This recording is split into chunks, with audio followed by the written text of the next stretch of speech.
The way that you make me feel like I've never been felt before. When look in your eyes, I found the one I've been waiting for. I'm feeling electric. Our love is electric. The way that you make me feel like I've never been felt before. I'm feeling electric. Look in your eyes, I found the one I've been waiting for. I'm feeling electric.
Hey!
like I want you anymore.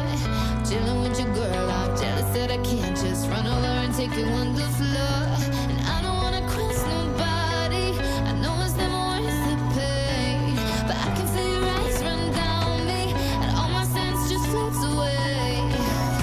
You got me in that dilemma, oh, oh, oh. 'Cause boy, you a fine looking fella, and you know, no, the grass here is green, I like what you see, thinking of how you could get with me, yeah. Oh, baby, we don't have to tell her.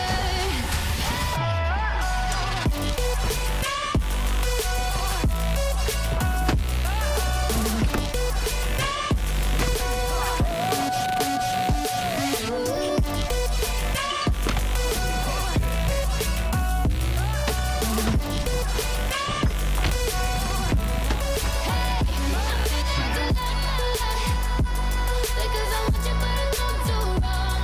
I'm in that dilemma. You've been looking over here for far too long, yeah. The more I look in your wicked eyes, the more you're leaving me hypnotized. No, I'm in that dilemma. Ooh.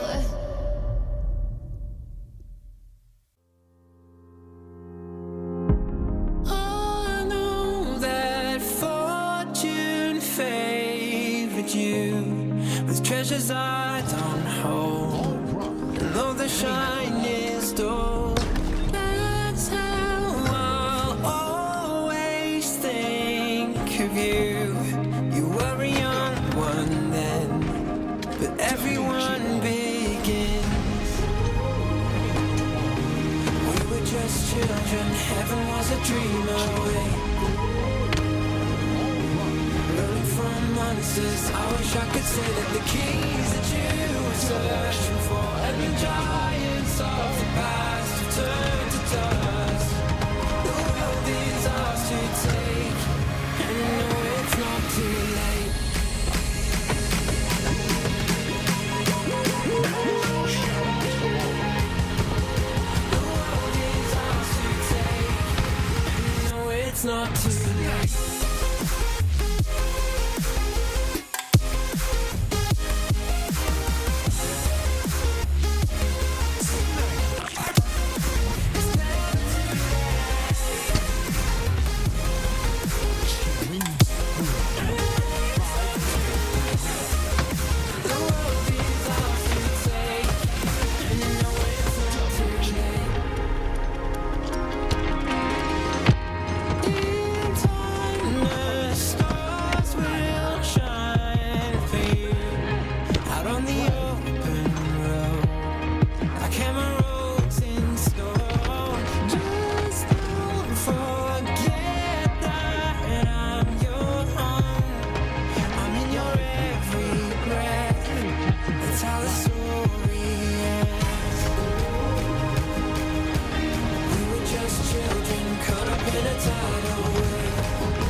children and heaven was a dream away. Running from monsters, I just wanna say that the keys that you were searching for and the giants of the past have turned to dust. The world is ours to take. it's not too late.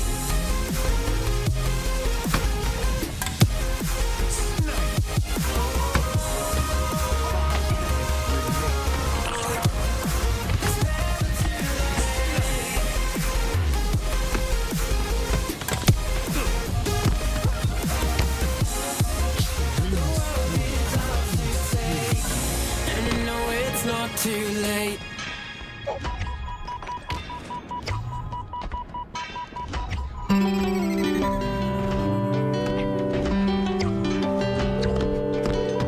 The number you have dialed is not available at present. Please leave your message after the beep. It's so absurd to me. Things that you said that left a burn on me. I can't find my way without you. I can't find my way without you. It's so absurd to me. Things that you said that left a burn on me. I can't find my way without you. I can't find my way without you.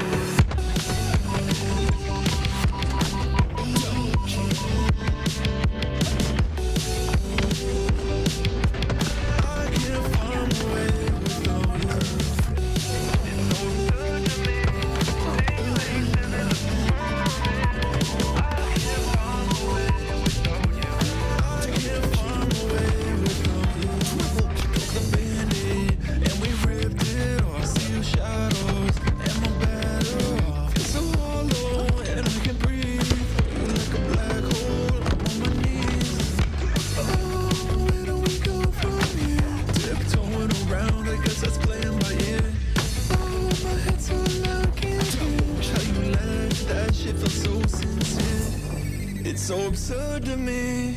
Things that you said that left a burn on me. I can't find my way without you. I can't find my way without you. It's so absurd to me. Things that you said that left a burn on me. I can't find my way without you. I can't find my way without you.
It's got you feeling too much. It's feeling too much for you. Then all my love is gonna dance with someone who shows love, not you. If all my love has got you feeling too much, it's feeling too much for you. Then all my love is gonna dance with someone who shows love, not you.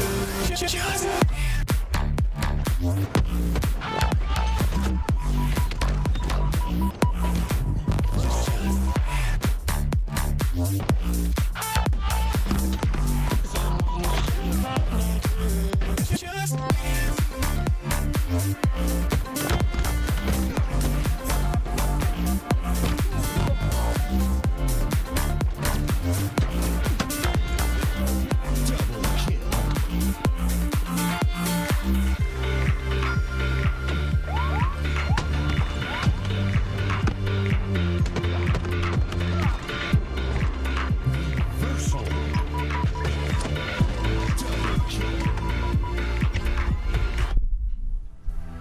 Ladies and gentlemen, welcome to the Forge Hub $5,000 2v2 tournament. My name is Active, alongside of me is Tools, and we're gonna get into the action right away, but don't forget, today we're going to announce the winners of the Duel-tacular map competition. As you can see, lots of maps on the lineup here today, and we've got a lot of new maps to kind of analyze, Tools. This is exciting. Yeah, actually, I've had the pleasure to at least scrim some of these 2v2 maps beforehand, and let me tell you what, the Forge community is cooking. I love the flow of these maps, and already we are seeing fast-paced gameplay from two of my favorite players to watch, Furiously and Danger. Furiously, infamous for his student gamer athlete chirp when he won a game 5 all the way back in Halo 5. And that's like my favorite video. I'll always bring it up whenever we see him. Also an FFA champ, won some of those FFAs back in Halo 5. Hey, listen, man, if you're juggling that many things at once, you can chirp all day long. That is that is a lot of time management that you have to make happen to allow you to do all of that stuff. But we're gonna watch Savage Giggles and Janitor's BR, maybe some names you're a little bit familiar with, and they're gonna be against Furiously and Danger FPS. Furiously, Tools talked a little bit about him. Danger FPS, I see him from time to time in that matchmaking ranked arena. So we'll see what kind of matches these gentlemen bring to us. And of course, I mean, Tools, you said you got to scrim on a couple of the maps. Did you get to try this one out? Nah, fortunately not, but I wish I did because this map looks sick. I love the lighting, the art direction of it so far, but it's also, it seems to have that natural flow where these like gunfights just sort of start onto those 3 lanes, right? It's like very clear where these gunfights are supposed to start, and they just cross mapped that nade off. I think that was Savage Giggles who just shot the grenade across the map and almost just ripped them apart, and already Savage and Janitors are flying forward. That was textbook 2v2 gameplay from them, and oh my, if we're gonna see 2v2 gameplay like that all day, I'm gonna be happy. Twos is one of my favorite my favorite ways to play. Yeah, and so far we're seeing 2 very good teams duke it out, and I love the help that they have for each other right now. Twos is interesting because in 4s you kind of have to play. Sometimes you have to play like in a 2v2 type of play style, I guess you could say, like a double push this side, double push that side. But you'll see many players that are proficient in the 2v2s work really well together. And one of the, obviously one of the examples is found in Renegade, as Furiously gets that beautiful double to clean up. No deaths taken there, but yeah, I think it's you have to play so much tighter in 2v2. So I think truthfully that this helps your 4v4 game as well. Obviously there are very different game types, but I think there's a skill that you can kind of increase here while you play twos. Twos is like a game state of 4v4, right? It's like so often you're in these 2v2 situations and learning how to play with your teammate when it's just another 2 on the map is always important. Knowing how to split off. It's also just like 2v2 is a whole skill in itself. There are players that are so good at 2v2 in particular. We always think of the Bound and Renegades of the world, right, and how they just decimate in these situations. But Danger and Furiously have finally started to kick in the overdrive, and they're starting to find kill after kill. Them not getting traded has been a big part of this, and I'm loving this map. I'm not gonna lie. Dude, it's so good. It looks great. The flow, the whole, like, there's like hallways, but they're always like giving you instant access to something that's bigger, right? The fights happen in the open areas, and oh my, Danger, what a nice killing spree. Folks, remember, if you want to try any of these maps, you can look in the chat. I believe this one's called Down Chorus. If you do !! Down Chorus, you can put this in your bookmarks, play it, and man, this is maybe going to become one of my staple rotations right now with the way I'm seeing this. I wish I would have played this one. It's crazy. It's really cool to finally see, and I say finally because, it's great to see HCS supporting Force. Dawn Course. Yeah, Dawn Force. Sorry, guys. What do you call it? What do you mix letters around? I got that. My brother has it much worse than I. Yeah, my brother has it much worse than I do. So well, you're not wrong, Tools, because there is a map called Downfall. So you just kind of mix them up a little bit. That's all. I played Down. But regardless, I love this map as well, and it reminds me of a Quake Arena map, which is so cool because like that's another arena shooter, very fast paced, and I mean, it's beautiful. And I'm so happy that HCS are working with Forge Hub and to do future things as well. And very excited to see maybe some maps go into that pool, and then maybe when we have a whole bunch of maps, which we have a lot already, but we can maybe do a pick ban system. I don't know. It's just cool to have the Forge Hub community with us. I'm wearing my Forge Hub shirt, so I'm excited to be here today. But Fluriously and Danger FPS are excited because they are up by 13 kills already. Do a 360. Whenever I see a ledge like that, that's the first thing I think is, right, jump out the window, hit the 360, try to hit the shots, but Danger, Fluriously, they're able to take them down one at a time. And that's what you see is so efficient from Fluriously and Danger is they target one together and then they work on the next. There's not a lot of times where they're fighting separate on the map. Some damage by Fluriously. Danger FPS comes in to clean it up with the clean double kill. It is one more kill, and the first map will go in to Fluriously and Danger FPS's hands. Don't forget, this is the best of 5 winners round 1. We've got about, I believe, if I'm not mistaken, 35 teams that are participating here today, so about 70 players. And everyone will try to... Yeah, well, everyone will try to figure out who is the best 2v2 team in. Yeah, we have some really good teams signed up as well. TSM, right? Druk Talik going to be playing here today. Obviously, we have a team on screen. I think Danger and Fluriously have a good chance of going real far. And, you know, we're going to see some of these better 2v2 players come and do this. Is sick. So sick, dude. It's so cool, man. I always love the art that you can make in Forge these days is so cool. I wish I was more adept at this part of it. You know, I feel like I want a forger to take me under their wing. You know, be like, hey, I'm gonna make a map. I want you to learn how to do it with me, because it's like I want to see how this goes from the blockout stage to the arting stage to you know, like it's like so much work that goes into a map to get it to that point. There's so much work. I've heard hundreds and hundreds and hundreds of hours in each of these, like in some of these maps, and like that right there is it's just so cool. Like you said, the art design, like seeing that little smoke come up. And you know what's even crazier? We have that type of ability with the Forge right now, but imagine when one day in the future this game, and this is all just you know, conspiracy, but this game goes to Unreal Engine, and obviously that's official. No, that's official. Cleared it up. Yeah, it's going to Unreal 5. Well, I mean, what I mean to say is, like, Imagine Unreal Engine tools being utilized by these forges. No, we have so LVT, much talent. You're such a dork. Every time I say tool, he thinks I'm talking about him. We have so much talent in the Forge community, and you can see a top-down point of view of our next map, Downfall. Of course, creators War and Paimon. We've seen them create so many maps in the past, and this is another one of their creations. And you can see where all the power weapons spawn: the Stalker, the OS. We've got the Shroud, the rockets, beautiful grapple. Yeah, the shocks in the middle. I like that.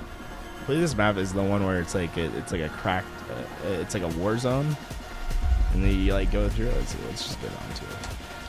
Yeah. Okay, so it's not the war zone. This is the downfall that we play in the 4v4. This is the trash map. The map you say that I'm trash on. Yeah. You have a name. You're named after it.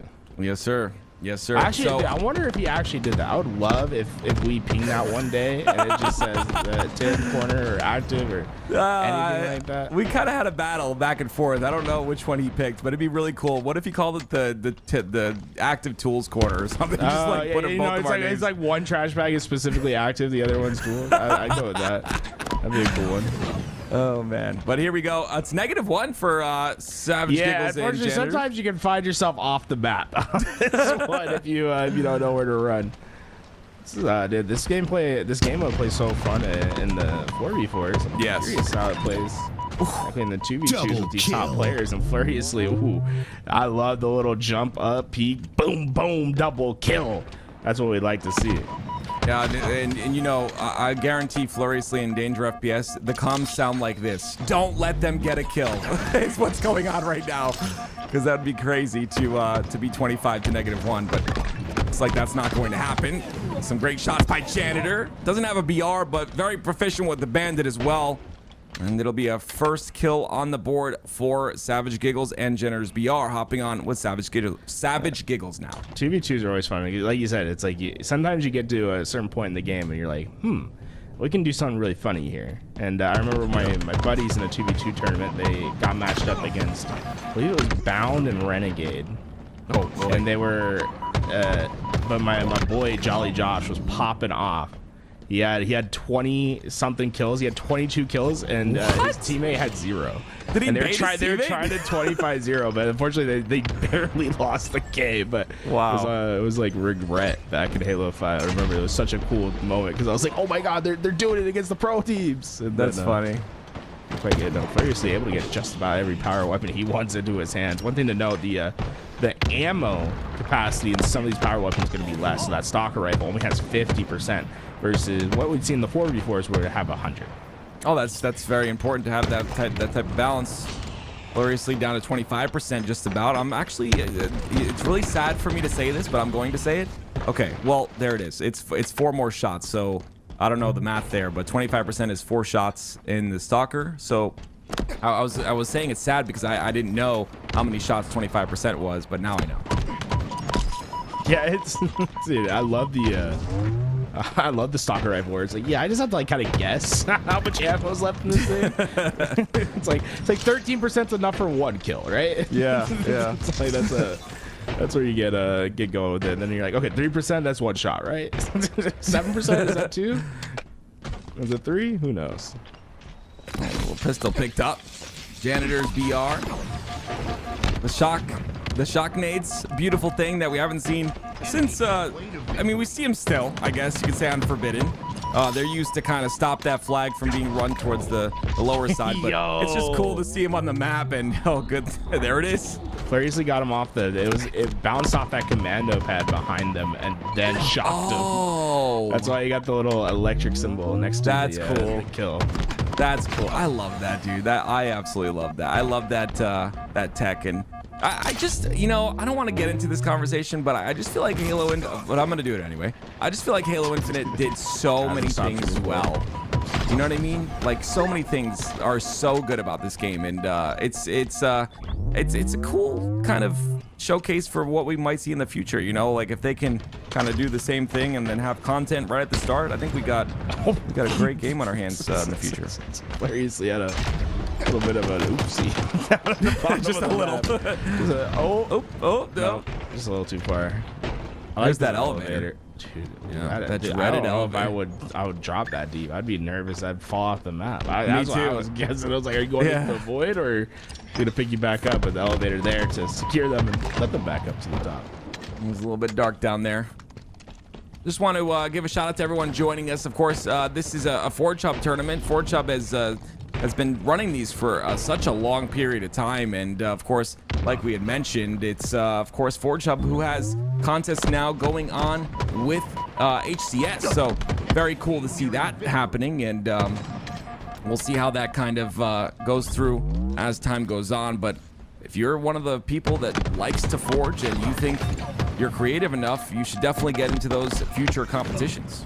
Yeah, we'll be announcing the winners as the day goes on from this 2v2 contest and all the prize and glory that goes with it. What I love about the Forge Hub contest is like they put a lot of money up for grabs, but I love how they spread the money out, right? So it's like first through 10th, I believe, gets paid, which is such a cool initiative, right? Because it's like that's 10 great Forge maps that are going to get at least recognized, and everyone gets a little bit of something for their time spent making these maps. Oh, my Janitor's BR. Oh, that is a hell of a play. Got into the face. Gets the kill. I gotta say, Janitor's BR always been one of my favorite gamer tags in the scene. It is kind of cool. I just feel like you have to change it to Janitor's Bandit, though. No. That's it. Honestly, chat, can we roast him for that? That was disrespectful, to be honest. We're not using a BR anymore, man. You're the old school guy, dude. It's true. Wait, that's made him jump off the map. I didn't know that was a hole there. I thought he was gonna land. Oh, that is a dude. You see all the spicy nades right there. So you talk about the prizes for of course the map pool, or the map contest, I should say. Yeah, there's also the prizing for today as well, and they're paying 1st through 6th for today. So very, very cool to see that as well. 1st through 6th. Let's go, dude. That's awesome. Well, ladies and gentlemen, there it is. So far, 2-0, and it's a bit of a dominant one so far. But we've been able to, of course, see how this map plays in 2v2, and which is Downfall by Warren Paimon, of course. And we also got to see what is it, the Dawn map, very cool as well. And I think so far that's my favorite. And I'm gonna kind of keep track of this as we go on. Dawn Course, Dawn Course, dude. Dawn Course is sick. That's my favorite map so far. I'm excited to, excited to see the rest of them. I played both Gold Old Days and Stellar. Those maps are fan. Dude, Stellar is so good. Hopefully we get to see that a little bit later on in the tournament. You know, Savage Giggles and Janitors, y'all clutch up for me. We'll get us to a game 5. Clutch up. Hey, both scores 25-9, by the way. Interesting. we see the code, right? It's all breaking down in front of us. The script has been written. But cool names, by the way. Astral Phantoms. I think that's a cool name, personally. Yeah. I want to talk about, we talk about Janitors having the best gamer tag in the scene, which I do wholeheartedly. You do believe. think That's an so? S tier. Dude, I love Janitors PR. That's been one of my favorites. That's an S tier name if I've ever seen it. Savage Giggles. I believe she does a little cosplay. Oh, sick. She comes as the Spartan every once in a while to events. She throws a hell of an after party as well. Awesome. Yeah, dude, this scene is so beautiful, and it's great to say that I've been a part of it for so long, and we've seen so many people go, but we've seen so many new people come back in and or be new to the scene and become part of the scene, and it's only going to grow from here. I love how everyone kind of plays their role. We got the forgers, we got the people that are proficient in the 2v2s, we got the people that are proficient in the SWAT. We got everything, and I think that's exactly what Halo needs. Someone said how Stellar good, it's all hallways, and then the Executioner said, well, you don't like Rat Race, and I thought it was so funny because Rat Race is like one of my favorite Halo 1 maps, and I was like oh, maybe I just like the hallway maps. Maybe yeah, maybe it's an issue with me. But I don't want to be ignorant. We haven't seen this map before, have we? No, this is my first time seeing this one. This one's cool. It looks like it's an Oni lab, which I always like the Oni lab design. Oh, dude, I need to get into lore, man. I'm such a bad. Oh gosh, can I tell you a secret? Every time I try to talk to Tom, I'm like, yo, dude, I read the newest Halo book, and he's like, what's a book? It's crazy. It's crazy. Can I tell you a secret? This is gonna out me, but there's not a lot of people in here, so I'm okay with it for now. I when I was playing the campaigns back in the day, I never really paid attention. Yeah, I beat all the campaigns. Cutscenes? No, I beat all the campaigns on Legendary. This is just how stupid I am and how ADD I am. Okay, I beat all the campaigns on Legendary all the way up to I think Halo 3, and then I kind of stopped. But I didn't know Halo was a weapon tools. I'm not joking. Like up until about a year ago, I didn't know Halo was a weapon, which is that's how lore accurate I am, and that's how much you just thought like the Halo rings were just like a place that they fought on. Well, they said it so many times. Like I replayed Halo 1 and all that. I replayed all of them, and yeah, like, I don't know. I don't think I would have ever crazy. Told that story. I'm not. Listen, I'm not ashamed. I think I would have gone to the grave with that one, bro. No, I'm not ashamed. No, I'm letting you know you should be ashamed. Like you saying you're not. I'm letting you know you should be ashamed. Listen. I'm telling you right now, okay? I could tell you the frame that Walshy got his double shot kill tack on mid shift, okay, in his montage. I can tell you that. Walshy could tell me that the Halo was a weapon. I was a very competitive person, and honestly, like I think as I get older, I care more about the lore of the game, and I know that's a very simple part of the lore. That's such a fire ever since I watched Star Wars as a kid. I just realized the Death Star was a weapon. You're essentially saying that. Yeah. That's essentially what I'm saying. Yes, that's essentially what I'm saying. To get us back though, this map, the more I'm watching it, is cool. I like the design so far. It's very it has that open space. It reminds me of that Halo 4 map. Which one? What I'm talking about? The one that what's his name? Pistola? One that Pistola and the 1v1 you're talking about. Yeah, yes, I don't remember the name of it. Yep, it is similar. It's like somewhat similar to that, but with there's like the thing in the middle, right? So there's that in the middle. Yeah. I just be getting that vibe. You know, sometimes you just play a map, you're like, ooh, I can get a vibe from this. And that's what's so cool too. So many of these maps that are created are influenced by different map, like other maps. Yeah, I think that's such a cool aspect. And Janitor's kind of cleaning up right now, bro. That's a nice little double. He's got the camo and a commando, and he is ripping them. I love that Janitor just plays to his name. The amount of times that he just goes around the corner and it's just a weak player that he's just mopped it on up. Ooh. I actually love that this is closer on this map, but like Tony just mentioned, he didn't play any of the Halo campaigns because he doesn't remember them. So I'm glad I'm not the only one who feels ashamed. Yeah, I know. I think both of you should feel ashamed of that. Like, wow. Play the campaigns. I was like, I don't know what to tell you guys. It's hard to remember things as a kid. Dude, That's a beautiful name. don't get a ball. Oh, he got my he's goodness. alive. Oh my goodness, that was such a nuts double. It's gonna secure, I believe. No, there's no. Well, there is one rocket left. I was two. No, one. Sorry, that was a glitch in the game. No, I said two for a second there. They just wanted Tim to be wrong. What? Oh, that's a nice rocket. I Dude, thought it was gonna. Yeah, connect. I thought that would connect there. I guess it did enough damage for the assist at least, but that looked like perfect.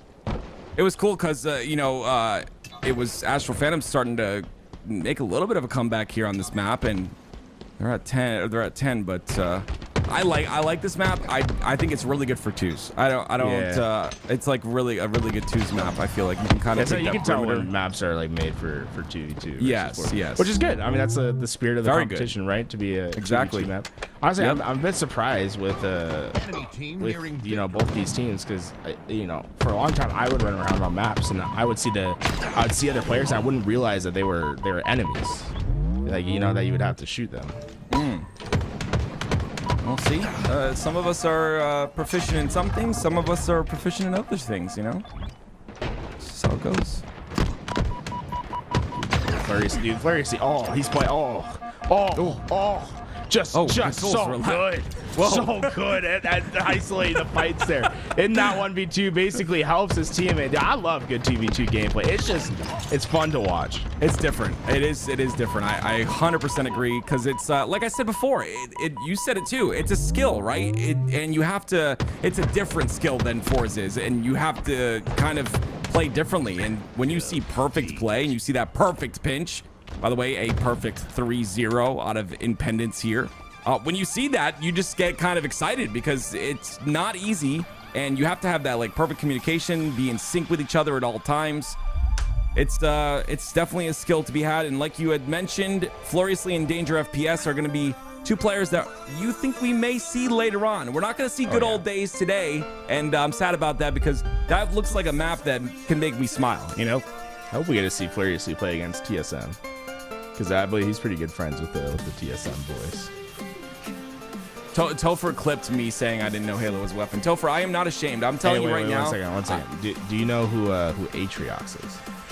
Yeah, that's well, I'm gonna give you another little thing. And hey, again, I'm not ashamed. I didn't play the Halo Infinite campaign, but I know who Atrox is. No, I am.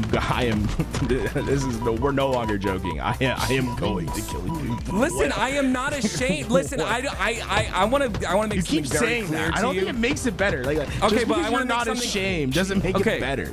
I want to make something very clear. Like, see, as you get older, you stop caring what everyone else thinks about what you do. So like in my eyes, like, yeah, I didn't play the campaign, but I got to 1963 Onyx. I was proficient in the ranked arena. I spent a lot of time. I've got hero. Like, I'm good. And one day I will play the campaign, but I do know who Atriox is, and yeah, he's a big jerk. And we'll see. We'll see if one day I get to play the campaign and see. He's a streamer. No, he's not a streamer. He's a big, ugly brute guy. I wouldn't say that about him. He still got his hair, so it's all good. Nah, I love Atriox. He's my favorite. Man, that's my one beef with the Halo Infinite campaign is they didn't show Atriox at all, and he's like my favorite villain in all of Halo. They showed him in that cutscene, and that's it, right? Yeah, he's in the cutscene where he beats Master Chief's ass and leaves him out in space, which is sick. Yeah, that was actually that's why, in beautiful. my opinion, that's where the Halo Infinite campaign should have ended. Like, we should have played up to that point, and then that's the cliffhanger, and then the Halo Infinite campaign becomes the thing. But I don't know why they got rid of Atriox. It makes me sad. Halo Wars 2 is one of my favorite campaigns of all time. He's so good. I've been told to play Halo Wars as well. One day I'm gonna go through it all and learn. I got you know? champ in Halo Wars too. I was top 200. That's sick. I didn't know there was a champ rank. That's actually really cool. Well, I mean, there's only like 200 people playing it, but Okay. Well, no. There's quite a few. I was pretty good with it. I was out there doing brute chopper rushes. I was perfect. I still watch some Halo Wars 2 stream. Shout out to Yoda. He still streams Halo Wars 2. That's sick. If you love a game, you love a game. He definitely doesn't know what the greater arc is, though. No, I don't. Guys, like, lore is not my forte. I know pro players, ranked Halo, multiplayer headshots. That's my thing. That's a lot. Where all my time has gone into. Pretty much all my time. Dude, what's a game where you do know the lore? Oh boy, like I told you, Tools. As you get older, and to be honest, I'm getting older now. I start to appreciate the lore and the story. So I'm going to start to learn Halo, but I don't know any game's lore, really, like in depth. Like if you're talking about like someone like Hidden Xperia who knows the lore top down. No, that's not me. I would love to know the lore from all these forgers. Hopefully some of these forgers show up in chat and like tell us a little bit about their maps, because I'm very interested in how some of these guys come around to designing like their maps. What they decide is the design they go with. And you can see here the Dual-Tacular contest. This is the maps that were submitted for it. We're going to announce the top 10 here today on stream. And what I always love about these contests is they have that community vote, $600 for the one that the community loves. I'll put my vote in for the HCS Monument. Hopefully it gets in. Dude, I've been playing so much of the HCS Monument. That's my favorite map by far in the Dual-Tacular 2v2. But there's a lot of great ones that were submitted, and they got a great panel of judges that go out, play these games, and award the top maps that prize. I can't wait till the end of the show. I'm so curious as to which one's going to be taking the #1 spot. Yeah, I am curious as well. And again, we talk about how much work goes into these maps, and the lore is a really cool thing about those maps as well. We talked about one of the maps being dedicated to someone who had passed, and like that kind of stuff is so cool to me. There's always a story behind a lot of these maps, and the cool thing about forgers is they're very creative, unlike me or you, very creative, and they kind of put little Easter eggs in there as well, and it's just cool to kind of find those as these maps are being created. And yeah, I'm very excited to see who takes that first, second, and third place spot, and of course the 4th through 10th in the community vote later on in the show. See, someone said I'm a lore guy. See, that's me, bro. I'm a lore guy. I love me some Halo lore, please. I love me some Halo lore. Yeah, maybe it's like it was immaturity at the time, but like I start to appreciate it because there's a whole universe here. It's so cool. I truly think it is. Author here. It's just a part of the same scenario as the official map Cliffhanger. It did look a lot like Cliffhanger. Interesting. Fun. Very cool. When I say lore, I also don't mean like necessarily like the Halo lore of it. More just like why you made the map. Yeah. Like your personal lore as to like why you designed it the way. Sometimes people are like, yeah, I just really like the design of this map, so I just like made something in the version, like a new version of it. Oh, that's cool. Like Downfall, dude, I wonder like War and Paimon, they cooked on that one. Like dude, I love the like inner space, like trash vibe. Yeah. I like good old days looking at this list. I just feel like I go on that map and I just smile. That's how I feel. Forger in here. Dawn Chorus was initially designed as an extermination, the round-based Slayer mode for Halo 5. Oh, dude, that's what it was reminding me of a little bit. Is there's a lot of great extermination maps back in Halo 5, and there's like this one that was outside. It had like a bright sun, and there's like a thing in the man. I wish I knew the name of it, because it like reminds me instantly of that map, but with a little bit more elevation to work with. Those like little hallways. I mean, that's sick. Dude, let me see. Nemesis 2 I played. That was really fun. Dude, I really enjoyed Stellar when I played it. I played Good Old Days. Was Good Old Days good? Yeah. I mean, the guys I was playing with really liked it. It just like wasn't necessarily my vibe, but I could see it. You know, like everyone else was playing it, was enjoying it. I think it was because I was getting honestly kind of pissed on. Like I was just getting destroyed. Yeah, and you know how like when you start losing in a game, it's like it makes an imprint on your memory. Oh, it does. It does. It does. It's like I probably would like this if I was playing well.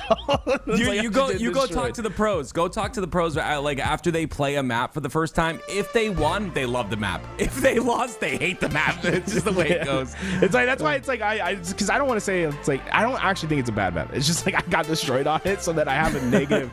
It's like I know that's my bias as like as someone who got destroyed on it, but I played really well on Stellar, so you know it's like I have a really emotional feedback with Stellar because I played really well on it. Good Old Days is interesting though because it's like it takes place in like the city landscape. It's like I couldn't tell if it was like supposed to be Spanish vibes or Japanese vibes at first. Yeah. But dude, I love the arting on it. It's like very colorful. I always like colorful maps, to be honest. Like something that's bright and catches your eye. Something to kind of think about as well is Inc. is another INC Incorporated is another team that we should kind of look forward to seeing today. Falcated and Suppressed. That's going to be an interesting one. Obviously, we mentioned a whole bunch of teams, but right now we're going to see Yin and Yang, which is Avusi and Yaxin. These are two that are going to go against our previous winners, of course, Furiously and Danger FPS. Avusi, what? No, I just say it like that because everyone says it like that, and I was trying to fit in. No, it's fine. I think it reads a lot better in chat than it does out of our mouth. You're right. Yeah, you're right. Oh my God. I tried.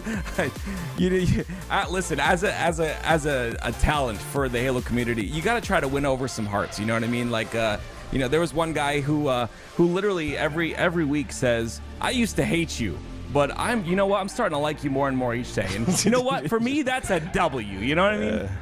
Someone hated me, and now they kind of like me, which is great. But you know who I like? Avusi. We were talking about him a little bit, and how he is kind of. I don't know. This season could be like that breakout season for him. What do you think about Avusi as a player? I know we've watched him for so long now. What do you think about his growth and how he has done? Still really young, right? He's like 17. So it's like big moments for him to be able to step up. He's got a chance with a very good team coming into this HCS season. And like you said, after the first event, like there's probably gonna be a lot of this poaching that can happen. Maybe after DreamHack, because the turnaround from Arlington to DreamHack is so fast. Like I think we'll maybe see a small roster mania, but I think after DreamHack we're gonna see a big roster mania.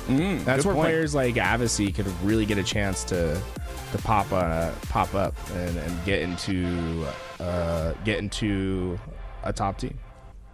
Very good point. I wonder if we're going to see any changes from the Quezon event that happened to Arlington. That's going to be interesting. And again, this is one of those things, and hopefully, maybe one day we'll have a Forge Hub LAN. Like that'd be cool to play like the new maps on LAN. Have that going. But like, it's just cool to see some of these maps getting this is kind of like a test. Like some of these players are going to be able to give their feedback, and the coolest thing about the Forge Hub Forgers or the fact that they take that feedback and they, there's a constant conversation that goes on, right? What can we improve? What can we do better? But yeah, I'm so happy we get to see Good Old Days, man. I'm gonna tell you, there's something about a sunny, vibrant, good-looking map that gets me excited. And just from that screenshot, I haven't played it yet, but just from that screenshot, I'm excited to see how this one goes. It's funny, something that I think Call of Duty does actually really well is like some of the more iconic maps on Call of Duty are like these very bright and vibrant maps like Raid, back from Black Ops 2. It's like I wish Halo had more of those. Like, can you think of like any like not like Forge maps, but any just like in the game vibrant Halo maps? No, I mean the only thing like in this game is like live fire, but it's not very. Yeah, live fire is kind of vibrant. But it's not like, I don't know. This one that we're seeing on screen looks like it's blue, there's blue skies. Oh, you know the sun what? is shining bright. Dude, it's not necessarily vibrant, but Plaza back in Halo 5 because it had like that Japanese street vibe was actually like pretty damn cool. Like Streets has a lot of color. You see, it's like Streets has the same vibe as like Plaza back in Halo 5, where it has that color, but because it's like dark outside, it kind of like it's like yeah. I'm one of those kids. When I was a kid, I used to go outside the house, and if it was, this is so stupid, but if it was blue, like if there's no clouds in the sky at all, I would freak out. Blue. I would get excited. You know what I mean?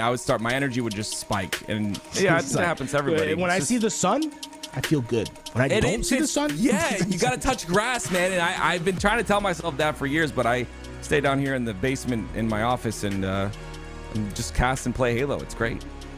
Yeah, I actually I moved my setup outside so I'm actually cast.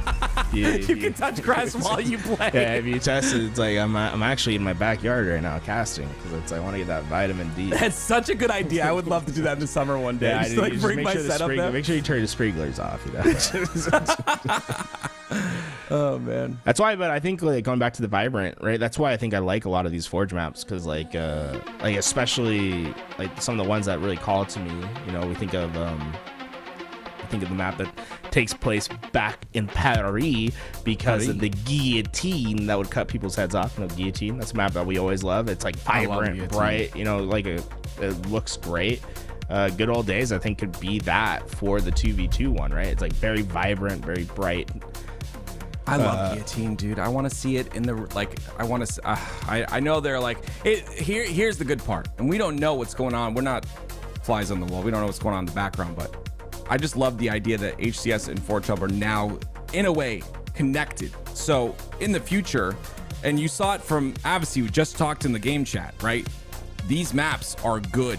Like, they want these maps in the rotation. There are some maps that are so good that should be added to Halo. Obviously, there's got to be steps that are taken before that actually happens. But the fact that there's that tiny, or not tiny, but that solid, the solidified connection is great for Halo, in my opinion. Yeah, I think I'm right there with you. Yeah, dude. Yaxon was that the Yaxon and Avicii playing together is awesome because like Yaxon had that similar arc for Avicii like last year where he started getting his opportunities. I think he's still trying to hit that next level. Avicii's in that same spot. Like these two guys are on the precipice of like becoming top level pros, and I think that's always like the most fun to watch players. Back in the day before a lot of players got their chance on pro teams, it was always fun to watch. Bound, Renegade. Those guys that eventually made it to that pro status, like that lead up to it was always fun to watch. All ladies and gentlemen, it looked to be like the teams were loading in. So that means in a very short moment, we're going to get to see good old days and get to see how this plays in the 2v2 section. Tim, I do have one beef with this map. What's your beef?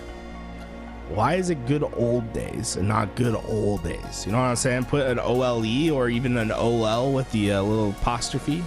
Maybe it's not searchable that way. I don't know. Fair enough. That's a good call though. I like that. All right, we're on board with Avicii to start off, and there's one test that Danger FPS and Fluriously will face, and it's this one right here. OS in the hands of Avicii already.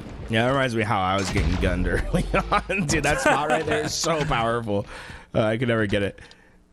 And over here we see, dude, he has everything. He's running. You know what else is cool? It's like these players, like let's say that, they did not prepare, which, I wouldn't, definitely wouldn't say that they didn't prepare, but let's just say they didn't. Just finding these spots on the map and like finding the jumps and all of that, you can kind of see how these top players, these top AM players, like just getting to that pro status players play and adapt to these situations. Like this is another right here is another situation. He wanted to jump on the plant to get a little bit higher. I like it. You're a Spartan, man. You I don't think a potted plant can sustain the weight of a 2-ton soldier. So unfortunately, obviously, he will not get the boost you're looking for, dude. Oh.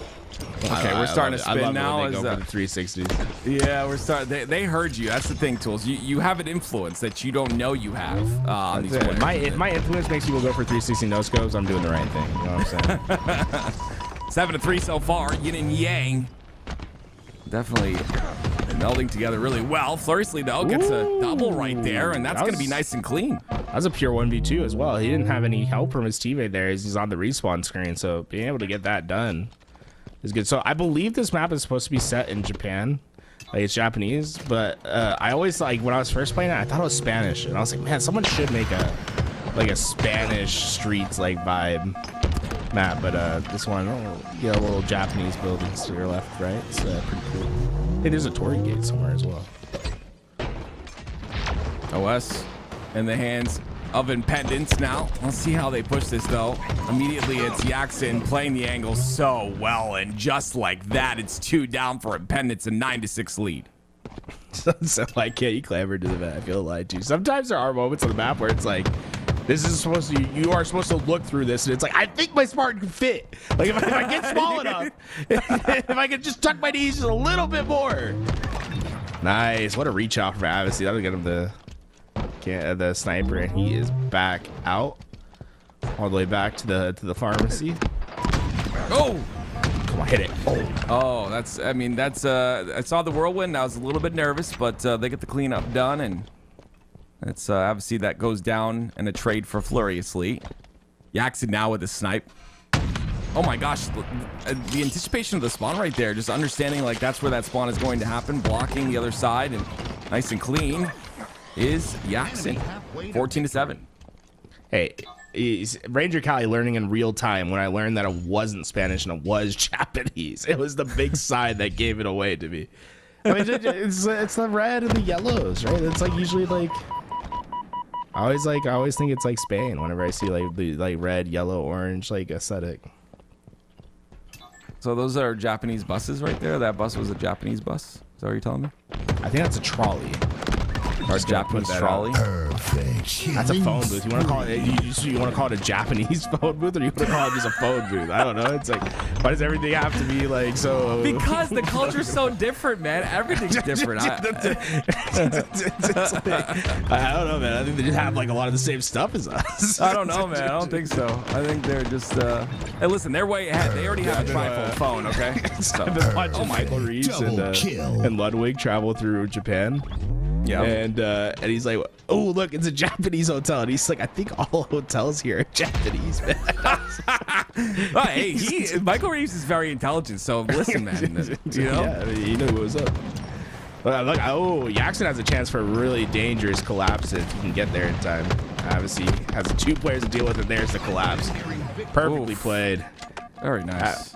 Avicii, I mean, just got away with his life. If you go back behind where Avicii's standing, you can hide in those little ivies there. Free game for anyone that's going to be playing in the tournament. There's a little ivy there. If you sit inside it, bro, you will become shrouded. I'm not kidding. It is so hard to see. If someone has green outlines, like, they would never see you. Very nice. A little use of the sidekick. Nice and clean once again. 23-8. So if that tells you what kind of not disparity, I guess you could say skill gap we have in this tournament. It was Danger, FPS, and Furiously that flew through their last series, but now enter a test against 2 of the better top AM players in the game, Avicii and Yaxin. Dude, he's got hammered. Someone around that corner. We are seeing already. But Danger and Furiously, 2 very good players, but cannot handle the yin and yang of Avicii and Yaxin right now. These guys are flying. Now I do have one bone to pick with the people that made the map. Pick the bone. You see, so you can see on the screen right there, like where it shows the trolley. If you go to the left, there's that, and then there's like a little awning, and there's like a big wall, and you can't just jump up and clamber the wall. But you see the little awning, you're like, oh, I can jump on the awning and then jump over the wall. Can't do that. So, so if we can fix that one part of the map, I would love it. Because the amount of times where I was like, I want to jump on this thing, and then I would slide off. I was like, no, let me jump on it. Let me jump on it. I'm sad that didn't last very long. I was starting to feel really. It's kind of weird. I was starting to feel good. That map's so nice.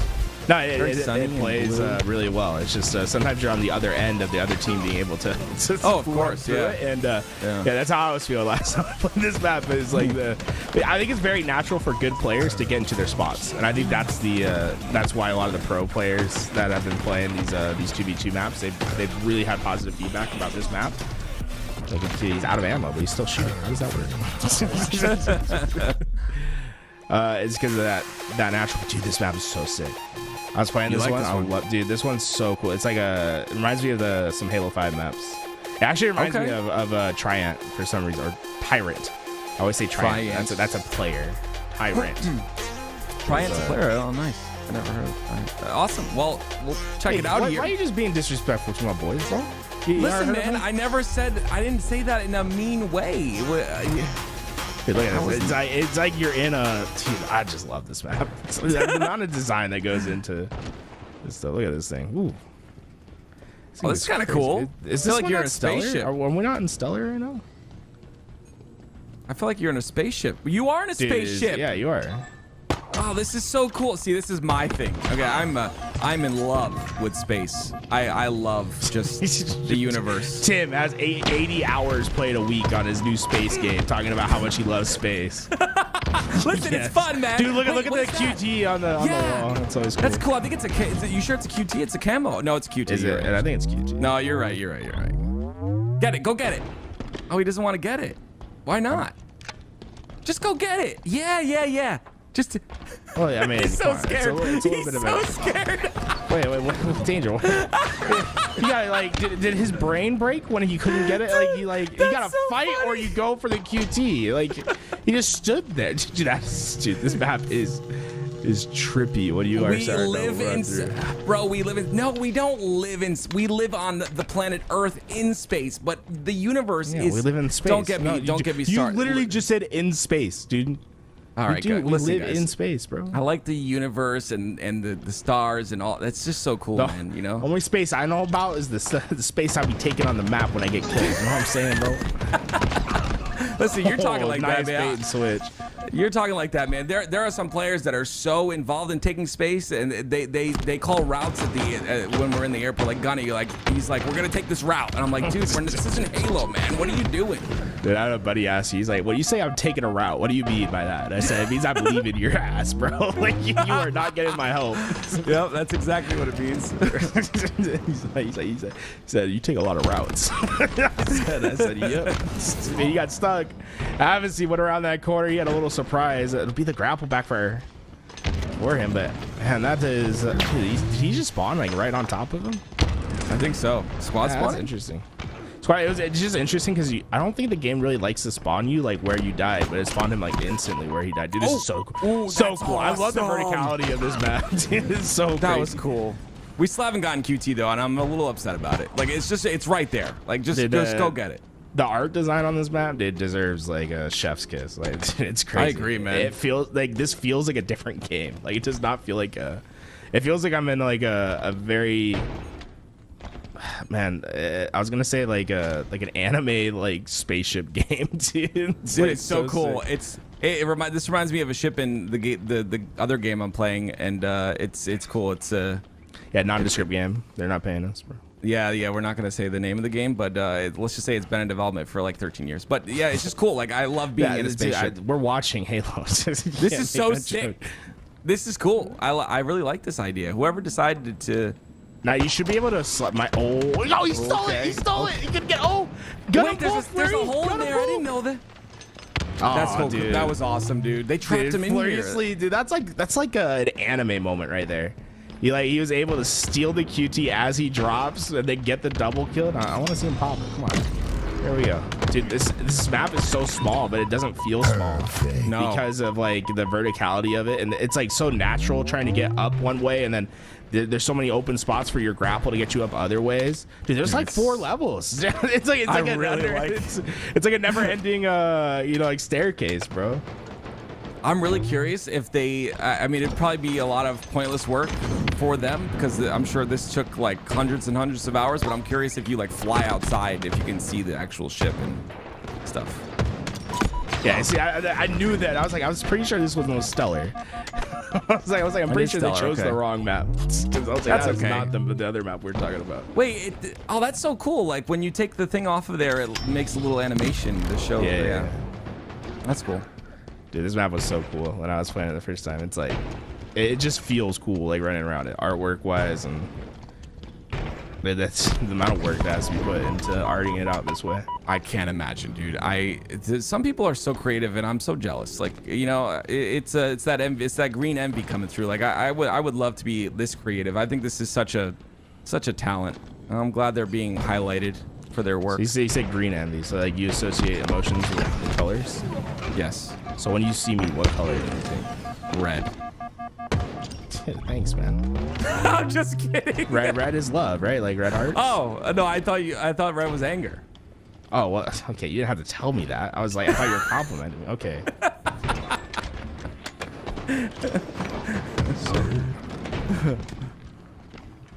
12-7.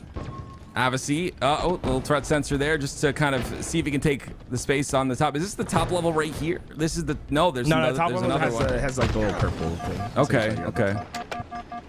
So We love you too, Red. We love you too. We love all you guys, It man. actually doesn't go higher. You see that? If you grapple up there, I never even thought about doing that. That's sick. We need to get a grapple and try it. Yeah. Yo, Yaxon, hear us. Hear our please. Listen, No, if I was now, playing Yaxon and Avicii actually been having kind of a struggle taking down Yes. Danger and Flurry. They have 13-9 now, 4 kills.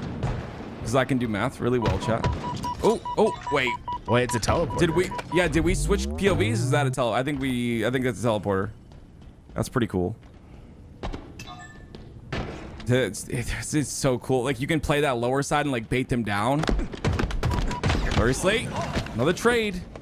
Okay, this is a lot closer than that first one. Look at Avicii just sneaking in. The needles just not working right there. It's so funny.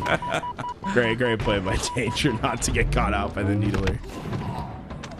Someone in the chat said this map is far too predictable. I fully disagree. I think look at all the vents and the ways to get down. There's a teleporter. Like, there's like 2 entryways for each level. Dude, there we go. Avicii finally did. The needler is like pretty strong in these like small hallway maps. So. And just remember, this is a 2v2 map. So like, if there's only 2 lanes and there's 2 ways to get down, I mean, it's balanced pretty well in my opinion so far. You can kind of just see. I do think that sometimes when they start going around the circles, like it feels like, you ever watch? Man, what's that movie where Matt Damon's left in space and like someone comes and picks him up? Oh, I know what you're talking about. I don't remember the name. I just watched it actually for the first time like a couple months ago. I know it's older. But... Interstellar? Yes, Interstellar. Yeah, Interstellar.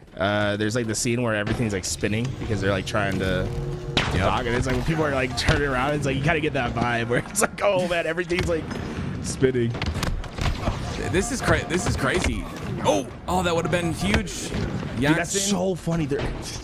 No, I'm sorry, Tim. Go ahead. No, go ahead. I was just gonna say, Yaxon and Avicii are down by 2 right now. This is not what we expected after seeing that first match. I brought up like the part of Interstellar that I remembered, and then someone said The Martian. I was like, there are 2 movies where Matt Damon is stuck in space. Maybe he likes it. I was like, yeah, it's like odd, you know. There's 2 movies. I saw a clip of him like getting in the mode for acting, and it said, whatever, when you put the clipper thing together and action or whatever, and he just changes his mood. It was cool. This is good slow play though. I like this idea, but you have to execute, and that's so good. Like they find a way to get up towards that side, and they're punished because it's Fluriously and Danger playing a bit slower. And they keep shuffling the equipment, which is pretty cool. Oh yeah, get out. Oh, he got stuck. He got stuck. No, yeah. Danger got out though, and then he QT'd. No way. Oh, he almost got the kill, dude. That would have been so sick, dude. That's a big mistake though. Yaxon and Avicii are only 1 kill down now. Yeah. They're gonna capitalize. I mean, that they won that first game by so much. And okay, wait, are they reading the vents here? Yeah, they are. Yeah, I don't think taking the same route is a good idea on this map. I feel like, especially crunched up in a vent like this, I don't think that's the best call. You don't want to be stuck with your bro inside a vent, like waiting for... No, I don't. Obviously, maybe a bit aggressive there. The trade out's gonna work, but 1v1 on the map right now. Yaxon has the high ground though. And what'd you say the other day? You said Anakin taught us, bro. You gotta watch Star Wars, bro. Killing spree. I know it wasn't Anakin, but I don't know. In the moment, it sounded cool. I like Obi-Wan, bro. Dude, he heard him. He heard him for sure. Yeah. Wow, that is. Oh, they didn't finish him. Oh no. Flurry, the whirlwind. Flurry. Oh my God, Flurry almost got the kill. Danger though. You might. Oh, that's a big one. That's a big kill by Danger. He has to live now though, and he gets spawned. Was that a spawn? I don't know if that was a spawn or a beautiful flank. I think it was a flank. He flanked it. He had a nice little route there. Yin and Yang now up 2-0 in the series. This is a best of 5, ladies and gentlemen. Winners round number 3. And yeah, I mean, we get to see of course, that's my second favorite map now. Wait, they're all tied actually. You're like, you're like, is it my second favorite? Let me. Yeah, they're all tied now. I don't know, dude. I really like the first map we watched, Dawn. I like that map a lot. Yeah, I think the past 2 maps we played are tied for second. I don't know. They're just all so good. That's a map that I would love to see in like matchmaking for sure. Like that would be a super fun map to have in like 2v2s. So someone said Interstellar, Matt Damon wasn't stuck in space, he was sent to space. And I just gotta say, he called people because he was stuck. Like, dude, did you watch the movie? Yeah, he went out for that reason, but he called them to him because he didn't want to be stuck in space alone. It's like the whole point of it, bro. I love space, man. Also, So Interstellar, not overrated. I think very perfectly rated. Not underrated, not overrated. Just right. I think people hit it on the head. Well, here we go, ladies and gentlemen. Game number 3, we head back to Downfall by War and Paimon. You see Ponytar up at the top right there. That's a ode to him, a member of the community that had passed, and this is in his honor. And let me tell you, he's definitely smiling down after seeing this map. But looks like we're gonna have to reset here real quick. What do you think? What do you think went wrong? I believe that they're. I'm not sure what. I bet they're looking at the wrong series layout. Yes, that was what I was thinking. Maybe happened. Yeah. Because I don't think Game 2 was supposed to be stellar. But we'll figure that out. Regardless, Downfall. Dude, I just realized he named the map Stellar because it was Interstellar. Oh, That's crazy. gotcha. Interstellar does have, yeah, it's with Matthew McConaughey, yes. But, Obviously could not shoot tools. That's why they had to restart it. I mean, I can't shoot on a good day either. I don't see me quitting my games. He couldn't actually shoot his bandit. Like the trigger would not. Okay. Hey, look, it's you, Tools. Oh, wait. That Is this- one's you right there, too. Oh, all right. I'll take it. What is that red thing? Oh, I saw something on in the rubber. Yeah. The red, usually it could be a stalker rifle. No. It was like a piece of trash, I think, on the rubble. Could be the emotion you feel when you see it. I see. Oh, there's the active pit. Let's go. Oh, look gosh, at all come on, that. man. That's glory. We call that the, Come on, that the Timmy Tim. Oh, goodness me. Ladies and gentlemen, thank you again for being here. Was that the red that you saw? What? It then? No, never mind. I guess you missed it. Ladies and gentlemen, thank you for being here. We appreciate you. This is the Forge Hub 5,000. Did you shoot through that? I did not know that. That's crazy. $5,000 2v2 tournament. Dual-tacular results will be given as this tournament goes on, as the day goes on. So we hope to see you catch us throughout the day. But of course, it's a 2-0 lead, yin and yang. And we expected this, obviously. Fluriously a fantastic player. But Avicii and Yaxon, they are definitely on the top of that AM side. Potentially going to break into that pro side very, very soon. And you've got the talent to do so. All right, folks. Today we're revealing the results of the dual-tacular Forge.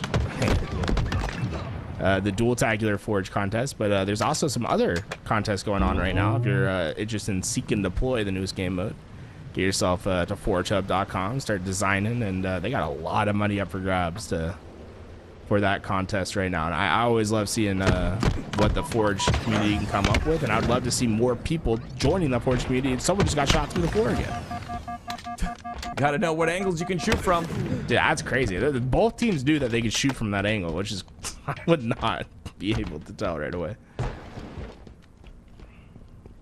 Well, yes, ladies and gentlemen, like we had mentioned, the 2v2 dual-tacular contest announced today, and then the other contest with HCS, partnered with the HCS, is Forge Hub. So absolutely incredible that they're able to finally get that connection going, so we can potentially see some of these maps in that matchmaking playlist. Forgers should get so much more respect and so much more love than they get, in my opinion, for what they do for our community. Continually adding maps to this game, but OS is a fight right now. It's Avicii, of course, and he uses the grapple. What a smart play. Now they're upset, and now they push in. Not the greatest push because that's an emotional push if I've ever seen one, Tim. They lost the overshield and they said, "All right, let's go." It's like, guys, you're playing a 3v2. You can't push into that. I always think we should have the elevator music when someone's coming up this elevator. It just would make sense. Okay, let's do it again. Let's do it again. Oh man, this is great. Yeah, this is. There we go. We did it. Hooray! You are on the 3rd floor. All right, so I'm playing really slow. Independent's playing really slow, and like we had mentioned, this is very different than that game 1. In game 2, they started to catch fire just a bit, but Yin and Yang are constantly flipping the script and making sure they win these games. One more, and they will move on. Who do you think is the Yin, and who do you think is the Yang? I don't know them enough to make that assumption. What do you think is the Yin and Yang? You make it sound like one's a bad thing. Like, which one's the worst one? Because you clearly think that one's worse than the other. Well, what is the definition of a Yin, and what is the definition of a Yang? So Yin is the person that goes and acts like a serial killer for so many years and gets obsessed with a psychic detective. Yang is the culprit behind Yin in the killings. Shout out to everyone that gets the reference to that 2006 detective show that I watch all the time. Okay, well, I had no idea. All right. You don't know about Sean Spencer, bro? Come on. No, sir. I do not. I don't even. Hey, one person got it in chat. Let's go. Yeah, there's so much I don't know. You know. It's the beauty of life, though. Learn something new every day. And I'm learning. I love how they all drop into that elevator. They go so deep into the elevator every time. How is Furiously alive right now is what I want to know.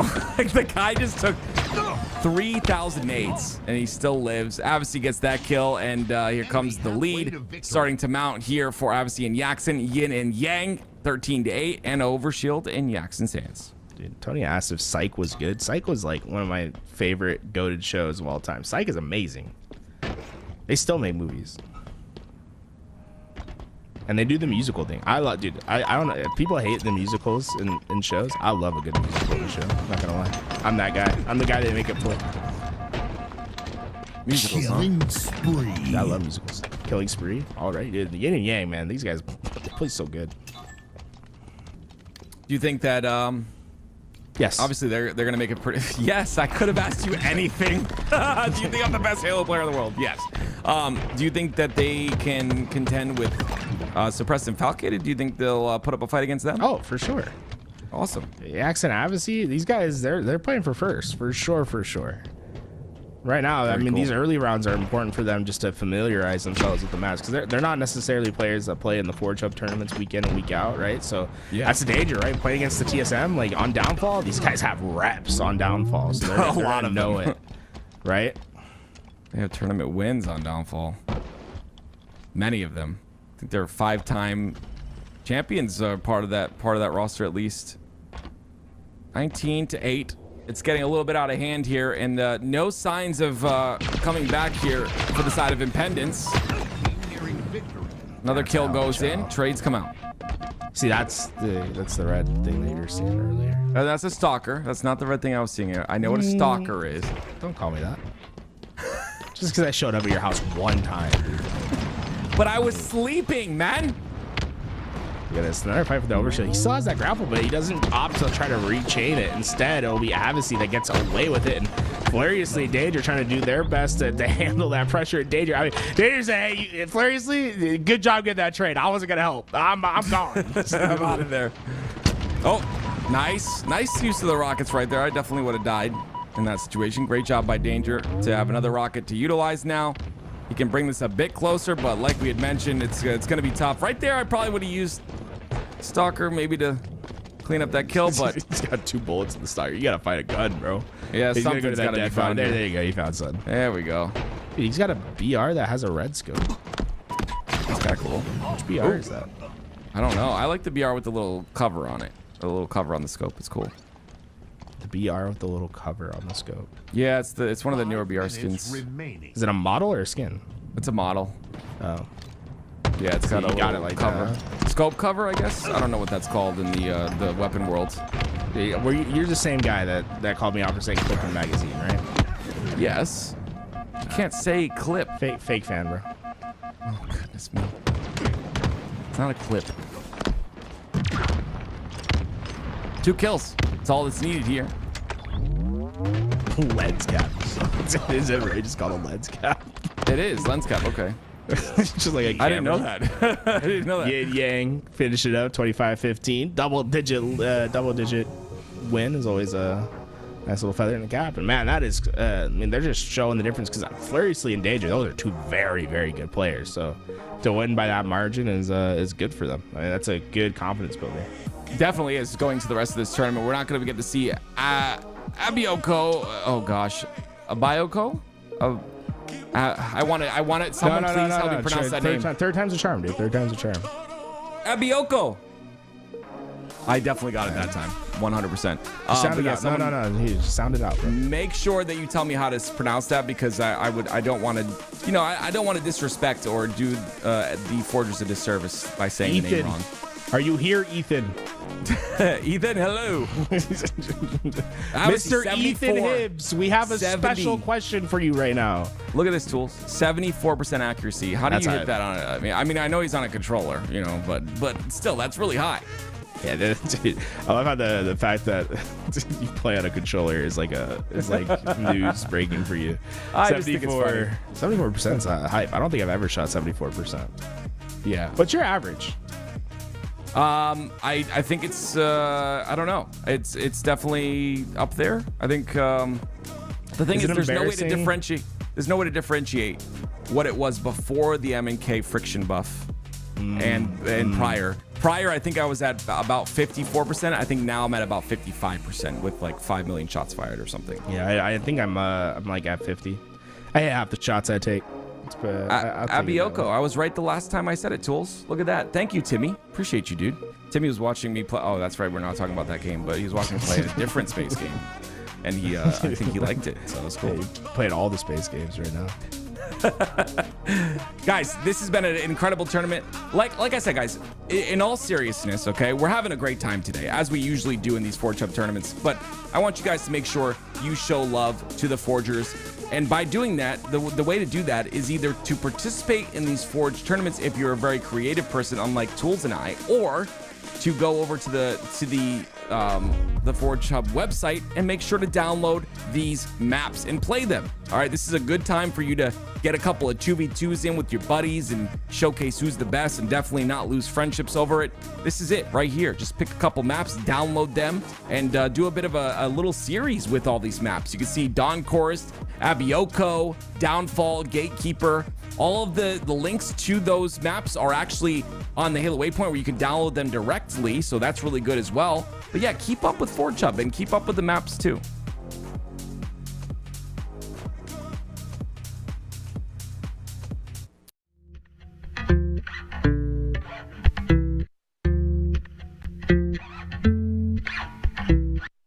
Yeah, it hurts sometimes. It's all I got to say. Sick and tired of all the games that my head wants to play. Yeah, it hurts sometimes. Waking up this way. My mind is slipping away, now looking for an escape. Yeah. But the way that you look at me, I'm so lost that it's all I see. And those eyes are my therapy, takes me right out of the rain. And when life wants to fuck with me, yeah, there's no place I'd rather be. Cause your face is my remedy, makes me forget all the pain.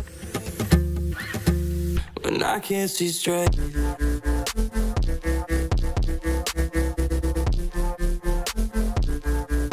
When I can't see straight.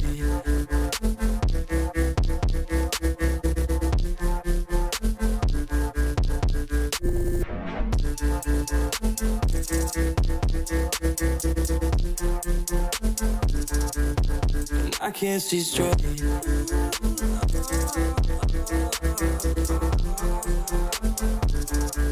And I can't see straight.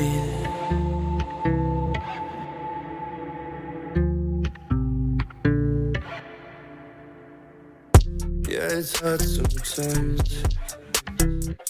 It's all I got to say. Yeah, I feel like I'm suffocating. I never know what to say. Yeah, the memories have gotta go. I'm not over it and get jealous. Feel like I'm about to break. Yeah, never know what to say.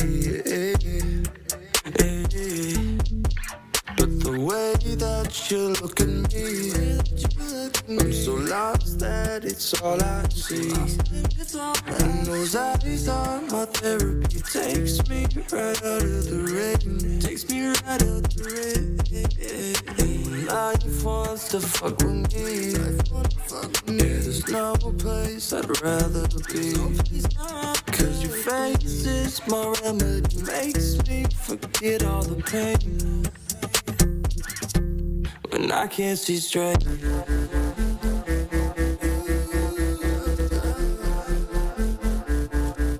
When I can't see straight.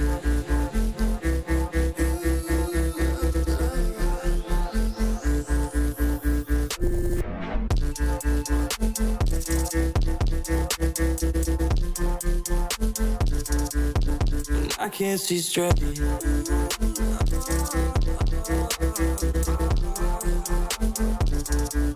And I can't see straight. Ooh, I don't know, but it's something on the fire. Giving me something that I behind.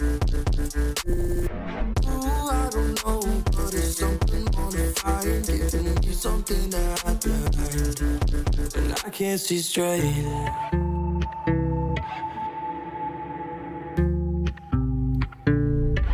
When I can't see straight.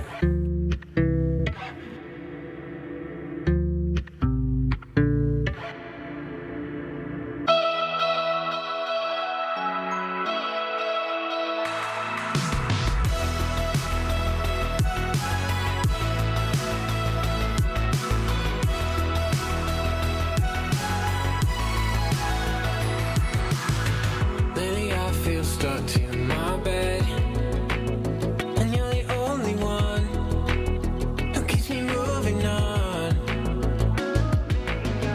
And I know it's just what I get, turning the TV on with all that's going on. Stand by me and tell me I'm alright, when everything that we knew started to fall right through, right through.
Welcome back, ladies and gentlemen, and this has been a great day today so far. Tools, this is the 5K Forge Hub 2v2 tournament, and we've seen a lot of new maps today. What has been your favorite thus far, Tools? Stellar, dude. I love Stellar. It's a great. Okay. Oh yeah, the map and the player, but no, Stellar. It's cool. Love the vibes. This is actually my first time seeing a Gatekeeper, and I gotta say I love the artwork of this map, like the sort of the aesthetic, with the big castle in the back. Like, you know, it's pretty cool looking. Tools, I know I mentioned it earlier that I like space. You know what my second favorite thing is, or something that's tied with space? It's the medieval era. And this is, I love this. This is like some Lord of the Rings type stuff, dude. Look at the, this is so beautiful. The snow, man. This is, goodness me, these guys are talented, man. So not to be pedantic about it. What's that word mean, first off? Why you calling me out? But I don't like. Is Lord of the Rings Middle Ages or is it fantasy? Do you like fantasy? They're in Middle Earth. I mean, listen, man. It's it's the Middle Age. You don't know if there was magic back then, wasn't there? I don't know. Gandalf is real. They would famously kill you if they thought you were magical. Yeah, Johan. That is true. That is able to find a couple kills, and this is going to be a great matchup, right? A couple pro players from North America versus a couple pro players from Mexico. I love that. And yeah, guys, if you ever see Tony in the chat, call him out. He has not watched Lord of the Rings. The guy's a fake. Anyway, ladies and gentlemen, That's 6-3. It's 6-3. Yin and Yang leading so far. And like you said, Magico and Johan, they've been a part of many 2v2s together. These guys are extremely good in the 2v2 space. And of course, they're facing two players who are very familiar with 2v2s as well. And so I assume a close, tight match here, 6-5 so far. So I love the sunlight coming through the building. Oh, it's so good, dude. All right, shock nade out, but hit the wrong wall. Unfortunately, not gonna do much damage. And obviously Yax, and they're gonna at least take over the sniper for now. Now it's just time to hit the shot. Wow, Bandit cleans it up. That's a nice shot too. That's clean right as he's jumping, as he's descending from that jump. Gets the OS as well. Johan gonna try and get that beat down. Yaxon avoids it pretty cleanly, and with that lead and with the power-ups and the power-up and control, it's a 9-6 lead so far. Yaxon wants to continue that. Magico just try to use that repulse to stay alive. I always hate it when you hit the repulse, but the punch still hits you. That's a situation he's gonna have to deal with there. I will stay alive, and now it's a foot race to the sniper rifle. Looks like Yin Yang got good spawns towards it, so obviously doesn't have to get. They knew the spawns. Yeah, that was super heads up, right? He saw his teammates spawn behind him, and he just doubled back to get into the fight. That's so good. You love to see these guys. Obviously, there's a lot of money on the line for this tournament. You love to see these guys put in the work to make sure they can. Oh, nice shot by Johan. Bye-bye? No. Yeah, Avicii almost. Avicii ends up cleaning that one up. He's got one bullet to work with. Is this the new? This is the new sniper, I'm assuming, as it was just on spawn, but Avicii wants to take this tower control, literally tower. That's a tower. Inside the tower. Yeah, it is a tower. Shout out to that knowledge. Well, the live fire tower doesn't really look like a tower. This is like a tower, you know? Like, I don't know. Anyway. Oh, okay. Sorry, I didn't know where tower elite is here. I'd say the live fire tower is a tower. It's more like a. This is more like a spire. I mean, come on, let's be honest. Okay. Dude, it's crazy how like it just looks like you're in the like. Yeah. You can't really tell that there's like the map doesn't end. It just looks like you're like Skyrim or something. You just keep going, you know? It's like an RPG. King of the castle. King of the castle. Oh, There's a beat down there. I don't know, but it's working. But goodness me, another kill by Magico. 16-11 though. They still got a bit of work to do if they want to catch up. I'm sure, you know, the ping is definitely a factor, but it doesn't show that it's a factor. They're not showing that it's a factor. They're going to get OS as well. And another kill onto Avicii, who's turning around. Not a good time to do so. The lead has been shrunk to 3. Yeah, with the overshield, they're going to have a great chance to get into their face and find these next couple kills. It's important to try to get the value from this overshield, but you see Yin Yang, they really slow themselves down. They're forcing Johan to find them, and once he does, he's getting shot from both sides. That overshield does nothing. But that nade was so nice onto Avicii. He shot the nade off the ground. Did he shoot it off his head, off his hand, or off the ground? I might have been off his hand there. The nade before that, shooting the nade there off his hand or whatever. I mean, there's Lots of plays going on here, but still Yin and Yang continue their lead dominance. Now the lead by 4. It's going to be a 1v2 though here. And Yaxin able to clean up one, comes in, cleans up the second. That's the trade you're looking for. With that, I mean, a 5-kill lead at this point in the game. Yeah, basically have to go 2 for 1 at this point. And I see Yaxin maybe experiencing a little lag spike there as he teleports a couple feet to his right, a couple feet to his left. We call that the SK shuffle. Common asks why the ping would be a factor. We do understand that there's lag compensation in the game, but I still think playing on a high ping is tough. Personally, yeah, you know, as someone, you know, I think it's okay for you to talk about that because you, as a person who plays on 17 ping every single game, has so much knowledge about what it's like to play on high ping. So I don't. If it was family appropriate, I would tell you to do an action right now. That's all I gotta say. Yeah, if I get 30 ping, I'm pissed. I can't do it. It's 30 ping. Yeah, 30 ping is my standard, bro. That's yeah, it's way too going high. right for me, bro. Nice. Obviously, just flies in. Clean. Come on, get the no. Well, there it is, ladies and gentlemen. Yin and Yang gonna take the first game of this series, and on a beautiful map, I gotta say. I want to play that map really badly. That is, I don't know. I think that's my new favorite now. I think Gatekeeper is my new favorite. I don't know. See, there's too many good maps. So Lahat, one of my favorite forgers, has made some of the better maps around. As long as Ethan Hibbs with that, I have a special request. Can we get Gatekeeper? But can we make it a big team battle map where the rest of the castle is used? That's a great call, Tools. You're probably adding about 1,000 hours of work, but that's a good call. Get on, like, you put like mongooses around, but you like design them as horses, so it looks like a little horse is like going down the thing. Yeah. So Eli, thank you, Eli. I'm just stupid sometimes. Eli kind of talked about the fact that the ping shouldn't be so different because it's North and Central America. So, okay. I get what you're saying. It just means agreed. the Texas server, right? Yeah, agreed. Guarantee the Texas server. So it's not too bad. Avicii and Yaxin live, right? Yeah, I'm not sure, but okay, I get what you're saying, Common. Okay, my bad, dude. Anyone know the location of Avicii and Yaxin? We can figure this out right now. But we go to Nemesis next. A little Nemesis action. War and Ethan Hibbs. Nemesis is cool. I was really enjoying it. Nemesis 2, by the way. Second Nemesis 2. Okay. We're getting confirmation that's Virginia and Arkansas. Arkansas, by the way. Oh. So embarrassing that you'd say that way. I was going to say Arkansas. So. Yeah, that's kind of cool. War and, wait, there was a different name at the bottom of that. Tim, I'll give you $5 you can tell me the popular mascot of Arkansas. Nope. I don't know, and I still owe you money, don't I? Yeah, I'm trying to give you back that money. This is like a pretty easy one, dude. It's cool. They like redesigned this a little bit, a little brighter. Got some some more forgery around. Let's see what else is different. This is one I did. Remember when Druck hit the crazy no scope, like lift the lift? Yes, dude. Holy. There's been some crazy plays on this map. There's the top down. I love these top down layouts, by the way. Back in my day, a long time ago, we used to put these on little. We used to laminate these and use markers to draw where we're gonna go and what our strats were gonna look like. And yeah, it's really cool to see the top down. Work? So, I mean, we beat a couple good teams back then. I like how they elevated the right side of the map. Yeah, it's a little bit different. Some new changes.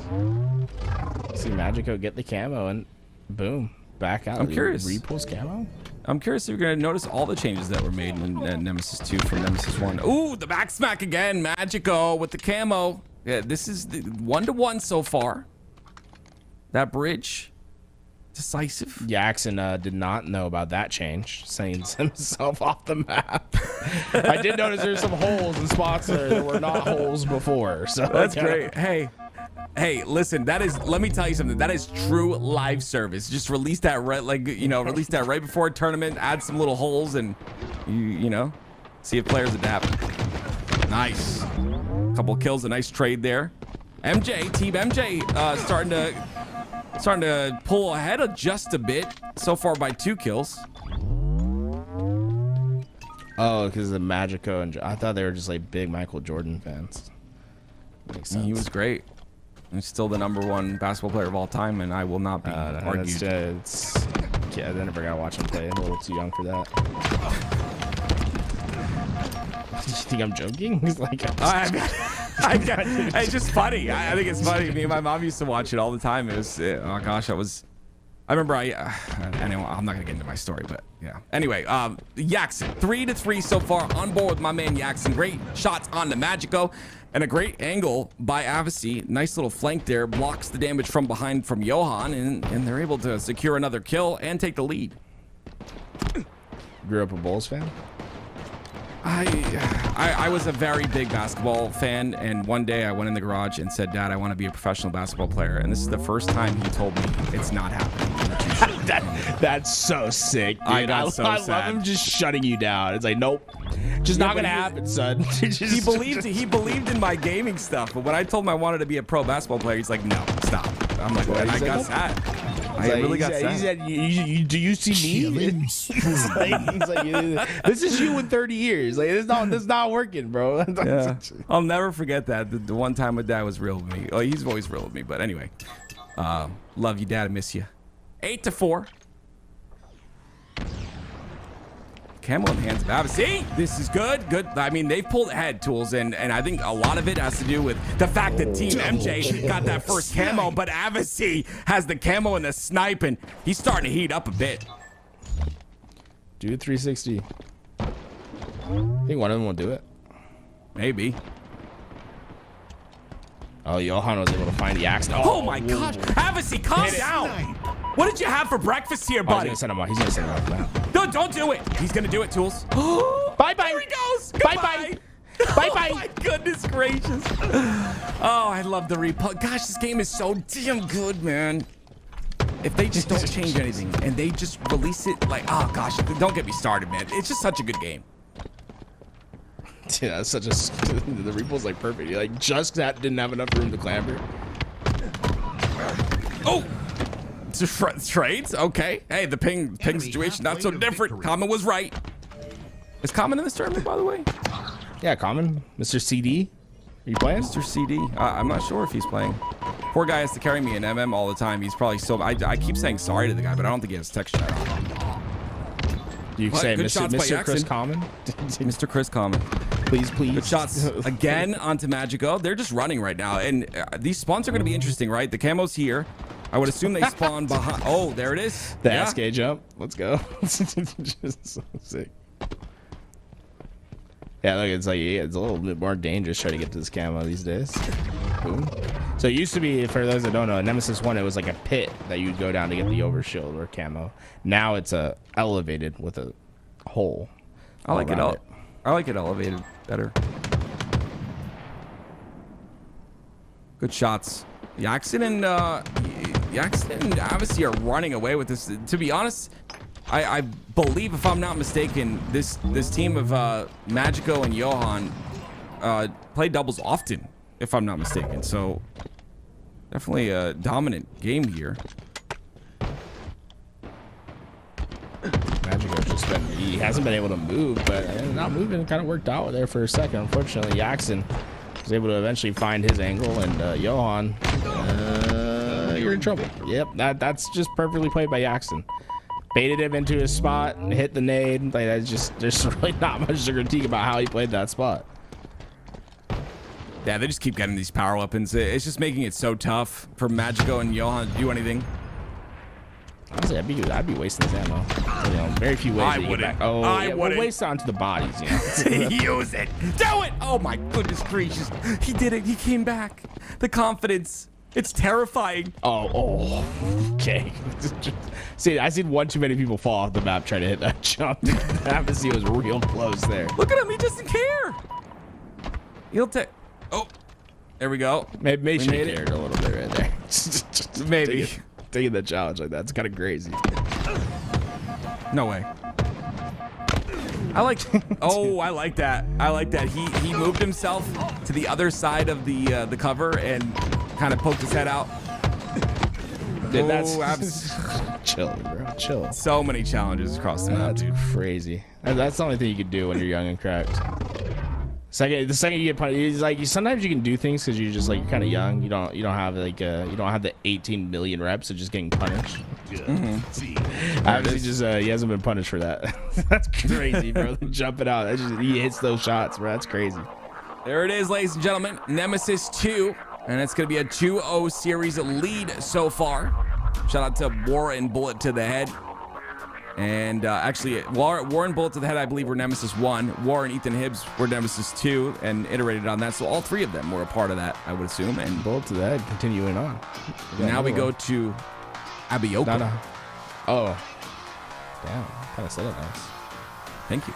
Hey, can you rate it, Bullet? Can you tell us how well he said that one? Also, Bullet, can you tell us what Abiyoko means? Yeah, that's true. I'm going to, I kind Or of want is to it know, just too. like a bunch of, because it's like A, B, C? Ethan Hibbs is Bullet. I didn't know that. I'm so sorry, Bullet. Yeah, I that's did what not I'm mean to saying. disrespect you there. My bad, dude. So, Wait, what, did you not know that? My I bad. thought they were you knew that. You didn't hear me say it. I said 3 different people. Oh, So- no. I thought I you were assumed he like- has multiple. I assumed he has multiple personalities. That's my fault. I apologize. sorry, I I'm actually sorry, didn't I'm know sorry. you were the same person. Sorry about that, dude. I like the rebrand, though. I like it when people go by their name. Yeah, lots of respect for you though. For real. This is cool. It's the Very, very full cool. tired feeling after eating a large meal, bro. I get that all the time. What language is that? Is it like Spanish? That's awesome. Dude, it'd be Oh, so yeah, funny wow. to change the name to be Food Coma. You know what I'm saying? Like we call him that Food Coma. Italian. Of Shout out course, to the Fry Italians would Cowards. have a name for it. You know? Yeah, that's funny. Oh man, I miss Italian food. I'm gonna be honest. I miss it so much, but I miss it. I love pasta. Love myself some chicken parm. Chicken parm. But yeah, cool name. Very, very cool name. And the only forger this time is Ethan Hibbs, aka Bullet to the Head. Gotta make sure to get that right. Regardless, though, Yin and Yang dominating the series so far. And we'll see if Team MJ can maybe it's a lack of knowledge of the map, possibly tools for Team MJ. Potentially. Oh, look at that. We're right into it. Oh, dude, this map's cool. I haven't seen this one yet. Okay, I'm being corrected a lot here. I apologize. Let me do my due diligence. Okay, Nemesis 1 is War and Paimon. Nemesis 2 is War and Ethan Hibbs, a.k.a. Bullet to the Head. I got it there. Ladies and gentlemen, do not fire me. I am just a man and a human that makes many mistakes. Many, many, many mistakes. But here we go. Magico on your screen here, tied 2-2. And it's, of course, Yin and Yang that only need one more game in order to close this one out. I love this map too. What do I do, Tools? There's so many maps I like. They're all so good. I'm not joking. Like, there's no fluff here. This is real. I like them all so much. This reminds me of a Counter-Strike map, and I love it. Dude, that's what I was literally gonna say. I was like, this I love reminds me of a Counter-Strike map. Which one am I thinking of, though? Which Counter-Strike map are you thinking of? Yeah, is it I'm gonna be honest with you. I think I don't remember the name it of it. I haven't Inferno? played in a little while. Yep, Inferno. You're correct. okay. I was like, yeah, it kind of reminds me of Inferno a little bit. Yeah, it's got the same vibe. It's definitely a different layout, but it's definitely the same vibe in this. So it's a dust. It'd be cool if it was the same. It would be cool. CS mentioned, it's like Dustin. Someone says Dust immediately, which is always funny. Dust. Oh, Dust. Oh, nice shots by Abasi. My goodness gracious, the Fall in the 2v1. hole. I love how he looks down, but he doesn't really care. He just goes, you know. To the. Oh, it's just caught in the open. Oh no. Oh, they're split on the map too. That is like just perfect collapse. Chad, I'm Wow, gonna need you to do something. If you support LVT, okay? If you support us, I want you to do something for me from now on. I'm gonna create a trend. I'm not joking.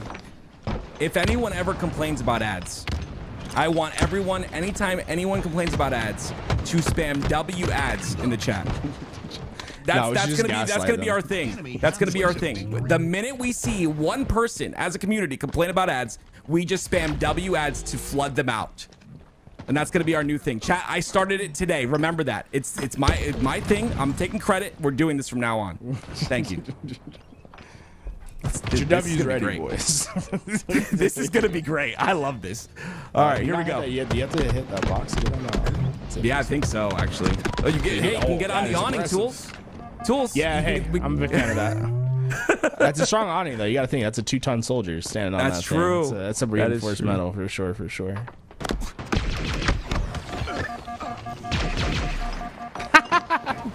He's shooting the bodies. It's great. Dude, I love shooting bodies down 0-2. It's like It's so good. You do it. It's honestly my favorite pastime. Yeah, we had a 2v2 at the LVT Orlando LAN, and Tools talked trash, and we lost the entire series very quickly. So yeah, it's just, you know what talking trash is when you're down. Dude, I got to winners round 2. The 2v2. I'm sorry, I'm talking about I meant to say the 4v4 when we won that one Slayer game. Remember? I'll tell you what, we didn't lose because of me. Let me tell you what.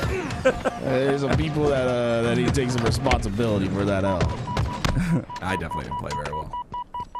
That was fun though. 18-7. Yin and Yang.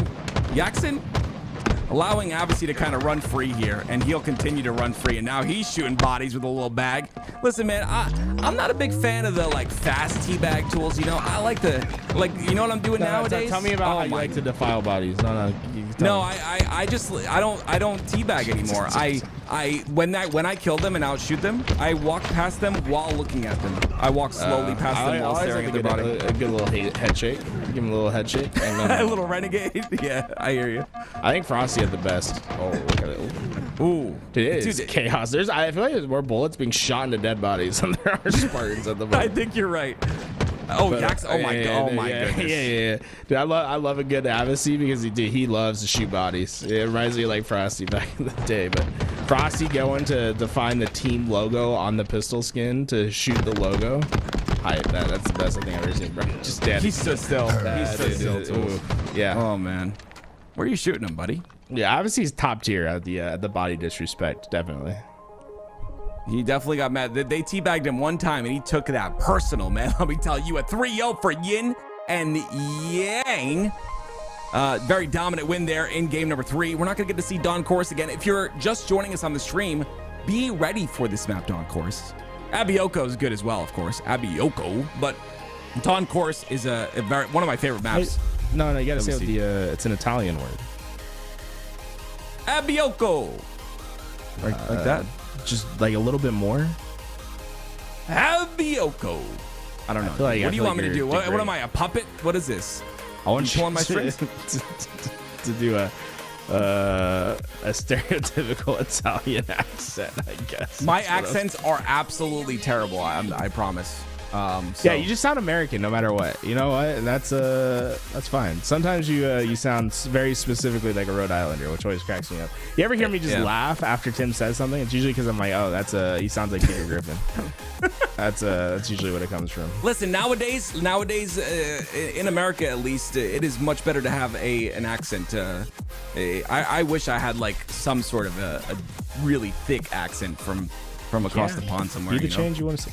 Oh, you just don't like your accent, is what you're saying. Yeah, like I just feel like Onset's accent, for instance, like not his voice, right? He's got that. I don't know where's Onset? Onset? Britain. There you go. So like, yeah, that British accent, dude. I want one, man. I want to see how I would sound. I'd probably sound really cool. Maybe I should just go live there for like 10 years. You live in a spot that has a stereotypical accent. You could just adopt your own accent. Yeah, that's true. You're stealing my accent right now. You know what I'm saying? Because I'm West Coast.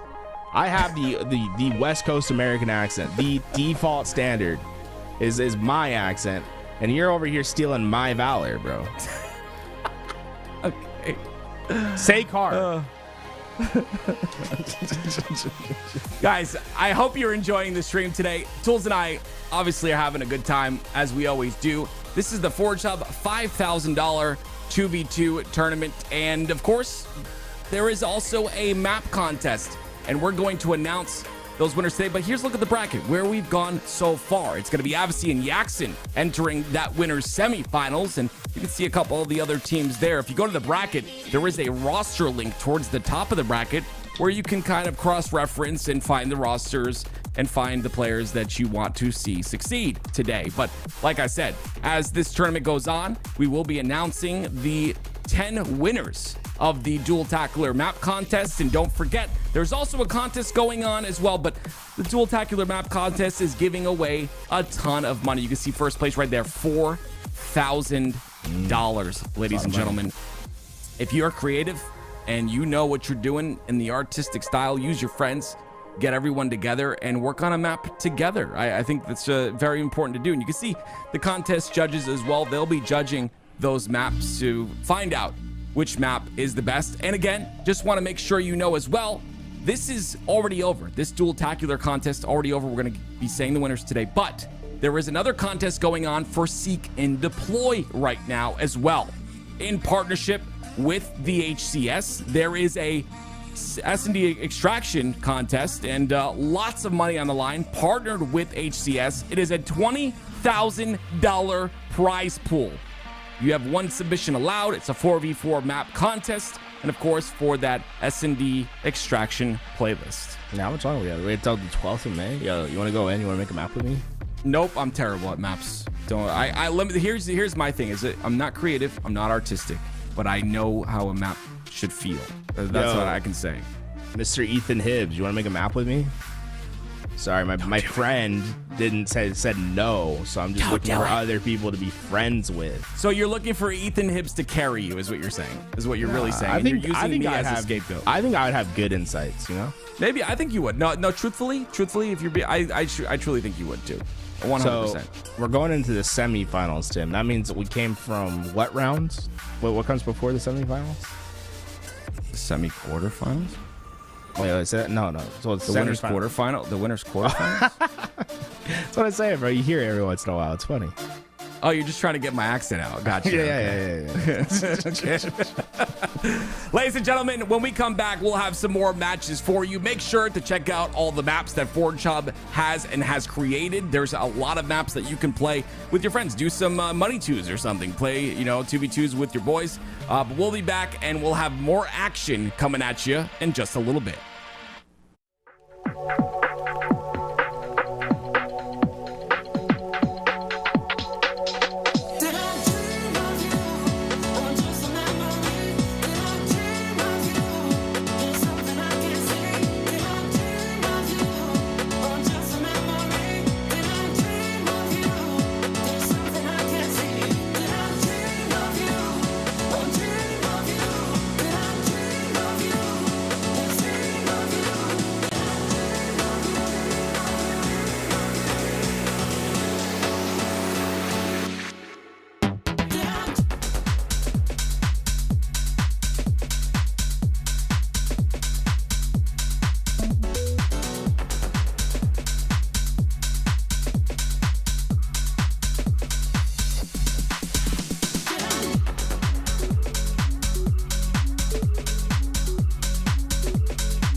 I still think of you.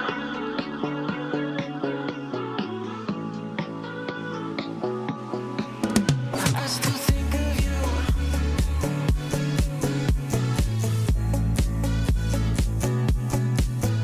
I still think of you.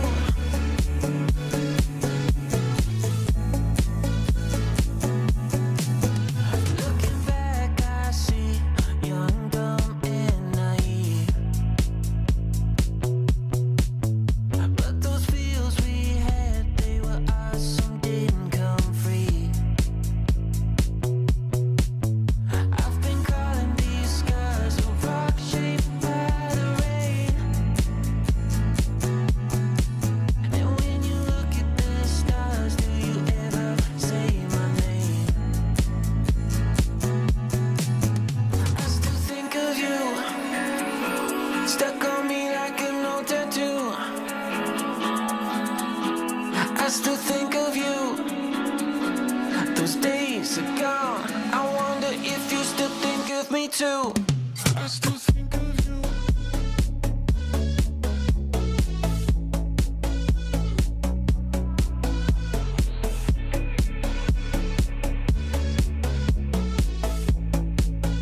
I still think of you.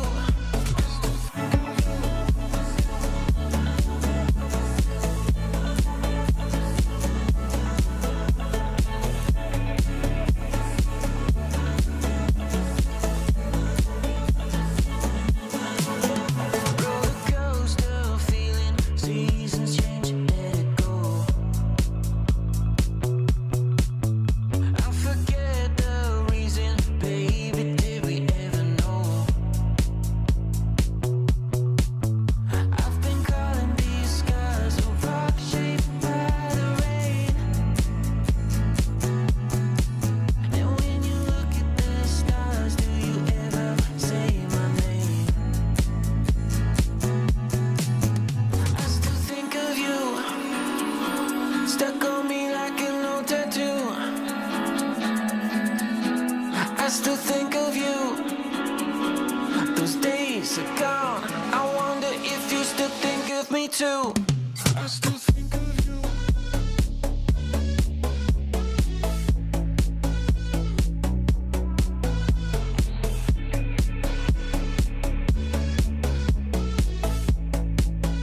I still think of you.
Salt on my skin, pull me closer, right in. I think about all of it.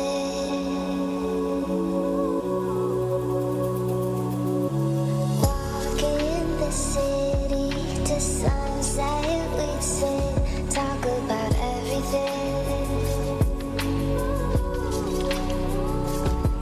Now I can't sleep without you by my side. You are the best part of me, and I can't deny now I'm just someone I don't even recognize. Can't go back, but I'm trying to, 'cause I'm not me without you.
Welcome back, ladies and gentlemen. We are now entering the winners quarterfinals, and of course, my name is Active. Alongside of me is this very handsome gentleman, Tools, and we've had some great maps today that we've been able to see, Tools, and some maps that I would say, my favorite out of these 2v2 maps. But today, we're gonna watch TSM and Exceed, and the first map we get to go back to is one of my favorites, called Gatekeeper. Yeah, another quarterfinal that we're going to bring to you guys here today. And Gatekeeper been a very interesting map so far. It's honestly kind of trippy how the map, it's like I can't tell where the boundaries are. It just feels so natural. It looks like this massive landscape the entire time. Yeah, I love the, of course, I guess you could say the Lord of the Rings, a medieval aesthetic to it. And we're going to get to see that here. But we're getting to see TSM and a team that very... very familiar with Forge Hub tournaments and familiar with a lot of these Forge Hub maps, maybe not the newer ones, but if I know them, they have definitely gone in these maps together and have checked them out and given them a look-see before they headed into this. It should be a very tough challenge for both sides, though, because Exceed, two very proficient 2v2 players, in particular Evolving, used to run a lot of the 2v2 tournaments early in Halo Infinite when he would play with Pyretic. Now Looney, one of those up-and-coming players that has been doing a fantastic job of making a name for himself. Going to be going up against a veteran team in TSM. Okay, here we go, ladies and gentlemen. It is Looney on your screen. He's been playing a lot with Gunplexion, and they've been doing some good things together from what I've seen so far. See if that individual skill will be brought here into the game. It's tied at 2-2, but you can see a little bit of a differentiation in the kills and assists on the right-hand side. It's 2 kills and 2 assists. So both of the fights that they were engaged in, both players were actually taking those fights together. Talik stayed alive for that long, was able to at least get a trade out when he was caught dead to rights with those shock nades. Drog. My goodness. He knew about that ledge. He's definitely practiced. I told you this is what these guys are. What, 5-time Forge Hub champs? I mean, they've done this. They've been through this before. They put the time in to get to learn these maps, and it's something important to do when you have a new map like this or new maps in a rotation. You just have to put that time in. You have to make sure you get used to all the jumps. You get used to all the places where you can play your life, because that's what Halo's all about. 6-4 so far. TSM lead. Drug knows this challenge is coming pistol out. He'll have the advantage in the short range, and just too late with the repulse to keep the nade off his head. But TSM playing around with the lead right now. They're extending it too, and they're gonna extend it even further if they can get that overshield off. But no, it's gonna be Looney that scoops that one away. But look how high Druck is on the map. Looney looks up at him and says, I've got a mountain to climb to get up there. And Druck is literally raining down fire like a dragon from the medieval times at that top perch.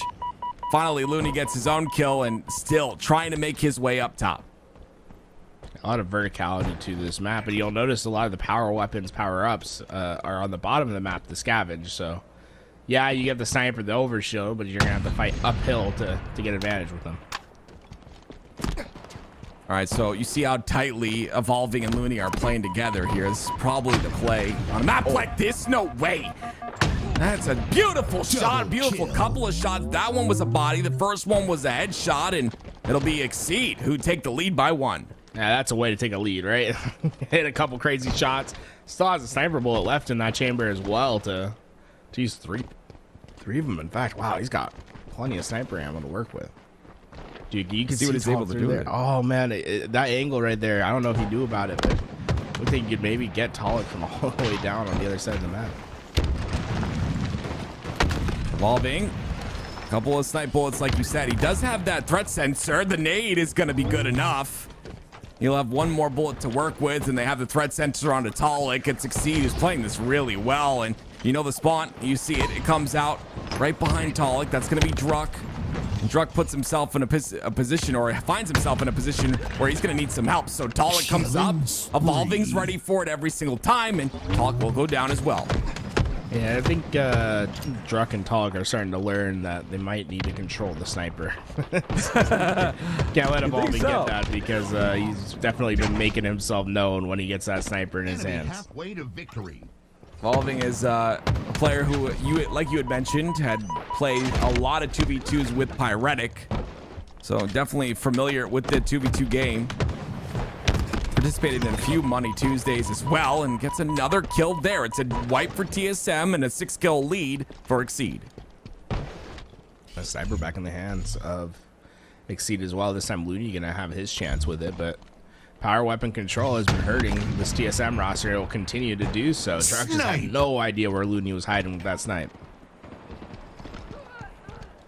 Oh, this is incredible. I mean, we talk about TSM so often and how solid they are as a squad winning these 4v4 Forge Hub tournaments, but we've yet to see a 2v2 tournament with these two in it, I believe. If it has happened, it happened a long time ago. Evolving on a killing frenzy. 13-4, a 19-9 lead for Exceed. Yeah, just picked the right corner. They're able to get that easy back smack, and they still have plenty of sniper ammo to work with.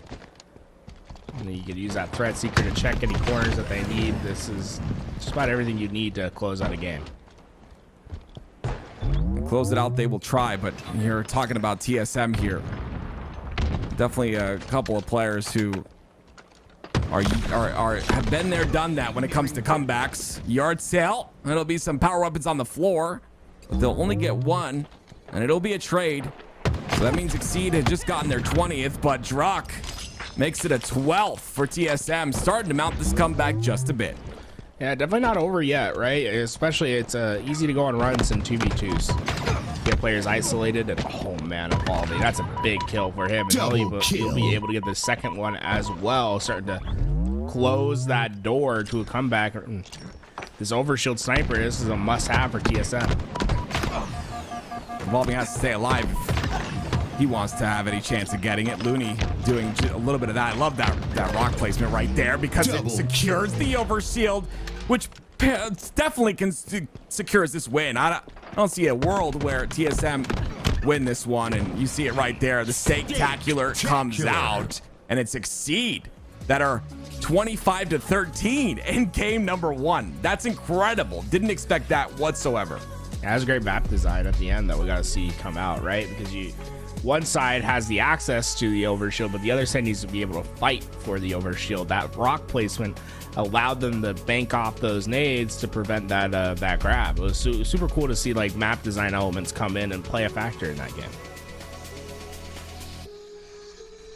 All right, well, ladies and gentlemen, we are going to go straight into game 2.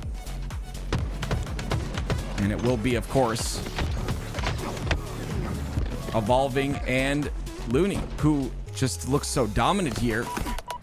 I'm curious if this will continue on maps that we've seen before, right?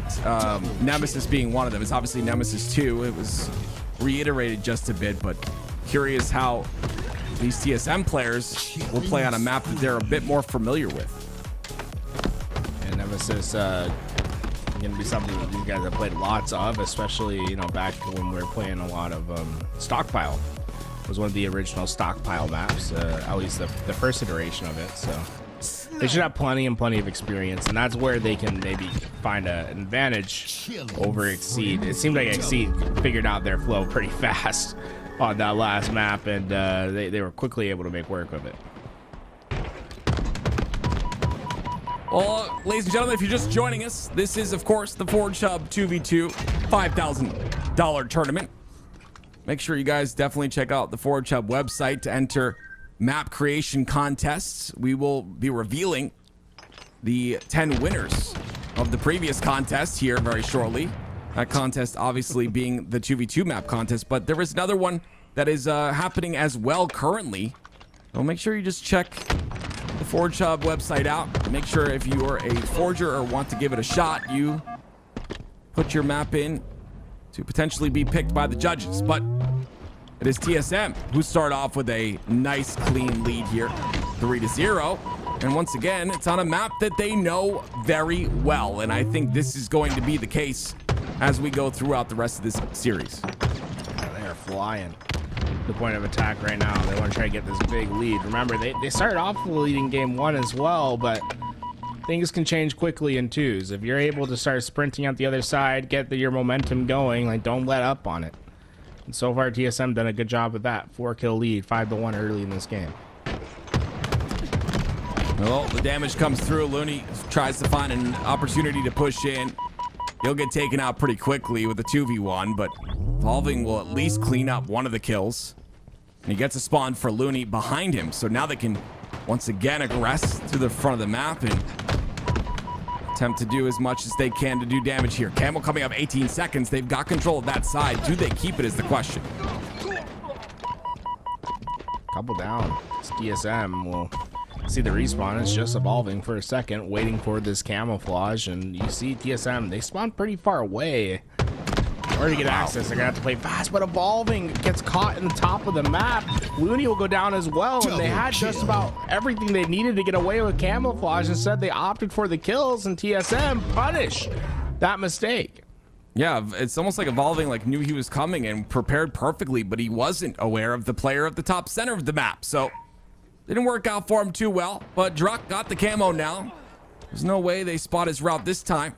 See if he can make his way in, and looks like he has. Evolving takes a swim, and that's it for him. 11-5, the lead for TSM. So many opportunities to send people off the map with the repost, and Looney's about to guess, hey, go have fun. Bye-bye.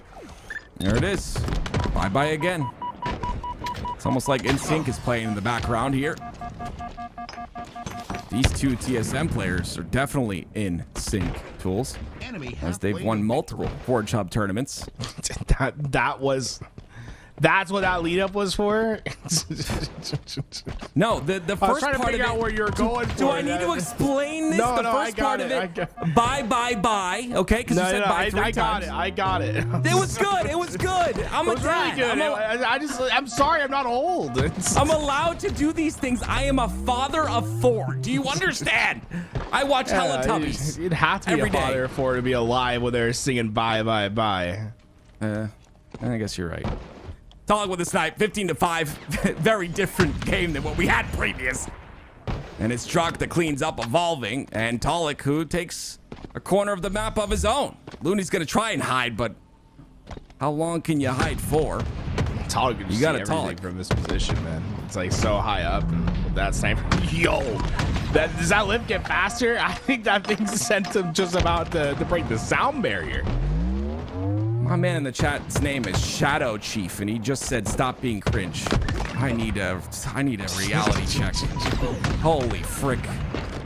Bro, you spell your name with 2 E's. You can't talk. That's true. That is true. I put a Dominating Z. is There's a Z in my name, bro. I can't talk. What the hell? That is true too. Why are you roasting yourself? 19-6. It is TSM that have, like Executioner had clearly mentioned, TSM have won many tournaments on this map. 7, I believe, is the total at this point. And this map has been involved in all of those series layouts.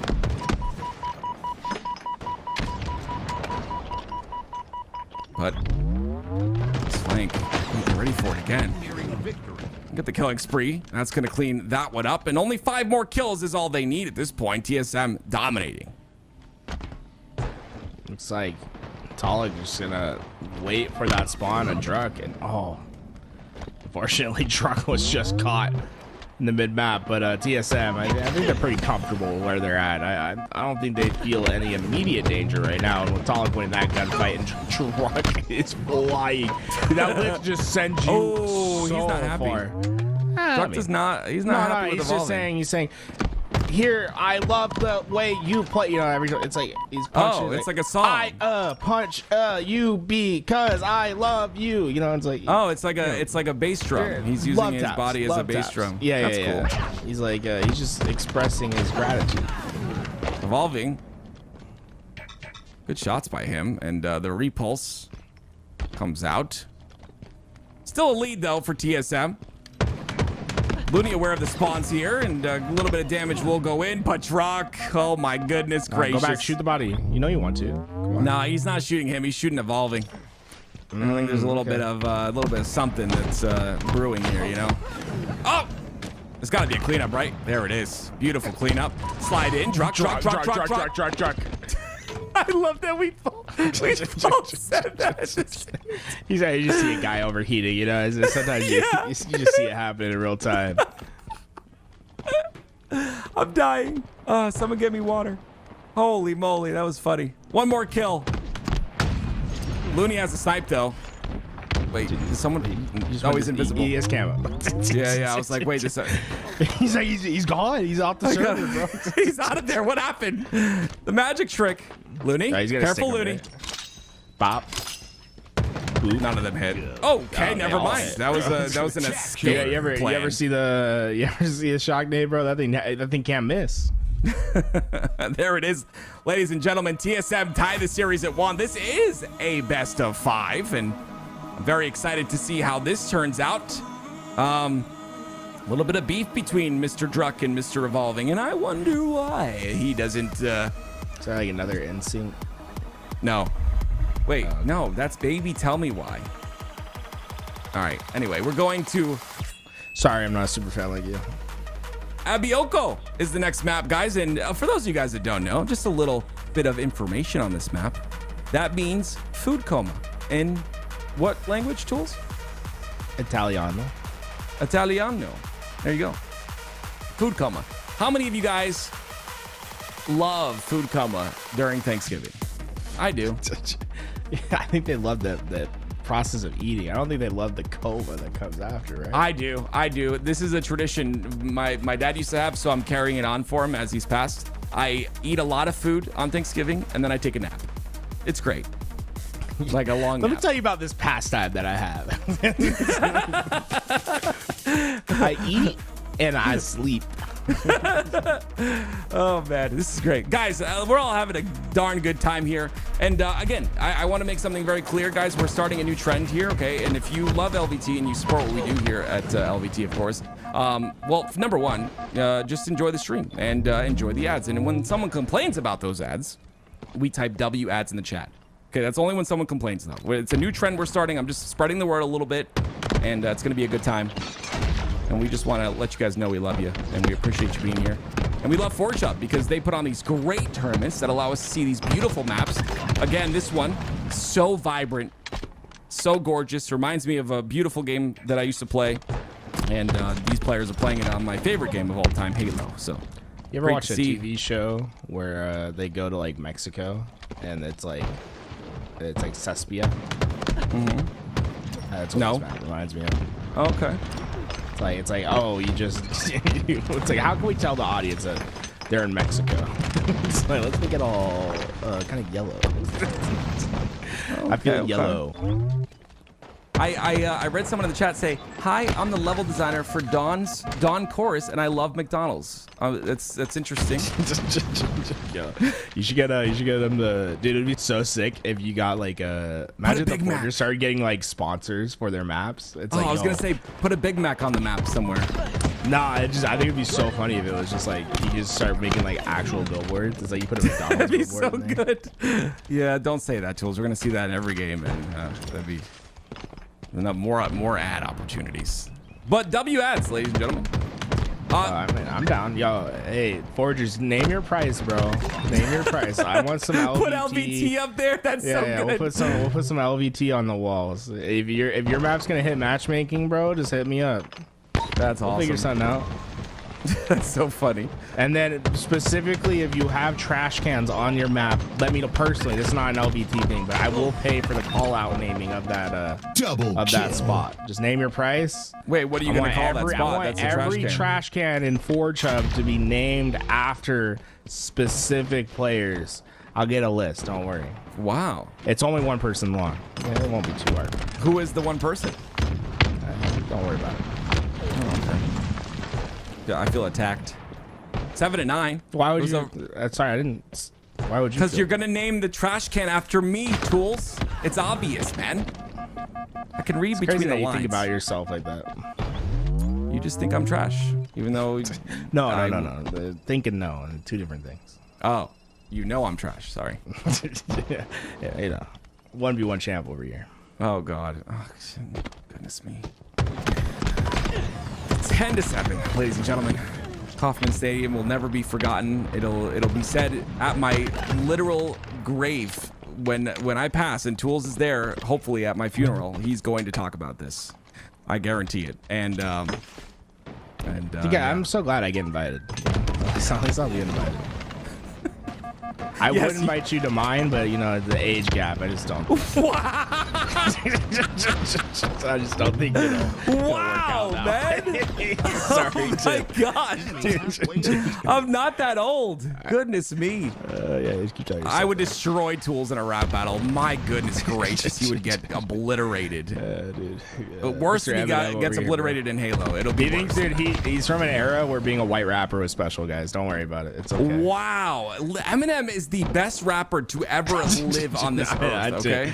Hey, it's 10 to 13 TSM. You know, got to make a little comeback here. Snipers, you know, coming up soon in about 10 seconds. But Exceed, I'm going to try for a challenge here, right, when that Sniper's coming up. You see what you got the chat doing, Tools? You talk about my Rhode Island accent, and now people are telling me to say car.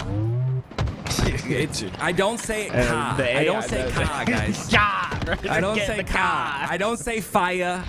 That's not me, man. All right. I am a American with an American voice. No accent. 14 to 13. Like, Cedar winning, Tools. I mean, I feel like when we come to these brand new maps, I feel like maybe both these teams have put in the time and effort into understanding the map flow and all of that, and that might be why it's going on this way. So far, it's been interesting how tight the fights are, right? Because it is like a relatively open map. Like the lanes are pretty open, but a lot of times you're like turning those corners into fights and evolving. Yeah, let them know. I like that. Shoot a couple bodies. You deserve it. He's 14-7. This is kind of nuts. Oh, okay, yeah. Sorry, you're saying he was 14. I was like, whoa. No, did not know that. No, 14-7 makes much more sense. Double positive. He has more kills by himself than TSM. Yeah, that's kind of crazy, man. Actually, no, he doesn't. He has one more than they have one more than him. If you did the math correctly.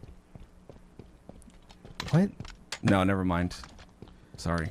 You know it like adds up the score at the bottom of your screen, right? Like I can like read it. I didn't have to do the math. I love casting with you. It's fun. Oh, this is great. Happy Sunday, everybody. Is he out? Oh, he stayed alive. That's crazy, dude. That is nuts. Stays alive.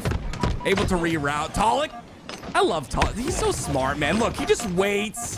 You know what I mean? I wish I had a teammate like that. I just, just take care of him. I'm going to go over here. You know what I mean? And the OS is coming up soon as well. They've got full control of this side. Talik continues to stay alive. Dodges the nade somehow. Evolving's going to get out. Oh no, they're on both sides of them. Looney set that up so well, baiting evolving there, letting the players get into that space and being able to just get so much damage without them even looking. Tools. This match is amazing, but the chat is all spamming WS. I love it. We've set up a precedent here. This is beautiful. You guys are the best. I love you, Halo community. I truly do. 20-17. Evolving. Great shots out of him. Nice 3-shot beatdown. Gonna clean up Talik here. Evolving is dominating, but Druk keeps shutting him down. I will say if there's one player that's definitely shutting Evolving down, it's been Druk here. And it's gonna have to do it a bit more because they are trailing so far in this game. Yeah, 3-kill differential.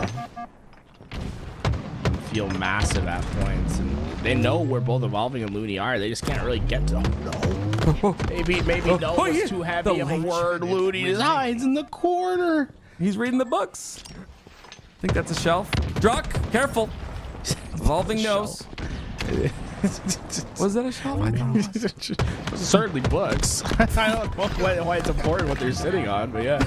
Evolving, able to find 1 kill. They're just 2 away, and Druk's 1 shot, but they're gonna both regain shields. Did he hear him go by? Yeah, he must have. Trade again. 1 more kill is all they need. See if TSM can play this smartly. I like that by Looney, right? Don't charge into that nade. Kind of play it slow. He's pinging the street to take this flank maybe. But you can see it's mirrored on the other side, and there are nades still coming through, and Druk has a nice spot here. Evolving's gonna overextend on this though. Talik gets a kill.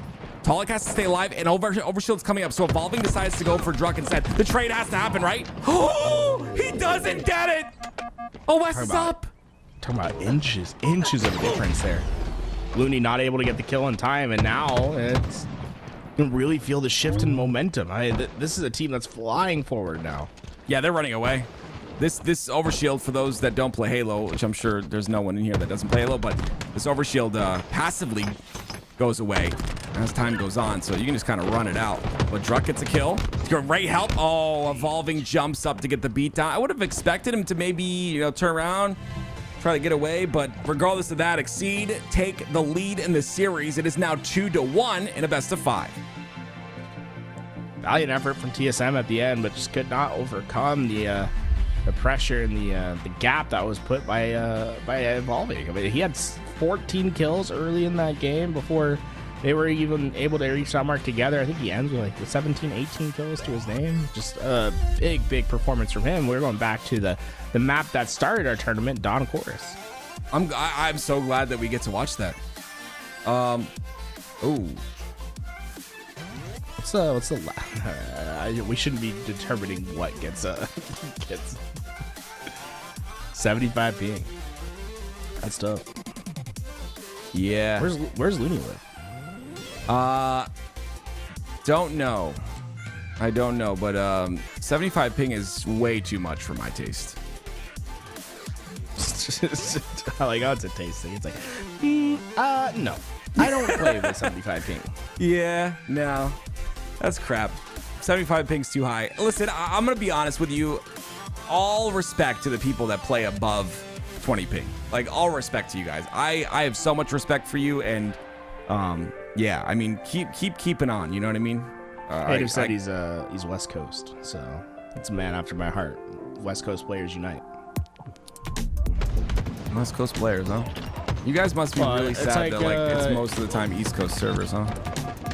Yeah. It's like, so you ever watch there's a show, it's like kind of a classic actually. It's called Naruto. Nope, don't know what that is. And there's this character, his name's Lee, and he's about to get in this fight. And, the weights, right? I know this part. He has some weights that he takes off the weights. That's what happens when we get a West Coast server, you know? It's like, so it's taking off the weights. Boom. Okay. I can see that. I can definitely see that.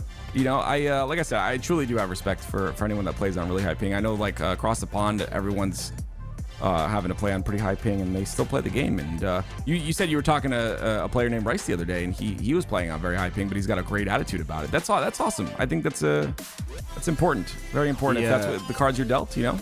I'm surprised you didn't get my reference right away since you like watch so much anime. I mean, you've been telling me. I about all don't these other watch shows. anime. I don't watch anime. I was like, bro, Nope. it's like, man, I had to listen to him talk about domestic girlfriend for like 2 hours. What is that? What is that? That doesn't sound legal. What is that? Don't even try to feign ignorance. That doesn't right now, bro. sound legal. That's Domestic crazy. what? But then I What is bring around going like on? one classic one that I watched as a kid. Tools. No, can we don't skirt around the topic. What did you just say I watch? Tools? If you know, you know, bro. All right. Well, ladies and So gentlemen, some I do people in not. chat obviously know which cracks The me last up. freaking anime I watched was Pokemon, okay? And that was a long time ago. I don't watch anime, and that's okay. You know, we all like different things. But here we go. We get to watch my favorite map in this entire rotation, ladies and gentlemen. It's Don Chorus and the man, the creator, in the chat right now, and he likes McDonald's. But McDonald's is not sponsoring this show. Well, we'll send you a check later, McDonald's. But who is sponsoring this show? A lot of airtime for McDonald's, surprisingly, this show. Who is sponsoring this show is a better company, and their name is Forge Hub, ladies and gentlemen. There's a lot of contests going on right now. We will announce the winners of the 2v2 map creation contest today. Obviously, there's a prize pool for this tournament, which is $5,000. More prize pool for the winners of the Dual-Tacular tournament, which we'll announce. And then we have another map creation contest for the new Seek and Deploy game type for the HCS, where HCS is partnering to give away $20,000 in prize pool to the creators. Here we go, ladies and gentlemen. It is 1-2. TSM are trailing in this game so far.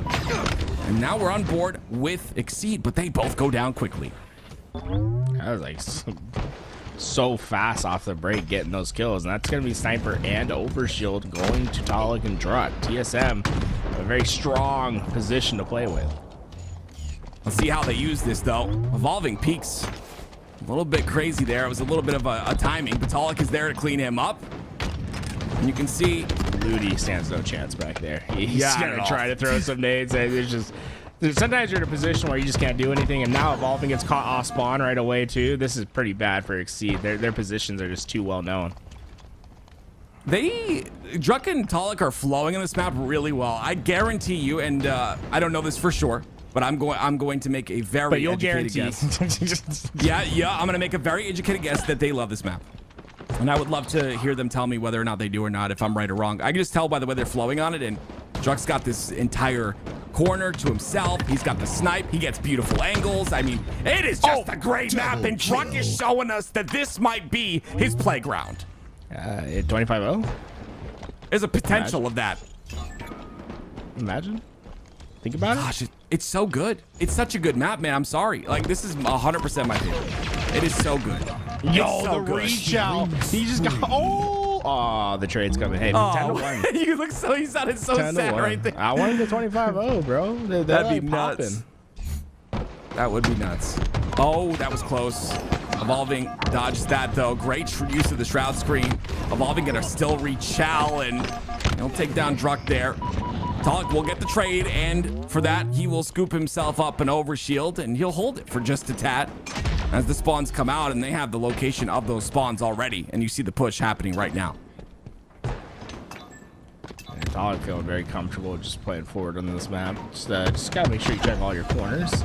Unfortunately, that's one of the few things that can take you out in that position. Nuke combo in hand, able to get that kill, but they're gonna need many more of those kills, and without trades, that they're gonna get back into this game.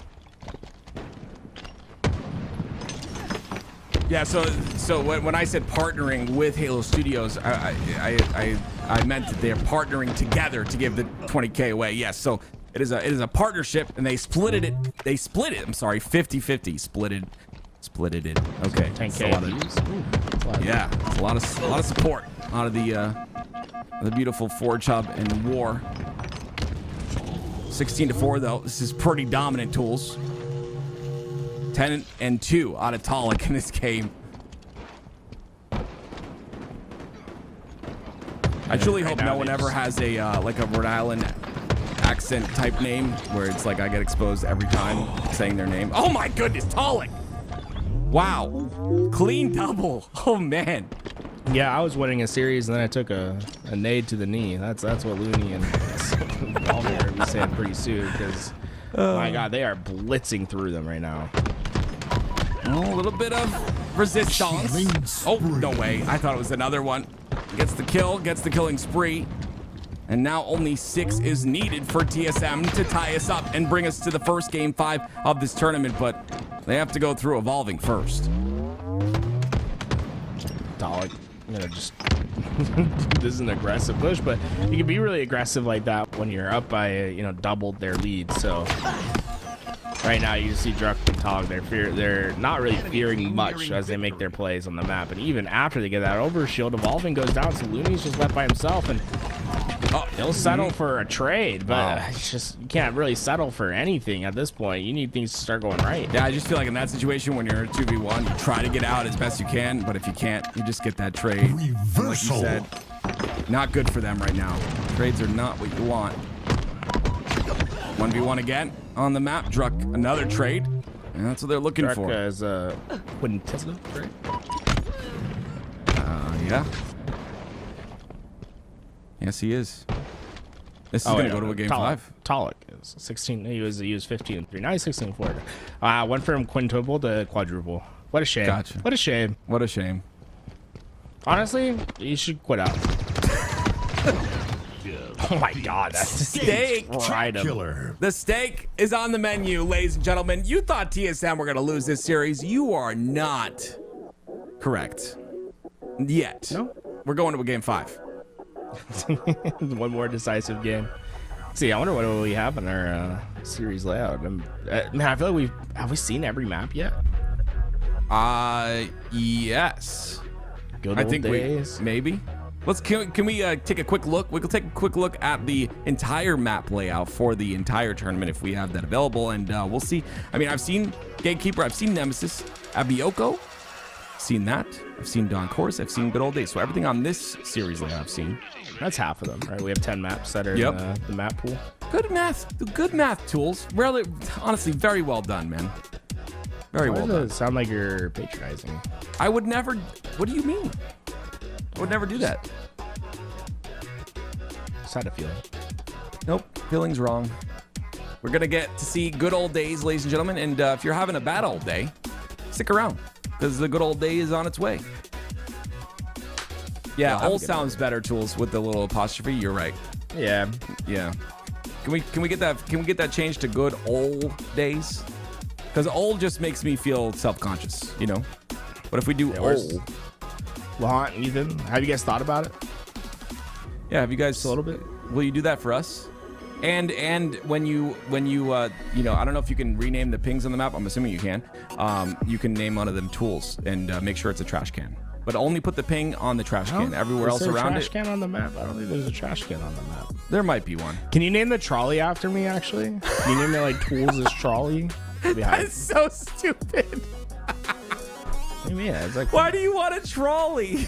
what do you mean? It's the alliteration, the TT. You call it the TT. He's at the TT. He's at the TT. Is that how it works? Perfect. Tools, listen, man. The greatest Halo players of all time have gotten spots on maps named after them. Trippy Corner, okay?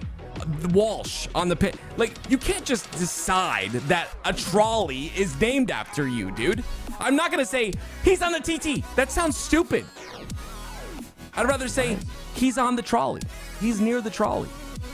Okay, which one's faster to say? Well, TT is 2 syllables. Trolley is also 2 syllables. So they're both the one same. has elongated vowels. And, True. One doesn't. True. He's off the trolley, bro. No. Nice name. Wow. I'm all Yeah. Is this the beginning strat for these teams on this map? Is just to go for OS right away? I mean, it makes sense. Just like meet up in the middle, but it feels like Looney and Exceed, like a team Exceed has a better spawn because they get snipe and overshield. What is on the other side? Stalker? You can't make. Executioner says you can't make custom names. Like you have to like pick off a pool of names that are already in the game. Ew. Let us type our names in. How do you make a call out then? Like when you like ping and it shows something. Sorry, the forgers can educate us real fast. Well, I'm ready to sit down. I want to be and educated. be taught. Yes. Me and Tools are gonna make a map. We're gonna do it. We're gonna call it. What could Because we have something called flank stake, and I just refuse to believe that they put flank stake in the game. Oh, we as do. like an option. Yeah, why would flank stake be a name? Right? Evolving, able to find his skill. And it's a 2-0 lead. He still has overshield to work with. What can he do with it though? It's getting melted slowly but sure. Look at Talik run away to his teammate. I love Talik, dude. I wish I could play like that. Just stay alive, but it's just this like demon in my head that's like, go forward, don't stop. Don't you ever get those shields back. Like that, I deal with that on a daily basis. So how do you sound like? Never mind, that's fine. What? Looney. No, that's fine. You just sound like a very specific person, but Okay. it's all good. Sniper for Looney, 3 bullets still. It's honestly surprising how little the kills have been. A lot of respect being given to both sides as to how they're taking this challenge. And man, they're hitting this rotation, but Pollard is waiting in this corner. And that's tough. But looks like Druck's gonna be able to help by shooting the nade on the ground. That gets them the kill. And he's like, hey, where's the sniper? There is no sniper. No ammo left. Well, he's gonna go to West if he can win this fight against Looney here. But guess who's out? Oh wait, this is that was like pinch on pinch action, and Exceed come out alive. Both of them do with the they're 2 both kill lead. looking like they're both looking like newborn babies there, Wait, getting their cheeks pinched.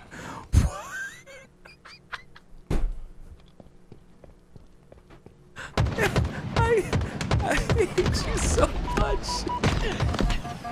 Oh man, this has been such a fun day. I love it here. I'm blessed. This is the jump I was talking about, right? So I'm just gonna get this kill. Yeah. If he wants to go to the right, you see that little awning? Okay, well, we'll see it in a bit, I guess. But He doesn't like little to awning. do what you say. Right. Yeah, right there. You feel like you should be able to jump on that awning to get up there. You can't. Oh. Okay. Maybe waiting for the angle push there or the lane push. Talik, little jiggle. You got a 6 ball. Whoa! Oh boy! How you getting Buckle hit up. like that? Buckle up, ladies and gentlemen. This is going to be a game 5 if I've ever seen one. Druck and Talik started to play a bit slower here. I like this. Change up the pace just a bit. Druck is so pissed though. He's like, nope. Yeah, I'm not. You think I'm gonna let you be free? This is what went wrong in game 1 is they gave the sniper up to Evolving and he just popped off with it. I mean, that seems to be the same case in game 5. I mean, the sniper has been just such a big key for them. Evolving's been so quiet. I haven't seen him much in matchmaking or anything like that. Or maybe my MMR's trash now. But yeah, I don't know. Like in tournaments or anything like that, open series. I don't think I've seen him play too much. Yeah, I have to play with the casuals now. Dude, they just not missing snipe shots. Oh, there. Wow. Yeah, this is dominant, man. I'm gonna be honest. And it's been back and forth in terms of that dominance, right? There are maps that TSM are favored in, obviously, but I feel like this is a big. Yeah, look at that, dude. The nice body shot, nice little cleanup. Talik's got his own sniper. There's 2 snipers on the map, and now it's gonna be Evolving and Exceed that have both snipers. I'm gonna let you know that might be a little bit early to be shooting bodies. I'm just gonna put it out there, you know. You play against 2 professional players. Maybe a bit early to be shooting bodies. But I mean, Evolving just peeling heads. I feel like they haven't missed a sniper shot, man. Yeah. This is kind of crazy. Year 4 of the game, man. That's why this season's gonna be so fun to watch.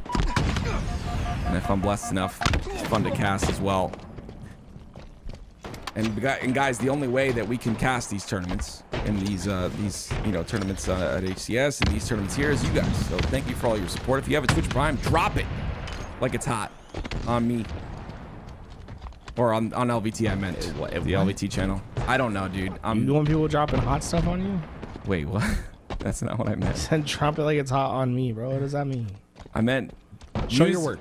Use the Twitch Prime on this channel. Okay, that makes a lot more sense. Okay. Yeah, I'm trying to speak like the young kids, man. You know, Yeah, gotta stay hip.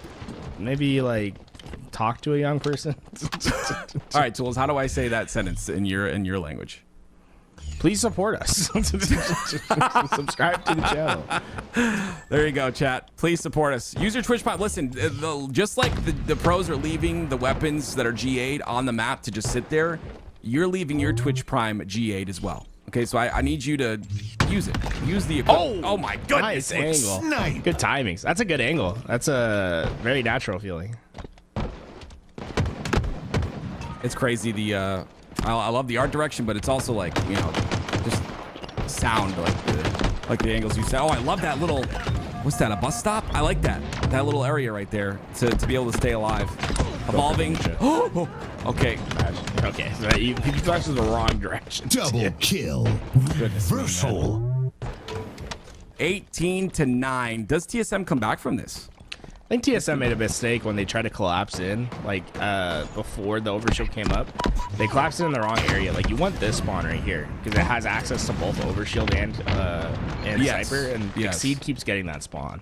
Okay, so you just gotta flip. You gotta flip the map. Druck's got the snipe now, though. He's going a little aggressive here onto evolving, though. That's He hits because the he's gonna hit the shot. I mean, come on, bro. It's Druck. Chill.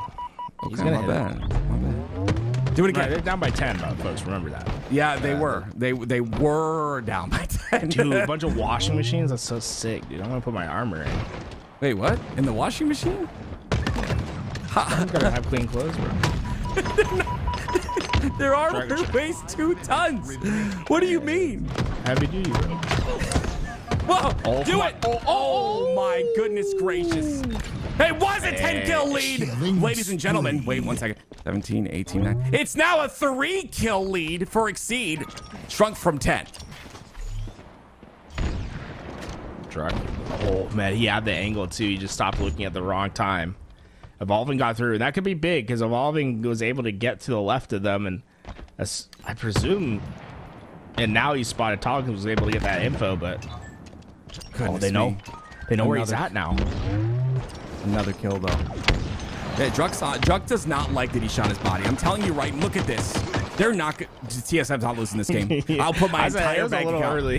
Yeah, It was a I'll little put my early to entire shoot bank bodies. account. You can't do that. You gotta learn. Like this is a good lesson for Evolving to learn. Evolving, if you've ever watched this VOD, which you will, I'm sure, don't shoot bodies too early, brother, because this is what happens. Okay. Big miss snipe right there from Druck. It is actually. Oh, but he's got Talik and they got OS.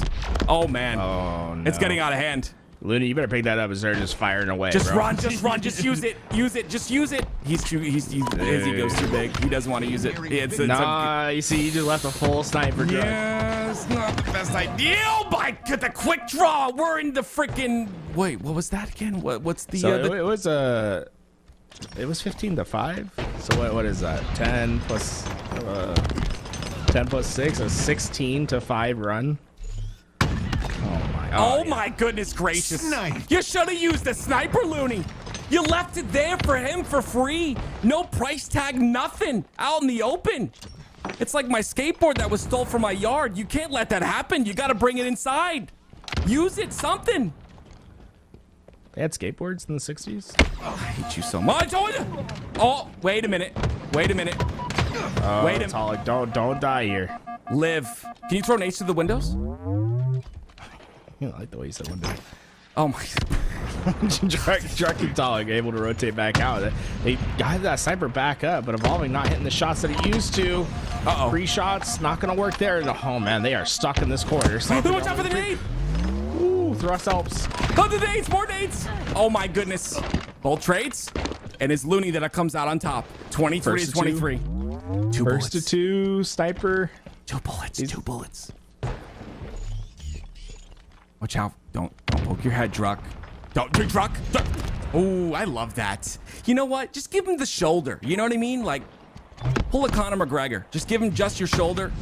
Make him pay. Oh my goodness. The beautiful shot from Looney. And that's it. Just like that, Exceed are gonna move on. Tools.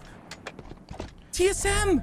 They had such an incredible comeback there, but it didn't matter at the end. Looney with some beautiful shots. Cleans it up. And it'll be Exceed that go to your winners semifinals. Close series. The thrust, I think, making a big difference in that game. Right, if Evolving doesn't have thrust, that nade certainly catches him. Instead, he was able to stay alive, get back, and we see the GGs get put into the chat. Yeah. Druck didn't say it, no though. hard feelings of shooting bodies. No, Druck didn't say it. Hey, that being said, never punished for shooting bodies. So shout out. Yeah, I mean, I take back what I said, I guess. My bad. Yeah, you can shoot all the bodies you want.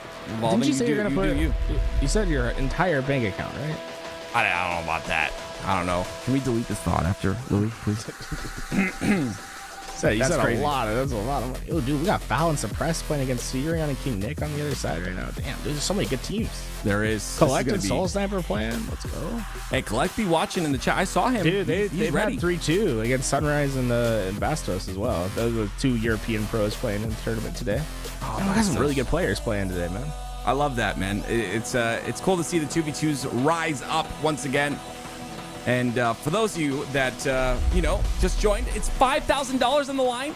But this is not the only competition going on. It's also the Duel-tacular 2v2 map contest that happened. And we're going to announce the winners of that. And we're going to find out who wins that first place $4,000 prize pool. Ladies and gentlemen, it's a lot of creativity that goes in this. And $4,000 is up for grabs for that first place player and our first place map creator. And of course, you can see the rest are getting paid out as well. And don't forget as well, we have another contest that's currently happening right now. This one has been decided, but there is a current one. And it is, of course, the contest in partnership with the HCS. It was $10,000 put up by War, and it was $10,000 from Halo Studios as well to decide who has the best extraction map. So if you want to get involved in that, make sure you join up on that contest. Lots of good maps here today. We've seen so many of them, and I love them all. Honestly, I've had such a good time. There's not one map that I'm like, and I'm very truthful about that stuff, Tools. Yeah, I think all the maps are great. In fact, I think we have the results for some of the placings for our Duel-tacular ready to go right now. Awesome. Well, let's find out who ended up getting that 10th place prize of the Duel-tacular 2v2 contest. Our first winner, coming in 10th place and winning $200, is Timeless, by the Forge team composed of LaFrenchie's Zaddy Hammer, Total Legend, and Who's Blaze. With a stunning diesel punk aesthetic, intense vertical action, and multiple paths to conquer each level, including a colossal platform elevator, Timeless transports us to the world where steam pipes, gears, and dared Spartans rule the battlefield. Now, coming in at 9th place and winning $200 is Gatekeeper, by the already known duo, of course, of Lahant and Ethan Hibbs, also known as Bullet to the Head. We're entering the world of knights and necromancy. Don't get distracted by the beautiful vistas and outstanding Gothic architecture, because this map features insane verticality and paths to flank that players can use on their advantage to rise above their foes. Landing in 8th place and earning $200 is Stellar by Canadian Echo, Minister Muffin, and LaFrenchies. Originally crafted in Halo 5 Forge, Stellar makes its triumphant return in Halo Infinite as a beautiful, detailed space station. Its distinct layout encourages vertical movement, challenging players to control both the upper and lower levels, while using vents and teleporters to outmaneuver and surprise opponents. Taking 7th place and a $200 prize is Quantum by Sevenjine. Inspired by the sleek Forerunner architecture of Halo 4, Quantum delivers a distinctive layout that challenges players to dominate the central node and upper platforms to gain control of key sightlines. And watch out, the well-placed man cannons can launch surprise flanks that turn the tide of battle in an instant. So far away from it all, can't feel my face anymore. Want someone to numb all the pain, 'cause I can't take it away. So far away from it all, can't say I've been here before. So empty, I hate it. I'm sick and not feeling nothing. So where do we go when we feel so alone and we can't do a thing about it? About it, I'm done faking it, I can't pretend. And in my head I'm running circles again. I'm done faking it, I can't pretend. And I've been spending too much time on the edge. Yeah. see it in my face, though. You solve the mystery once again, oh no. I know we had this conversation a bit ago, so don't you know? I've been sitting at home watching the paint dry, kinda wishing you come over and say hi. Save my life, yeah. I'm just hoping that you try. So where do we go when we feel so alone and we can't do a thing about it?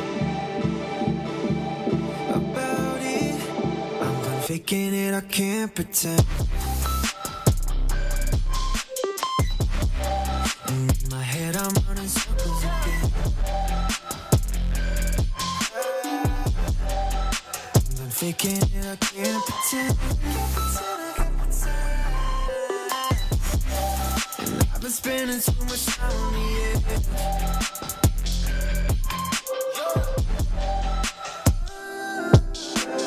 Tired of staying up past midnight, scrolling through your good times. If only I had mine. Lazy, watching too much TV, wishing someone missed me. Tired of staying up past midnight, scrolling through your good times. If only I had mine. Lazy, watching so much TV, wishing someone missed me. I'm done faking it, I can't pretend. In my head I'm running circles again. I'm done faking it, I can't pretend. I've been spending too much time on the edge. I'm done faking it, I can't pretend.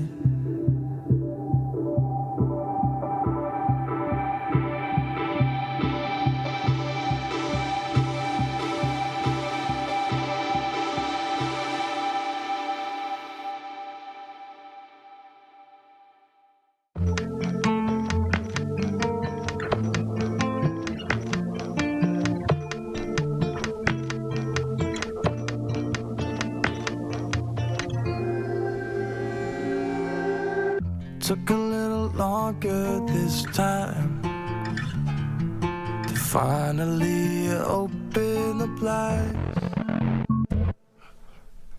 Every time I look at the sky, reminds me it's 2,000 miles between us and this eyes. The distances are worse than I thought.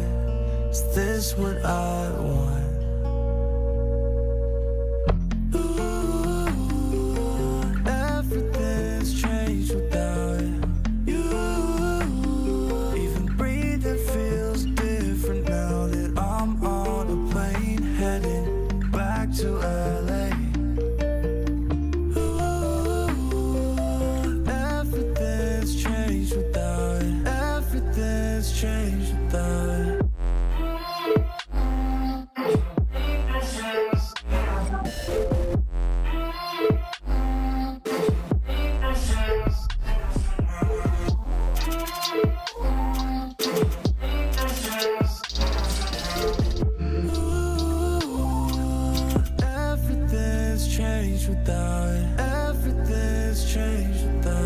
You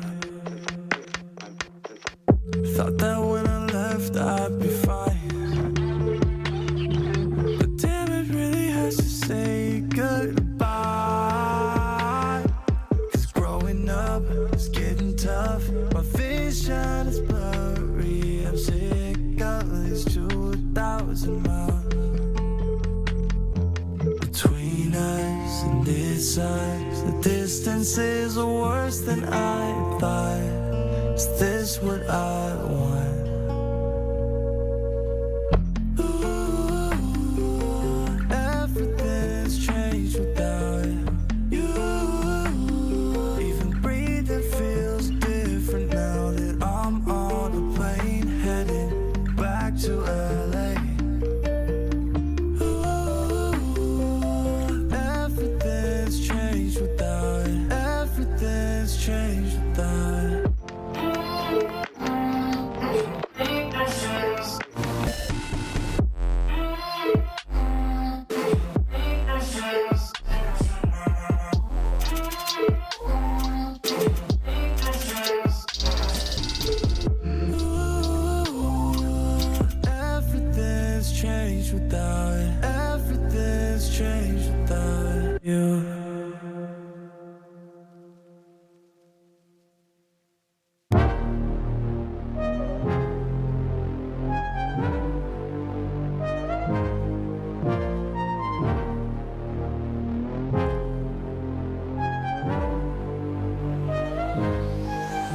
like a summer sunset. Doing things that I shouldn't, but it helps me reset. I'm fucked up, but it's fine, yeah. Anything to forget that it's all in my head. In my head, my head, my head. In my head, my head, my head. Get out of my head. Get out of my, get out of my head. Get out of my, get out of my head. Get out of my, get out of my head. In my head, my head, my head.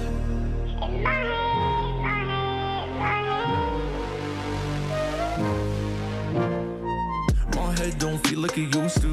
I miss my homies, yeah. The thing we had discontinued, but I'm not lonely yet. I don't wanna talk about it anymore. Yeah, I'm drinking cause I'm bored. Down by behind locked doors, yo. In my head, my head, my head. In my head, my head, my head. Get out of my head. Get out of my, get out of my head. Get out of my, get out of my head. Get out of my, get out of my head. In my head, my head, my head. In my head, my head, my head.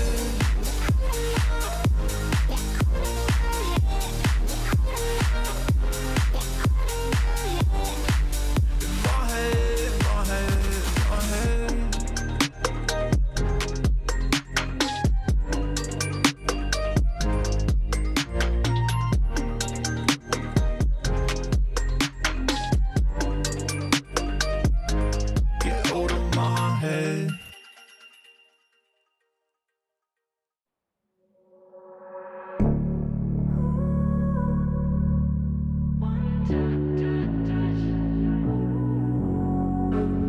Found me right here. I'm running out of air. Coming up from the deep. Drowning right here. But you're the one who cared. Showing up like you did. No matter what I said or did, you breathe me back to life. Felt like I was dead inside, but you breathe me back to life. One touch, and I am back like I never left my heart. It's whole again, I got you to thank, and I'm coming back like I never left, 'cause you breathe me back. You breathe me back to touch, and I am back like I never left my heart. It's whole again, I got you to thank, and I'm coming back like I never left, 'cause you breathe me back. You breathe me back to life.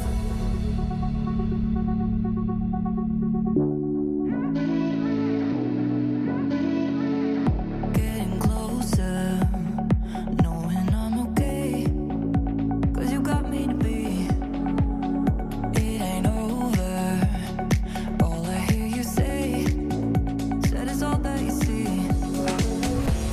No matter what I said or did, you breathe me back to life. Felt like I was dead inside, but you breathe me back to life. One touch, and I am back like I never left my heart. It's whole again, I got you to thank, and I'm coming back like I never left, 'cause you breathe me back. You breathe me back to life. To life. To life. You breathe me back to life. To life. To life. You breathe me back to life.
What is up, ladies and gentlemen? Welcome to your Forge Hub 5K tournament. And my God, Tools, you are looking good right now. The white and the baby blue. I'm liking what I'm seeing. Chat, I'm sure you guys are looking pretty good too. What's up, guys? Why not be reckless? I got Tools next to me. We got your winners bracket finals, guaranteed top 3 no matter what happens here. But we got to find out who's going at it, and we got to find out what our map number 1 is. Looks like we drop it on Ilix. Why don't you tell me a little bit of something about this map, Garrett? Ilix, a very free-flowing map. You'll see a lot of open spaces and a little wall that hits the middle. Kind of reminds me of some of the Halo 5 extermination maps that we used to see back in the day. The forger came in and said he designed it with extermination from Halo 5 in mind, and man, you could really tell through its gameplay. Loving that. I'm also loving evolving with the rockets. Not only are you looking good, but apparently evolving is looking good as well. Easy rocket grab early on, and combining that with a camouflage is going to spell trouble for Collect and Soul Snipe as well. But no more rockets to work with. Camo still deadly. I just realized that the team name is a play on both their teams. TD triggers down, TSM, TDSM. Pretty cool. Well, I'm hearing rumors they ain't gonna be triggers down for long, but meanwhile, Camo in the hands of evolving right now. Intel. I don't know, just do the They got cease and desisted. They would now be called straight ripping. 6-3 lead in favor of Exceed, and I look at the players on this roster. Obviously, Looney coming from that one of the Eclipse members made it out of open bracket back at SLC, and then Evolving, who has been kind of quickly becoming a veteran in the 2s game. I remember talking about this young man and cast over this young man back in Halo 5, but it was mostly 2v2s. Dabbled a bit in 4s, but I feel like he's really made his name in 2s gameplay. Evolving's been fantastic. He's won quite a few Halo Infinite 2v2 tournaments alongside his duo Pyretic back in the day. Now we've seen him play lots of Looney, but it's no joke, these guys, when it comes into 2v2s. Like, they are just as good as any other team, and it's not really shocking when they take down professional teams like they did just a round ago. TSM fell, and now Soul Snipe is going to have to avenge his teammates. Well, looks like Evolving. He's gonna hunt down Soul Snipe. It's gonna be a big kill for him, and right as active camouflage coming up, that could be huge. But a weakened Looney somehow gets angled out, and now Colette gets a huge kill. And again, camouflage is coming up. He has rockets right now. This is a pivotal point in the game. And Executioner giving me a good correction in chat. I got the 2 maps mixed up there for a second. This is actually basically an iteration of Cliffhanger from Infinite. So check out, and you can tell the inspiration from that. And I just love hearing how the forgers like come up with their map designs, what inspires them, and all that great jazz. It's funny because some of the architecture I'm seeing right now, I can't remember. I think it was the same map that came out when Chasm came out, and it's like it's only on social, but it's a big lift that kind of launches you across the map. There's a sniper on there. Kind of reminds you a little bit of some of the infrastructure on there, which I'm not mad at whatsoever. I'm also not mad at the fact that we have just a 1-kill game. Collect 9 of his team's 10 kills, and assist as well. Colette kind of feeling himself right now. Looney drops down, and he's gonna find his demise. And Soul Snipe was waiting, and Soul Snipe, he says, "Hey, Collect, you just handle it." Reversal metal out. Collect gets the kill, and not in the body, but a couple bags around the corner, saying, "Hey, I just won something that I was not supposed to get away with." Oh, Cliffhanger. Yeah, excuse you said in the chat. That was it's so funny. Lewis said inspired by Cliffhanger. That was the exact map I was thinking. I was like, this reminds me a little bit of it. Turning Cliffhanger into like a competitive 2v2 map. Dude, that takes skill. That takes vision right there. Cliffhanger, it's one of my favorite social maps. I like playing it, but not for competitive. Yeah, dude. It's much Collect just better. went flying, bro. He took liftoff with his dead body there and fucking flew into the wall behind him. Rocket still in his hands. You have Collect and Soul Snipe around you, but luckily Looney takes down Soul Snipe, and that Rocket looking kind of like mine. It doesn't matter. Looney gets the perfect shot, and just like that, Exceed with a 2-kill advantage. Now, we're seeing a lot of lead changes throughout this game, but with Camouflage coming up, this could be the chance for Exceed to really start putting some distance. And so far, TDSM don't really have any great angles to immediately take this challenge. In fact, they could have tried to got away with that camo instead. They opt for the challenges, and TDSM take advantage. Now they have camo, and they'll have it basically for the maximum duration you can. Like, this is almost max value. Yeah, I feel like when you're dealing with camouflage, you don't want to lose sight of it. If you're able to burn or at least figure out exactly where they're going and have an idea, an educated guess to pour. But once you lose track of that camo, you got to step up, and they get the kill, but they weren't able to take down Collect. And once again, we see another lead change in this game. It's something that we're probably going to have to get used to throughout this series. A 1-kill lead for TDSM now, and I like Soul Snipe getting this BR, try to keep that range that it provides you. For someone like myself, the BR is my best friend, okay? Headshots are hard in this game, but the BR, I'd be stealing kills with that one. 18-17 lead in favor of TDSM. Meanwhile, Soul Snipe wants to get a bit sneaky in behind enemy lines. A couple of shots onto Looney will reveal his position, but if he hits a Hail Mary, not quite there. Collect gets caught out into the open, but you gotta finish the kill. It doesn't matter if you get the first shot. Collect once again just rocketing forward with some intense pressure and evolving, not gonna be able to get away. And they've only had small margins since now. TDSM finally having their biggest lead of the game yet. Unfortunate for Evolving, he was surrounded by TDSM, and once they turn 1 kill, they usually get the other, falling like dominoes. Gives them a 4-kill advantage out of nowhere. And Soul Snipe's not done. That BR we were talking about, it rains down some damage. Collect him wins his 1v1, but what a nade by Looney. Yeah, that was just next level thinking for both. Like, Soul Snipe was trying to outplay Looney. Looney was outplaying the outplay of Soul Snipe, right? It's a couple different ways to play it, and he predicts it perfectly. And now the lead shrinks to 3. Camouflage is coming up, and Soul Snipe's position's known. If Exceed can find this quick kill and get away with camo, they have an opportunity to get back into this game. But Soul Snipe not going down easy. Gets his shields back and has position for camo. After a little outplay inception, we do see Soul Snipe grabbing the camouflage. Meanwhile, Collect, still learning the map a bit, jumps off the map, gives them that -1. I guess when you have 19 kills and 3 assists, you can afford to give up a kill or two. Yeah, 20 kills now to his name. Collect certainly been able to feast on this map so far.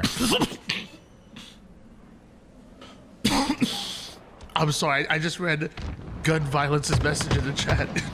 When did you say that? 3-kill advantage here for TDSM. Soul Snipe gonna end it after some big kills on that one. Only 5 kills to his name, but 10 assists, clearly being that bait to the switch of Collect, putting down that initial damage for Collect to come in and clean it up.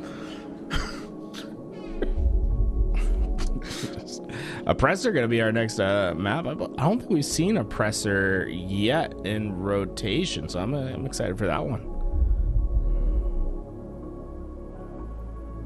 25-21. A 10.3 KDA out of Collect.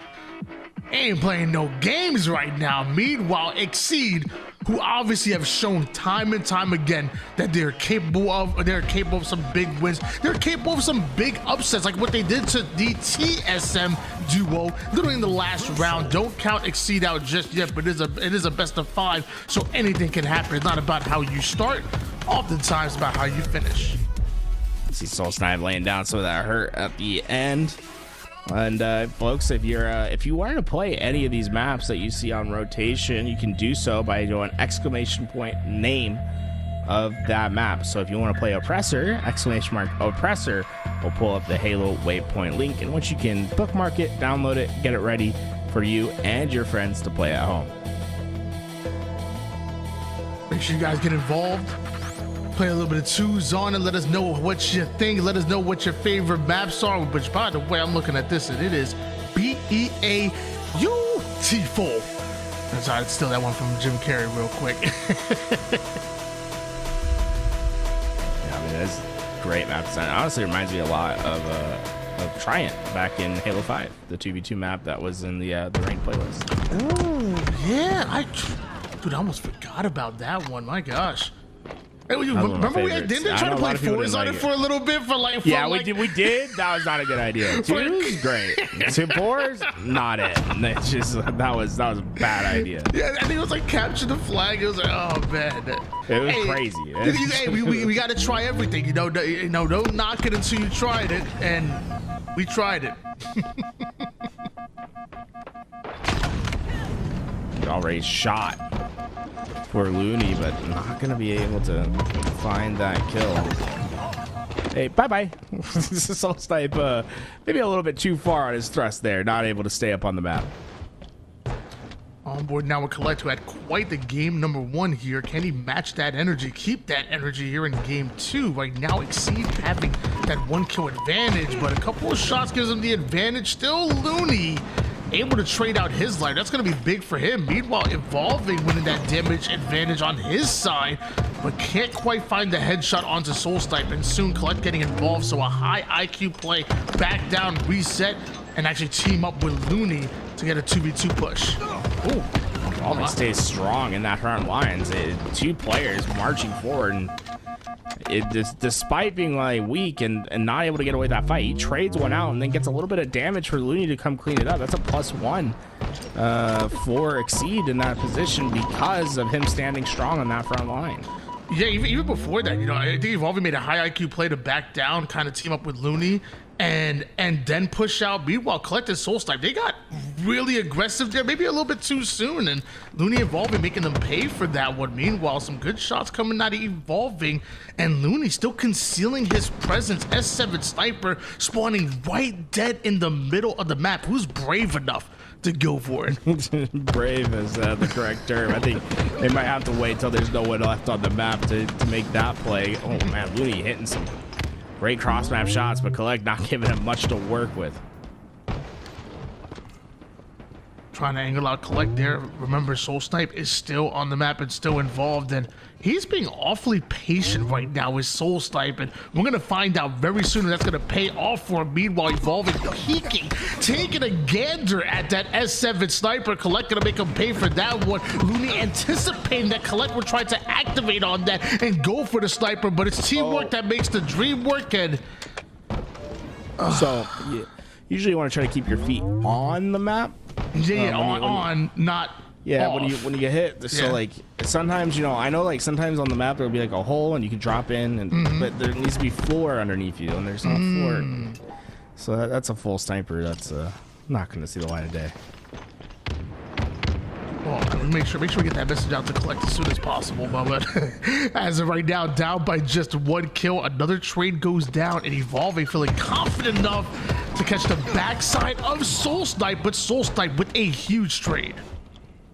QT up for grabs right now. Looney gonna be the first one to try to make that approach. He will get it, but it's gonna take a lot more work to get this thing back into play. Oh, that nade's perfect, and that QT will still be on the floor. I don't think that one got activated up in time.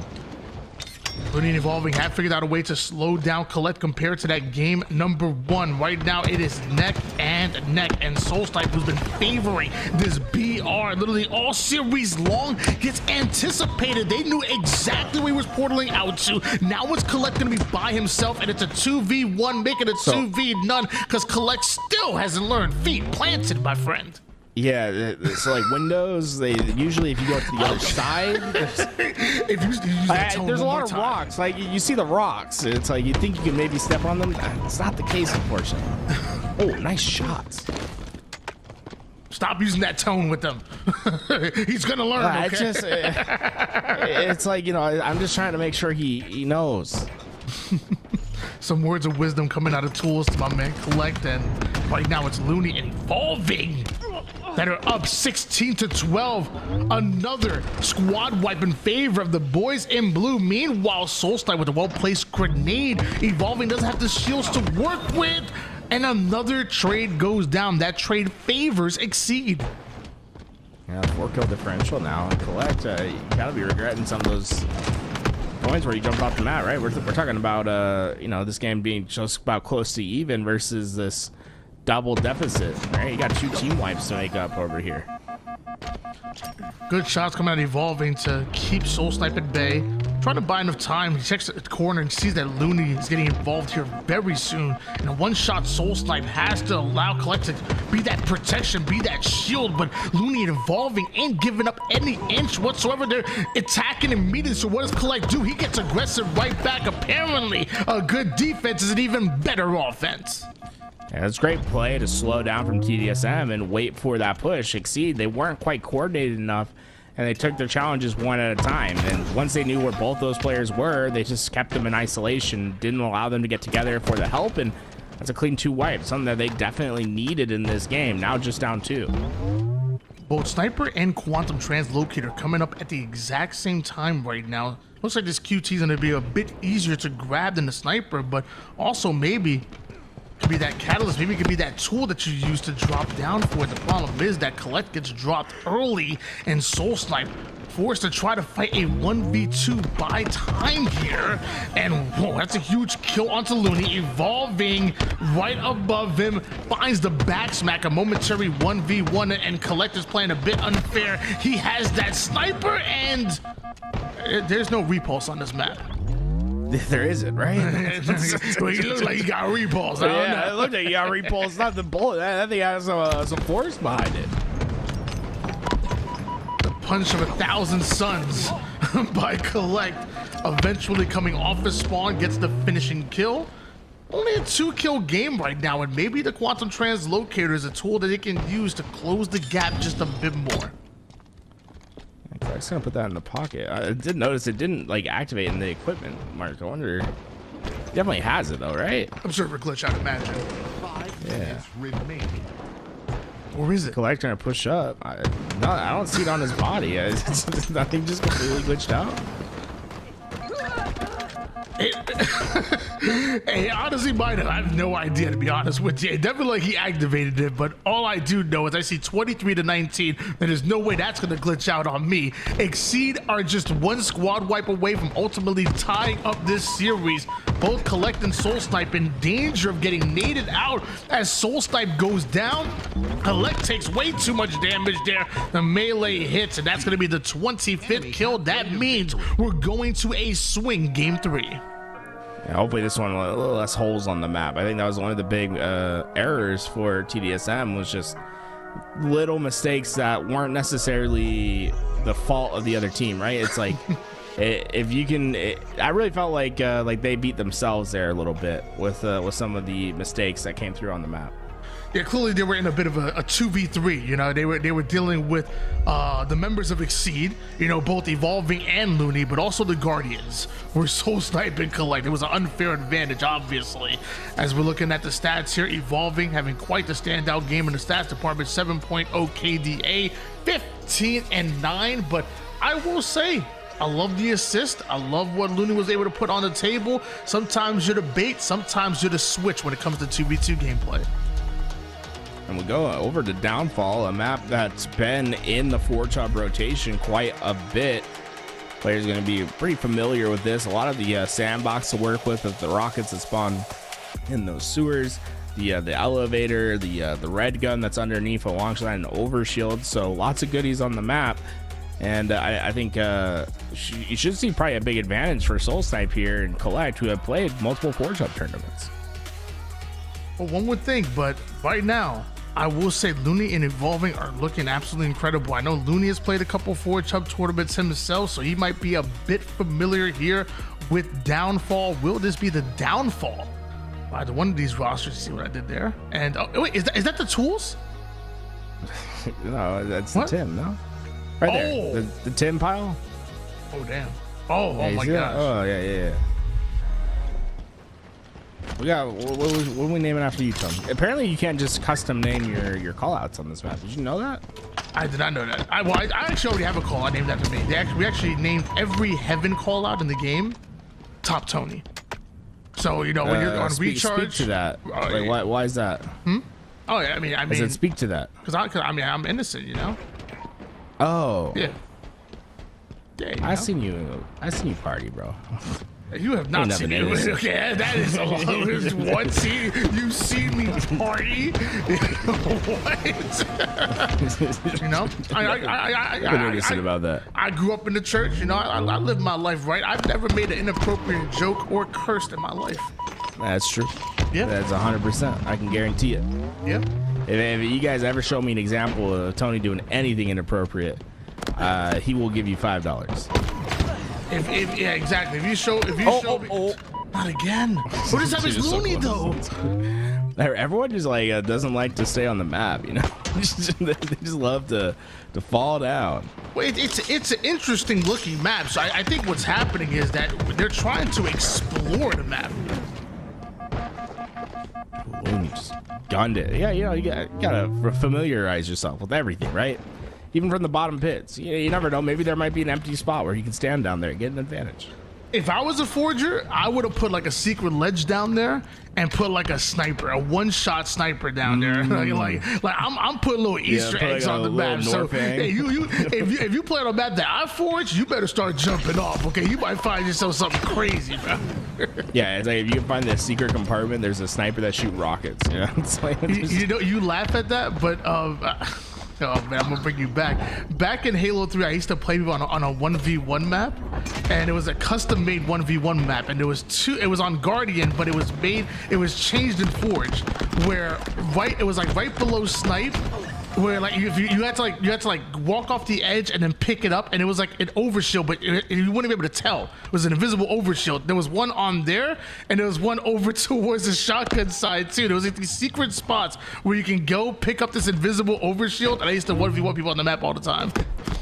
Does it show that you had the overshield? No, they had no idea. They just see it as a god. They for a would second. literally It's so have funny. no idea, bro, because it's just It's like you ever play one-on-ones? So like, you know, you like Call of Duty lobby, you play a guy, he's like 1v1v. That's like, literally what would happen. And then Yeah. So you put that I on, wouldn't you're like- challenge anybody else to it. They would challenge me to a 1v1. I'm like, all right, cool. I host, you know. Yeah, that's like in Call of Duty. The thing was you'd do 1v1 snipes, but you would change it so it was headshot only. So then you would aim for the head, and they just keep hitting the body. Like, bro, you're eating. It's like, I don't know, bro. You like kill, you hit them with the headshot. They get a headshot every once in a while. You're like, I don't know, bro. There you go. Here, let me stand still. You see, it's working fine.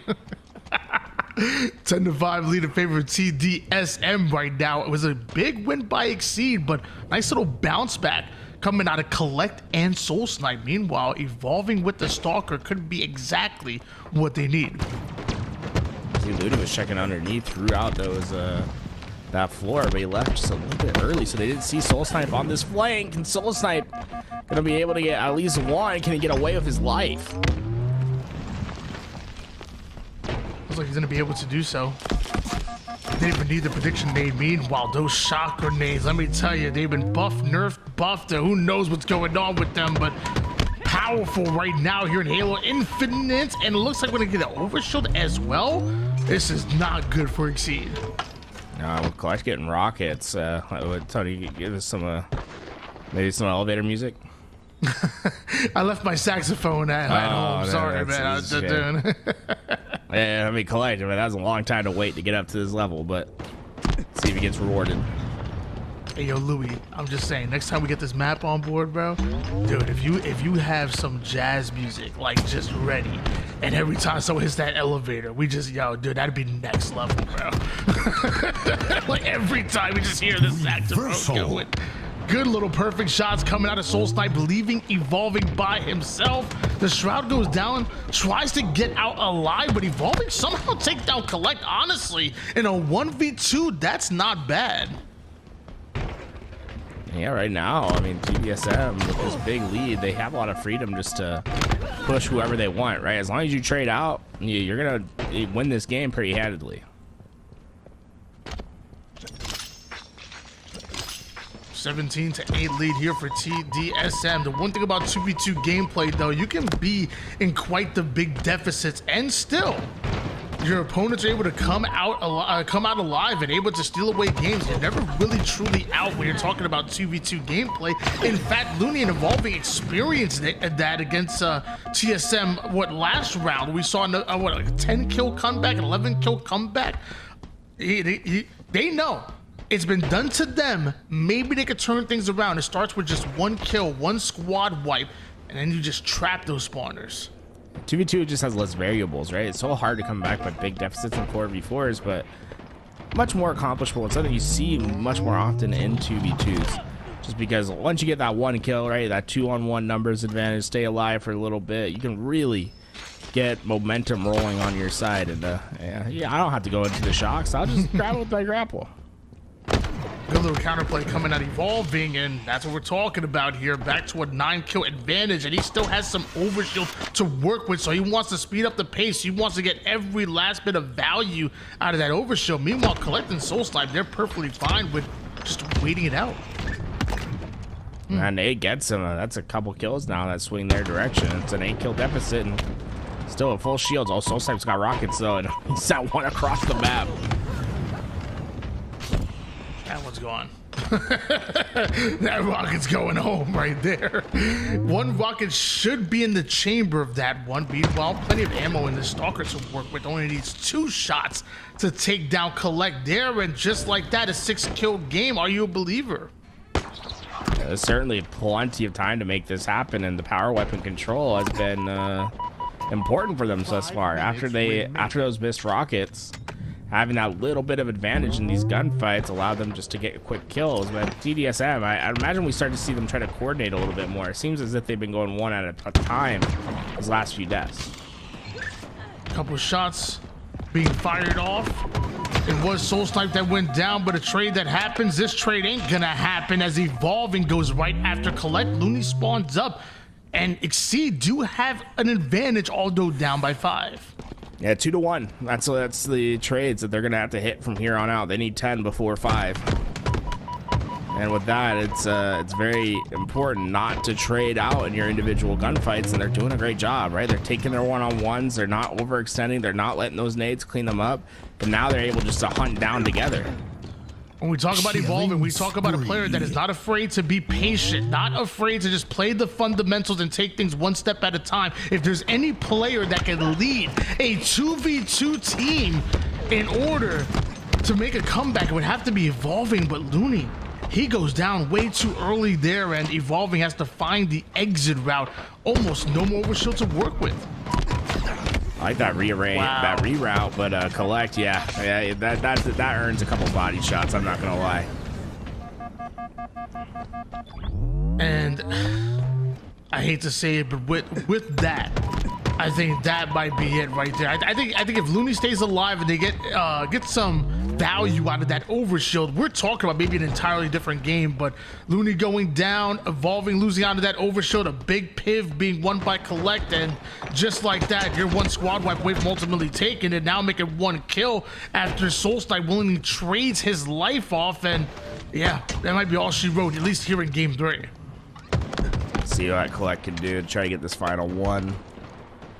Get that ping out, and here we go. Fast to the punch. Does he know he's to his left? Oh yeah, that nade's gonna. Oh, that's gonna hit hard. Not even. Oh, the grapple almost kept him on the map, but Collect, he's been pretty comfortable falling down low. Halfway to victory.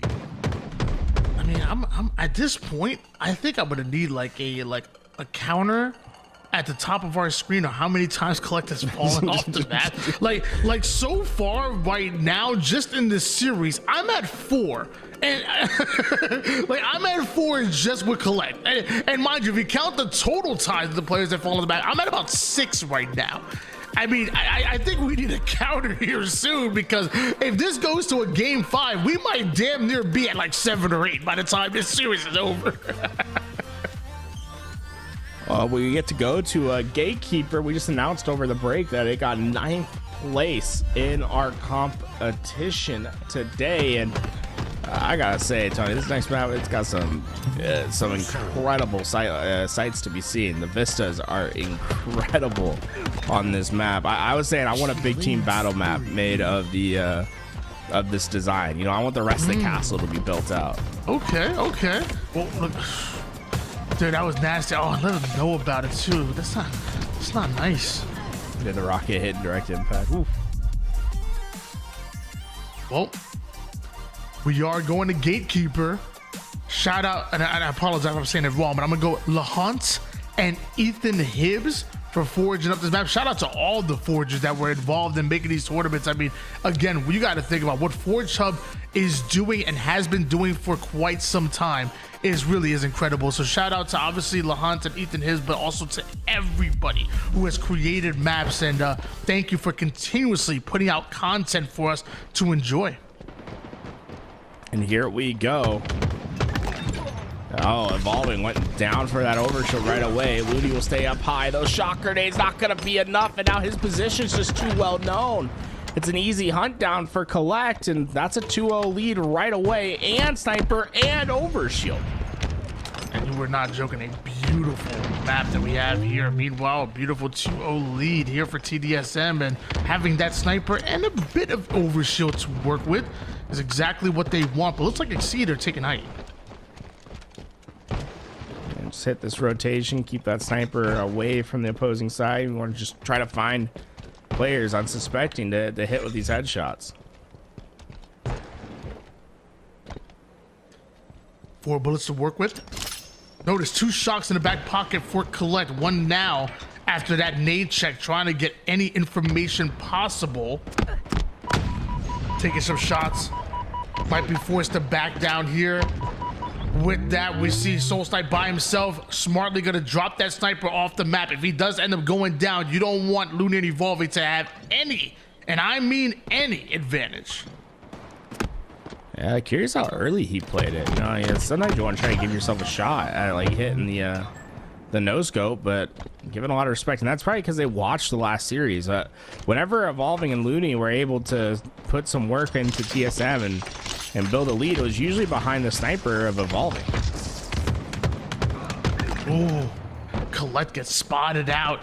And look at how there's no timing loss whatsoever. The moment Collect goes down, Evolving and Looney are chasing Soul Snipe, but they didn't know Soul Snipe. He's a tag champion, okay? Yeah, he had that repulse to get up high after, so able to completely dodge that. And yeah, I think the timer's up, and I think he successfully evaded. Evolving, great pop with that overshield. Patience is key, not just a virtue, but a weapon that Evolving is going to use. Gets the overshield and the perfect shots, and just like that, Exceed with a 4-2 lead. I think this one's becoming a fan favorite, Tony. The map, the design of this, people really like this this map, and I can tell why. I think the art direction is incredible on this thing.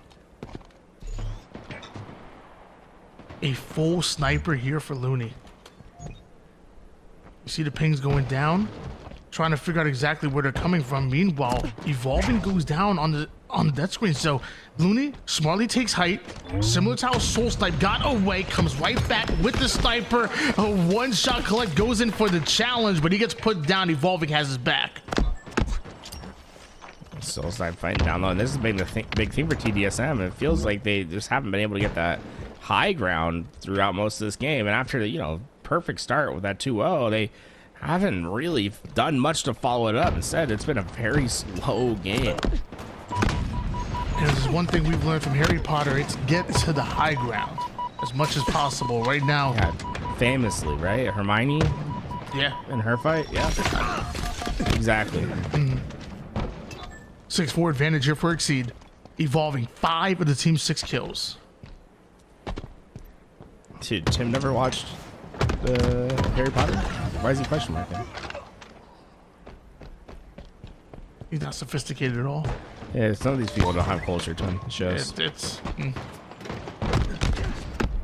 coming at my girl Miss Granger like that is insane. Leviosa, not Leviosa. Overshield coming up. Exactly. Collect about to make a play for it. Drops the radar. Trying to hold Evolving back with it, with that Soul Snipe, using the distraction in order to grab a hold of that overshield, down by 1 kill, but every advantage on the map. Oh, spots Looney. Sniper on Sniper, but Collect, he'll be the victor, and he just added 4 bullets to a 7-bullet Sniper. Yeah, he's gonna have a lot of ammo to work with. Tie game right now, but again, bit of overshield. Rockets as well. They gotta get value out of these resources right now to TDSM, but does he know he's about to get double push, does collect, and doesn't get a single trade there. Solstice by himself reposts both players back, but just long enough to get away. No, Looney, he's right on his tail. All right, there's so much ammo left in the sniper. We saw what Evolving could do with it in the previous series. This is a dangerous moment for TDSM. They must be cautious about how they take their corners. We do see a lead, but that could change real quick. Not if Evolving is shooting like this. My man is sniping right now. 4-kill advantage. It feels like the largest we've had all game. It's been surprising how slowly paced this game has been. Just no one trying to give up their angle. Oh, collect! Hidden in the corner, gets the back smack, but Evolving with the click cleanup. Momentary 1v1 between Soul Snipe and Evolving, and somehow finds the angle, does Soul Snipe, and then right back on him, but Evolving puts him down. Mr. Soul Snipe, more like Mr. Soul Sniped. That was bad, sorry. Yeah, I think he already knew what his name meant. I'll workshop More like Mr. Soul Sniped, am I right? Wait, that's it. You just said what I said. Yeah, but I said it better, so chat's gonna... Yeah. 13-9 lead in favor of Exceed right now, but Looney, the first one going down, is going to leave Evolving by himself, and even the repulse isn't enough to stop that need and stop Collect from hunting him down. Do you think his shadow gives him away there? Jump it out. Looney tried to hide, no hiding away from Soul Snipe. The lead now cut down to 2, and they still have a little bit of overshield and 4 bullets of sniper to work with. New sniper also up on the map. We've been seeing these snipers really retain their ammo. That's how slow this game has been. There's an opportunity for dual sniper control. And Collect knows exactly where Looney is, and with no shields, he's going to end up going down and right back to a tied game at Lucky 13. Collect, not seeing anything yet. There we go. Target in. But oh no, Evolving was right there ready to take advantage. The sniper changes hands once again. Soul Snipe goes at Looney. Evolving still has a couple of shots here, but by himself with a 1v2, and Soul Snipe has a sniper as well. You talked about this. There was a chance that we can see a dual sniper situation. We got Soul Snipe with 1. Can he take down Looney?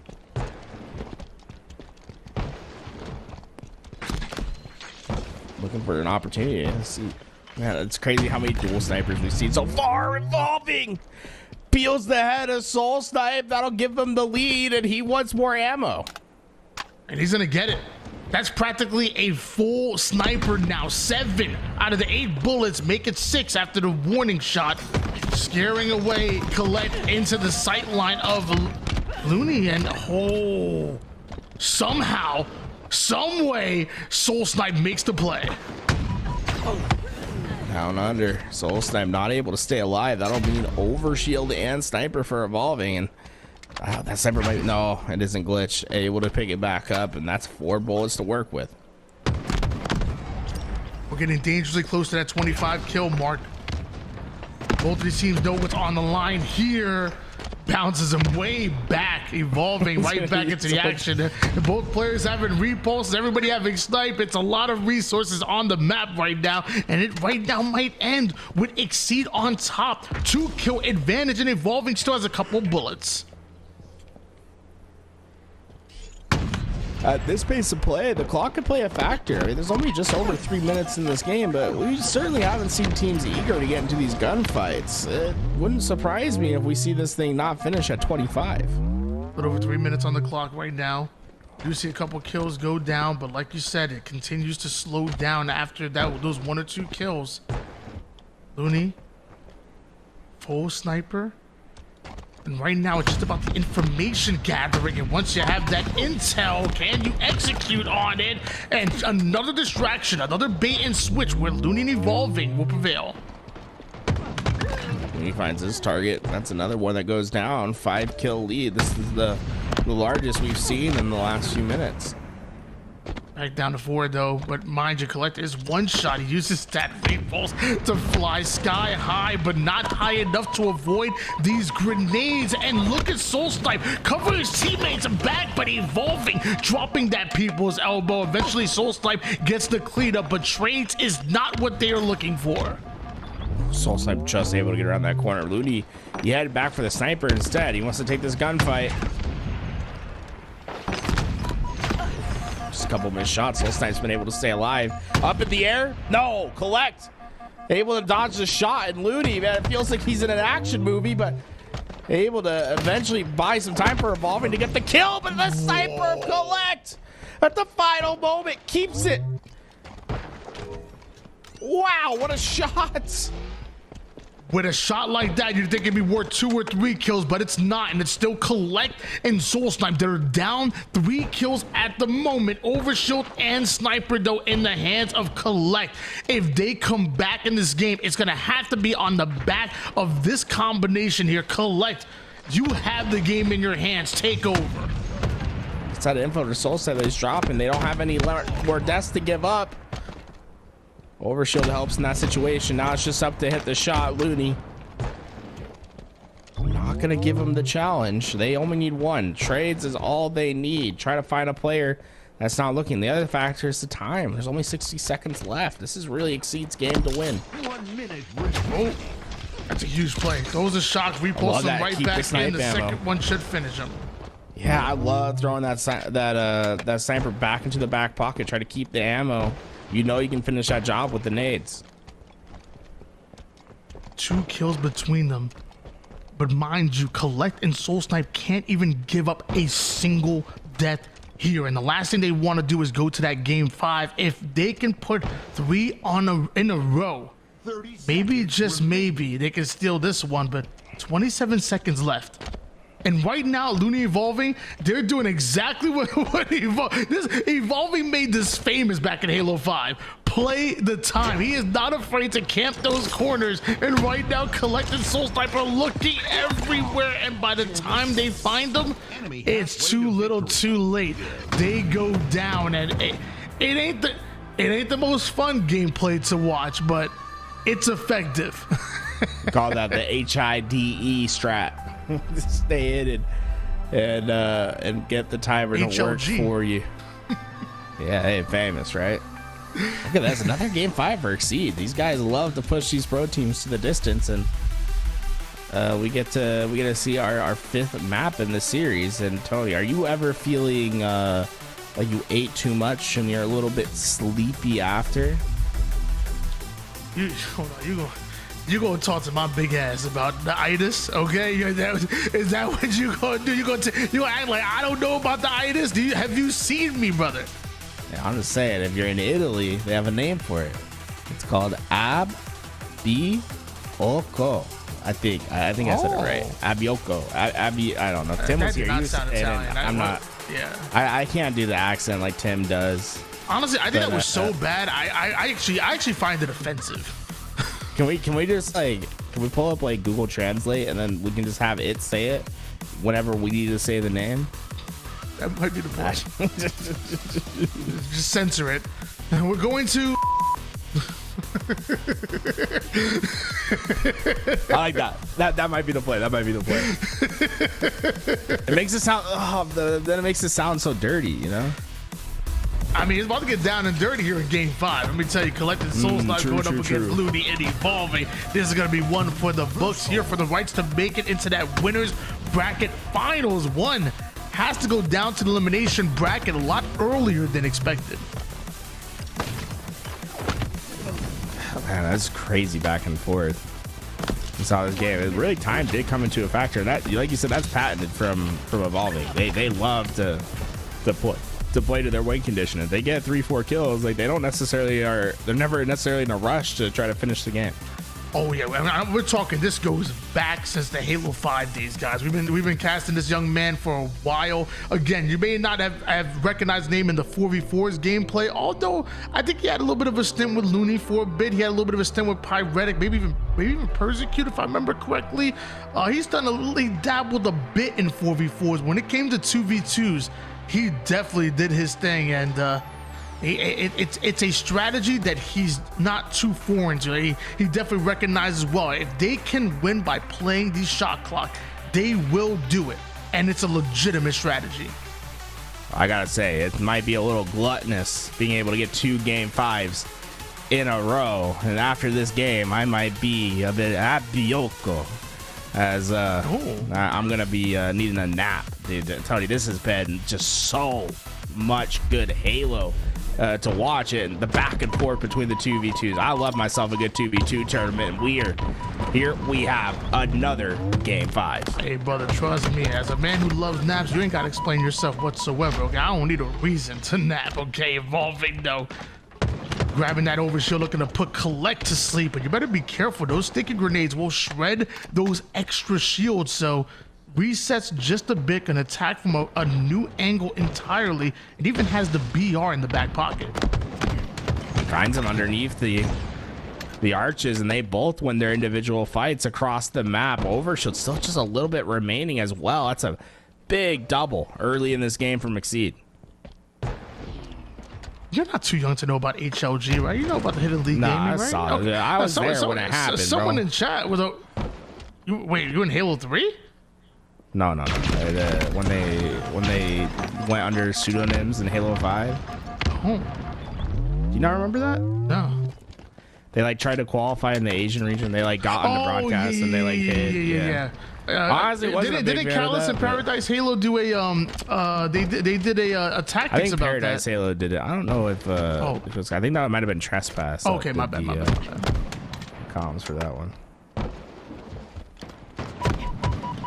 4-1 lead here for Looney and Evolving. A lot of damage being put down. You notice Looney backing down immediately, but staying close to Evolving. Maybe a grenade or two can obliterate them, but teamwork does often make the dream work. Can they hold on to their lead? Overshield about to come up. Whoa. That's hitting a window together. Oh my. Starting to see Collective Souls tonight. They go around that quarter wide with each other. Boy, I don't think anything could have survived that firing squad that they set up. Love my man Hoaxer in the chat showing he said these maps are going hard. And honestly, they really are. Creativity, gameplay wise, I'm loving every last bit of it. Forge Hub, thank you for putting a light on these amazing maps and amazing forgers that created them. Right now, TDSM taking the lead, and Soulstipe looking to increase that one by chasing down a weakened Looney, but you better be careful. Evolving gets the squad spawn and blocks that line of sight. Collecta, he's barely managed to stay alive in that situation. He had turned just in time. That overshield saves his life, but they're trying to make the most of that second opportunity. That we have seen from Collective Soul Snipe is this pack mentality, standing next to each other, like hitting them with that firing squad. 1 kill advantage. Collect momentarily was the only player alive on the map here. Soulstipe, it takes space the moment he comes off a spawn. Looks like they're trying to create a bit of a pinch right now, a 2-pronged attack, and this is the moment Soulstipe feels like he's ready to strike. That grenade takes down one, almost does the rest with the bandit. Don't worry, Soulstipe got your back. Now grow the lead to 2. TDSM starting to increase their pace and collapse in. That's the one thing we've seen TDSM really doing a lot of the attacking here today, whereas Exceed has been trying to figure out how to get out. But with that first kill, now they have the space to move and a much faster Exceed than what we've seen earlier. Only down in the crawl space in order to find Collect, and Evolving coming out of nowhere for another bait and switch. The teamwork is masterful when it works like that. With that, they'll be able to take the lead. With Overshield coming up, this is a big moment for both Exceed and TDSM. Whoever can control this Overshield will be able to really dictate the pace. Looney with the green gun, the ultimate counter to that overshield just in case they do end up losing it, but he wants both of them. Meanwhile, Soul Snipe ends up being taken down here, and Looney, if he can survive and get his shields back, he can live to fight after this overshield. Collect gonna try to make a play, use the environment in order to cover himself while he pops it, and there's that green gun coming into play, always thinking 2 steps ahead. Halfway to victory. Collect understood he had that green gun. He just the jump back out the window. And with that, Exceed will take a 3-kill lead. The benefits of the extra shield is not coming into play.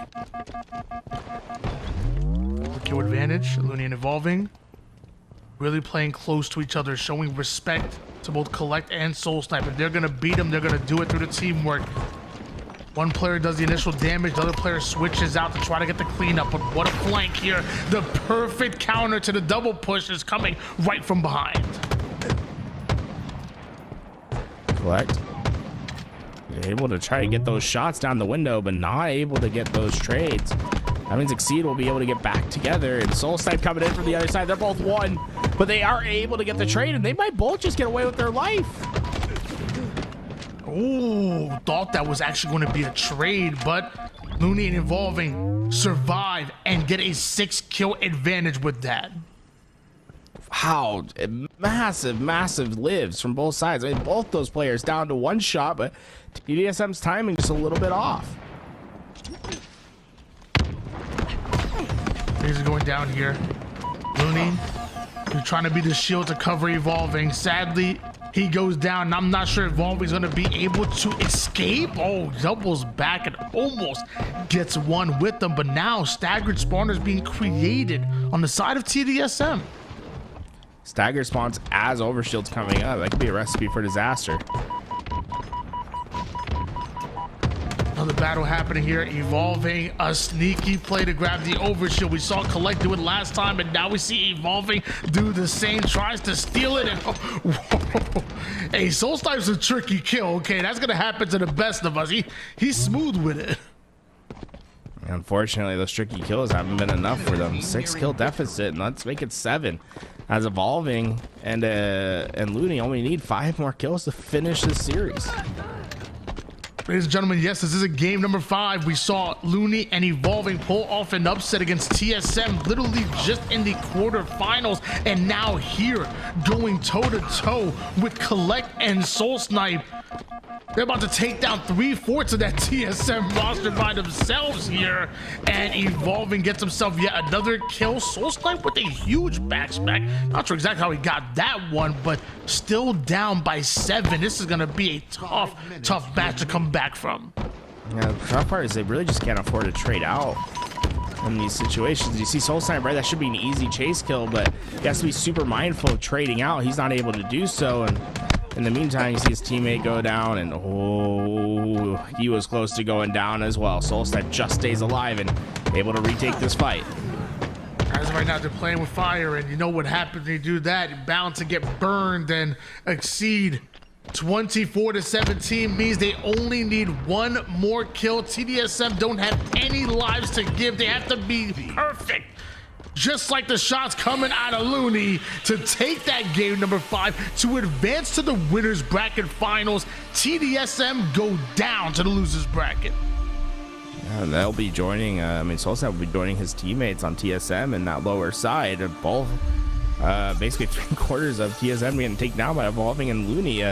Something that we're not used to seeing, but a lot of 3-2s on the lower end of this bracket, showing how close the margins are in 2v2. You gotta remember, right? These are 2v2 maps on maps where they're not really familiar with the gameplay yet. I think as the tournament goes on, you're gonna see some of these more experienced players like TSM, TDSM get better over time. I think Evolving and Looney did a great job to get themselves into this winners final. But there is nothing that's going to be easy about this tournament for them. On the other side, you got 2 monstrous teams on the upper side of the bracket. Take a look at the stats right now. A 71.62% accuracy coming out of Evolving. The man hit over 7 out of 10 shots against the opposition. That is quite a performance. I know Active loves that. Active's a big player when it comes to that accuracy. I know he's going to be coming in and casting in the next matchup. Meanwhile, we may not see TDSM anymore.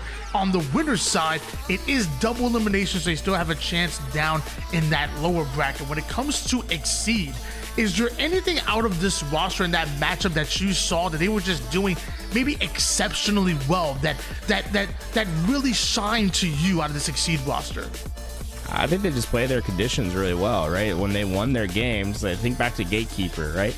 They never pushed, they never gave TDSM opportunities to just get back into that game easily. They made them earn every second of that game, and eventually it came down to the final seconds, right? With them playing that time, forcing them into those positions. Once they get those big leads, that's when they're starting to be a little bit more comfortable. But they really just they limit the opportunity of the other team to get back into games. Well, Evolving Illuni right now waiting for the outcome between Falcated and Suppressed going up against Advocacy and Jackson. When we come back, ladies and gentlemen, we're going to have more of your $5,000 2v2 Forge Hub tournament. Don't go anywhere. Winners Bracket Finals is coming up real soon. Where would you go? Monday morning, it starts to rain. And I'm thinking about what we've been through. It's getting cold and light starts to fade. And I'm feeling worried about where this leads to. I don't know where to begin, but I keep seeing you with me. Start to admit that you're the one that I'm missing. I don't know what I should do, cause you're ignoring my texting. So could you tell me the truth so I can stop making guesses? Cause now I'm losing my mind. Keep on running till I find a way to ease my mind. So could you tell me the truth so I can stop making guesses? I don't know what I should do, cause you're ignoring my texting.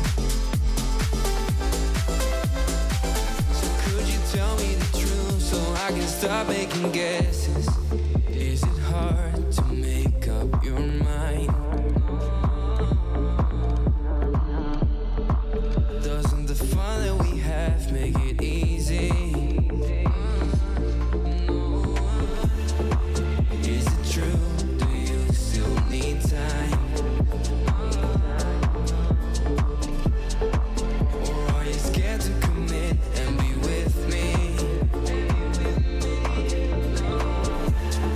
Cause what we have is real hard to find. And all I want you to be is happy. I don't know where to begin, but I keep seeing you with me. I slowly start to admit that you're the one that I'm missing. I don't know what I should do, cause you're ignoring my texting. So could you tell me the truth so I can stop making guesses? Cause now I'm losing my mind. I keep on running till I find a way to ease my mind. So could you tell me the truth so I can stop making guesses? I don't know what I should do, cause you're ignoring my texting. So could you tell me the truth so I can stop making guesses?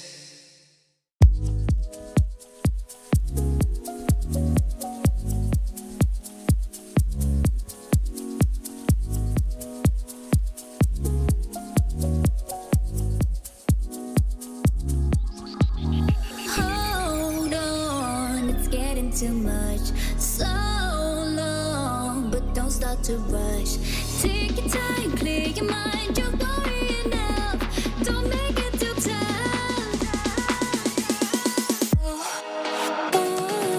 We made it. We made it. Yeah. We made it.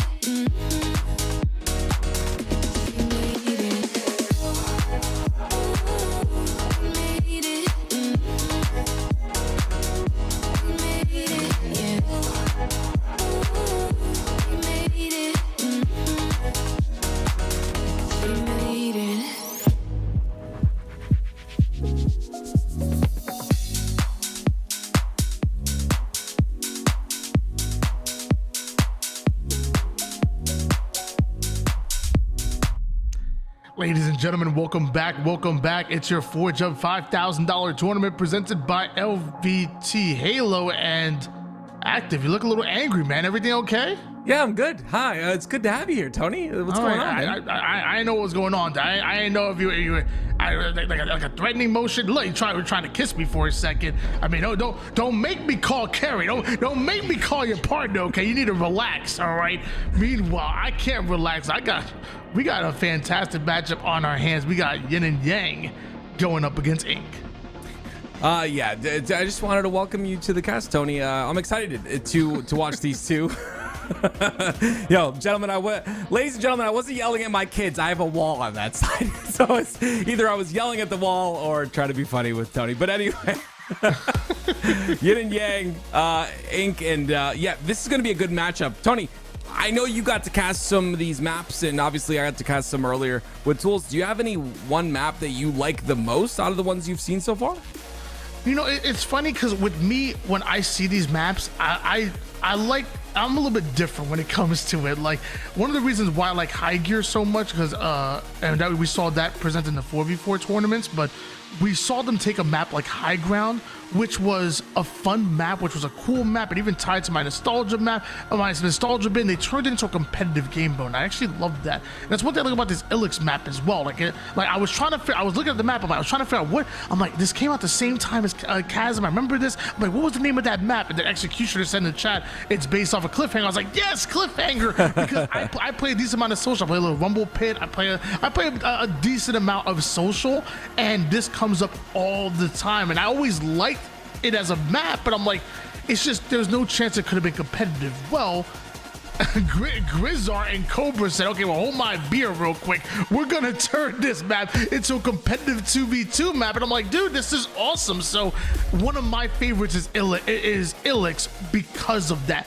Because they literally took a map that is not competitive in any way, shape, or form, but still fun, and they reimagined it and turned it into a competitive map. And that, to me, it takes creativity, but also shows a lot of skill as well.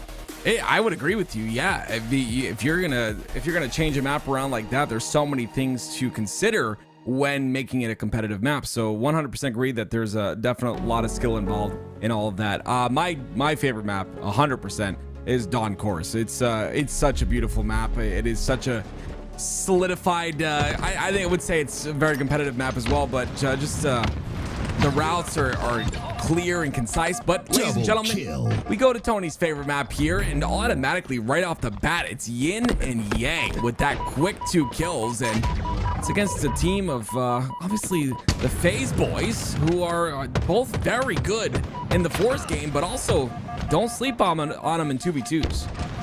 Oh yeah, I'm sure they're no stranger whatsoever when it comes to the 2v2 gameplay. Meanwhile, Yaxon and Advocacy looking to make a bit of a name for themselves. Yaxon, who was slowly starting to rise the ranks in last year, and it felt so weird because whenever a team would make a change, it felt like you bring Yaxon in, team gets better. And then whenever they wanted to make a change to get even better, it was like he was always the odd man out. Well, it seems like he finally found a great roster right now. And Advocacy, the former Rainbow Six player, has been doing his thing. This Luminosity duo has been fantastic. Meanwhile, Falcade is suppressed, you know? Represent little phase up, right? Yes, sir. Finally, that roster of FaZe gets announced, and they're making waves. You know, they're doing their thing. But here we go. It's suppressed and Falcated here, trying to create a two-man pinch onto Jackson. He'll go down pretty quickly, but great job by them, right? It's going to be a lot of bait and switches, a lot of, you know, coordinating those routes. You have to have that really solid timing. And then if you're on the other side of things like yin and yang, excuse me, wow. If you're on the other side of things like yin and yang, you don't want to go down too early, and you want to make sure to prevent that stagger from happening. Ring gun in the back pocket, now in the front of Avicii, tied up at 6 apiece right now. He and Yak's going to try to work a bit of a 1-2 combo and get that control of the center map. You see that rockets are coming up, and imagine in 2v2 gameplay how strong 2 rockets can be. It's already powerful when there's 4 players on the map. Well, this could be an instant squad wipe if they use it right. Falcated covering his one-shot teammates back. We see more of that bait and switch being so special, and Falcated going to use that to grab rockets. Oh, what an ugly skin.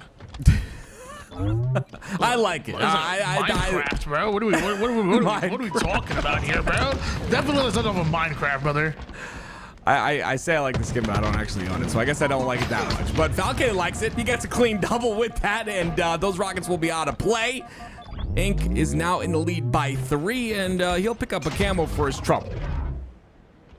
Thank goodness. I don't want to see that skin anymore. No, please. Cloak out, brother. At this point, I'd want him to anytime he picks up rockets, I hope he automatically has camo. I don't want to see that anymore. Trades out his life with Jackson, and one-shot Avicii going to be hunted down by Suppressed.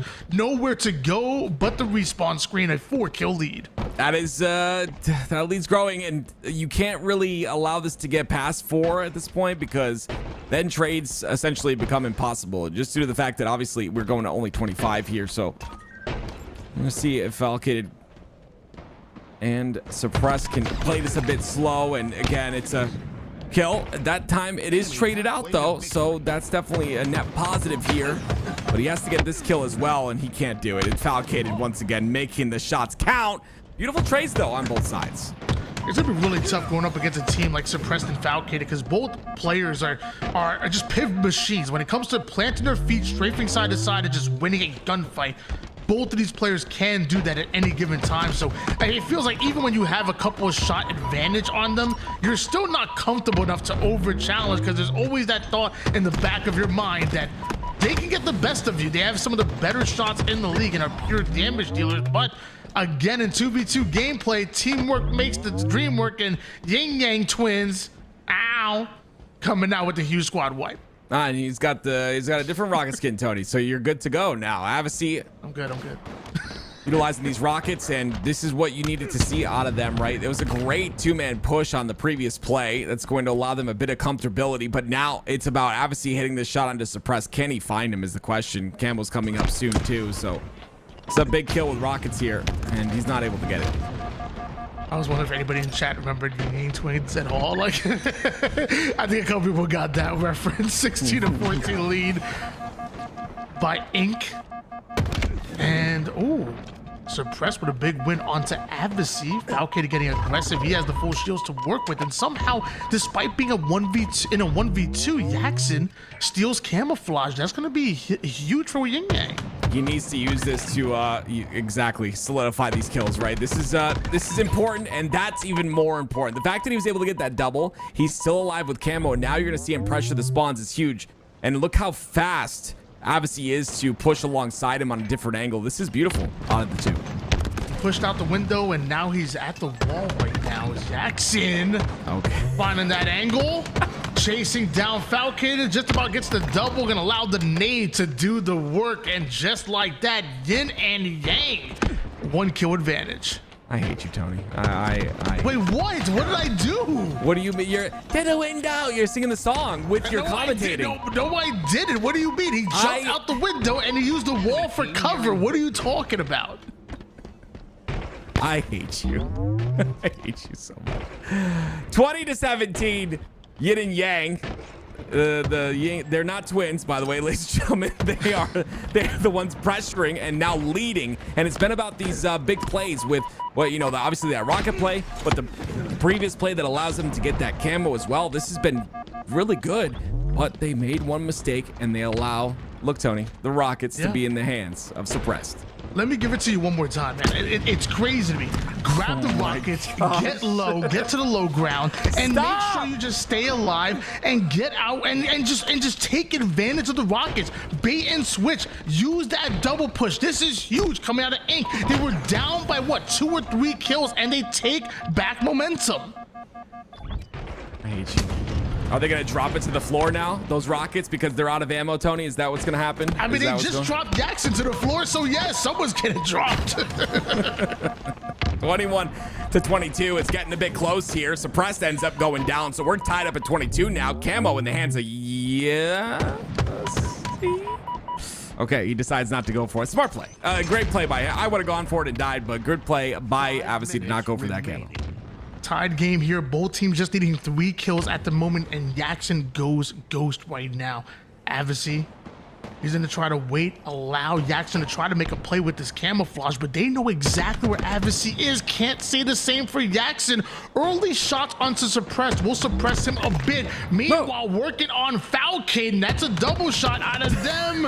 And so a 1-shot Suppressed will be hunted down. That is huge out of Yin and Yang. I thought double shots were only in Halo 2, but we're seeing it working here. We're kidding, chat. It's a observer bug. Okay, relax, everybody. Goodness, there it is. Avicii, beautiful kill. Yin and Yang. Tony, did you expect this? They take game number 1. They got low. Tony. I will say, in 2v2 gameplay, you know, a lot of people think names win games, but performance does. And 2v2s can be different than 4v4s. And honestly, there's a lot of, and not to say that Suppressed and Falcon are one of those teams, but honestly, like I consider and say not every 4v4 player can play 2s. It's a different skill set, it's a different flow, it's a different advantage, and Yin and Yang, they're showing. They don't care who's on the other side of things. They don't care what org you're part of. They got an org too, damn it. They're gonna go toe to toe. They're going to challenge the likes of Falcon and Suppress, push them to the limits, and bring us to a game number 2, because it's a new format, it's new maps, new opportunity, and I'm loving it. I'm loving it too.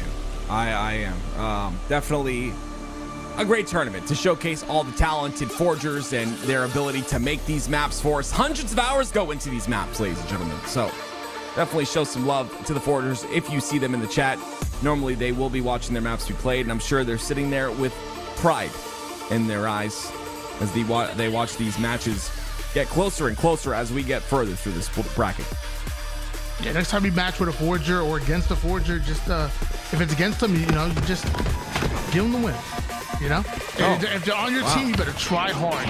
Okay, I'm saying we got to show some love. All right, that's the only way I know how. If you're on the other side of a match with a forger, just throw, give them the win. You never try hard when you're on my team, though, Tony. So are you not showing love to me? You're not a forger. I also don't like you. Oh, gotcha. All right, well, here we go, ladies and gentlemen. I'm not liked, but Falcated likes to stay alive here. 2-0 so far, and that's going to be another one for the side of Incorporated or Ink or whatever face as they go towards this power up top center, and it's unfortunately a Falcated that falls. 3-1 lead in favor of Ink, starting off early. And I mean, honestly, even if Jackson didn't get that kill, Suppress going to be off the map anyways. This is a map that has been it has been a struggle for a lot of players to stay on the map. It's tough, man. You're in the heat of battle. You try to find the exit route, and you're gone. Oh, I thought that was a sticky that connected, but it is not. So obviously doing all he can to live here, but the angles, the map angles are not fully known. So he goes down off of that QT placement. 4-2 so far, and you know, it's Incorporated that continue to find pinches and beautiful angles on Yin and Yang, which is working out in their favor. A former baseball player finding a huge angle there, but I mean, still in a 1v2 right now. Jackson taking some damage, and that's just not the numbers that they wanted. Now it's staggered spawners being created, wiping them. Does Yin and Yang, and just like that, we have a tied up game. Yeah, it's they tend to recover often when they're down in the game. Oh, I thought he was gonna hit that. The wall was there. Ended up blocking the shot, but Suppressed still comes in and challenges, and you love to see that confidence out of him. It's going to allow the slab to get picked up. 4 bullets to work with for Falcon. Adversary was the leading slayer of that game number 1 with what, 14 or 15 kills, I think it was. Now a bit of a slower start right now is Adversary, and they're gonna need him to step it up. Oh, that's a huge play by Adversary. He was one shot. The fact he even got that much damage and stayed alive, allowing Jackson to get the kill, that's going to be massive for them. Oh my gosh, 1 kill advantage, and that's his first kill. If that's indicative of what we're going to see from Adversary the rest of this game, I'm excited. As am I. It's 1 kill, 4 assists as well. Like, it's just beautiful out of him. Being involved in so many of these fights with his teammate and Jackson, and you see they're pushing the spawns as well. That melee unfortunately doesn't go through, so oh wait, he gets both anyway. Jackson, oh my word, 11-7, they lead. I keep trying to tell y'all, don't be down on my man Action Jackson, because when it's time to take action, I promise you he's gonna be there to do so. 10-2 to start off on this game. His team has 11 kills as a duo. He has 10 of them right now, does Jackson, but a double out of Suppressed brings him back within 2. Suppress evening up the odds just a bit. Avicii ends up going down again. They've got him on a bit of a stagger here, and you can see how fastly they rotate over to Jackson, who was the first to spawn. It's about taking him out. They know he's hiding, or assuming he's hiding, so they're trying to get there as fast as possible, but Avicii gets back just in time off a spawn and is able to utilize some solid teamwork, and now they build a 2v1 onto Falcon. He'll go down as well. Action Jackson and Adversary just pushing together. This is great fundamentals out of them, and Adversary, once he noticed that one goes down, he wants to quickly attack the spawn, try to create those staggered spawners, but the squad spawns are in. Falcated is up. Luckily, Jackson comes in so quick to cover his back. Somehow, Jackson goes down, but knows that Falcated is weak, so what does Adversary do? He puts the pedal to the metal. This is so good by Avicii. Another perfect, not missing, precise. You love to see that out of the young gun. 16-12. And let me tell you, it's not gonna slow down anytime soon, but Jackson does go down momentarily, so it'll be Avicii trying to just milk as long as he can. 16-12 lead in favor of Yin and Yang still. Although Suppressed and Falcon, we've seen some good runs out of them. It's still pretty dominant.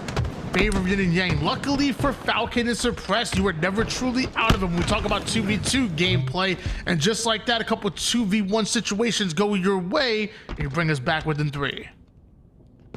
Love this map. It's definitely a really solid 2v2 map.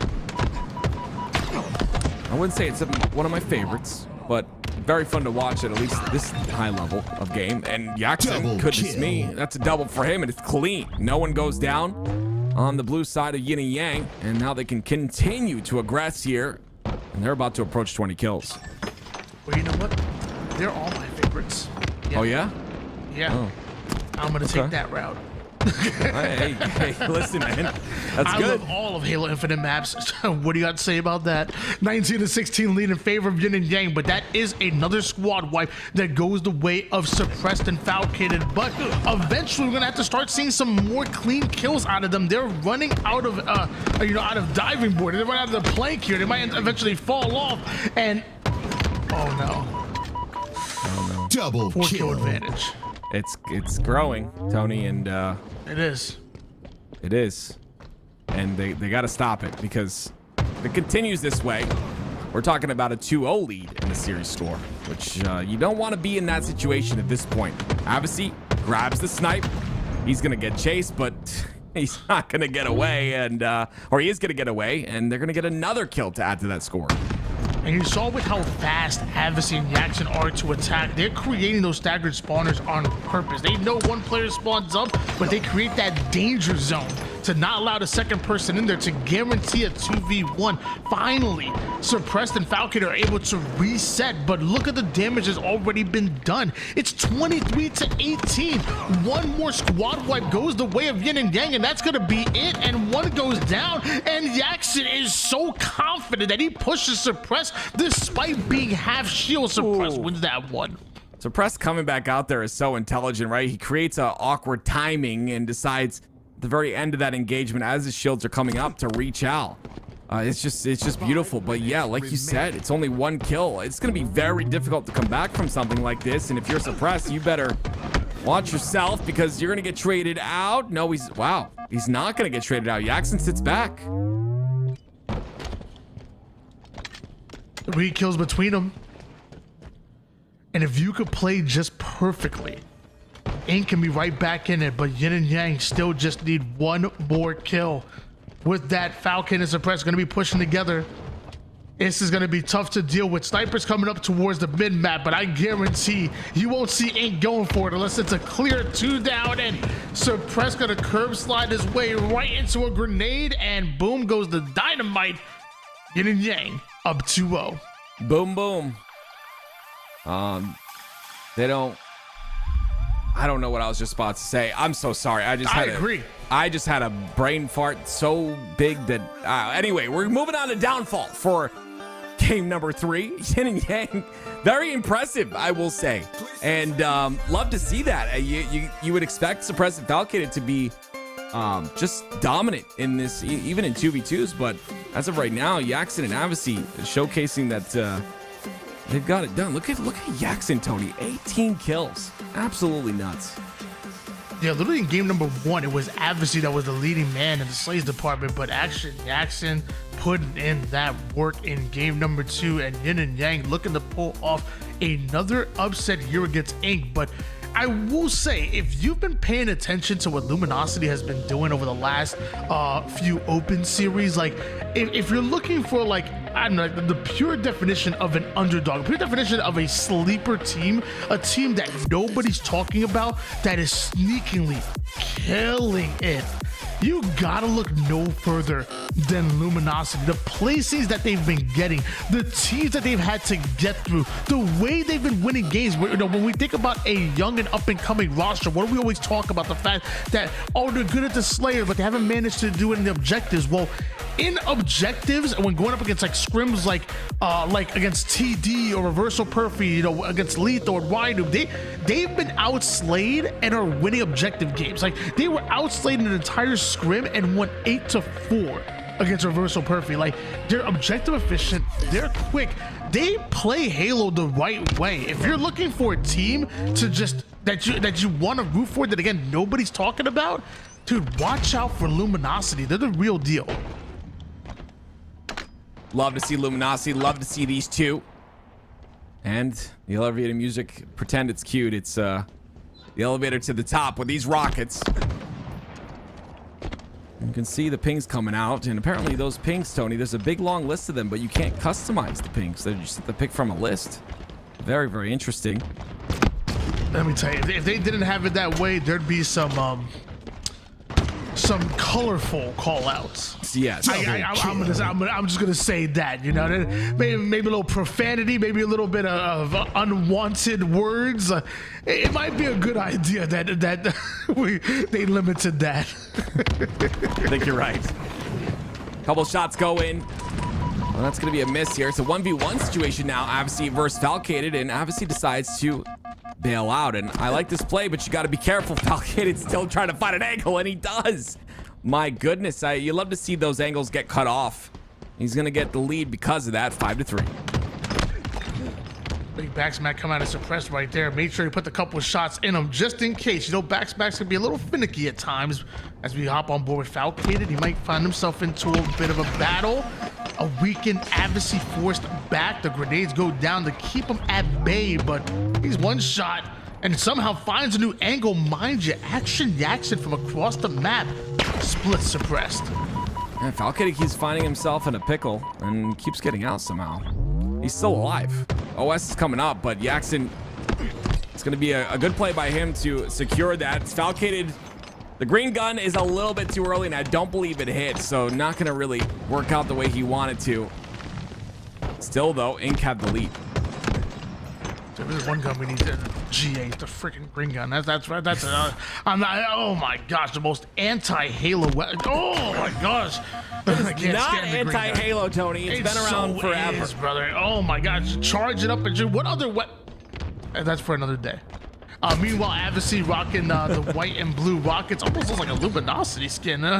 Imagine the future, bro. 7-6 advantage here. Just one kill between the two. Meanwhile, Jackson going into the Shadow Realm in order to take down Falcated back to a 2-kill advantage. One squad wipe between them. And it is, of course, Yin and Yang who get that lead, like you said, and they'll continue to hold it here. The slower pace. This map was played on 4s pretty often, so a bit slower in the 2v2 area, but definitely plays still pretty well. And everyone's standing still. Everyone just standing still, waiting for an opportunity. Here they go now, suppressed. Couple angles trying to be held here, but it's a little bit of aggression from Yin and Yang, and it's gonna work out in their favor. Switch it on board with Adversary.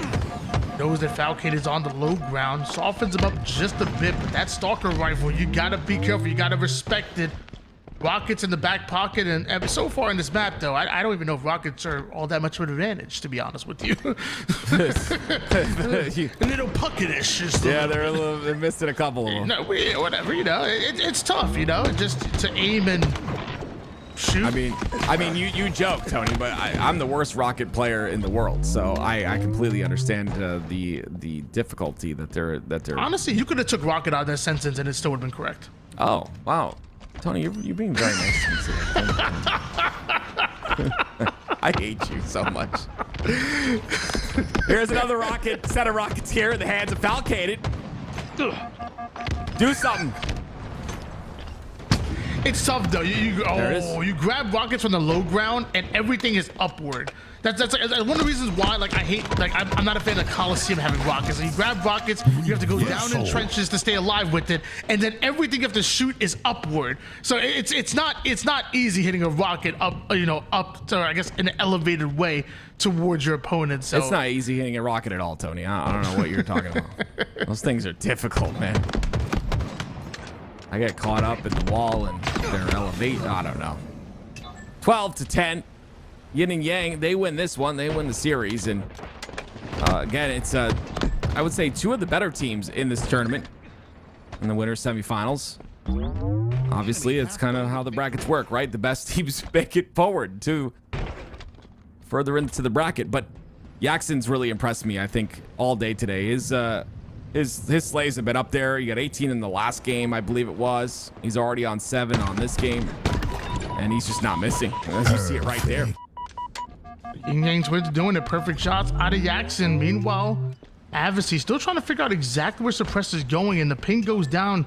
He's going to take a bit of a wider angle here. Meanwhile, the pinch being created, but Suppressed, he goes right up the middle, challenges Jackson in the mid-map. And then he drops all the way towards the bottom. You talked about the verticality of this map. We're seeing it here in these games, and it's great to see, it being utilized to stay alive. Suppressed gets another one before he goes down, but this lead is still 4. That's 2 squad wipes in a row, and that's only if they're clean. Jackson's gonna get another overshield for his trouble. And look at him try to fight right through the mid-map here. Not just wants the overshield, he wants the rockets as well. Being a bit greedy right now as he waits for his floor. Meanwhile, Adversary taking a whole lot of damage. Jackson finally getting involved. At this point, I think he wishes he took the stairs. Another rocket miss is what we'll see here. Great shots. I love the drop down by Falcated as well, but yeah.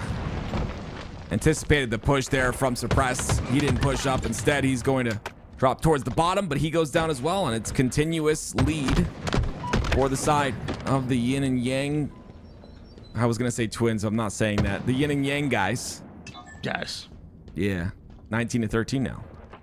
And mind you, not only a 6-kill advantage in the way of Yin and Yang, but I mean, we're talking about, 6 kills away from pulling off the 3-0 sweep. This is game number 3 right now.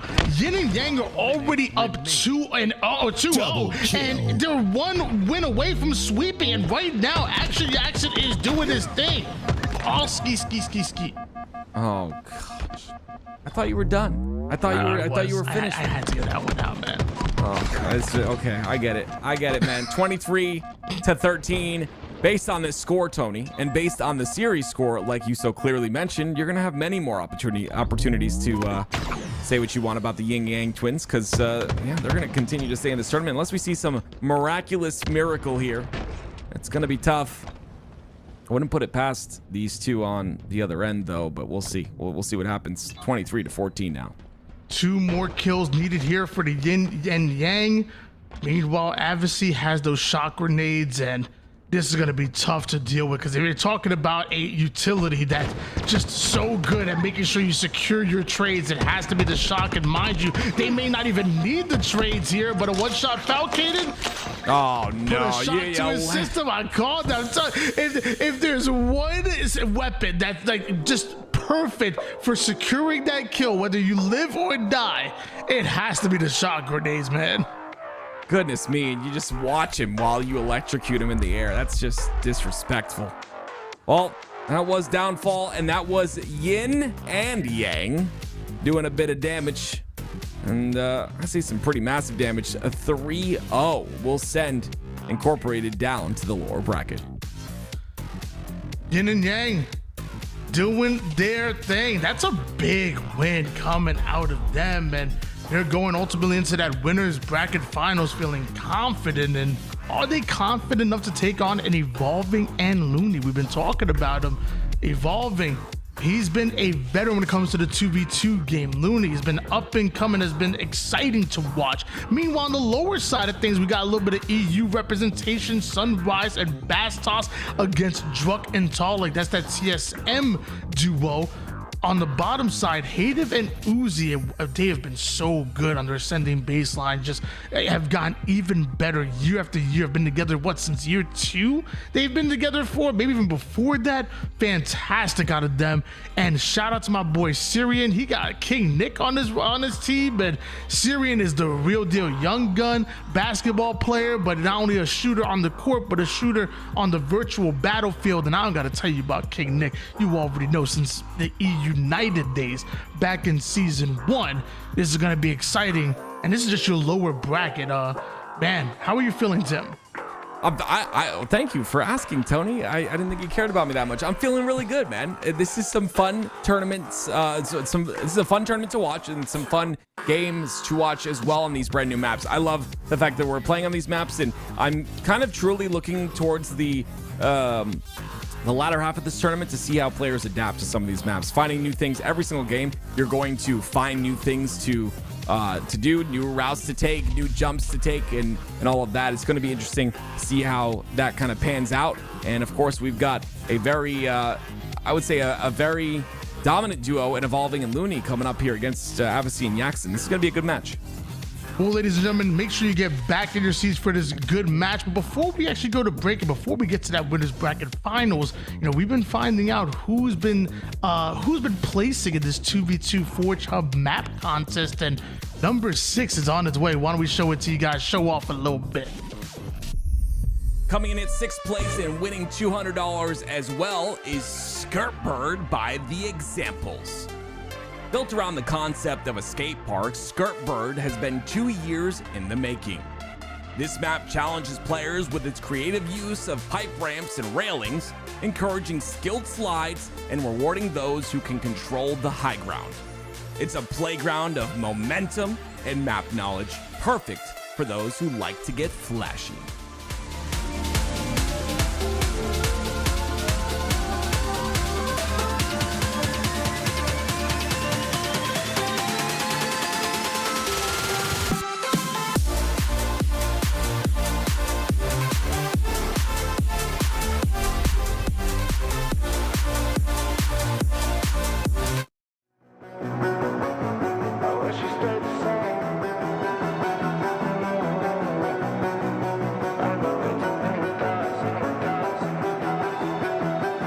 We stayed the same.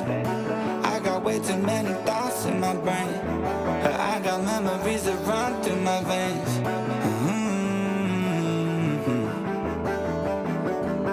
I'm not one to blame, but I could point out every way that you change.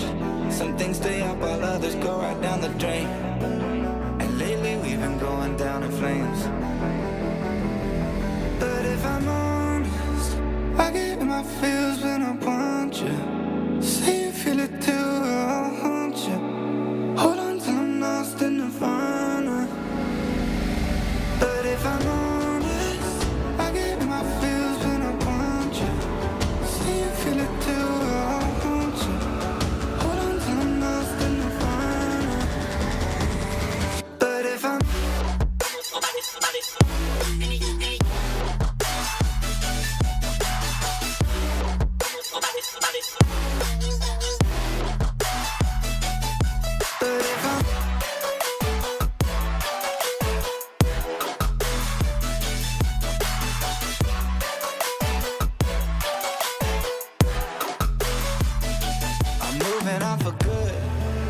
my therapist is saying that I should. I don't believe her, but I really wish I could. Instead, I guess I'll stay misunderstood. Oh, 'cause I'm stuck now, just trying to figure a way out. I've tried but can't seem to slow down.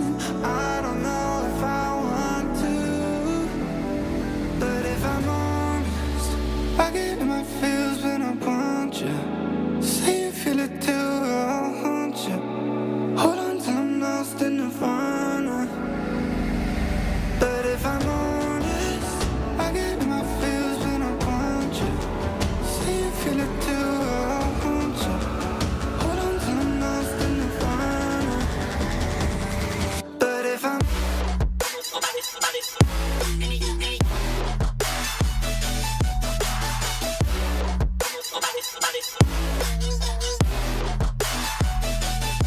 But if I'm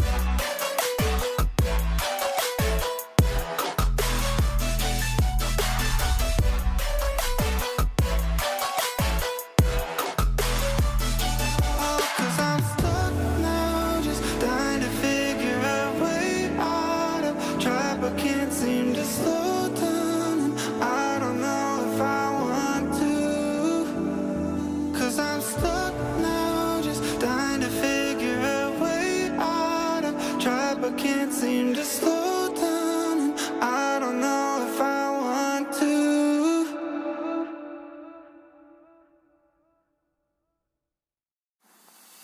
Tell me when you love.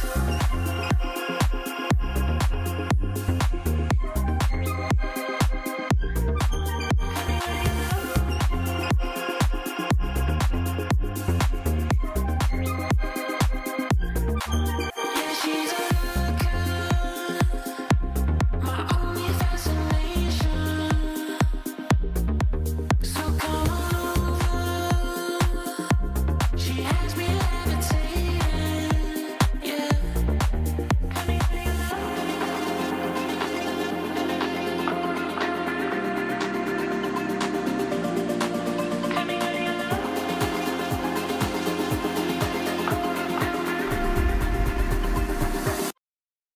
Tell me when you love.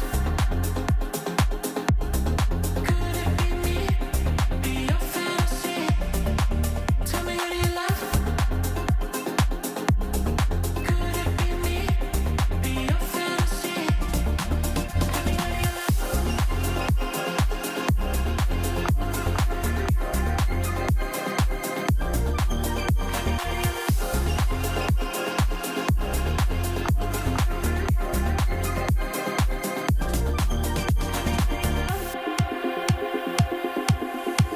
We're undercovers, and I'm not contemplating. So are we lovers? The question you're evading, yeah. Tell me when you love.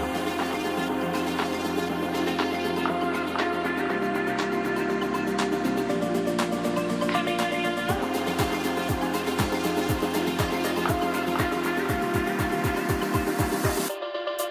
Tell me when you love.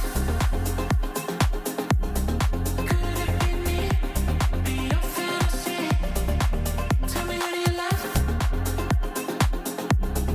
Could it be me? Be your fantasy. Tell me when you love. You need me, I want you. Tell me when you love.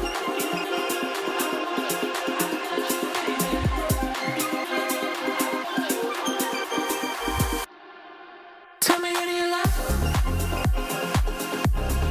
Could it be me? Be your fantasy. Tell me when you love. Could it be me? Be your fantasy.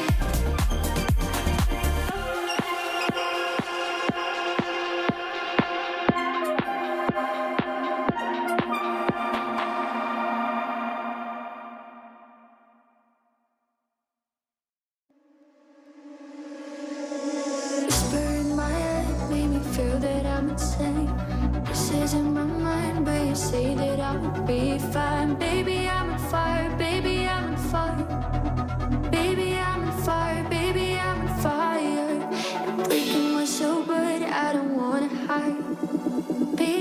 on fire, baby, I'm on fire. Baby, I'm on fire, baby, I'm on fire.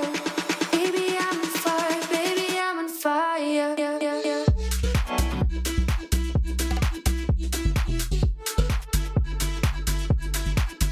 Baby,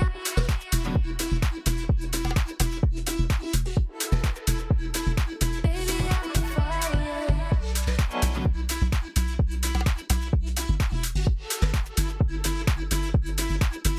Baby,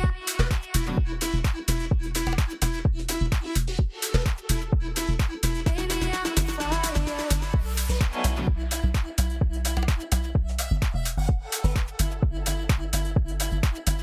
Baby,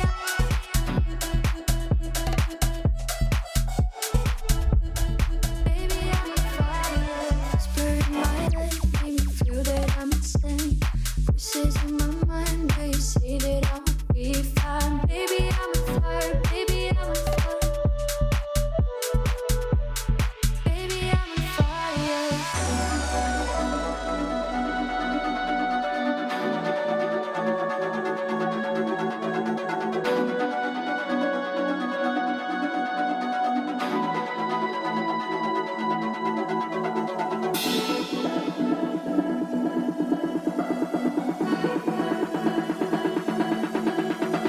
Baby, I'm on fire. Baby, I'm on fire. Baby, I'm on fire. Baby, I'm on fire. Yeah, yeah, yeah.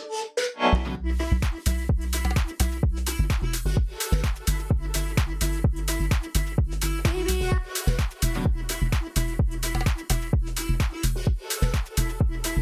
baby, I'm on fire.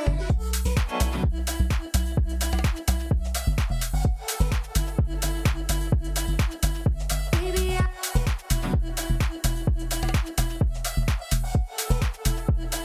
baby, I'm on fire.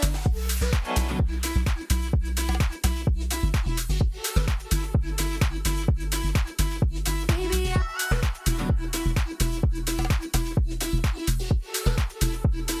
baby, I'm on fire. Spirit in my head, make me feel that I'm insane. Voices in my mind, where you say that I'll be fine. Baby, I'm on fire. Baby, I'm on fire. Baby, I'm on fire.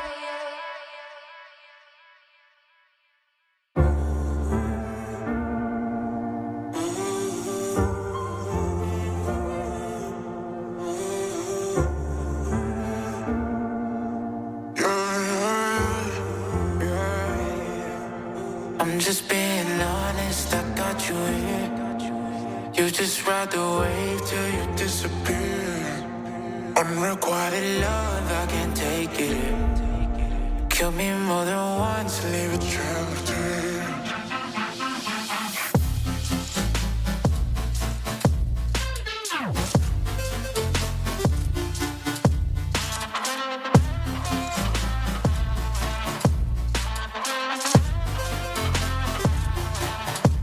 We do this often, I think we lost it. I need a break. You're the monster inside my closet, scare me away.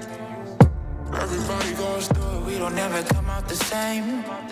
Cause you never change. You my little psycho, kiss me in the night glow. Easy to imagine when you always have your eyes closed. We'll be going crazy if you know what I know. Where did all the happy memories go?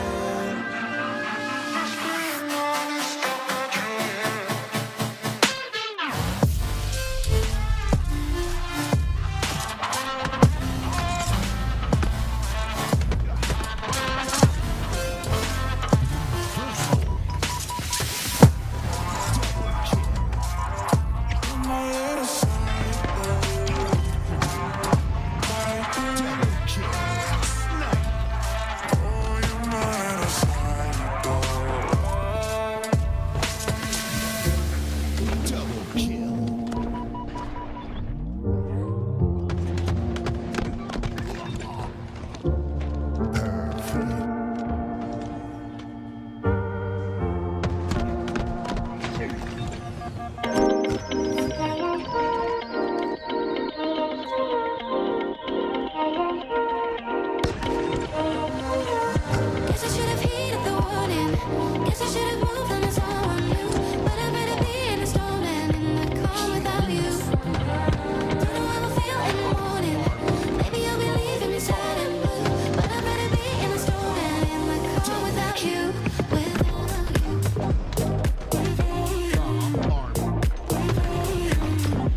shocked you touched the ground. My future's covered in smoke, but my head is up in the clouds. And maybe this will all fade after one bad day, and I'll be okay. But my life is in the worst place, and I can't wait for heartbreak from my mistake.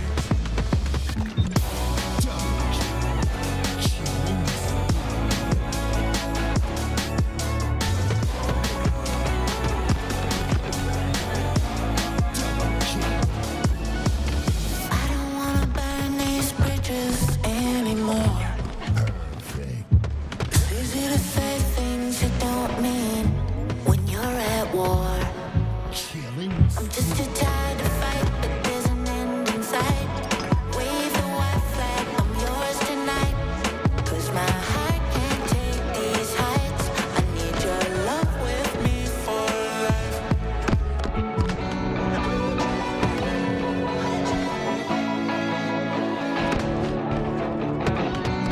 need your love, I need your love with me for life.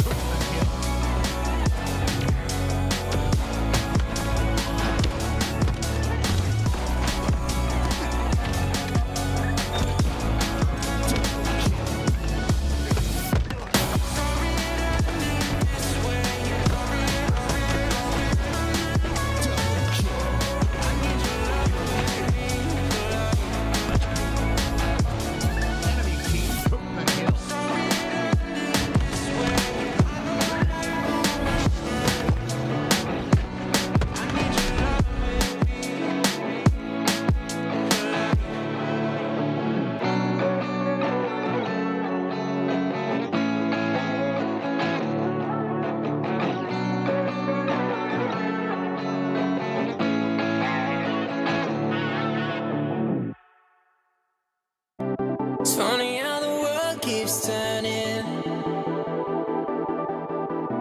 Stars like ladders in the sky keep burning, burning. Welcome back, ladies and gentlemen. This is the winners finals of course, the 2v2 $5,000 tournament. Tools alongside of me, Active, and we're gonna jump into this. It's Exceed, who has been dominating all tournament long against Yin and Yang, who have had a pretty solid road to get where they are right now. And guess what? We get to start it on my favorite map, Tools. Doncourse, I think, is quickly becoming a lot of the players playing today their favorite map as well.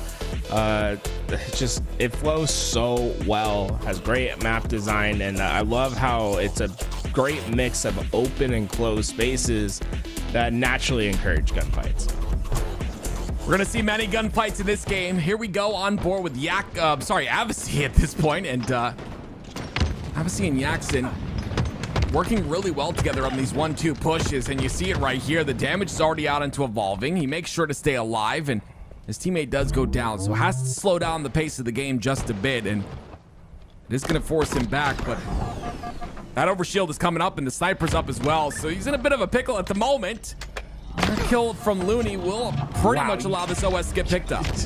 Axe just shot him through the shroud screen. I don't know if you can see his feet or not, but he tried to hit that head. Unfortunately, it was a little bit low, and Evolving will take advantage. And this is where Evolving and Looney are dangerous, right? You give them a lead, they're not afraid to slow the game down. And in fact, that's what Evolving was very much known for in the beginning of Halo Infinite when he was running through his 2v2 tournaments.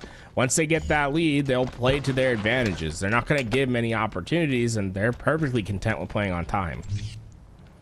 They're definitely playing through the time at the moment. It's Avicii who actually hits the wall right there, so it forces Evolving to miss the shot because he was anticipating him going a bit further.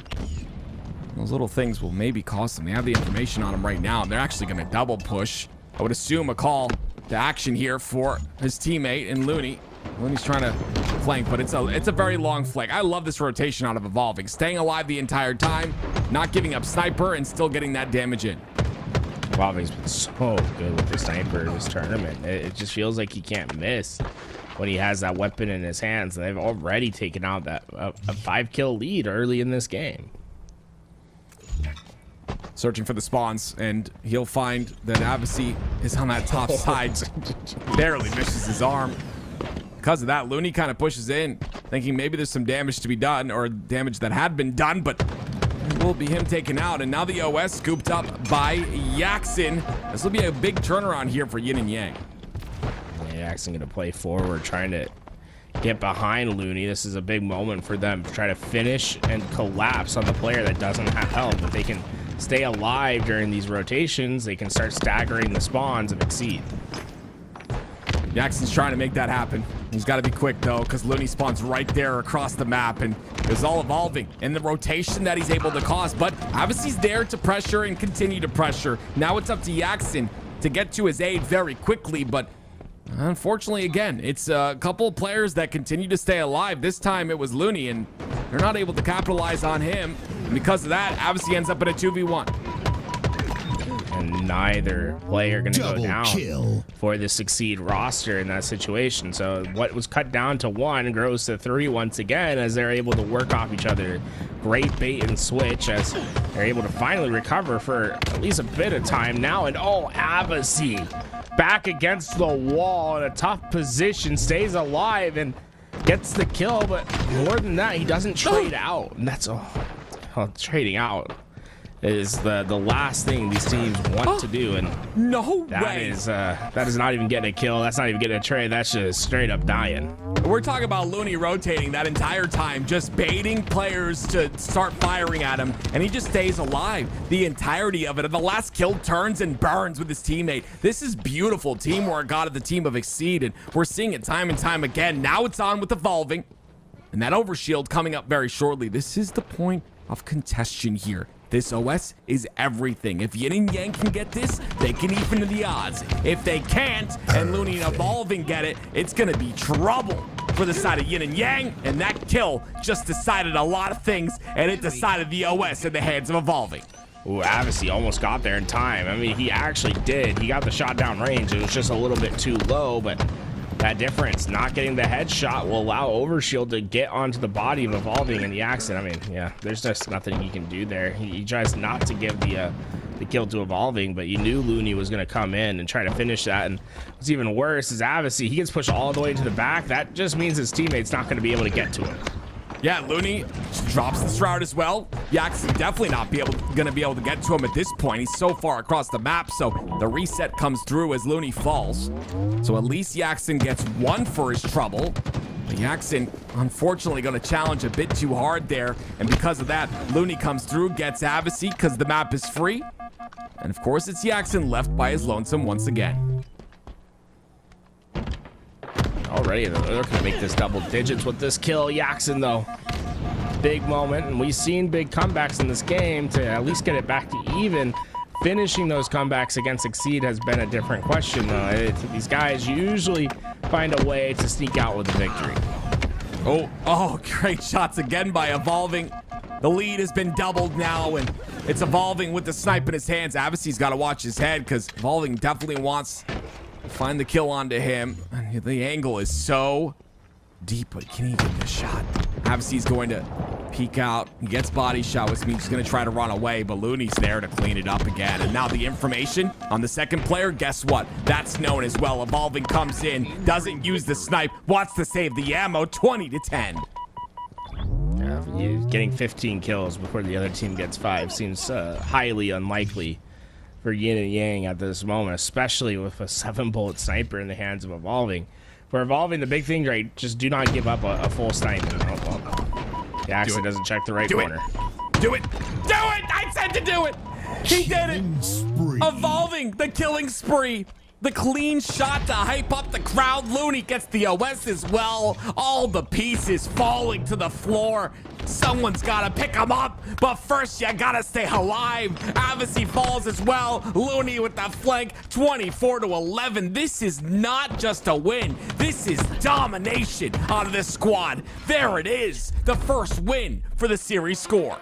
And those stats are about as even as you can get it when you come to the 2v2, right? It's 12 and 13 split, but then 5 assists for the player with 13 kills, 6 assists for the player with 12. That's sharing the load equally and being able to really dominate in that first game of our winners final. Yin and Yang not having a very easy time on that map. We go to Stellar next. We end up on a spaceship, ladies and gentlemen, and great to see that we're going to be able to play this. I don't know who made this series layout, but I love you, okay? My 3 favorite maps in a row. Man, this is what I like to see. But Evolving, I like to see that as well. Some incredible kills out of him. Dominated that game. Kept control of the power weapons for the majority of the time. How will Avicii and Yaxon answer back? And the answer back is exactly what they need. I mean, it really wasn't close throughout this game. We saw like one good run from Avicii and Yaxon, but Exceed just looked so comfortable getting to their angles. And the big thing is Evolving, getting those sniper rifles, man. He's been doing it all day long. He completely dismantles teams with that sniper.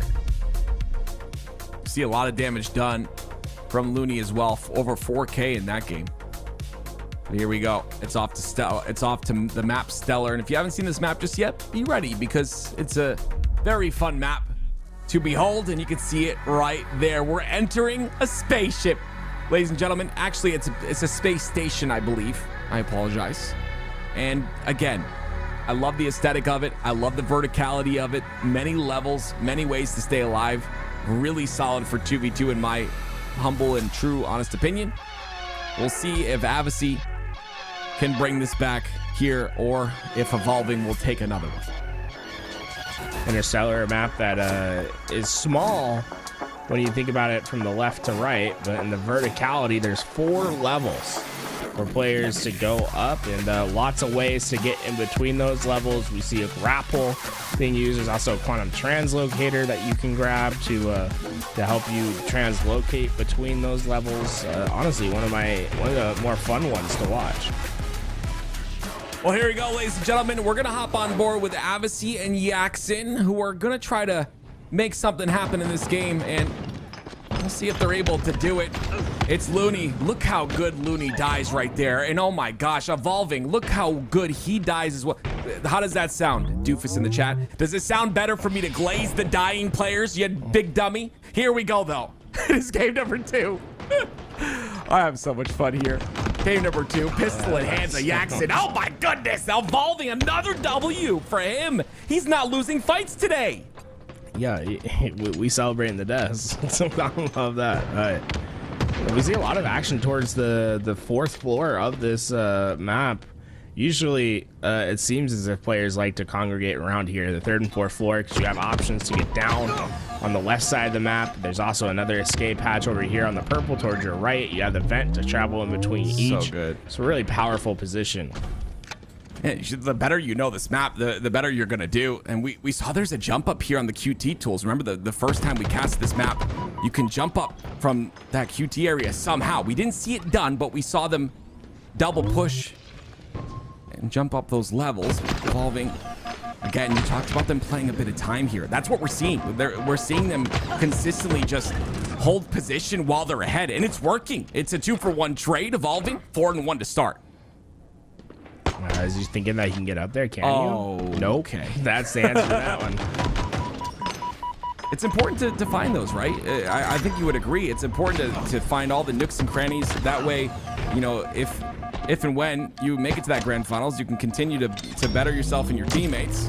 Little third-person view here on the side of Yaxon. And that little quantum translocator in the back. Oh, you see how slow they're playing? It's crazy. It's tied up, not giving any advantages away. And I think this is how this map's going to play at a very, very high level. It's just like a lot of slow play because of how many levels there are to it. 4 levels to it, I believe, is what I remember. Yeah, look, I believe that portal right there, if you go down that purple, I believe it teleports you up to the top. Right, no, that goes down one more level. I think there's a teleporter somewhere throughout. There is, yeah. We saw someone drop on something that would look like a teleporter. Oh, Looney. Able to take down Avicii. The great spawn by Yaxon, right? Being able to recognize, get there in time. And this is the very bottom. You can tell by the red. Okay, So we call it red 1. Yeah, there you go. White 2. And then up to, well, I'm saying like the bottom is red, right? So the up top is what, purple, I believe we established earlier. Yeah, I mean you see the purple. You see right there. That's like where the purple drops you. Oh yeah, okay. It's There's tough. another Like, purple. You see, I think this is a teleporter, right? yeah, wait a minute. It takes you to the top. Yeah, it takes you to Wait, the top. Yeah. what? Yeah. Oh, that trips me out. I knew what was up. I was guessing myself for a second. I was like, I played this map before. Like, I think that's what it does. That's crazy. Okay. Here we go. 1v1. Big one. Evolving. Ends up going down there. Yaxin, a beautiful couple of shots out of him. He's 5-5 to start here, but those 1v1s are very important to give you that slight edge. Just waiting for someone to teleport, huh? This is the thing, right? There's 3 different entrances you have to worry about when you're on that top floor. So trying to figure out where that push is coming from is important. There's the push. Yaxin gets 2. Double kill. There's a little bit of a different energy out of Yaxin here. I like this. Gets the quantum translocator as well. Love the idea of him zooming in there while having the grapple, using the grapple. It's important to do that, or otherwise you'll miss it. Zoom in directly on the equipment item. See, I would hit my QT here, put it on the top floor, go down the purple elevator, you know, and then try to make something happen, but he knows where one's at. Evolving comes up. Man, that was quick. That grapple giving him access to go through, and I don't think he expected that one at all. 13 to 11 here.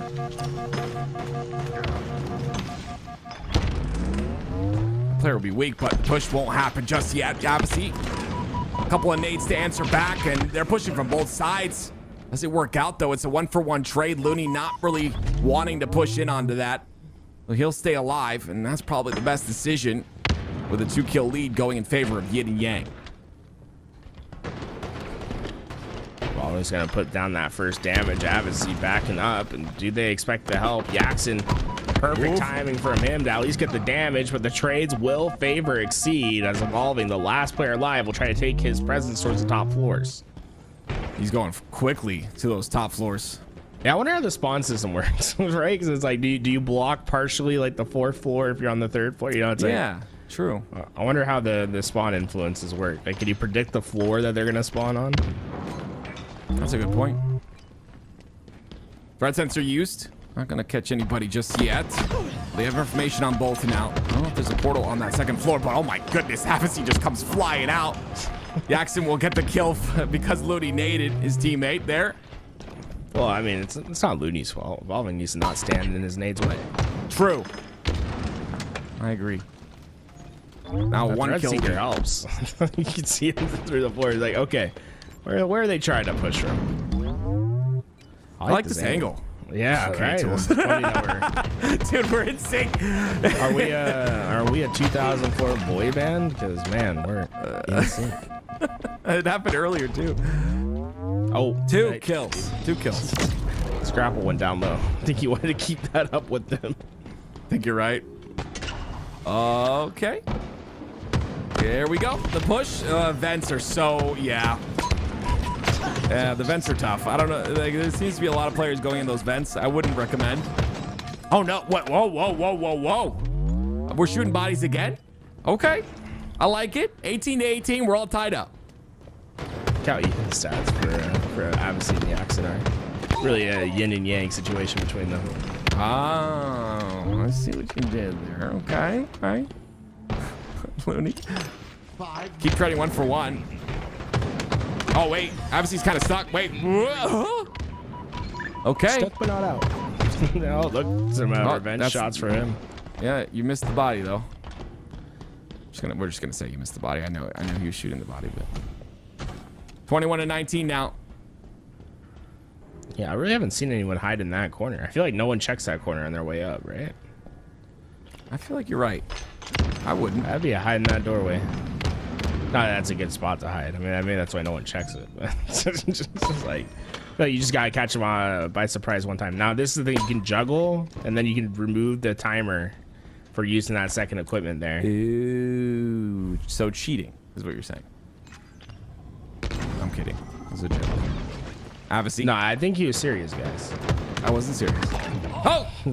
Great push. Nice Wait. cheeky spot, gets him the advantage in that gunfight. And now with the grapple, he wants to get up, but he missed the wall, and that player will get away. So what they wanted to be a 3-kill lead turns only to 2 after they're not able to take advantage. Oh, at least they got a trade though there on that second kill.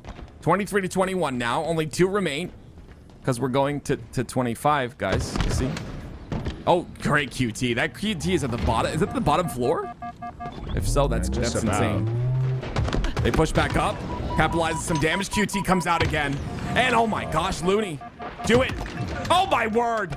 23-23. We're all tied up now. Showing the power of the quantum translocator. Now he has that needle, right? Might as well try to cheese the last kill. You get stuck in a hallway with a needler facing you. Might as well say GG, and they know where 1's at, and here comes the 2nd. Oh, this is crazy. Throwing a couple shots down onto the body is crazy work. It's crazy. That push was a little bit nuts. And apparently the French is saying that the TP is a 2-way if you have a grapple, but it's not going to matter whatsoever. Once again, it's Exceed with another win, and that'll be their 2nd of the series. Yeah, what a quantum translocator play. Like, right? That was the big difference in that game. Being able to find that double kill untraded. Was able to take the lead, and they really controlled their floor presence really well towards the end of that game, and Exceed take a 2-0 lead as we move on to Gatekeeper. Gatekeeper, ladies and gentlemen. If you're nothing like Tony and you like Lord of the Rings, because Tony hasn't watched Lord of the Rings. Are you gatekeeping Lord of the Rings right now? What do you mean? He hasn't watched it. How do you not watch the best trilogy ever created? I don't understand. Right? Don't you agree, Tools? Have you watched it? Lord of the Rings? Yes. Show with like the wizard? Yes. The horse? The horse. Yeah, Shadowfax. Shadowfax, yes. Okay, so you watched it. You know, well, I watched Epigraph Battles of History. I rap fast like Shadowfax. Okay. Oh, what? Oh my gosh, 76 accuracy? That's crazy. Yeah, that's literally every game. I feel like we're seeing the 70s. Does he ever miss? Bro, I think he's averaging 75% accuracy this tournament. What's his damage? What's his damage done? 4,700? Okay, dude. Evolving apparently on another level in the 2v2 department. But yeah, a great win there. And if you're Avicii and Yaxon, you got to be a little frustrated. That was a close one. You guys had a chance. You were running that match for a little bit, but we go over to the Lord of the Rings map. I'm sorry, I'm gonna stop calling it the Lord of the Rings map. I love this map. Gatekeeper. Yeah, hey, actually, how about you name another fantasy thing? Game of Thrones. You watched it? Yes. Of course I did. It was the worst ending ever. Okay. Yeah. One more? Uno mas? You count sci-fi fantasy, right? No. Sci-fi. Fantasy's fantasy, bro. Oh, there's two different things? Oh. I thought there was a sci-fi fantasy, though. All right, I mean, I guess if it takes place in like a... No, because science, they're like antithesis of each other, bro. Yeah, true. Harry Potter's another one. I guess you could call that a fantasy. That is not what we're talking about. What do you mean? It's the same thing. We're talking thing. about It's castles and like old school stuff. Oh, you know what a good show is? Good show? It's called Merlin. Such a good show, dude. It's like a Netflix show, right? Yeah, it's so good, dude. Or nondescript streaming service show, right? Really able to get to that overshield. They Exceed have it very, very good on this map. It seems as if they have the power of the One Ring. They somehow get hidden in these crazy spots, and they end up just getting back smack after back smack. Yeah, the thing on this map is, I think it's obviously the thing on every map is to get high ground, but I feel like the high ground is very high. Man, watch the Star Wars ones, bro. No, it's just tough to get up there. Oh, this is crazy about Looney. Okay. He gives up snipe there, so this could change things just a bit. Okay. Man, you don't see those Perfy versus Perfy battles too often. Man, that was crazy. That is nuts. They're not missing. Snipe's still down there. Looney gets a spawn for Evolving, who picks up the snipe once again. I like where Holic said that they're going to test this out for some 4v4. I would be Ooh. super excited to see this on 4v4. Me too. It's big enough. I think this has definitely been like the fan favorite map so far. Whenever I look at chat and like what map they've been really reacting to and loving. Really? Yeah, dude, they love the aesthetic of this. I mean, dude, it just looks so good. It does. It does. I love how seamless it is, right? It's like you never feel like you're stuck in this world. Like it feels like you can go wherever you want. Okay. Like, you know what I'm saying? It's like you feel as if that whole castle's actually in play, but it's just so well integrated. I agree. Great little flank here by Avicii. Evolving ends up going down. The high ground kept by Avicii here, and they'll also still keep that 2-kill differential. So a lot of work to still do. Nice shots once again by Avicii, and he'll stay alive. This is how they have to play this. OS coming up very shortly as well. He'll pick that up, and this will be a good start here if Yin and Yang want to put some points on this series. Yeah, him doing all those clamber skips like he's been playing the map for 10 years. Like, ooh. Oh, he stayed on the. Oh my God, he's still on. He's still there. Oh, that's so cool. This is how they need to play it if they want to bring this back. It's definitely possible. These two are just completely. They're just so talented, very talented players. And Avicii and Yaxon on the other end of things, of course, they've showcased some brute force in their gameplay.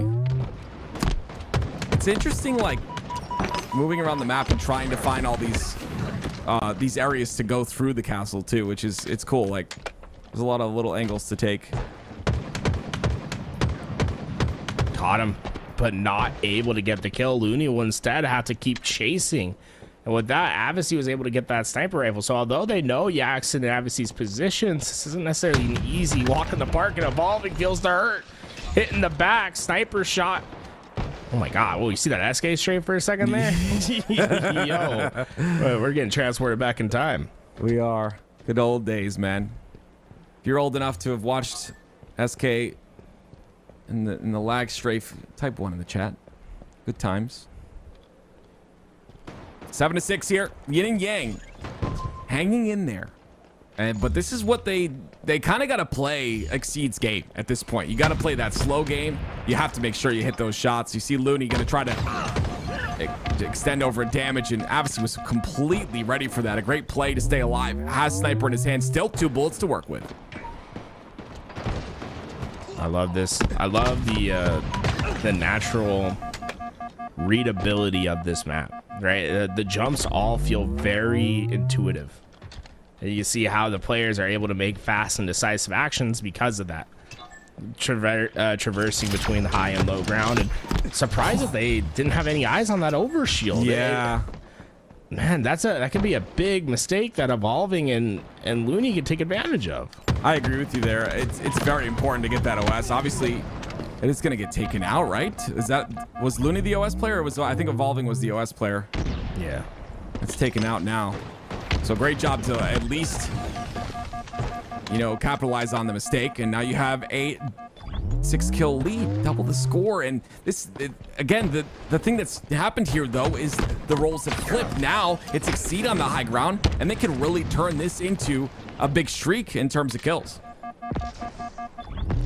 Saw Exceed earlier in this tournament when they're on this map. They were able to go on like a 13-0 run.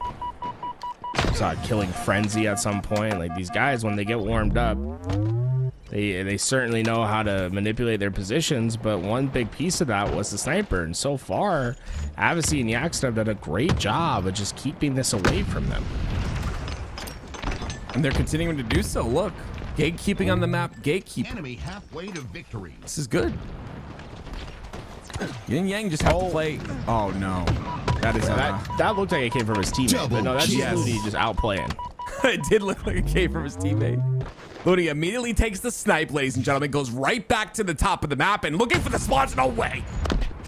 I thought he was gonna hit that. It was close. And jeez, Avicii.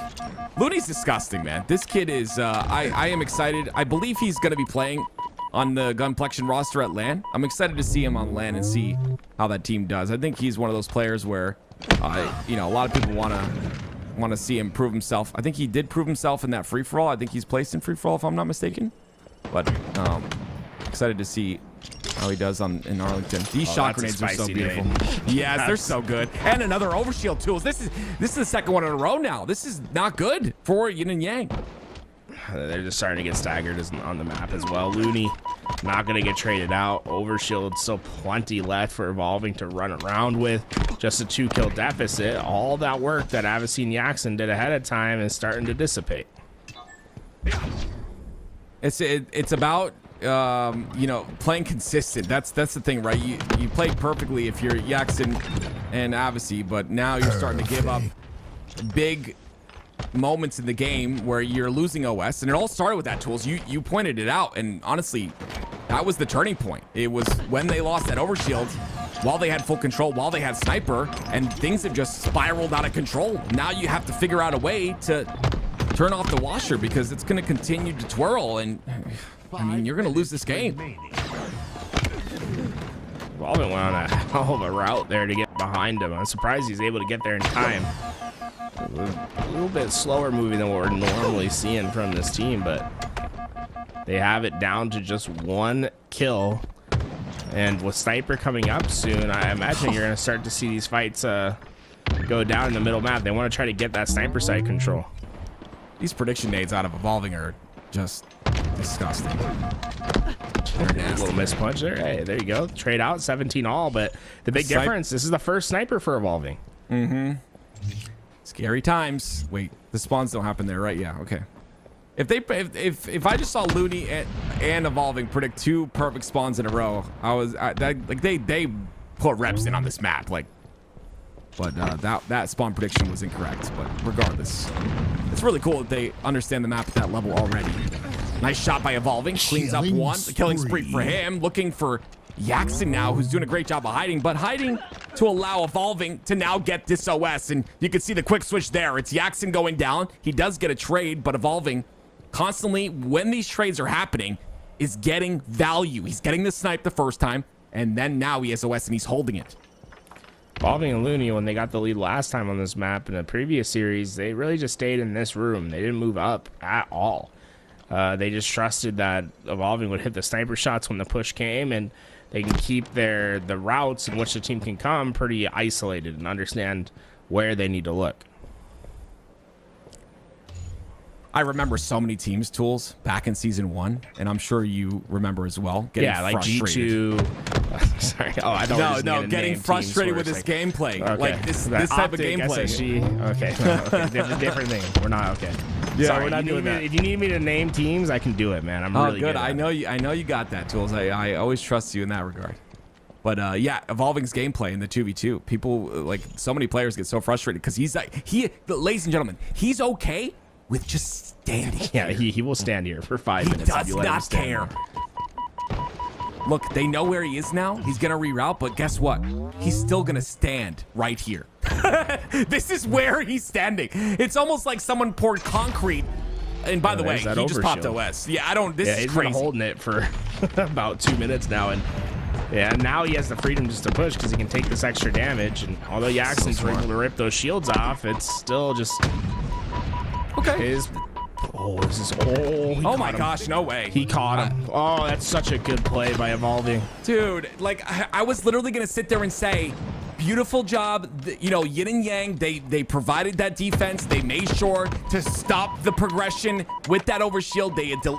No. Repulse is in play. Evolving makes a massive play. Wait, Jackson. Wait. He has noob combo, yep. No way. I saw that one happening. Yeah, they were actually baiting it. They weren't trying to go for it because they had noob combo in their back You're insane. pocket. This is nuts. Gosh, one step ahead at all times in this game. 21-18. Once again, another situation where Yin and Yang had every moment. They made sure that they were in position to win this game once again, but then Exceed changed the pace. They made sure to capitalize on mistakes, and now we stand here. But Jackson does have the snipe. He's got 1 bullet. This 1 bullet can stagger the spawns. He doesn't use it, though, and he gets the kill onto Looney. Great capitalization. Traded. Evolving traded on the other side, so it doesn't change the math. They're still down by 2, and the clock is soon going to play a factor. I wouldn't be surprised. Looney and Evolving, they're not going to move. So on the back end of that wall, there's a lip that puts it down to Sniper, and they know that there's only one route that they can get spotted from. They're just going to sit here. They're going to play time. Don't do it.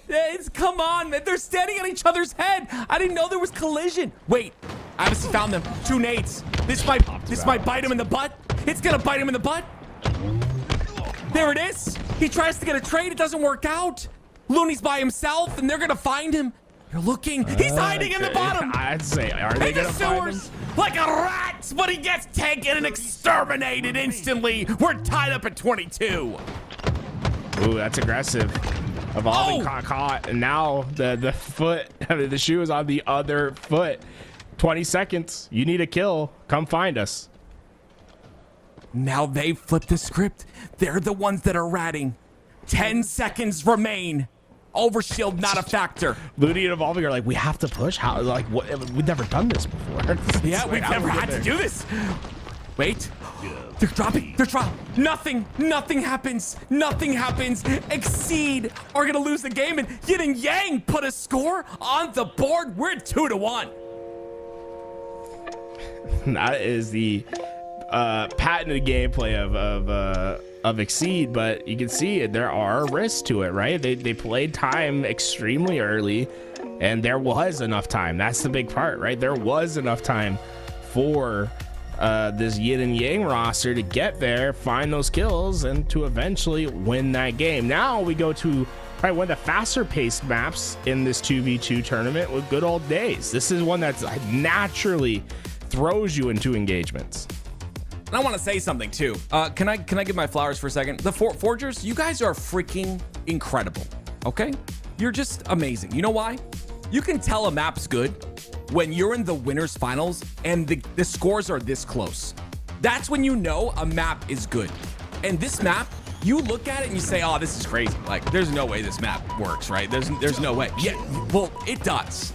And I can't imagine, you know, I'm a guy based off of feeling, right? I can tell you if a map feels good. That's all I can tell you. I don't know how or why or anything like that, but I can tell you if a map feels good. This map it would be so difficult to make sure to make this verticality work in a way that it does here. And I'm just impressed. I'm truthfully impressed. And you know what's crazy, Tools? I believe the creator, one of the creators of this map is Lahant. And guess what? He's also the man that created Guillotine, another incredible map.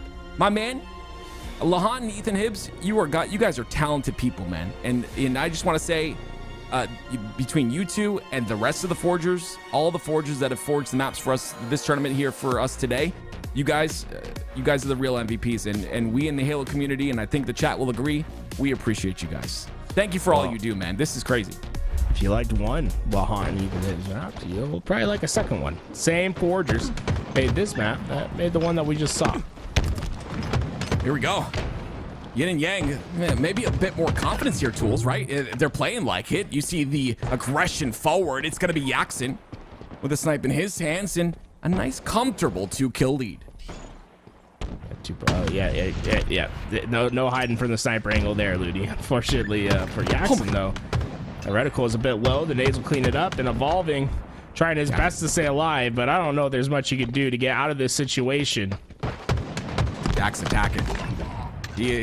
Yak is not happy right now. I mean, he's making sure. There was body shot. I don't know if you remember on that game number 2. There was some body shot. This will be a crazy reverse sweep if this does happen. You can see him jumping up high there just to get that angle. You can't go through that vent, but you can certainly see where players are. Obviously trying to stay alive and does get a kill. Man, that's a tough spot to get out of, and he got at least a little bit of value within Yaxin. Hey, give him a chance. He'll take it a mile. There we go. Yaxin getting his 3rd kill, and this sniper with one last shot, Evolving able to dodge it, but Yaxin just going to work back towards his teammate. Another great read by Evolving in that situation. But he still pays for it. A reversal, a beatdown as well. It's max damage. Have a seat. We'll clean it up. These guys are starting to heat up, man. You can see it. The confidence is starting to rise.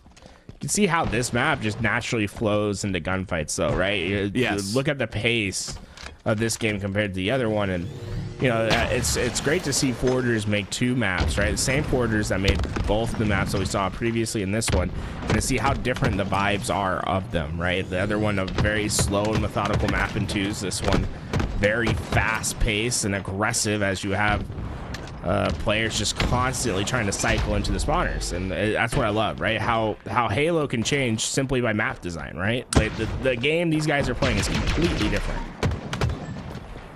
Not to derail us too much from this game, it's a 10-2 lead, by the way. You know, that's what's really cool, right? Because we have a completely different game type in the seek and deploy, and there's a map contest going on for that game type right now. And a lot of these forgers, I believe there are some maps already for that game type, but a lot of these forgers are going to be able to make more game types that work for that style of Halo tools. And like you said the other day, maybe a little bit of observing with multiple observers, we can maybe make that game type really solid. And that's exciting. Again, the talent we have in the Forge community should not go unnoticed. But what also should not go unnoticed is the domination by Yin and Yang in this game. Being able to throw those long distance nades, but not able to finish off that kill, and they're just being hunted. I mean, just 13-3. It's double digits already. This game just started. That's crazy. You're right, though. Oh, look! This is the corner. I was The talking bush. about. Yeah. What is this, Fortnite? Like it's like if you have green outlines, there's no chance of you seeing them. It's a sneaky little corner. Oh my goodness. I'll stress it in a minute. It's obviously another kill. That's a double for him. He gets taken out, and so does his teammate. Looney gets a double with that sticky, but I can't stress how difficult that shot is right there. By the way, shout out to Stress, great streamer. Pulling down on that snipe shot at a high elevation like that, very tough to do, but that was clean. I like how the word association comes out. It's like someone says stress, it's like, oh, let's think of stress. But whenever you say tool, you don't shout me out, bro. What's up with that? Because you're just a tool. You don't stream. Oh, I had to stream. Okay, my bad. Well, that's never happening. Yes, it is. You should. You'd be great. Yeah. Ooh, 70-7. Yeah. Still double digits, but I like this pocketing of the overshield from evolving. We saw it last game, right, where he just sits in the back, waits until the push comes, and then hey, you think he's gonna be normal shields, and he's just got a full overshield ready for you. Bro, I swear, these Halo pros, they don't even know what they're doing half the time. I mean, I'm diamond rank, and I can see the mistakes they're making. Like, I can't believe they're even here. I like this. They just sit in the corner, just chill. Crazy. Double digit lead. This is Looney and Evolving getting a taste of their own medicine for a little bit right here. Watch. Do you think you just like throw an aid through that window? Watch. Looney's gonna get the info right now, right? Info. No? Info schmimfo. Okay, we just run around. Looney just playing his life.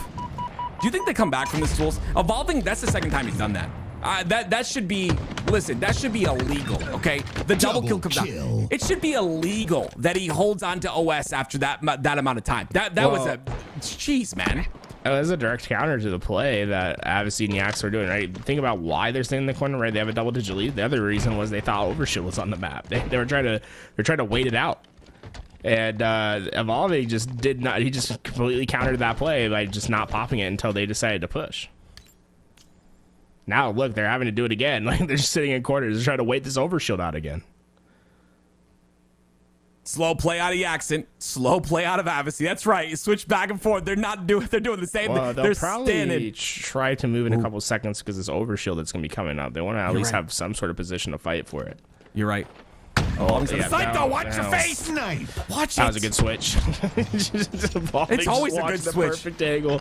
Callus is freaking nuts at his job, man. He's got it down. Evolving with a snipe. Guess what he's going to do with that overshield, ladies and gentlemen? Put it in his pocket. That's what he's going to do. He's not going to use it. He's going to get another assist. He's not going to use it. Nope. Not using the overshield. We're going to hold it for another beautiful play. We've been down by 10 kills for what seems like forever. But guess what? We're going to make a comeback to put on a show for the ladies and gentlemen in the crowd. You should hold it till the next overshield comes up. It's only like 2 minutes, right? I wouldn't put it past him. Yeah, so Jackson, you're gonna. I wonder if you could see that pat. No, you can't. Okay. It's like if you can see that thruster from there, he gets that info. But I envy these players, Tools. How do you have this much passion? I feel like my feet are on fire if I stand too long in one position. I have to move. thank God that they play sitting down. Oh no, I see what you're saying. Okay, yeah, that makes sense. They have this location now, Tools. So I like this pop. It's actually really smart. They're gonna push on that left lane. He's ready for it. He capitalized on the damage. The sticky. Goodness. Still though, it was a 10-kill lead, now shrunk to 6. Now getting Jackson that sniper, even though it's only one shot, it's at least starting to change the momentum a little bit back into their favor, and we're one step closer to a game 5. I love game 5s, man. I really do. Sniper again. Looney. Wait. Jackson got it. Jackson got to turn around here. He's going to call that out, but the thing, when you call something out, your teammate just gets so antsy. They take the angle. They want to help you out, and because of that, they end up taking damage and having to back off now. 19-13, though. Yin and Yang still have that lead, and oh my... What?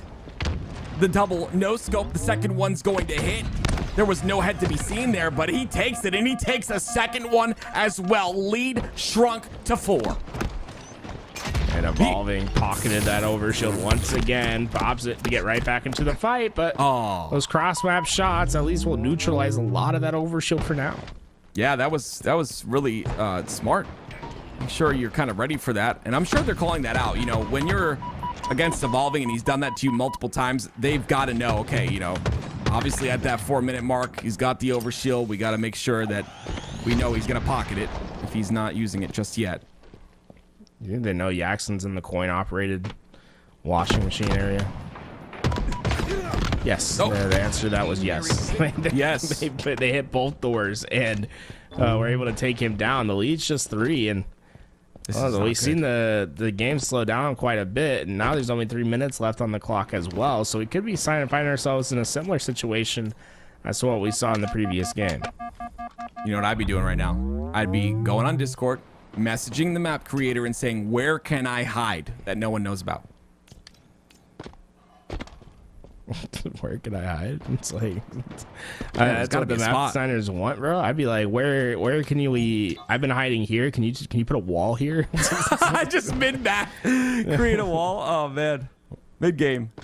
Dude, we should have like a game mode where the forgers are in there in real time and they like actively design the map as you're playing it. So they like Tools, I don't know why you just said that out loud. That is $1 million idea, and I never give you credit for your ideas. That is such a good idea, dude. Like, sure it's already been done. If Halo Studios is listening, no, that's a sick idea. I'm not joking. That's so good. I love that. Here we go. Took them all game long to find each other, but we're here. I'm glad they're walking. Yeah, I see so many players just like not caring about their audio whatsoever. Here comes the fight. Avicii, a bit of damage goes in. They want to go for this. Avicii's down to no shields, though. They take him out. That's not going to be good. And Looney was about to go for that overshield, but it is instead going to be taken and used this time by Evolving. Yeah, he didn't want to give up that thruster. It's in the back pocket. Now you can play a bit more aggressive with it. Those nades come through. Now he knows he's free to push, and they only need 2 kills. And well, you try to run away, but this is going to be game tying. Oh, wow. The patience not to just turn that corner. That'll earn him 2 kills. Tie game, 20 all. This is Tools, that's insane, man. 2-0 to 2-0, ladies and gentlemen. This was a 10-kill lead for Yin and Yang. Now Looney on top of it all. On top of this momentum swing, the pendulum in their favor. They've got a sniper to work with, too. See the counter rotation from Yin and Yang coming behind them. Looney 1 minute trying to remaining. look for this angle, but they've already hit this cross, so no one's going to be coming from that spot. And Evolving's checking the other way. I mean, Yin and Yang, they might have an opportunity to catch these guys by surprise if they just continue on their push. With the way the pace is going here, I wouldn't be surprised if we see a Slayer overtime. Yeah, I think they want the extra 3 minutes. I mean, you have Sniper on the other side. You don't really want to just push in and get headshot. So I'd almost purposely wait for the next 3 minute, like next 30 seconds, so you can get a 3-minute timer to play around with if I'm yin and yang. Yep, you have maybe a chance. Ooh, wait a minute. They're not doing that. Looney has to back up. Where's Evolving? He's right there. He's going to try and clean up that kill. Both of them down to no shields. Evolving putting tons of damage in across the map. Avice's going to jump out. He's down to no shields as well. No one really capitalizing on the kills. 10 seconds left. They are posturing forward here on the right-hand side, but here they go. Evolving wants to maybe do something here. And here's the overtime. Stole that kill at the last second. Jackson almost had a chance to get him at the very last second. Big kill here. There it is. Looney gets one. Still plenty of time to work with. Tied up again, 21. Guy of OS now. Sniper's going to come up in a couple seconds too. Exceed has that better spawn for it right now. Jackson and OS though. They're pushing. Avice's going to get caught in the back though. Avice's going to get caught in the back, dude. There's a guy behind him. He somehow gets the kill onto Evolving. The OS allowed him to do that. Looney now in trouble. Looney uses the green gun. Gotta miss the goo. Now runs away with a snipe. Evolving gets the spawn there too. But Yin and Yang a lead again. Do they check their corner? That's the question. Looney's going to try to catch these players by surprise. They rotated the other way though. Oh, Evolving wasn't watching the cross. They got through. I mean, they're assuming they're on the sniper side of the map. They're just not. No info at all. They have a 1-kill lead. They don't have to make the play. They can just hide the entire time. See what happens here. It's just about giving no information at this point, but a minute and 50 seconds is a long time. I love 2v2s. We need to, like, I love 2v2s.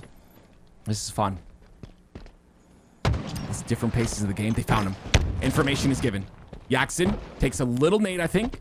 Looney rerouting. Hit the other side of the wall. Oh, that's interesting.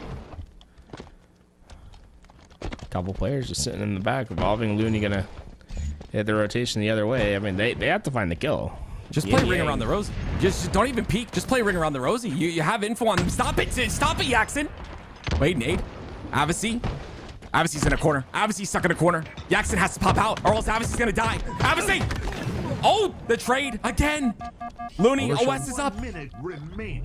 Jackson's just going for it. I love this play, but careful. Oh my goodness. Wait, the trade. Big kill. Avice, we're going to a game 5. Who would have thought 2 games were basically ended at time? But you can see how much these teams are having this back and forth. A big lead that was eventually cut down, that was eventually secured by Yin and Yang. And now Nemesis 2, War's newest iteration of his map, alongside Ethan Hibbs, will be our decisive game 5. Wow. I absolutely love this. And now we go to Nemesis 2. Not Nemesis 1, ladies and gentlemen. What did I just say? Nemesis 2. We get to see who goes on to that grand finals. Will it be Yin and Yang, who have started strong many games in a row here? We're literally almost every game started strong, but almost gave it up at the end. Or will it be Exceed, who has shown just an incredibly hard to predict pace at all times? Oh, that snapshot's crazy. I just looked at the chat and saw my head like spinning in circles, and I got really nervous for a second. I almost forgot that. Yeah. Anyway, that scared me for a second. Yeah, I get scared when I see your head too. Thanks. Yeah, it's kind of big. Huge.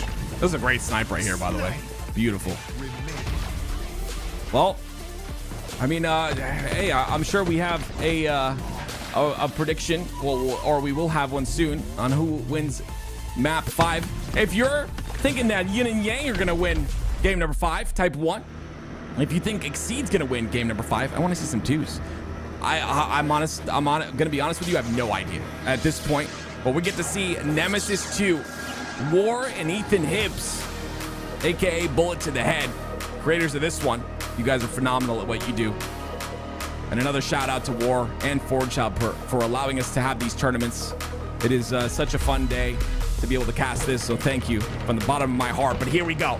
It's game 5, ladies and gentlemen. Winner will go on to the grand finals. Camo on this island, one of the big changes we've seen for Nemesis 1 versus Nemesis 2, and the Axel went for that relatively early. You would have thought that was an overshield the way that he went for that grab. No regard for his life. It's the first kill that goes in for Exceed. Yaxon caught out just a bit on the east cave. Oh, that's... Oh okay. my goodness. I think that was not on purpose. Not at all. Yeah, that's a little lucky. Yaxon looking for some sort of an angle. This is going to be a slow-paced game, I think. There's a lot of respect being given here. I kind of like the bait, but now he's a little bit too far from escape. Okay, there we go. He's going to back off. In the back there. Yeah. He just got that little bit of damage, but you're right. It's patience, right? They're just looking for info to play off, and they definitely don't want to give an angle to the sniper. But this sniper, you can see most of the map, and I think, did he see Evolving crossing under? I don't think he did. Most of the map, but not the spot that counted in that moment. Evolving gets behind. Avicii goes. Oh, don't let that man live. Oh, don't let that man live. Don't let that man live. There's no way. Both of them go down. Exceed. It is a 4-1 lead for Yin and Yang. What? Just spawn. Careful. You're dead. Oh, that's brutal. That's a sequence that clearly shifted the momentum. I mean, look how much faster Yin and Yang are playing now. They just have a lot more freedom after they get that kill. It's just staying alive when you're not supposed to makes a huge difference in the game. That's a straight tilter, if you ask me. And they're continuing. Straight ripping. Huh? Almost. Looney. You have to do that if you're Looney. You have to do that if you're... Looney, stop it. You need to stop doing that jump. Get help, bro. Stop making us have heart attacks over here. It scares me every time. Avicii goes down, and just like that, it was 6-1, and now 7-3. He's doing it on purpose. He's taunting us, bro. Okay, Looney. Look, I can hit this jump. 8-4 now. Starting to come back just a bit. Avicii. He's going to have a sniper to work with, but he's down to half shields. Looney's still going forward. This might be... Oh, my goodness. No way. The pre-fire shot hits cleanly. Almost got him. Evolving never gave up. That's crazy. I like that. Just throw it off. Yeah. That's how Evolving wins a game, right? Is he gets that sniper in his hand. Just keep it out of there. Yeah, you might as well keep it on the keep it off the map.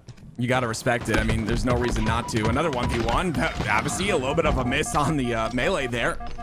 Now, what was 6-1 is 8-7. Very quickly in the favor of, well, now Yin and Yang with that kill.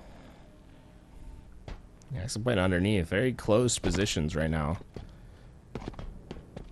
Looks like Avicii did he get spotted on that cross? If he did, you're going to see Evolving try to work a pinch here of Looney. Yeah, there it is. Oh, Evolving again. That repulse so strong. Yaxing's gonna clean him up though. 2-kill lead. I love this map. It's so good. Cross map. Yeah, I was gonna say. The one time where it No, we should just make a GA where you have to go into the opposite tower. You just have to try to cross map each other all game. Camo's coming up in 8. Avicii and Yaxon are pretty much set up for it here, but I guarantee a push from Looney at some point, right? This is they're baiting. Interesting. They're gonna try to get Looney on the cross, and they found him. He's ready for it. Evolving's trying to get back towards that help, but don't like this. Oh, he gets away somehow. Careful. Oh, this is good. This is so good. Yaxon! That was gorgeous. Literally, I'm trying to stop saying beautiful a million times a cast. That was gorgeous. Okay, that was amazing. Great play. Oh, another one. Next one for Yaxon. I mean, this camo is making a huge difference and staying alive with it, right? Yaxon being patient with that camo, letting players pass him, and you can see the dividends it's paid off. What was a 1-kill game has now spiraled to 6. The problem is, every single time that Yin and Yang have gotten a lead like this, it's been just demolished by Exceed over time. Well, sniper is the big key, right? That's how Exceed wants to get back into this game. It's not necessarily the question to just pick this up and maybe waste ammo right away, or just Big thing is just don't give it to Evolving. That's where he's won his series thus far. Well, Looney just fell off the map, so I mean, I feel kind of confident right now, I'm sure. Obviously can't go down with this. Evolving wants the angle. That's a crazy peek. He's got help on the right-hand side, though. But it's a 1v1 and some shaky shots. Evolving's going to take that one, and now obviously goes in for the chow. And does he? Yep, he stays alive with that kill as well, and he's going to... Okay, and that is snipe off the map. That's the way to do it, I guess. Evolving was ready for that one. just drilled him. He's breaking the sound barrier on that shot. That's an unbelievable tracking that you have to do to try to keep that shot. Evolving shot is so clean. Obviously gets the kill onto him. But yeah, every time we've seen Evolving, it's 75 plus accuracy every game. I would include pre-firing that too at times. Obviously, again, another kill. 18 to 12. Now a 6-kill lead. Jackson having the camo. Let's see how they capitalize. And slowly moving his direction towards that shroud screen. They're gonna have plenty to work with to find these players. I like how they're just checking every corner, right? That's what Exceed have been known for these last few games, is just find the correct corner to hide in. As long as you spot it, you're gonna have plenty of information. And Looney's spot's known now. Just reapproaching. Yeah, oof, that is heavy damage being done onto Looney, but alive still, as Jackson is left by his lonesome to try to finish the rest. And they're just one shots that are getting away. Jeez, that's unfortunate timing there. In a 2v2 where your teammate does a whole bunch of damage, ends up going down, you're stuck trying to clean it up. And the angles are just not there for you. Evolving, though, taking a bit of a crazy fight there. He goes down to no shields. Obviously, not going to peek that again. Well, the lead that was, again, once 8 is now 4. And again, it's another trade. Evolving, pushing back towards Yax. But no, not going to be able to get that kill. Jackson able to win the beatdown trade. And with that, a 5-kill lead. It's they need 10 kills, a 2-to-1 pace in order for Exceed to clutch up this game 5. Quick little update for you guys as well. On the lower end of the bracket, we're in the winners finals, obviously. It is, of course, Calculated and Suppressed versus Collect and Soul Snipe. So keep you updated on that. But back to the game here. It is still that 5-kill lead. And a little bit cleaner out of Yin and Yang until that very moment. No angle to be had here for Jackson, so he has to get out of the situation. But with that, he gives up the snipe to Looney. Looney just popped over. It's the first time that they've gotten. See if they can make the most of it. He's hiding in the corner. They don't know he's there. They're looking for him and cannot find him. This is a good bait. If you can live. Well, it's a good trade, I guess. Trades are all you need at this point, right? If you can trade the next 3 kills, you'll be good.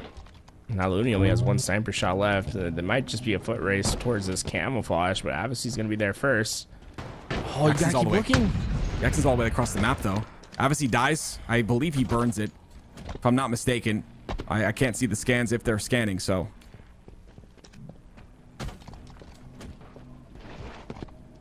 Three kills, guys. That's it. That's the lead. Again, shrunk. It's every time Yin and Yang get a nice, massive lead, and then all of a sudden, it starts to disappear. Last game, they were able to clutch it out to bring us to this game 5, but it's all about what you do here. Sitting in the bag, they don't really have much of a reason to move. Here we go. Looney and Evolving are about to find them. They're holding hands. They're real close. Here comes the push. Oh, that's a double team onto 1. That's clean. That is so clean by them. Beautiful job. And again, it comes down to that target prioritization. Whether the target's called out or not, you're cleaning up and you're doing damage to 1 at the same time. Just a quick kill, and now it's only a 1-kill game. I'm sure that looked like a mirage from him. They basically were standing on top of each other when they went through, so it's hard to target priority, right? Like, yeah, the first true. player. Very and true. On the other side, right, they're the first player they saw, they just hunted down together. Just gotta call out the names. It's even that it's hard because both pushing at the same time. But Sniper's coming up in 10. Jackson cross mapping. Both of them down to no shields on the side of Exceed, but Yin and Yang not really feeling comfortable enough to push up. A lot of damage output here. This is very aggressive. Shoot the nade, shoot the nade. No. It's not an 8, I'm sorry. It's a shroud. They got him. He did. Jackson trades. Again. Oh man. Avicii. Wait. Oh my word, Avicii. The beautiful angle there. He's gonna get a snipe, and he's gonna finish the game. And that's kill. it. Yin and Yang go to the grand finals. Incredible with the sniper, right? Turning around, catching that player. It was cinematic. And that'll be a top 2 secured for this Yin Yang roster. And we'll see Evolving and Looney drop down into the lower final, where they will meet the winner of Falcated and Suppressed versus Collect and Soul Snipe. Man, what an incredible tournament this has been so far, and I'm having a great time. These maps are beautiful. They've been very competitive as well. This is, of course, the maps that come from that duel-tacular. That duel coming in 5th place and winning another $200 is Oppressor by the Lat AM duo of Archer Bloodshot and Starkey. Inspired by Halo 5's Tyrant, Oppressor delivers fast-paced competition in a tight, symmetrical arena. Overlapping bridges define the map's main sight lines, while the massive windows overlooking the central atrium open up bold opportunities for aggressive plays. Precision, positioning, and teamwork are the keys to victory on this map.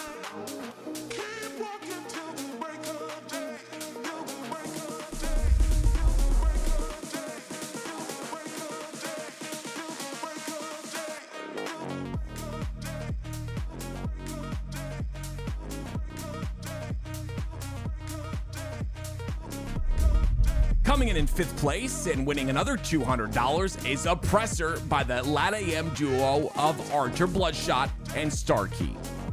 Inspired by Halo 5's Tyrant, Oppressor delivers fast-paced competition in a tight, symmetrical arena.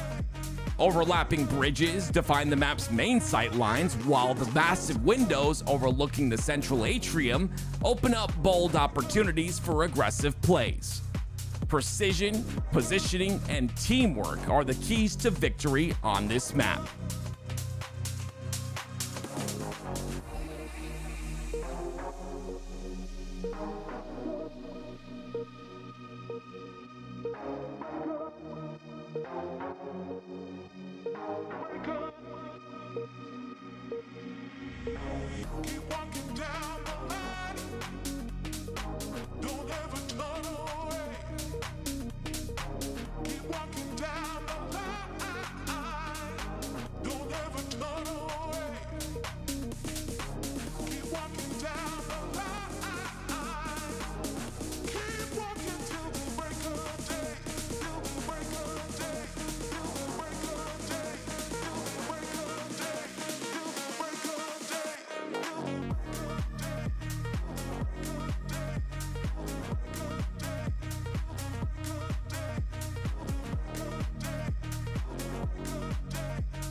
I'm searching for the break of a day to follow away to you. 'Cause at the end of the day, I'm looking for no reason to change. 'Cause everything is good for you. Baby, I can see we're gonna shout it out to the sky. Tell our secrets tonight so we can see the end inside. We're gonna shout it out to the sky.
Welcome back, ladies and gentlemen, to your 2v2 $5,000 Forge Hub tournament presented by LVT. Why Not Be Reckless.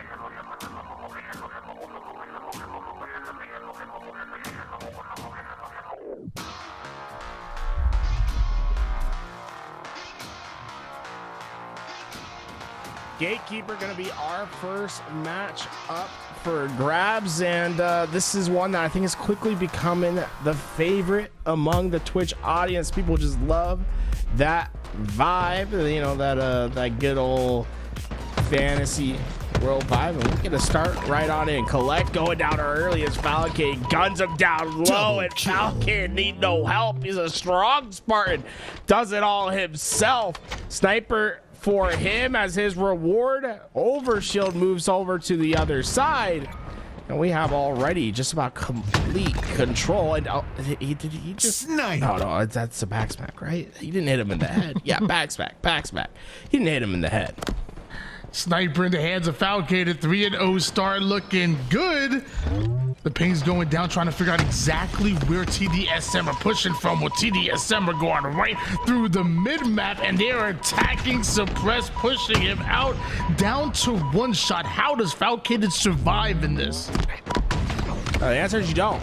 they collapse it from both sides. TDSM are going to be able to at least get that repulse and start moving up onto this map. Falcon off the spawn is in trouble, right? This is going to be a tough spot for him to get out of, and you see all that damage going down range, and almost caught by that nade from across the map. But while he's taking all this damage, Falcon is stuck at the bottom of the map. Well, right now, Falcon are going to try to figure out how to get to the high ground. Meanwhile, Soul Snipe dropping down to make sure he secures that kill. 5-3 advantage, TDSM lead.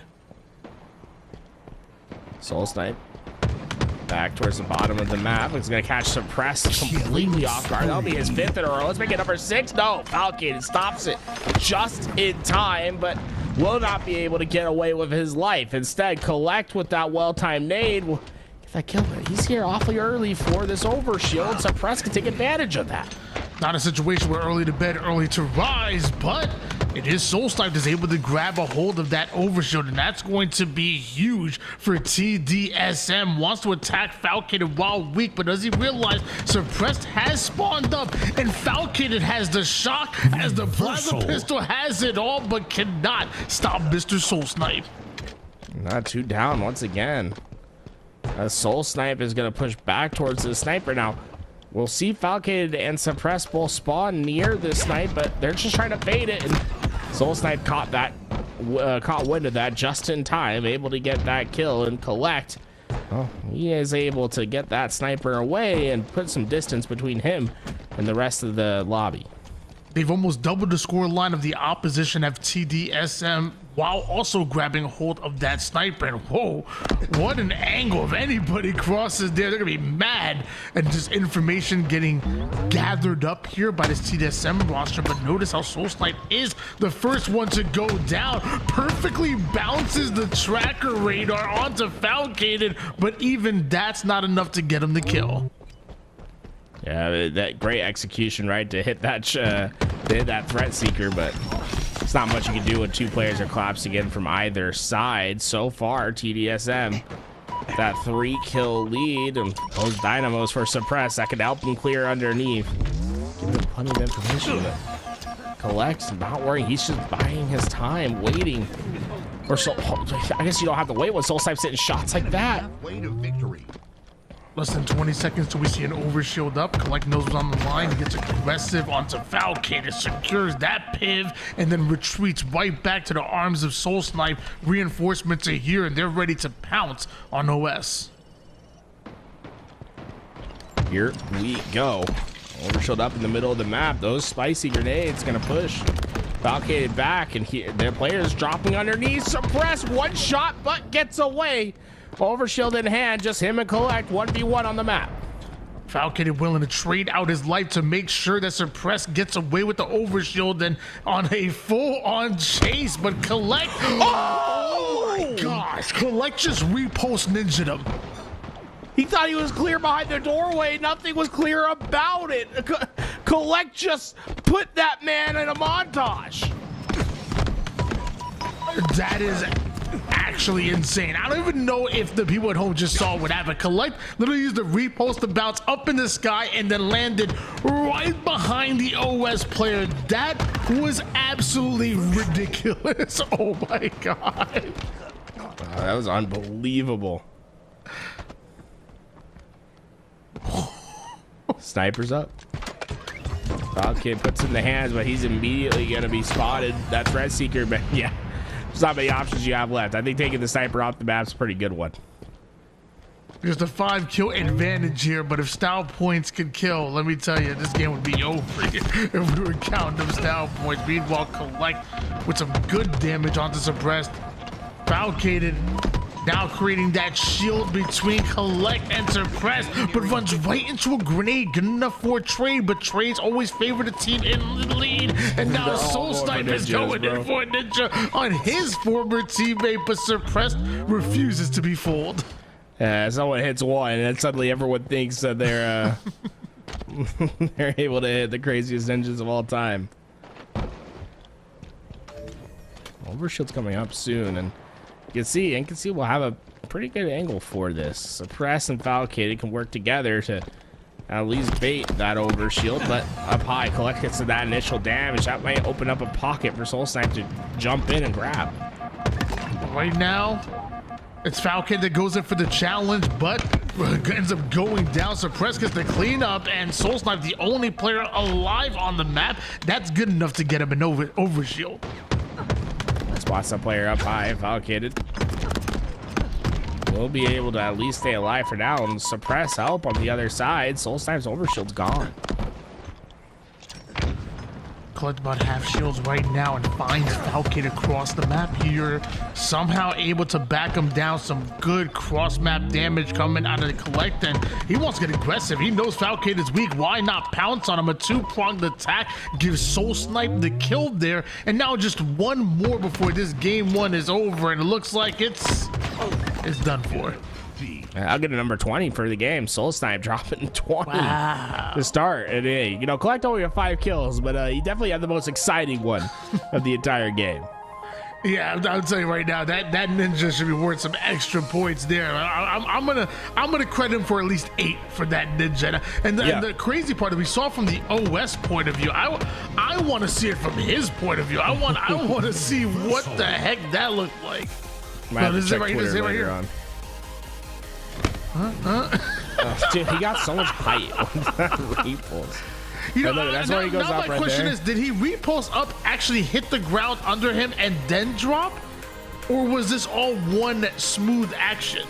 Because even if he dropped, that's a good point. Because like, there's like at this point, you might be on the ledge, like above him. And then exactly. Because you know the game like it thanks you ninja them if you come at it from above from a certain angle. So that could have been him actually like landing on top and looking down and seeing Falcade turn, and then he drops down. I mean, either way, it's still a very creative kill and a big way of killing Overshield regardless. Look at that, 6s across the board for Suppress on his accuracy. Sitting, that's 2/3, right? 2/3 of all his shots being hit right there. Well, we go in a downfall.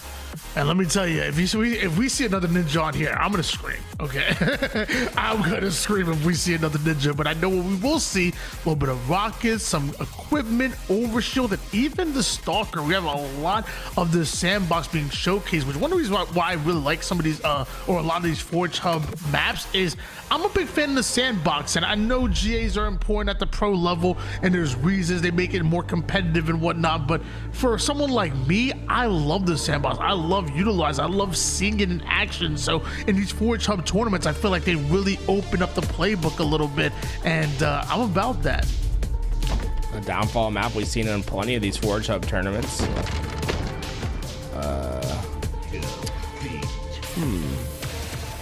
think they need to reset. You think that the synchronized jumping off? And I mean, now granted, I will say Collect is no stranger jumping off on the map of Downfall. You know, still the counter sits at what, 3 the last time we had him on stream. But the synchronized, that definitely tells you they were forced. They were wanting to force a bit of end game. They're just paying homage to the name, you know, Downfall. No, they fell down. It's like they'll find whatever they need to change, and we'll get right back into our series. Loving the 2v2 gameplay. Was a huge fan of 2v2s in Halo 5. Coming into Halo Infinite, I know I'm gonna get roasted for this. Although I did see a little bit of gameplay of this. I always said without thrust sliding, I felt like 3v3s would play really well in Halo Infinite. You just fill up more of the map. And I got roasted a bit before, but I actually saw, I think it was one day, I think it was Falcated and Suppressed and a few others that were actually doing 3v3 wagers, and I was like, hey, I was calling this since day one. I want to see some more 3v3s. Then you can incorporate more objective as well. Halo players trying to do anything but play 4v4s right now. Gotta switch it up. Do. Lots of utility on this map to work with. Right, you got that overshield that spawns in the top, rockets that will spawn next to that elevator. On the bottom of the map, you also have a stalker rifle that's available in the bottom by the sewer canal. So plenty to play around with, and looks like Soul Snipe, he had a clear priority of target. And I talked about this before, you know, obviously rockets are extremely important, but when you first grab those rockets on the low ground, like your priority is to get height, and getting kills while shooting upwards with the rocket is lots of times not that easy. Like it's very similar to like Coliseum when you like pull those rockets over toward the bottom mid toward the trenches and have to fight upward from the snipe side. Like you're gonna see a lot of missed rockets. It happens. Did you not see him? Was that not the player that was directly under him? He's not gonna rocket collect.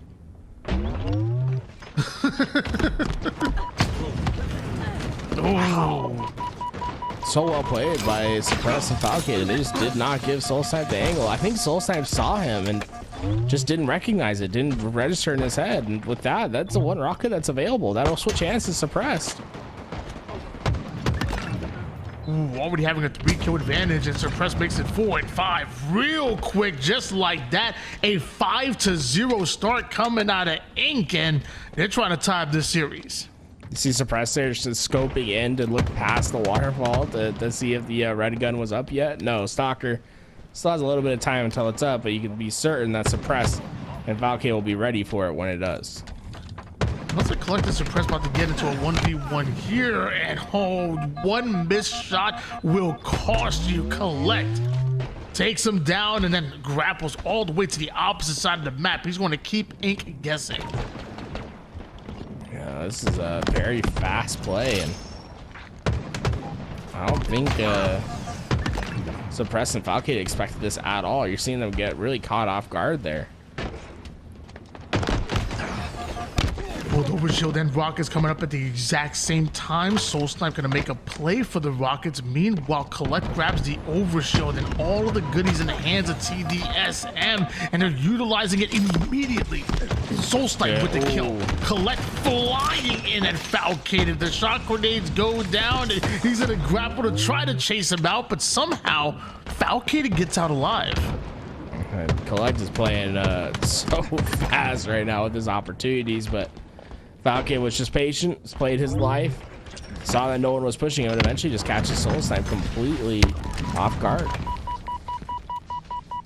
Down to one shot Falcated goes here. Gonna work with Suppressed. All the both players are fairly across the map from each other. Soul Snipe gets the first couple of shots on the Falcated. The rechallenge is in, but so are the shock grenades. Collect awarded the kill for that one, and Soul Snipe gets the cleanup. That's a squad wipe. That Collect's able to grab those nades. Those shock grenades have been really impactful. I mean, they give so much information, and they punch so hard if you catch people caught in small areas. Grapples up to height. That nade does a bit of damage, or a lot of damage, to Soul Snipe, and he's already one shot. This is gonna clearly go the opposite way, and with this, Ink are going to take the lead. And wait, how did Collect get the kill? How did Suppress get the kill for that? He didn't even shoot him. Nah, you know, just If there's a will, there's a way. What do you mean you know? Wait, no, I don't know. Wait, how did he fall off the map? What do you know? So, some of us just got blessings, you know? Things Just work answer out. anything. You're the analyst. I have answers, and now everybody's dead on the map. Hey, if you know how that happened, press 1 in chat. See, everyone in chat knows what's happened, Tony. I just don't know how you missed it. I clearly missed it. Could you explain it? If you know, you know. Chat will explain. You literally have no idea. No. We know. Yeah, look. Chat knows. 11-10 lead here for Ink. Collect not quite able to grapple up to the high ground. Need a little more oomph on that one. Meanwhile, we on a switch on board there with Soul Snipe. Actually, back to Collect. Because Collect's still trying to make his way toward the high ground, and Soul Snipe is pinging the enemy left and right. They're gonna have to pinch them here, and Suppressed has rockets. That's not the player you want to push. Suppress? You can't shoot through that. I learned that today, by the way. That you can shoot through that screen underneath.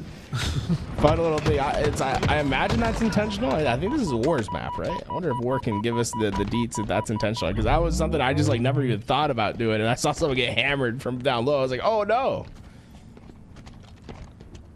You gotta make it happen. Like when we first saw you could shoot through the stairs on recharge, man. Right? Big rocket. Big counterfalcated. 16-10. This lead starting to get a bit out of hand. It's a big answer back from Suppressive Falcade so far. First game just didn't really go their way. Finding this answer back and getting this series back to even is top priority. 23 seconds, we're seeing both Overshield and Rockets come up at the exact same time. Normally we've seen teams prioritize going after the Overshield first and using that to go straight through the mid and attack the Rocket side. We're gonna find out exactly how TDSM and Ink plan to attack this. Suppressed winning a pivotal fight right as they both come up is going to be huge. Rocked up, Suppressed gets away.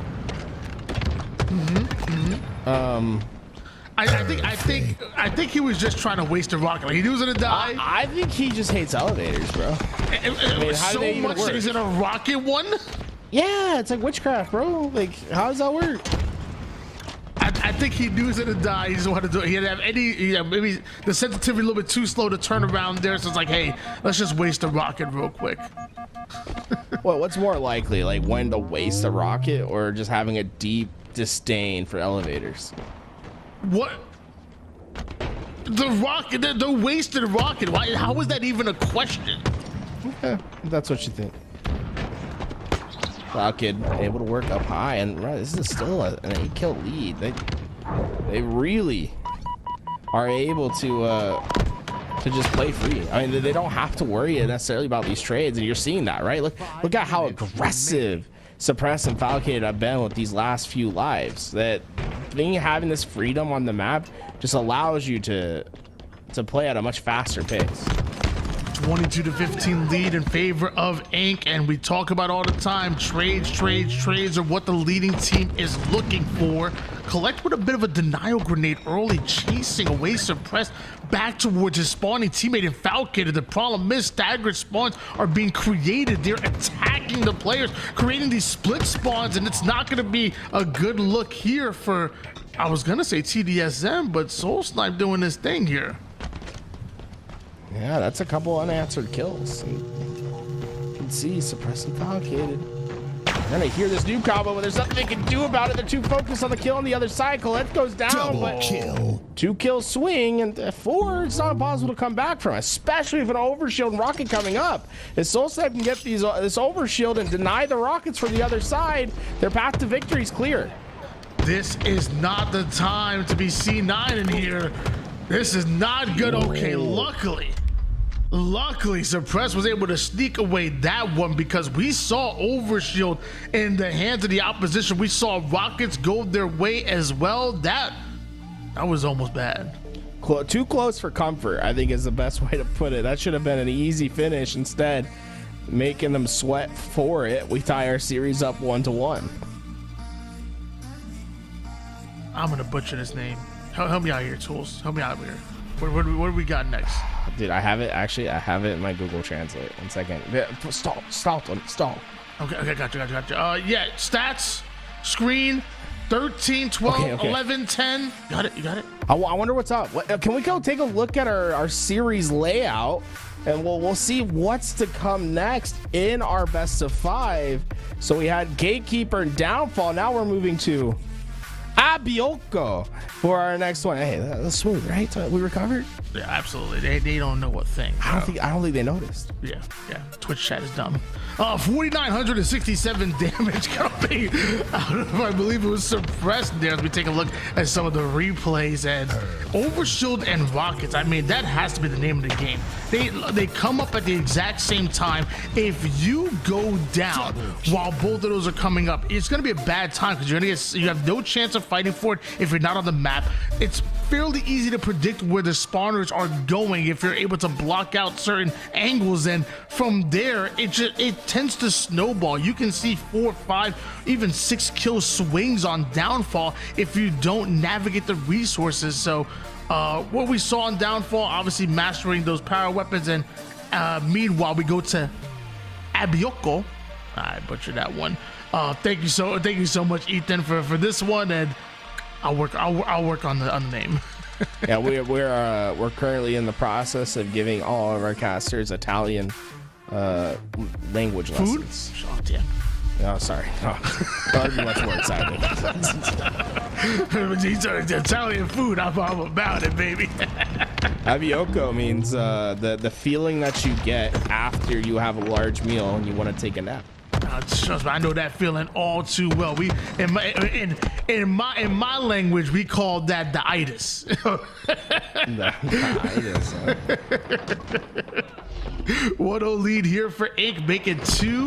Collect playing a little bit of ring around the rosy, ends out with both players going down, and Falcated momentarily the only player alive on the map.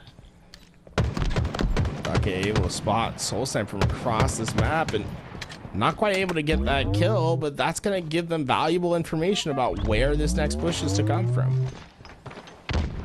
BR is out here for Soulsnipe.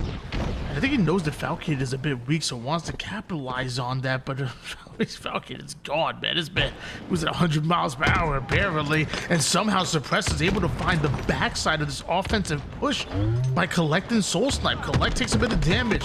Right back into the reach out, but Soulsnipe awarded the kill for both of them, and we have a tied game. And Suppress and Falcade are going to spawn that back left corner. With that, you see the perfect pinch coming in from Collect. Soulsnipe just buying his time, and Collect will feast upon the remains. Now, important for this team not to get lethargic at this point, right? Everything's been going right these last few lives. Just continue on your trend. You see how easy it is to create that spawn trap here from one side of the map to another. Suppressed and Falcon are doing everything they can to try to slow down Collect and Soulsnipe, but they don't have an inch to breathe. The moment they come off a spawn, TDSM are flying at them. Overshield's coming up in this next few seconds.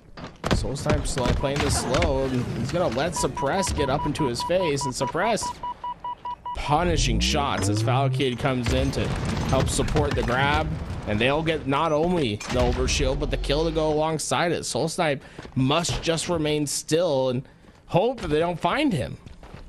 Gonna try to wait this out. What is it, about 30 seconds I would imagine for this overshield, and Soulsnipe able to take down Falcade, but his location known quickly. Suppress takes advantage of that, and to the high ground he goes as he tries to find where Collect went. Well, Clark found himself a spot on the map, but unfortunately taking some heavy damage before he can get back. And these trades are just not becoming trades, right? These were the routine kills that they're getting at the start of the game are suddenly becoming much harder. Suppressing Falcators getting a ton of momentum behind them. Got themselves a 1 kill advantage here, and not done yet, because the same way that we saw TDSM attacking Ink off of spawn, Ink were trying to create that same level of offense, but TDSM off of spawn make their presence known. They handled that pressure extremely well, and what I love is that they just stayed on the same target. Target priority, so important in 2v2s. If you have the if the push comes and it's not perfectly synced, you can take advantage of the first player in. Momentary 1v1, you got Collect going up against Falcade. Collect the one on the offense. Falcade on full retreat mode, but it's time to stop hiding and time to fight. And Falcade always ready for a fight. See, Overshield going to be playing an impact in 20 seconds or so. That was what really started the run for Suppress and Falcated. TDSM have been able to recover since then, but Collect and Soul Snipe, they know how valuable these next couple kills are going to be. He's not checking his corner. Map. Crossing the street without looking both ways here, and that's going to allow Suppress to grab a hold of this Overshield after Collect getting the kill onto Falcade. This is going to be huge. Suppressed up close and personal. Collect trying to put him on skates with that thrust. You know, he played a bit of Halo 5 back in the day. He used to go by Zolda. Now, he's found himself in this high level. Probably in the Forge Hub 2v2, and you know, from those humble beginnings, right, hitting those thrusts in matchmaking to now playing for some big money here today. Full player one shot, played a bit of SWAT there. Falcade somehow able to get the kill, and a double kill turns into a 2-kill lead for Inc. Falcade just jumps over the head of Soul Snipe, takes a 5-shot, and a big kill swing as Suppressed. Oh, did he see the shot? I thought he had perfect timing on those two players, but he runs side by side, not able to get any value of his life. That's a tough one, and you see Falcon immediately go down as well. A big 2-kill swing. And we talk about it often, the timing that does not get lost. The moment one kill goes down, they immediately try to take advantage of the 2v1 situation. And then when they spawn, they're able to predict it, manipulate it, and a 19-16 lead out of nowhere for TDSM.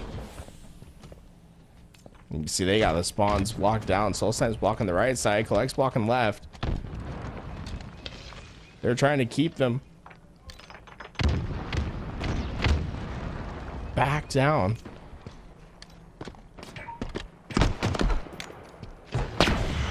Man, this is just all out. The fighting is so spread out, but so together at the same time. And there's so much to focus on. Falcade will be the one that comes out on top of all that chaos. And look, they had all 4 quadrants of the map just about occupied during that gunfight, but it'll be Suppress and Falcade that come out on top. Oh, but wow. And that green gun, the perfect counter to Suppressed Overshield, neutralizes it immediately, and all that momentum that they built up is just down to nothing. It's back in favor of TDSM. They take control. That noob combo is huge. And now you can see Collect and Soul Snipe. They just need to trade out a couple more kills at the end here, and Suppress is eager to give them that opportunity. You're straight into the front lines. And look at that overchow at the end. Collect and Soul Snipe, both of them were weak. They decide, hey, we're going to take you on. Falcade bit off a little bit more than he could chew. Swing game number 3 right now with both teams tied up at 1 apiece. And right now you look at TDSM and you gotta think they're gonna take the win here. I can't imagine a world where Inc. played perfect enough Halo in order to come back from this one. It wasn't happening, and TDSM 1 game away from advancing to the guaranteed top 3 and fighting for a right to make it into the grand finals. I like the celebration from Collect at the end, trying to stick himself with his own nade. Fortunately, wasn't able to quite get it, but he'll have a second opportunity here on Oppressor. Last time we saw this map, we saw Collect getting pretty familiar with the bottom of the map. I think he fell off 3 or 4 times. We'll see maybe if he learned to situate himself and have a little bit of luck staying on, as they have a chance to win this series 3-1. Do you think he's more upset about missing the stick on himself for the celebration, or falling off the map, 4 times last time? Missing the stick for sure. Yeah, you know, yeah. It throws off your flow. Like when something like that happens, it's almost like you're playing. Like it's almost like you're playing basketball and whistle gets blown, and you go and shoot that shot and you miss it. Like, oh man, it throws off your whole flow for the rest of the game right there. Exactly. It's important to to clutch up in those moments, right after the game. Not in the game, though. Who cares about that? Who cares about that? The big thing is you can do any play, right? As long as you say imagine after in game, like it's totally fine. It's like recoverable. It's like you go for the ninja, you miss, you get back smack. As long as you say imagine though, like your teammates understand. I disagree because if you call imagine too soon and you hit the ninja, not everybody knows that it was just luck. I see what you're saying. You thought you were gonna miss it. Gotta be patient. Gotta be patient. Yeah. So you have to say it distinctly, like late enough where like you can't pre-call your stuff. Ladies and gentlemen, game number 4 potentially could be the final game of the series if we don't see a huge bounce back coming on this map. And by the way, this map I believe takes heavy inspiration from was it Tyrant or Yeah, it was Tyrant. What's the name of the Halo 5 map? I always hear Tyrant. Tyrant. I always in my head I always said Triant. Do you know why? Because there was a player by the name of Triant who played twos. yeah, so it's like if you're champ level at 2s, you play Triant on Tyrant. And it was I'm right there with you because I'm confused that too. I'm like, yo, was it Triant? I'm like, no, that's the player. Yeah, Tyrant was a fantastic map. I had a lot of fun on it, at least in Halo 5. Man. Lots of opportunities to fall off that map as well. So we'll see if everyone can stay buckled into their seats this time around. Down to one shot, but not getting punished for it. Meanwhile, Suppressed is the one actually getting attacked here. Big kill by Collect, but Falcator keeps his eyes on the prize, goes to the low ground, can't connect on any of the snipe shots. TDSM now get a couple of toys to their disposal. Just one bullet left in the sniper, but the man has the weapon in his name. You hope he hits the shot. Does just that. Suppress versus Soul Snipe 1-on-1, and Suppress moving, schmoving, and getting the kill to get the 1 kill swing for his team. Oh, I got you. Moving, schmoving, and grooving. Yeah. Okay, I'm gonna stop. 5-4 lead, still in favor of TDSM, but a bit of a flank does some damage to both Collect and Soul Snipe, and Suppress has both players weak. Can Falcator capitalize? He takes down 1, but not gonna be enough there. Rotating towards his back once again. I love the control of just they're wrapping around this map and they're picking up all the goodies, right? And making sure they keep those grenade chads in check. And eventually they're going to try to take this fight at the top. The damage is in, but Soul Snipe not quite able to find those finishes. Instead, Collect will have to try to fly into the action. He catches Suppress weak. Will get the cleanup, but it's still a 1 kill swing that favors Falcator and Suppress.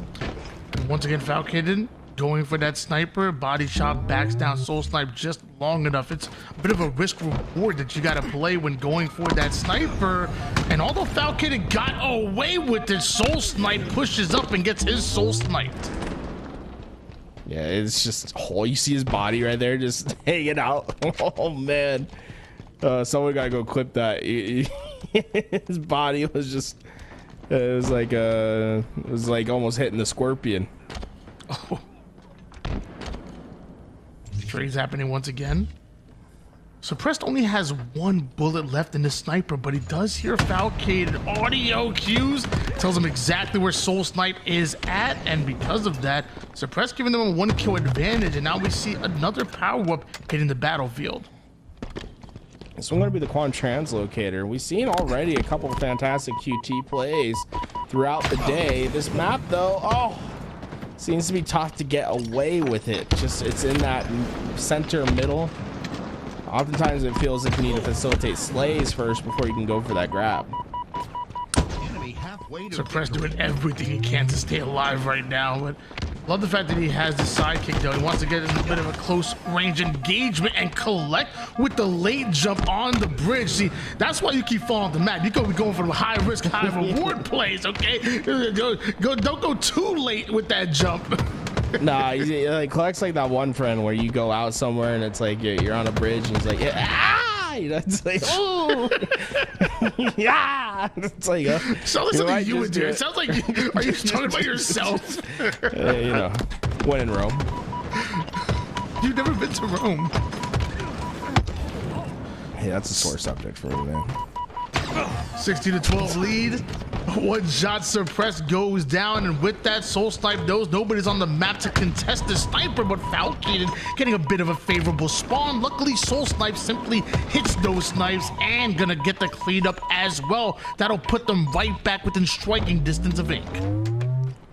Soul Snipe gonna try to get to collect in time, but suppressed not only gets that kill, but also got away with his life. Soul Snipe not gonna be able to clean that up, but 1v2. He's got the sniper ready for that damage, but Suppress comes back and gets the kill. His impact being felt, and that's a 4-kill lead now. Let's make it 5, and Suppress just got another. And as my man Lactose Free says in the chat, man, execution matters on every single play. And let me tell you, I'm loving the way Ink are executing. He just executed him. That's nasty work from Ink and Suppress right now. Just can't miss a shot. That's his 5th in a row. Killing spree. Just 3 more kills needed here for Ink, and we could be going into a game 5. Suppressed. Aggressive play out of him, despite the fact that Falcon is coming off of spawn. He still wants to take the piv. Never met a challenge he didn't like. He's just so aggressive right now, but it's because he hasn't lost in like 2 minutes worth of time. It's just he keeps pushing, it keeps working. Defeat. And that's your final kill, ladies and gentlemen. We're going to a game 5, and Suppressed and Falcated have a ton of momentum after that game 4. What was that, a 10 kill advantage? I mean, that's huge. Here we go further into our series, and I mean, it was really Suppressed just starting to heat up at the end. It felt like he couldn't lose a gunfight, and that's the biggest margin we've seen yet. Stellar going to be our next game type, a map that features 4 stories. It's very small when you look from left to right, but the elevation on the map is what the big appeal is for it. There's a couple of ways to get from the bottom floor to the top, and vice versa. Lots of hallways and little connecting points that connect all these floors. Honestly, this is one of my favorite ones to play, and the design of this is just gorgeous. It's actually my first time getting the chance to cast on this map. I was watching a little bit earlier when I was working, and it was interesting. I think it's a good looking map. I know that Tim is a big fan of anything space involved, while he's a huge Space Station gaming fan. But I love the starship, I love this space station kind of vibe and whatnot. It's dope. I'm not gonna lie. I mean, you could put this right into like a Star Wars remake kind of thing. It's sick. Yeah, I honestly really love it. It's like fast paced as well. It encourages more of the swing together gunfights, right? So you're gonna see like both bandits kind of looking at the same spot, running in tandem, which I always enjoy. You can still try to split off every once in a while, but usually a good idea to try to keep your bandits up together. You're seeing that from Collecting Soul Snipe right now, hunting as a pair. I will say, when I was watching this and I kept seeing them go around in circles like this, it was making me a little dizzy at times. But it is really cool. Like I'm right there with you. I'm doing exactly what Suppressed and Falcon are. I'm holding hands with my teammate, and I'm holding forward, bait and switch all day. We're staying together. Soul Snipe spawn's gonna get caught right away by Foul. He has that QT to get him out, and Collect's there to try to, not Collect, Suppress is there to try to help him stay alive, but that nade from Soul Snipe takes him down. Falcon has to just concede his space. Backs all the way down here, trying to anticipate the push from the left and the right side. Knows that Collecting Soul Snipe like to split up and pinch and use that knowledge to his advantage, really. And because of that, he survives and holds on to a 2-kill lead. And the FaZe duo right now just working so well off each other. Here comes the push, and Foul, I think he realizes a bit too late how much pressure there actually was. Both Did they players chase? Is that nope? Sorry about that. Soul Snipe didn't collect. are going to push up and deal with Falcated. Where exactly does Suppressed go? Looks like he's down on the low ground here. And we're going to see them split up just a bit. Equipments are coming up, and I believe it's the Quantum Translocator, which is not the easiest to get a hold of. It was interesting. So at the top floor, there is a teleporter that like brings you to the top floor from the bottom. But if you have a grapple, you can grapple up into that teleporter to go to the bottom floor from a different angle, which is something we saw for a second there, which is kind of unique. Just one kill separating these two teams here. And it looks like we do see Falcated going in for that Quantum Translocator, and he's gonna port his way right into Soul Snipe's hands. Soul Snipe able to put down his teleporter. Has that ability to get back to his top floor, so you often see people get aggressive when they have this chance, and oh, he just caught foul. Gets that damage, gets the call out to his team, and you see Collect cleans up the kill left behind. And Falcated kind of has to be kicking himself for not activating that QT. You die with it, you give it to Soul Snipe, you give him a get out of jail free card. Maybe a kill should have been going their way, but instead we got Soul Snipe instant transmissioning all over the map, and because of that, he stays alive long enough for Collect to get the cleanup kill. And he can grapple up to the top floor right now. I think he's gonna go for it. Yeah, they both have grapples. They just got top floor control. There's no way Falcated and Suppress are gonna expect this. That was some like freaking like Navy SEALs type of action right there. The double grapple up. I love that. Falcated is on the hunt. Knows Collect's having to run away, but will not be able to complete that chase. Instead, they refocus. It's been lots of trade outs so far. 9-9 in this game, and Suppress will finally be able to take the lead at double digits. Yeah, Suppressed able to get max value out of his life. He always feels his impact no matter where he is. And the grapple up finds the one-shot Soul Snipe, and they must have call-outs for this map. There's no way that he didn't know that player was backing down that exact area. That's beautiful teamwork right there. They're so coordinated. It's crazy how they're able to get into these fights as well as they are. And Suppress able to go down and rearrange. Falcated was able to trade with Soul Snipe, and the one kill lead has turned into 3. And with the QT, Suppress gonna have lots of options on to how he can take these challenges. Hasn't popped it just yet, but knows he's being chased at the moment here. Might have done enough to get out with his life. Actually, no, we can Collect. He wants to pounce on him. Soul Snipe not able to find the angle to get involved, and right now Suppressed is breaking ankles, unguardable. Allen Iverson with it. There's no way this man's alive right now. That is crazy. He was a baseball player. I guess he played ball too. Oh man, that one life. I mean, they basically got 3 kills, and what I love is the challenge back, the confidence, right? And that's because of the information he got from his teammate. They knew that one of those players was one shot. He took advantage of it, and my God, was he breaking ankles? I mean, we did call him Fancy Feet Donnie back in the day, you know? He just be moving and grooving, brother. Meanwhile, Suppressed portals right out of that situation, and one of the hardest kills on the map so far. You see it in the stat line, 9 and 3. Everybody else has 8 deaths on the map. Suppressed only has 3 at the moment. He is elusive. Falcated and Suppressed could decide to go down that portal to the left of Foul to get to the top floor. And that might be the escape option for Foul after this fight. I think that nade damage may have done a little more to him than the opposition, but gonna happen there.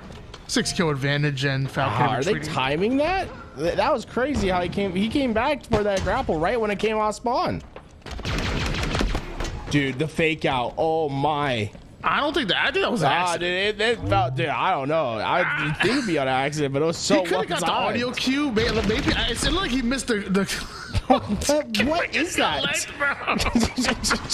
Just like Collected just flying across the street. it's like we're watching Duck Hire or something, bro. Like, I need chat to know if that was an accident, because at first looked like he missed the clamber, but what if he just got like an audio cue and he heard somebody behind him and he did purposely, you know what, I'm not gonna hit LB here, I was gonna drop down. Like, it looked like an accident to me. We never know. Now, hey, pro players, if you make a mistake and it works out, I'm always gonna gas you up, bro. Calculated, bro. Calculated, bro. Calculated, bro. 21-18. It's game number 5. Do or die here. And right now, it's Ink that have that advantage. And really, courtesy of Suppressed and his elusiveness, a large part of why they're in this position to begin with. But Collect almost putting both players on a stretcher. Soulstipe will survive and put him within 2. He has his threat seeker in the back pocket, so he can try to get information about these spawns. Right, they're hearing footsteps above, below, to right and left. It's pretty crazy. Here we go. Information. Nothing there. He doesn't even need a threat. Oh, Did it bounce back? No. He sent something up and then he sent something down, maybe? Because it hit them. Maybe it was a nade. He just threw a nade up there. Wait, this is it. This is it right here. This is an important fight. This is how TDSM get back into it. They need a clean round of slays. They're able to get one, and Falcated's gone. Is there He's trying to get portal out. back there?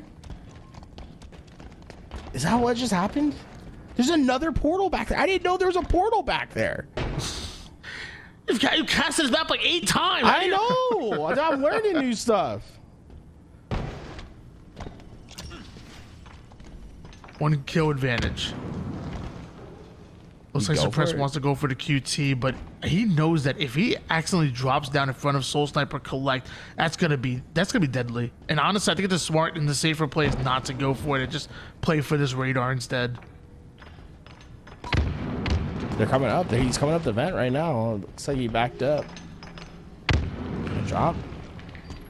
No, he decided to play patient. There it is. Ooh.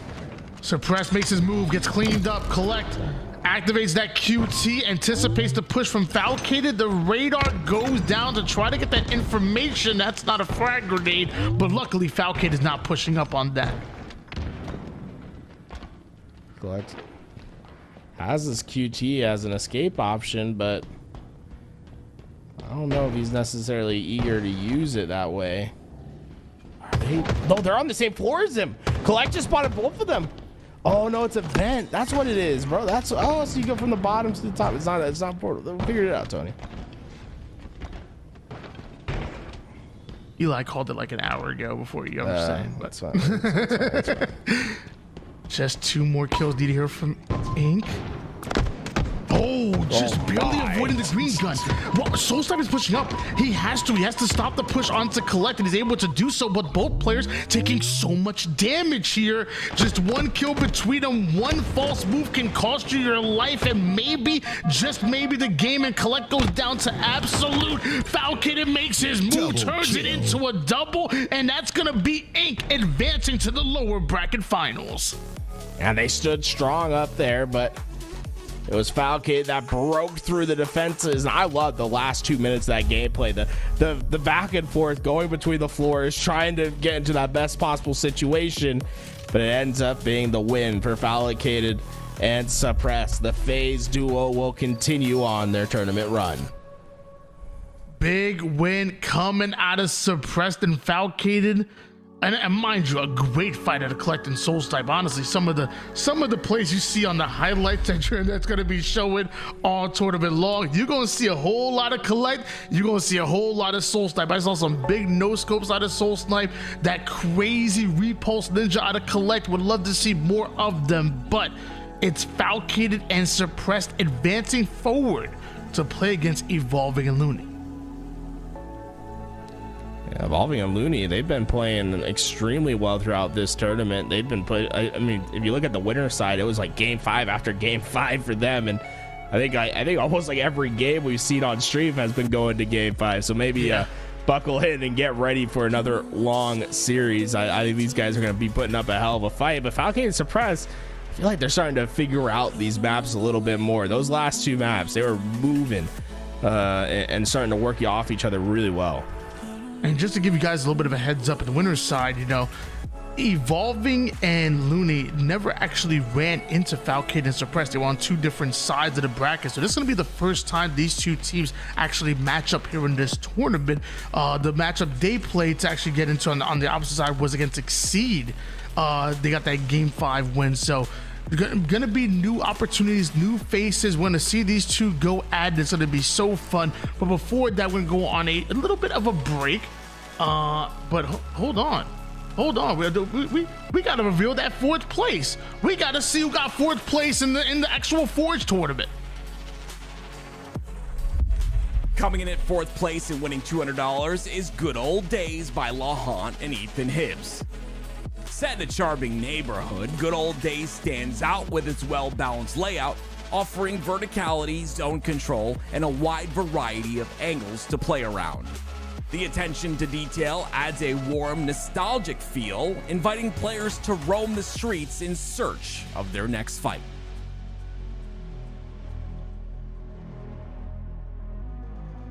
Coming in at 4th place and winning $200 is Good Old Days by LaHaunt and Ethan Hibbs.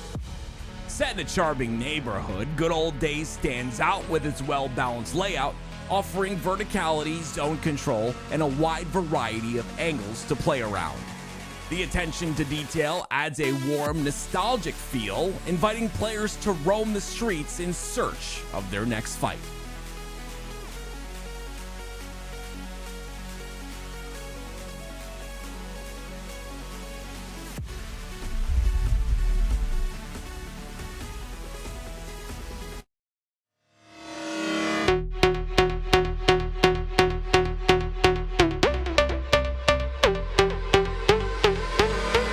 Get lost in the sound, go back to the start.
these wandering stars brilliant night in disguise, having traveled 1,000 lives just to satisfy. We'll never know what we're supposed to do. It ain't true that your heart brings you all the clues. Given the chance, would you be someone new? 'Cause that's a fact, what it's asking of you.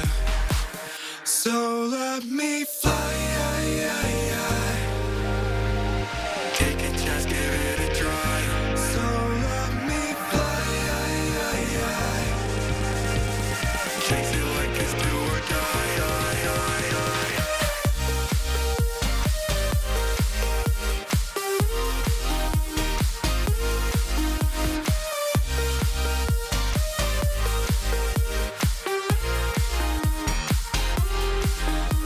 You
What is up, ladies and gentlemen? Back to your $5,000 2v2 Forge Hub tournament presented by LVT Halo.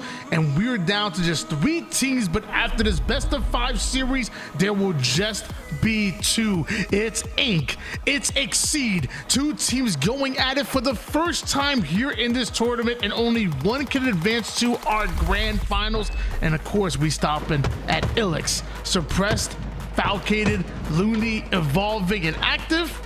You're here too. Yeah, I'm here too, Tony. Yeah, thanks for putting some significance on my presence. Oh, my bad. And Active's here.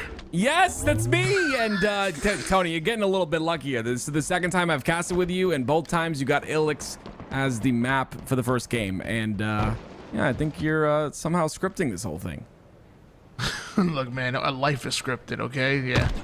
Dive down that rabbit hole, buddy. 2-1 lead in favor of Inc, but that's a quick cleanup kill coming out of Looney, who's taking awfully a lot of damage. Gotta dodge those grenades, and that one lands right in his front pocket. No, that's not where you want that nade. You want to try and get it out of there. It's got a timer, and it will explode, and that's what happens. You end up on the ground, and we're gonna watch some Looney, who comes off spawn, gets a bit of an assist there, and looking to take another fight on the Falcated.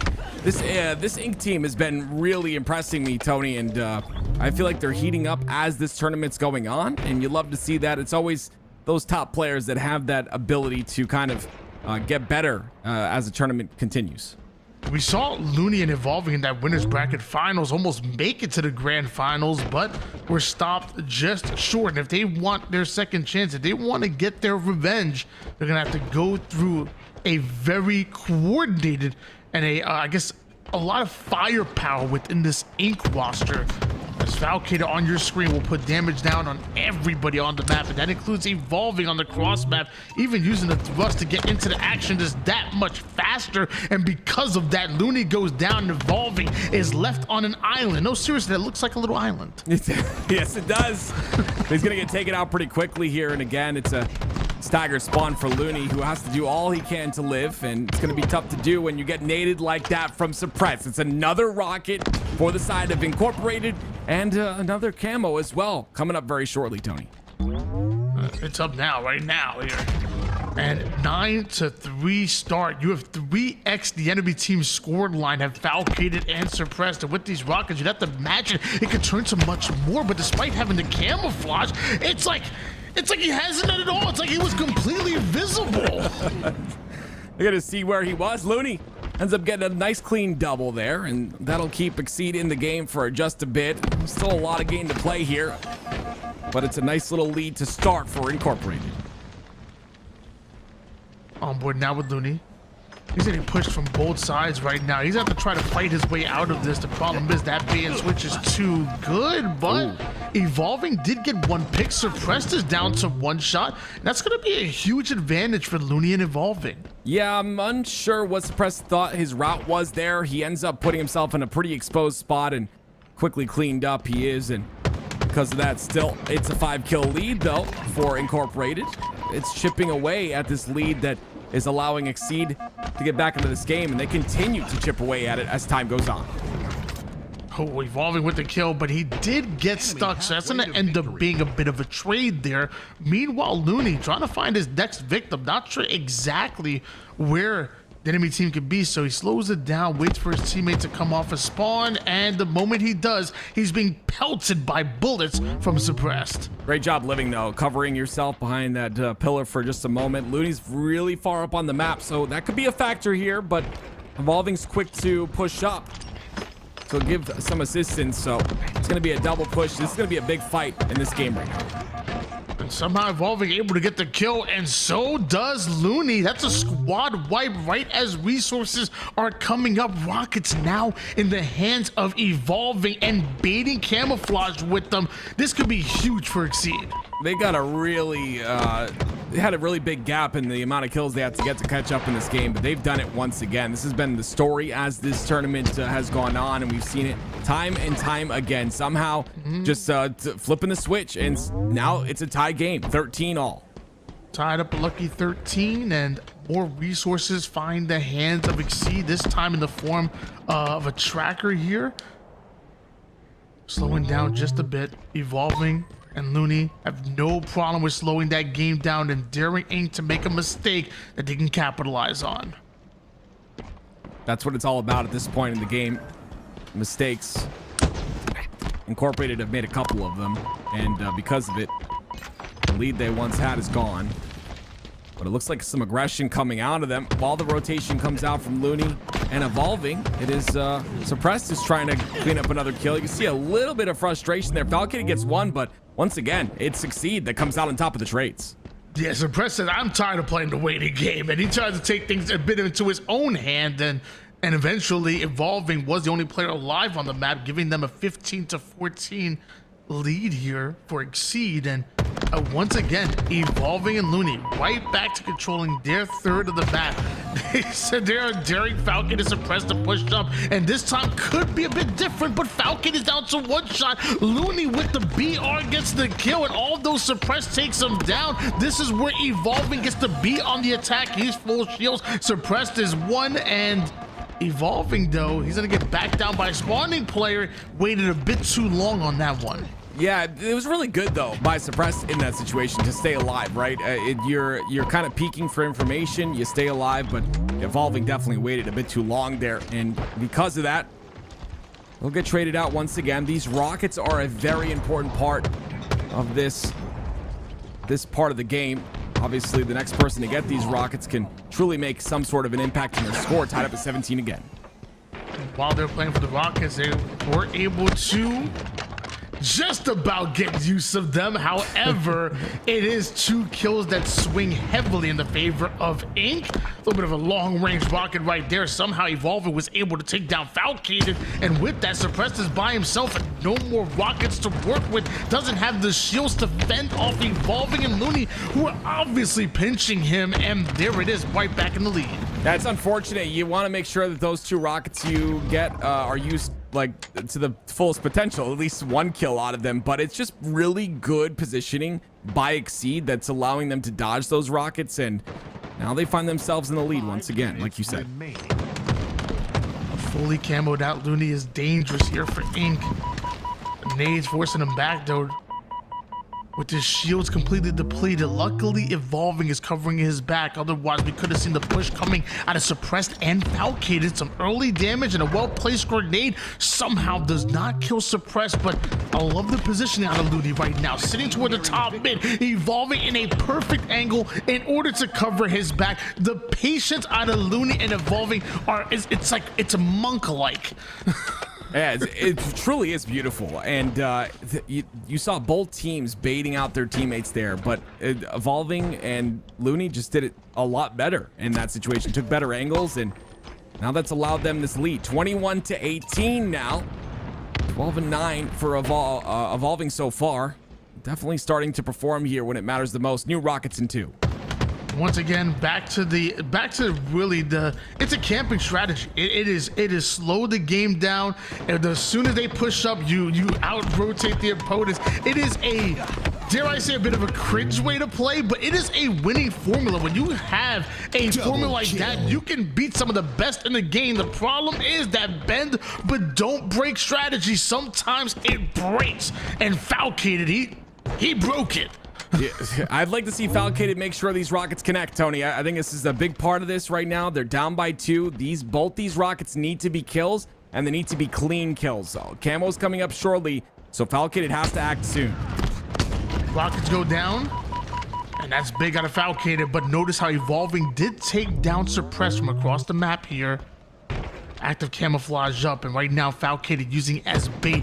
Notice how the spawning player is right behind them over for Exceeding, but you have to imagine it's the same for Incorporated here. So big plays being made, and Suppressed cannot survive. Looney now on the attack. It's a 2v1. Falcated has to play for the trade there, but that's game. Yeah, the trade was a little bit crazy, but I don't think he thought he had a chance. There was a 2v1 regardless, and it'll be Exceed that win that game number 1. And I think, honestly, it had a lot to do with those missed rockets. We saw 2 out of Suppressed in one scenario, and we saw 1 out of Falcated in a scenario later on. So I think capitalizing on those rockets was their downfall there. And yeah, we're going to go to game 2 now. And I'll say it time and time again. It may not be the most fun to watch, but the strategy that Evolving and Looney have put on to play here in twos is a winning one, especially when you have a team like a Falcon and Suppress. You know who are known for winning pivs. You know that they want to up the tempo. What can you do to fight that? Frustrate them. You play a campier game style. Yeah. You rotate. You play on your terms. Why try to take it on their terms when you know that's exactly what they want? It is a winning strategy. It is something that I would personally use as well as a player who may not have the skill as a professional player. It's how can you find ways to win games? It's you play on your terms, even if that means slowing it down to a crawl. And it's working. It's been working for Evolving again all the way back since Halo 5. He's been doing this, man. He has frustrated many pro players with this strategy, and he'll continue to do so. It is, I'm going to be honest, Tony, and I don't know if you'll agree. I don't think you will, because we've got very, very different play styles, but it's very frustrating to have to stand still. I don't like it. I want to move. I want to get in. I want to... You know, I don't care if I die. I just want to go. I want to be moving at all times, hence the name active. It's definitely not because of my physical appearance. So, I want to move in game, and standing still doesn't work for me whatsoever. That's because you're a good player. see me on the other side of things. I'm like, hey, look, man, I'm a camp right here in this corner, man. This right here is my corner.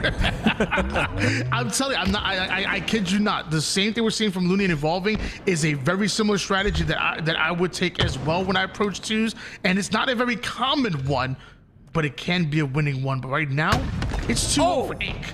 Now make it 3, because the one thing you can't cheat is pure firepower. And let me tell you, Ink certainly have that. A great job by Looney to secure that kill onto the sniper player. Suppress will pick up that snipe, but again, you got to make sure to take that out of his hands. Now you give Evolving a chance, and Evolving will get that kill. So just a beautiful 2 kills there that really changed the pace of the game. Big shots on the Falcated, and Looney awarded the cleanup kill for that one. Just like that, we're within 1, and Suppressed, he wants to fight. And Evolving says, okay, if you want to fight, I'll give you one. It's a 2v1. I'm going to push the right side. My teammate goes left, and a one-shot Suppressed will end up being cleaned up. I think Evolving wanted that win, though. It's just been off that one play by Looney, making sure to get that kill with the plasma and the beatdown. Sniper goes down, Suppress gets it, loses a fight to Evolving, and now we've got a different game. We're tied up at 5. Looney and Evolving, this is where they're at their most dangerous. The moment they find that quick pick, they attack. It's gonna end up in a trade, but eventually attacks like those are gonna become cleaner. That's all we see out of this squad is clean and Evolving and Looney. And his sniper's coming up, bottom side of the map. Looney, big win here. Falcon is gonna win it out. And that'll be huge for them. As long as Evolving doesn't get that kill, and he won't, it's Suppressed that comes in to clean that up. This is just beautiful now. A great recovery by Incorporated. So happy to see Suppressed and Falcated teaming together here in year 4. Year 1, the first event, I said Falcated would be the most underrated player in the game, and he was. And then even going to year 2, I said the same thing about Suppressed. Like, he's going to be an underrated slayer. People do not realize how good he is. They fly under the radar. Now they're together and on that phase roster doing some great things. But the 2-kill lead now make it 1. That grenade was the bane of their existence. Oh, almost hits at least 1 no-scope. Waste a couple of shots there, but you still got 1 in the chamber for Evolving. That was a beautiful nade. He tried to come out to help, and the nade hits both of them. Puts him in a bad spot. Now Evolving sitting more shots. QT coming up as well, and it succeed that lead by 1. Some good damage. Suppress goes airborne. Evolving, mad at that air. Gonna elbow it real quick. Looney with the BR out. Again, you can't be the first one to go down. Those staggered plays are gonna cost you. Looney finds the exit route, and Evolving with the perfect shot for the killing spree. Yeah, he's nuts, man. He's been performing all day long. Really, truly, seems like he wants this. I mean, all of them do, but his performance is saying something else. Great. Looney, my goodness. Great use of the QT. Gets behind enemy lines. Player trapped, they clean him up, and now the lead by 4. Said it before and I'll say it again. Patience, not just a key, it is not just a virtue, it is a weapon. And players like Looney and Evolving wield it masterfully. 13-8 against Suppressed and Falcated. On paper, many would have probably had this a 3-0 going the favor of Incorporated, but right now, a fairly decisive lead here for Exceed, and that double back was perfect. No way your opponent expects that with the way you've been retreating all series long. Exactly. You definitely play that turtle-like play style. You play slow. They're not going to expect you to re-peak, and sometimes you got to do the unexpected in order to get results. That's exactly what we're seeing here out of Evolving and Looney.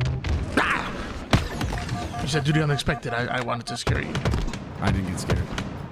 Damn, I'll try it next time. 16-9 lead in favor of Exceed right now. One shot. Falcated once again gets pitched. The collapse. Beautiful Looney on a killing spree of his own. Now with Sniper in hands. The late jump into the no-scope connects. That was crazy. He still has Snipe as well, and he holds this left lane all by his lonesome, and he'll be fine with that. You can see it's a 1v1 versus Suppress. Great job by Suppress here, but he's playing with fire, and yeah, he'll get burnt because of it. 19-9, now a 10-kill lead. Yeah, this is heavily in favor of Looney Evolving. And again, it has to be frustrating, especially with after that the way that game number one. This game a little bit faster paced, I would say, than what we saw in that game one, but it is still Looney and Evolving that are dictating the pace. They fight on their own terms, and they're up 8 kills. Curious how they will continue here, because Suppressed and Falcated moving together just a bit. Falcated ends up going down. Evolving gonna get caught on the jump. That's some great patience. We talked about patience, and we're starting to see some out of Suppressed. 7-kill advantage still. Oh, Falcated taking a bit more nade damage than expected. He's gonna try to find the exit route. Actually, no, luckily for him, Looney and Evolving aren't holding forward on that one. No way they could play time, which we've seen them do multiple times at this stage. With 6 minutes on the clock, Exceed will have to finish the game with the score. I like the reroute here by Suppressed, though. That sniper is coming up very soon, and you want to make sure to grab it. But again, you got to be careful. Lots of damage has been done. Suppressed exposed to the angle on the second player, which, you know, I don't like too much, but at this point, it's Looney and Evolving playing very aggressive, and they're able to deal with it. This is what we need to see out of Incorporated if they want to win this game. And it's what Falcon and Suppressive wanted. They want to get into challenges where it's just mid-range, strafe back and forward, feet planted, and it's take a piv. And when they get into those, they feel confident. Looney comes off a spawn, though, and scoops up that sniper like no one, eventually no one went for it. So this will be a free snipe for Looney, and he can legitimately turn the pace of this game instantly with this snipe if he hits some shots. For those of y'all who aren't familiar with the names on the screen here, Looney, a part of that Eclipse roster that made it out of open bracket back at Salt Lake City. Evolving, he's dabbled a bit in the 4v4s, but I feel like he's more known for his 2v2 gameplay. Up 21-18 against the likes of the FaZe duo right now, just 4 kills away from taking the win. But notice how Suppressed and Falcated, they're inching closer and closer to Exceed, are flirting around with the comeback.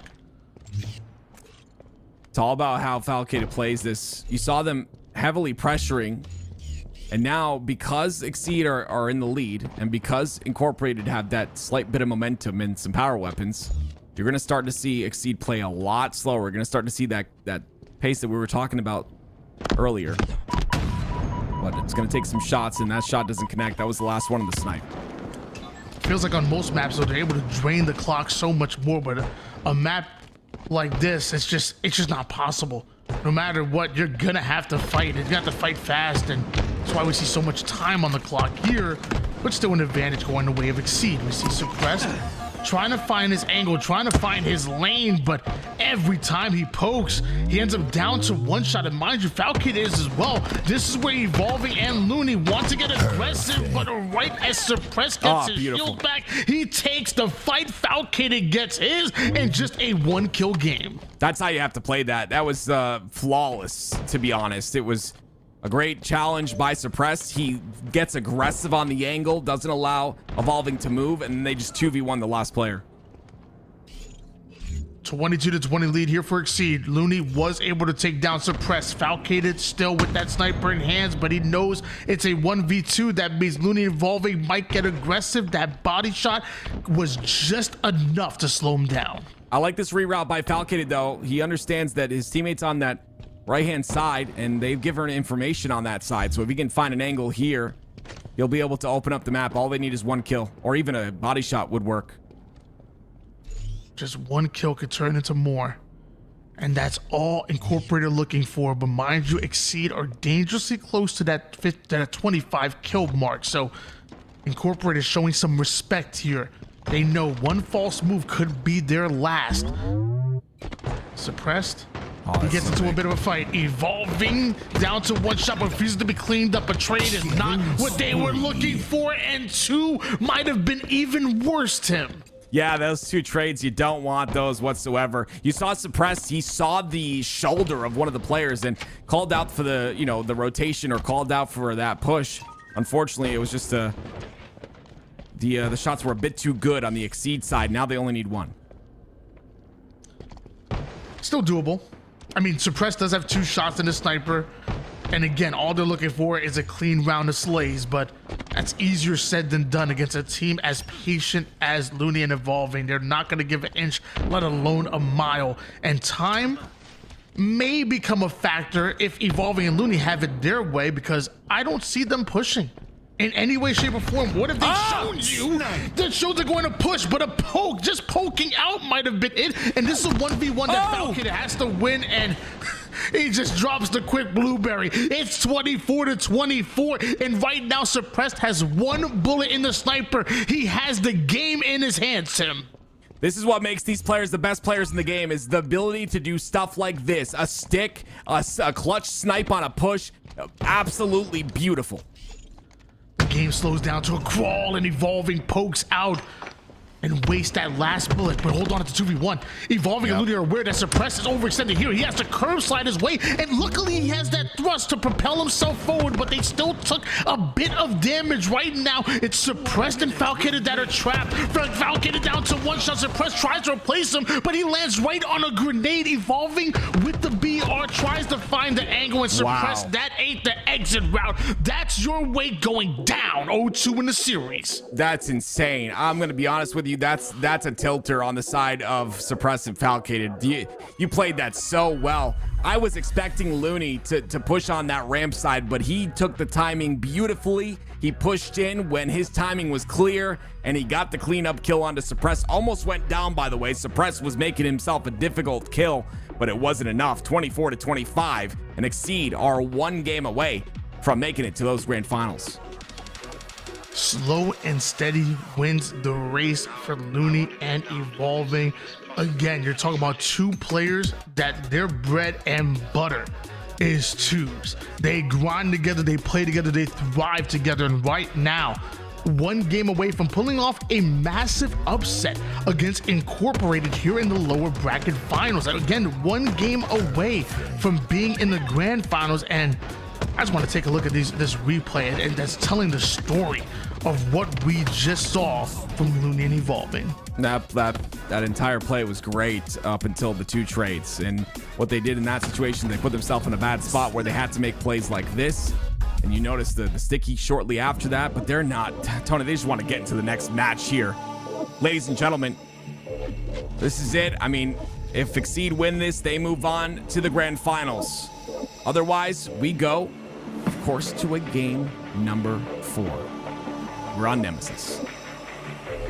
Right now, it's Falcated and Suppressed that are fighting for their lives right now, their tournament lives. 1 more loss, and they are going home in 3rd place. Evolving.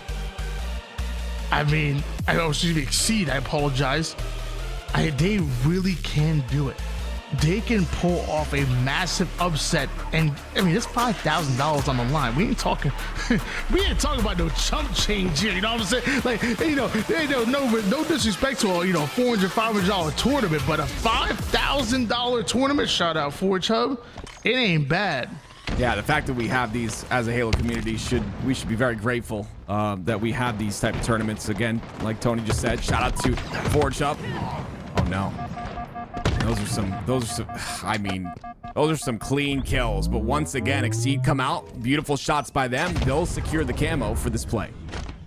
The ultimate opportunist we're looking at between Looney and Evolving. Again, they will be patient. They'll wait till you're weak, and then once they know they have that advantage, once they know they can guarantee that wipe, that's when they make their strike. Almost like a snake with the way that they play. You gotta play like that sometimes. And is their advantage in their play style. Evolving kind of pushed back with his camo though. It's not gonna get a ton of value out of it. Maybe about 5 seconds left, if that. I think it just ran out, but not gonna be able to do much with that camo, which could be huge. And Falcon, it hits another big shot.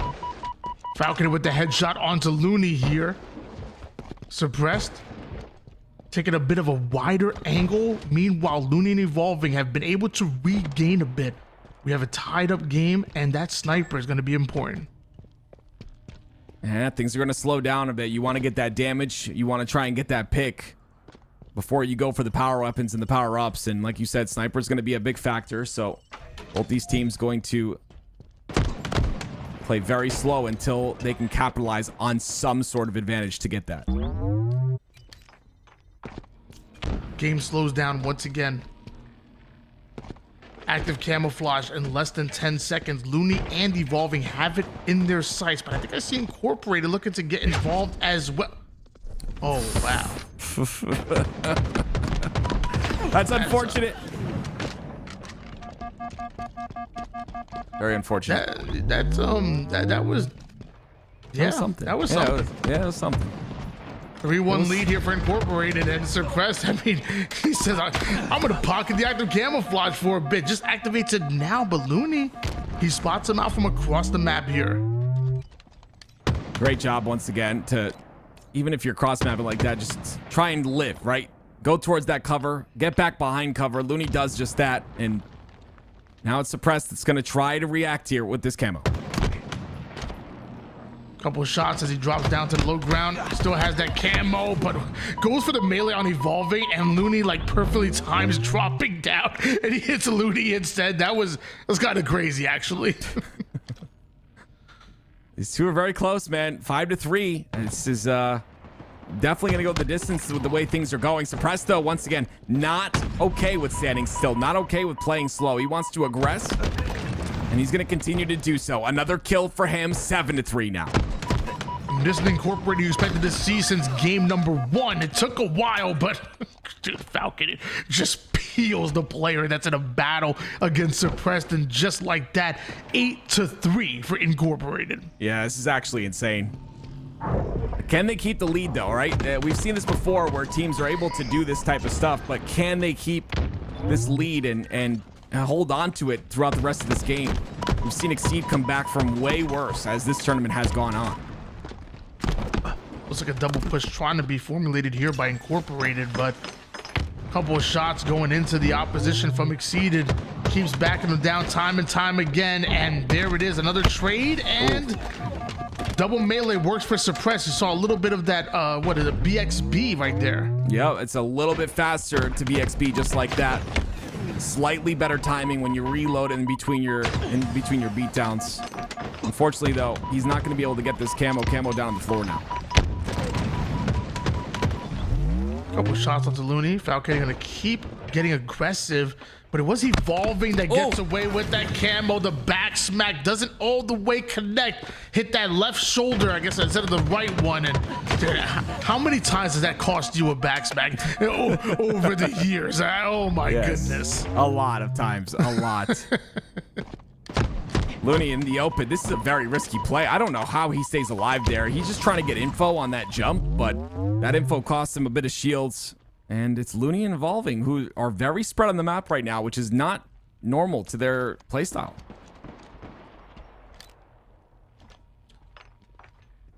Evolving in a sneaky angle to cover his back from the mid route. Falcon is Suppressed, also taking a bit of space. Sniper up on the map. Looks like Falcon is Suppressed. got eyes on it, but the moment Suppress turns, he ends up taking so much damage courtesy of evolving. Looney by himself, and I think Falcated wants to take advantage of that. Oh, but oh my gosh, lines him up, quick scopes him down, and Incorporated get wiped, Exceed within 2. this is crazy. Like, you can't let this man have the sniper. This is what he's done all day long. He's got 3 bullets left as well. Don't peek your head. Let them push to you if you're Incorporated. You're up in this game. 3 bullets in the chamber here for evolving.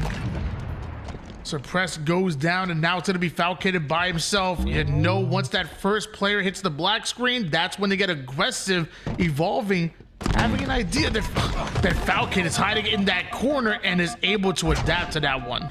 Yeah, he ends up going down there, which is really good. They're able to at least trade him out, but yeah, he's done so much damage with that sniper, and I don't know how they're going to respond to this. This camo is very important for both teams. Another 1 kill game here. Oh, wow. A bit of nade damage, but even his team nades aren't able to stop Suppress from pushing forward with that sidekick, making it look like the main character, and Falcated with the cleanup kill. Camouflage is up.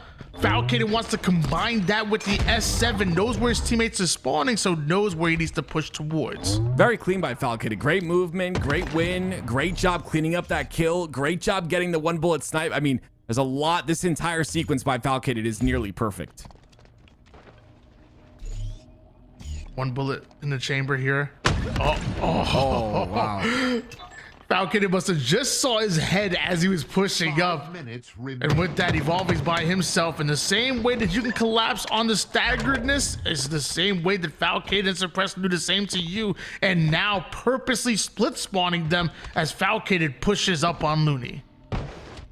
Incorporated are not going to go down this easy. You definitely assume that this is going to go the distance here in this game.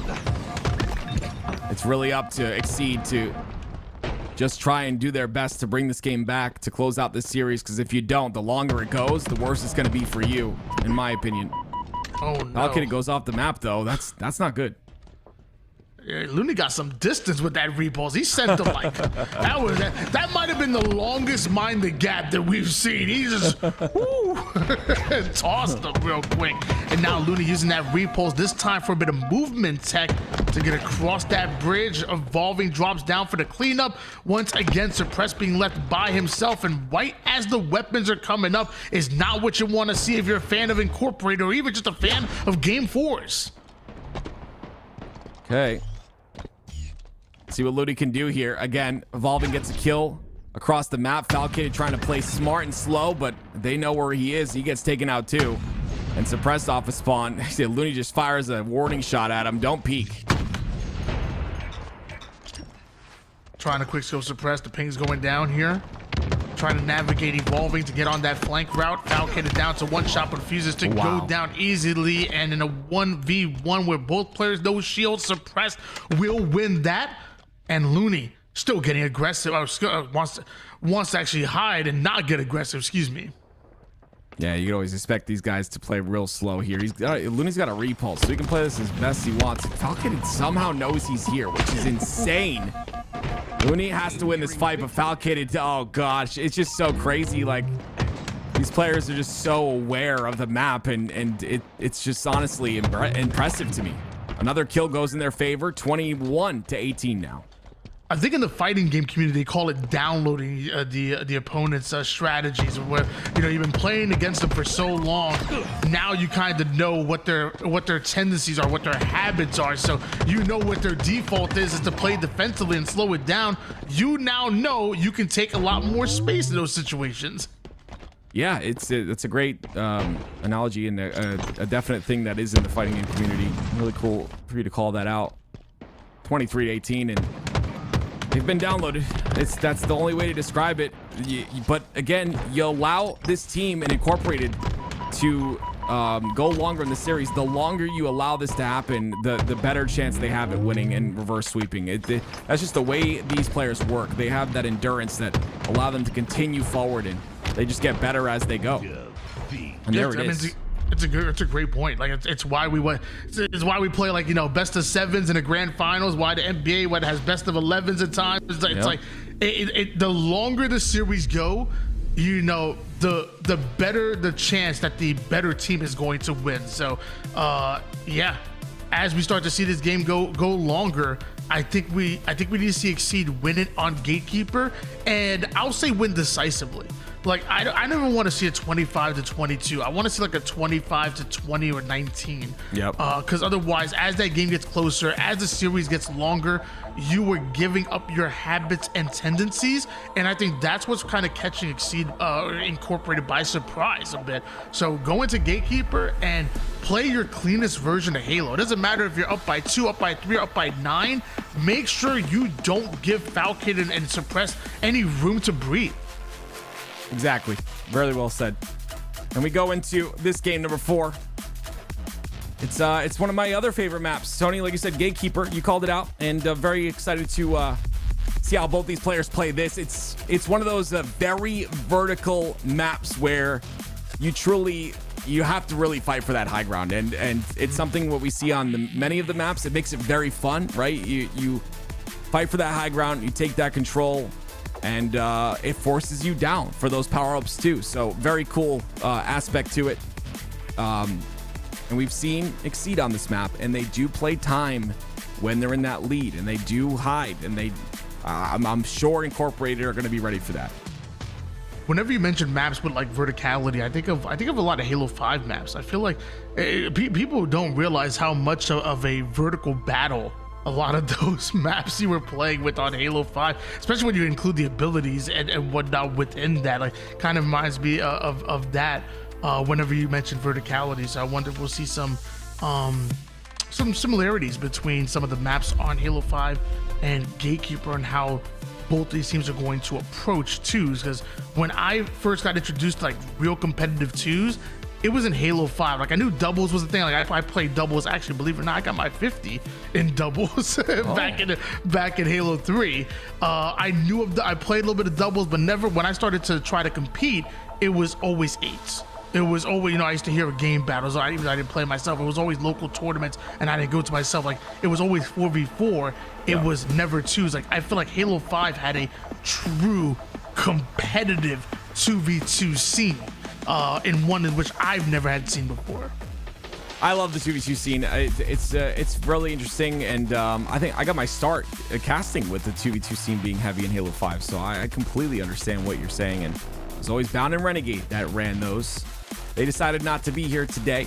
They decided not to compete in this one, but I guarantee if those two got in here and they spent a little bit of time on these maps, they would make it even more entertaining, because they would be able to showcase their dominance in twos. But, the teams that are left here are amazing. Like, this Exceed team in twos, just incredible, man. Like, the fact that they can change the pace of the game at a split second, when they just have the idea of when to push, when to be that aggressive, duo, and what angles to push as well. Their pinches have been so good. It's so perfect, in a lot of these scenarios. Obviously, in that last game, a little bit of a struggle, but now we go on, of course, to Gatekeeper, where things change a bit with those routes.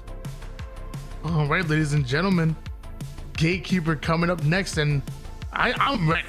I mean, we got Incorporated, which is half of that phase roster. You're talking about an underrated team, and some of the most underrated players that we have seen in Halo Infinite's life. Like, Falcon came on the scene season 1 and made his presence known and really became a household name. A lot of people were sleeping on Suppressed in almost all of that season 1 and a lot of that season 2, but eventually started to open their eyes, especially when he ended up on that Shopify Rebellion roster and how good they were alongside Psycho and the boys. This is a serious duo that Looney and Evolving are going up against, and they are going at them starting off 2-0. Yeah, they're succeeding. It's great to see. They have got snipe control, of course. Evolving the patented OS hold in twos, it definitely works. You're not going to get pressured. There's not going to be any off spawns that you have to worry about. As long as you're with your teammate, you can expect that spawn happening across the map most of the time. And let's see what they do with these power weapons and power ups. They did see Evolving use that OS, and it's going to passively drop. So as you can see, it's already halfway. And this is what they're waiting for. They want to slow down the game, make sure that OS is not a factor. As of right now, for once, it's Looney and Evolving that want to speed the game up, and Suppressed and Falcon that want to slow it down, at least for that 30 seconds or so that Overshield is on that map for. But Falcon and Suppressed have essentially neutralized it at this point. Snipe's still in their hands of Looney, though, so you got to be careful. You got to respect that. Yeah, it's great. I mean, I love that, though. Great body shot by Looney, but it's just great to be able to say how we can play that game, that play style as well. Suppressed gets the kill onto Evolving. If he pulled that trigger, it would have been a Quigley, Tony.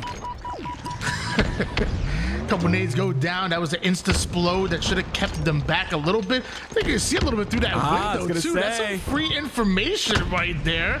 And Looney plays on a high enough horizontal where he can kind of get that information to utilize it as a one-shot Suppressed. Dude, how were you alive? Fancy feet Donnie, once again. Great job by Falcon right there, right? He doesn't overextend. He plays a little bit selfish, which is needed sometimes. Make sure to stay alive. He ends up going down at the end of the day, but Suppress is going to try to run away with an OS of his own. And he'll definitely win this fight, but that OS is gone, and there's a trade. My goodness. Yeah, this is a huge trade for Looney. I mean, if Suppress gets out of there alive, they attack Evolving, and because he gets the trade there, it slows him down, holds on to a 4th kill advantage here, and another trade going the way of Exceed. It's just such a big deal, right? So it's finally incorporated that. Get that OS control, melted immediately. Finally, there's a bit of momentum swinging to their side. Looney goes down first. Suppressed is taking control of the tower, and Falcon is taking a bottom route. So I'm gonna try to pinch here together. Oh. I love that play by Suppress, shooting down those shock grenades. I don't think he even cared if he would have got damage with it or not. I think he just wanted to make sure that Exceed didn't get them because they had no chance of doing so from across the map. So love that strategy out of him. But no matter what, you got to stay alive. You got to get the kills. And right now, that is Looney and Evolving doing so. Yeah. Hey, you saw Incorporated. I feel like they wanted to get a kill and then posture for that sniper, but it's just Slay's coming out from Exceed again, and 9-4 is the lead. They're going to continue to push this lead forward, and Looney's going to continue to rotate with his teammate. This snipe stays alive, and they're going to rotate to get a new position.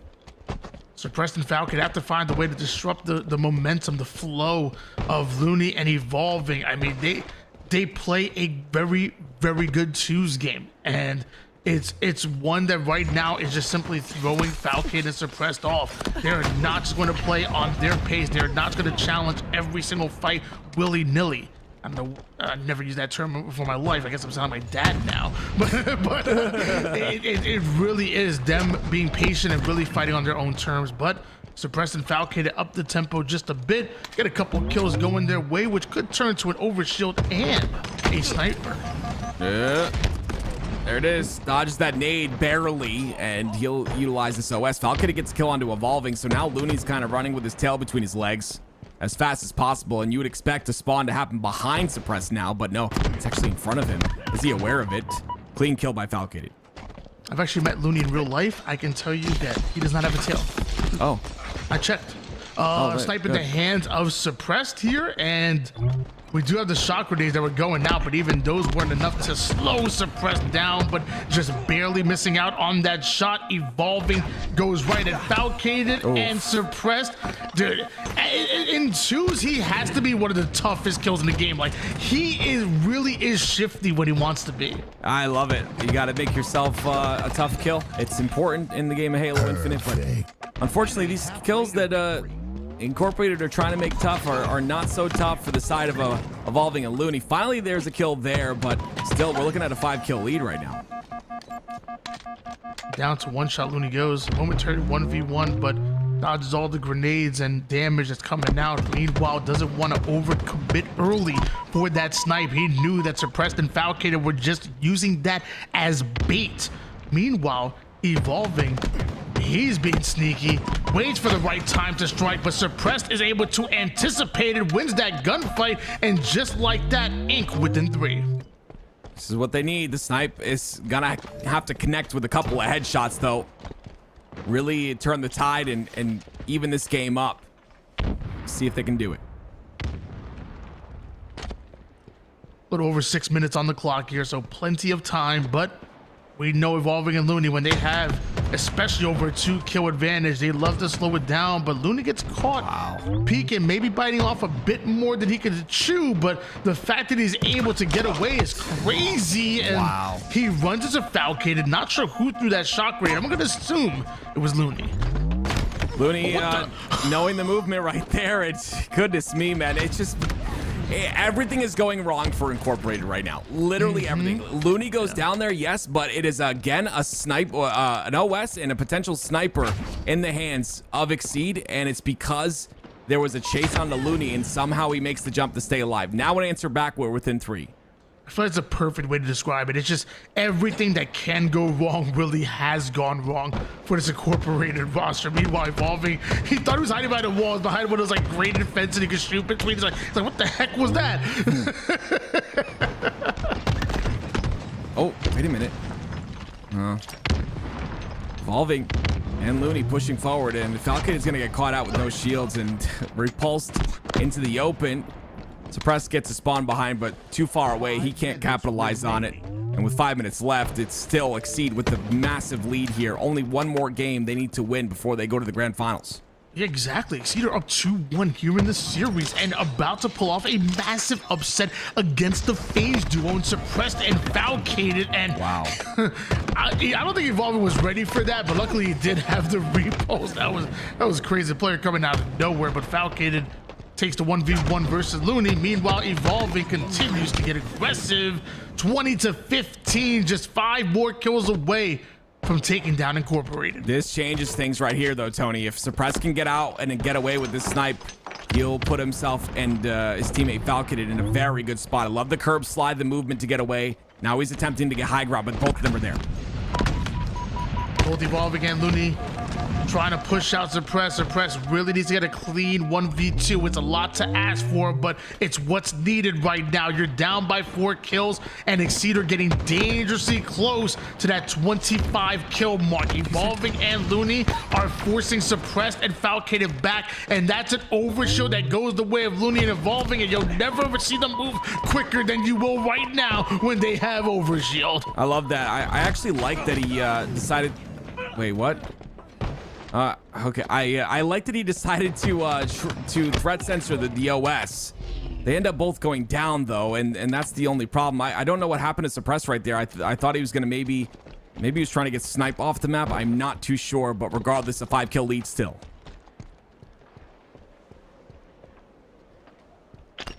Looney on the high side. That shock grenade does massive damage. He wanted to stay up on that perch, but those shocks, you gotta respect them, and you gotta respect the snipe of Evolving.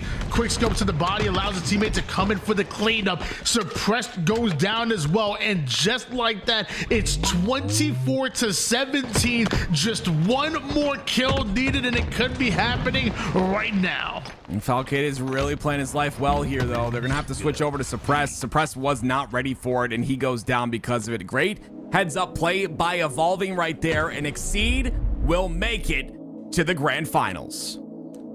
$5,000 2v2 Forge Hub tournament.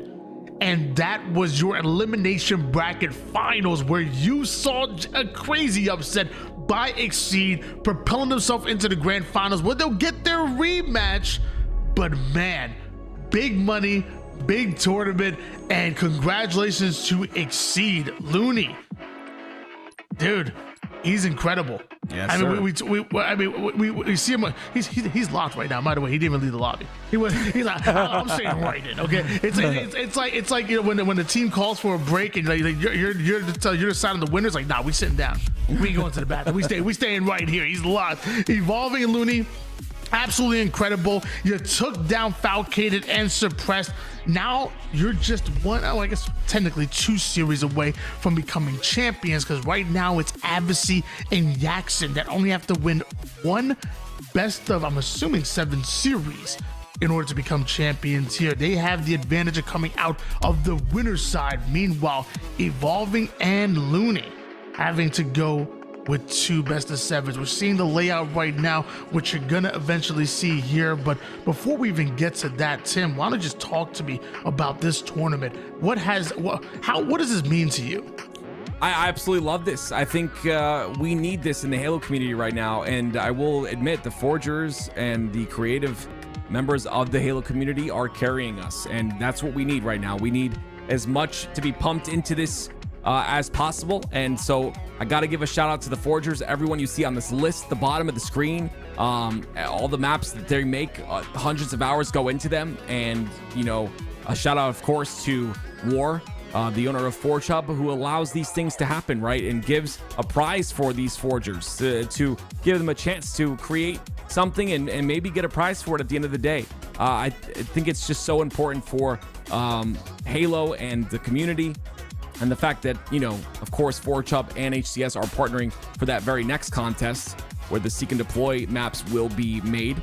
Contest is going on right now, by the way, if you want to get in on it, is also important because now we've got that little bridge between the Forge Hub and the HCS, and I think, and Halo Studios, I should say, and I think that's very important. And guys, I really mean this. I beg you at this point, show some love to War and the entire Forge Hub community, but just in the entirety of what every Forger has been able to do. Like, think about the content that we have gotten. Like, let's be honest. When Halo Infinite first released on day 1, you know, it was missing a lot of things that we know and love. And eventually, when Forge came out, really did hit the ground running. I mean, I really do mean that, and the possibilities just really seemed endless and still do seem endless. And the amount of content that they've been able to provide us, from maps that are in matchmaking, whether it's, you know, Team Slayer or Quick Play, it's all over the place. And even in competitive, you know, I love the HS scene. Like, honestly, the work that goes in really is truly unmatched, and you just got to show love and appreciation. So again, I'm begging you, like, show some love to Forge Hub, show some love to War and the crew, show some love to any Forger that comes in, because a lot of times the thousands upon thousands of hours that they put on, it doesn't get noticed all the time. And I know for a fact that we do appreciate it. So again, show some love. Show some love to competitors as well. We're talking $5,000 on the line here in this tournament. You know, $10,000 on the line for other. What is it, a $20,000 contest, Tim? You've been talking about this whole time. Well, how much money's on the line with that contest? Is it $20,000? It is $20,000. This one right here, the winners for that one, for the dual tackler, was $10,000. So just a lot of money being given away here for this stuff. And I'm excited to see this map contest here. This is the one that's currently happening. I'm excited because I can't wait to see if these maps improve the game type. Obviously, there's a lot of people, a lot of chubby cheek punk kids that are in the chat judging this game type already when we only saw one game. I think it could be good. I want to give it the chance. And with maps that are good for that game type, we could potentially see it be very solid. Yeah, you know, I'll be completely honest with you guys. Like, me personally, I've never played any tactical shooter like ever in my life, so I'm excited to just go in and just give it a try. Like, is it going to be ready for HCS day 1? I have no idea. It's not even meant for HCS, but I just want to go in and give it a try. Meanwhile, what we're looking on screen right now is the dual tackler 2v2. So that's not the $20,000 one that we talked about before. That's a $10,000 one. So, I mean, the three tournaments we're talking about, the three competition we're talking about, $20,000 for one 4v4 SND extraction playlist. I mean, we're talking about this one right here, which is $10,000 for the dual tackler 2v2. And by the way, the tournament we're playing right now is $5,000. I don't know if y'all are good at math, but that's $35,000 in contest, whether you're a player or a forger. If that's not enough for you to show some freaking love, I don't know what is. I want to see W's Forge Hub in the chat right now. W Forge Hubs all around. Meanwhile, we're gonna go on a short break. Before that, let's release our top 3 of your dual tackler 2v2 Forge tournament while we send those W's. First map on the podium, coming in at 3rd place and winning $1,500, is Elix, by the Forge team of Igrazar, Cobra J24, and Joe Valiant. Inspired by Cliffhanger, Ilix drops players into a remote Oni facility hiding countless military secrets. While the layout leans towards openness, a network of vertical structures and trenches creates a dynamic path for rotations and flanks. Just be careful with those curb slides. One wrong move, and you might find yourself swallowed by the fog below. Taking second place and winning $2,500 is Abioko by the one and only Ethan Hibbs. Set in a cozy Italian town where the finest meals and fiercest battles collide, Abioko delivers non-stop action in a compact space. Its 4-lane design smartly splits the battlefield, encouraging players to navigate every corner in search of powerful sightlines and tactical advantages. Bellissimo and brutal. And now, the champion of the 2v2 Duel-tacular contest, taking home a massive $4,000 is Dawn Chorus by the unstoppable duo of Trignate and LaFrenchies. This map is an absolute showstopper. Dawn Chorus dazzles with its stunning alien architecture, but it's the masterful design that steals the spotlight. Symmetrical, vertical, and loaded with opportunities for clutch plays, it's a competitive battleground where every decision matters. Whether you're locking down sightlines with your teammate or pulling off sneaky flanks through unguarded lanes, this map rewards boldness and precision. The sandbox has also been perfectly tuned to its flow. Dawn Chorus doesn't just look incredible, it plays like a dream. And a huge congratulations to Trignate and LaFrenchies. You've earned your spot at the top.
It's alright, I know it slips so easily.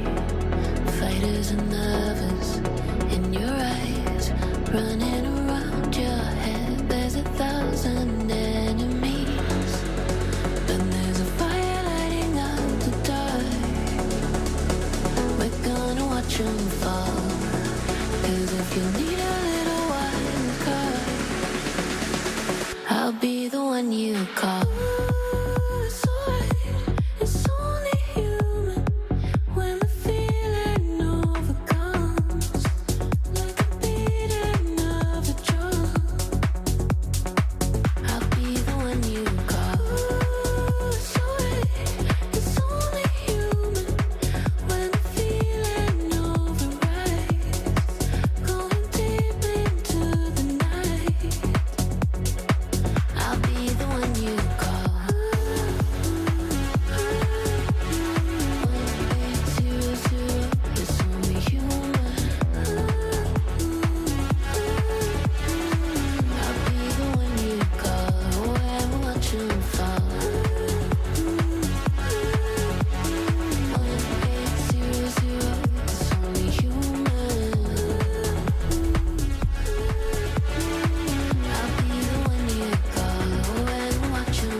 Ladies and gentlemen, it has all come to this. We are finally in the grand finals of the Forge Hub $5,000 2v2. And lots of great matches we've seen today. And on top of that, lots of great maps as well. You can take a quick look at that upper bracket to see how we got here. Of course, we're going to be watching Avicii and honestly, this game is going to tell so much for me because, again, it's the play styles that are different, right? Avicii and Yaxin are that very fast team, and Exceed are a lot slower. Tools is joining with me, I should say, and my name is Active, and here we go. It's game number 1.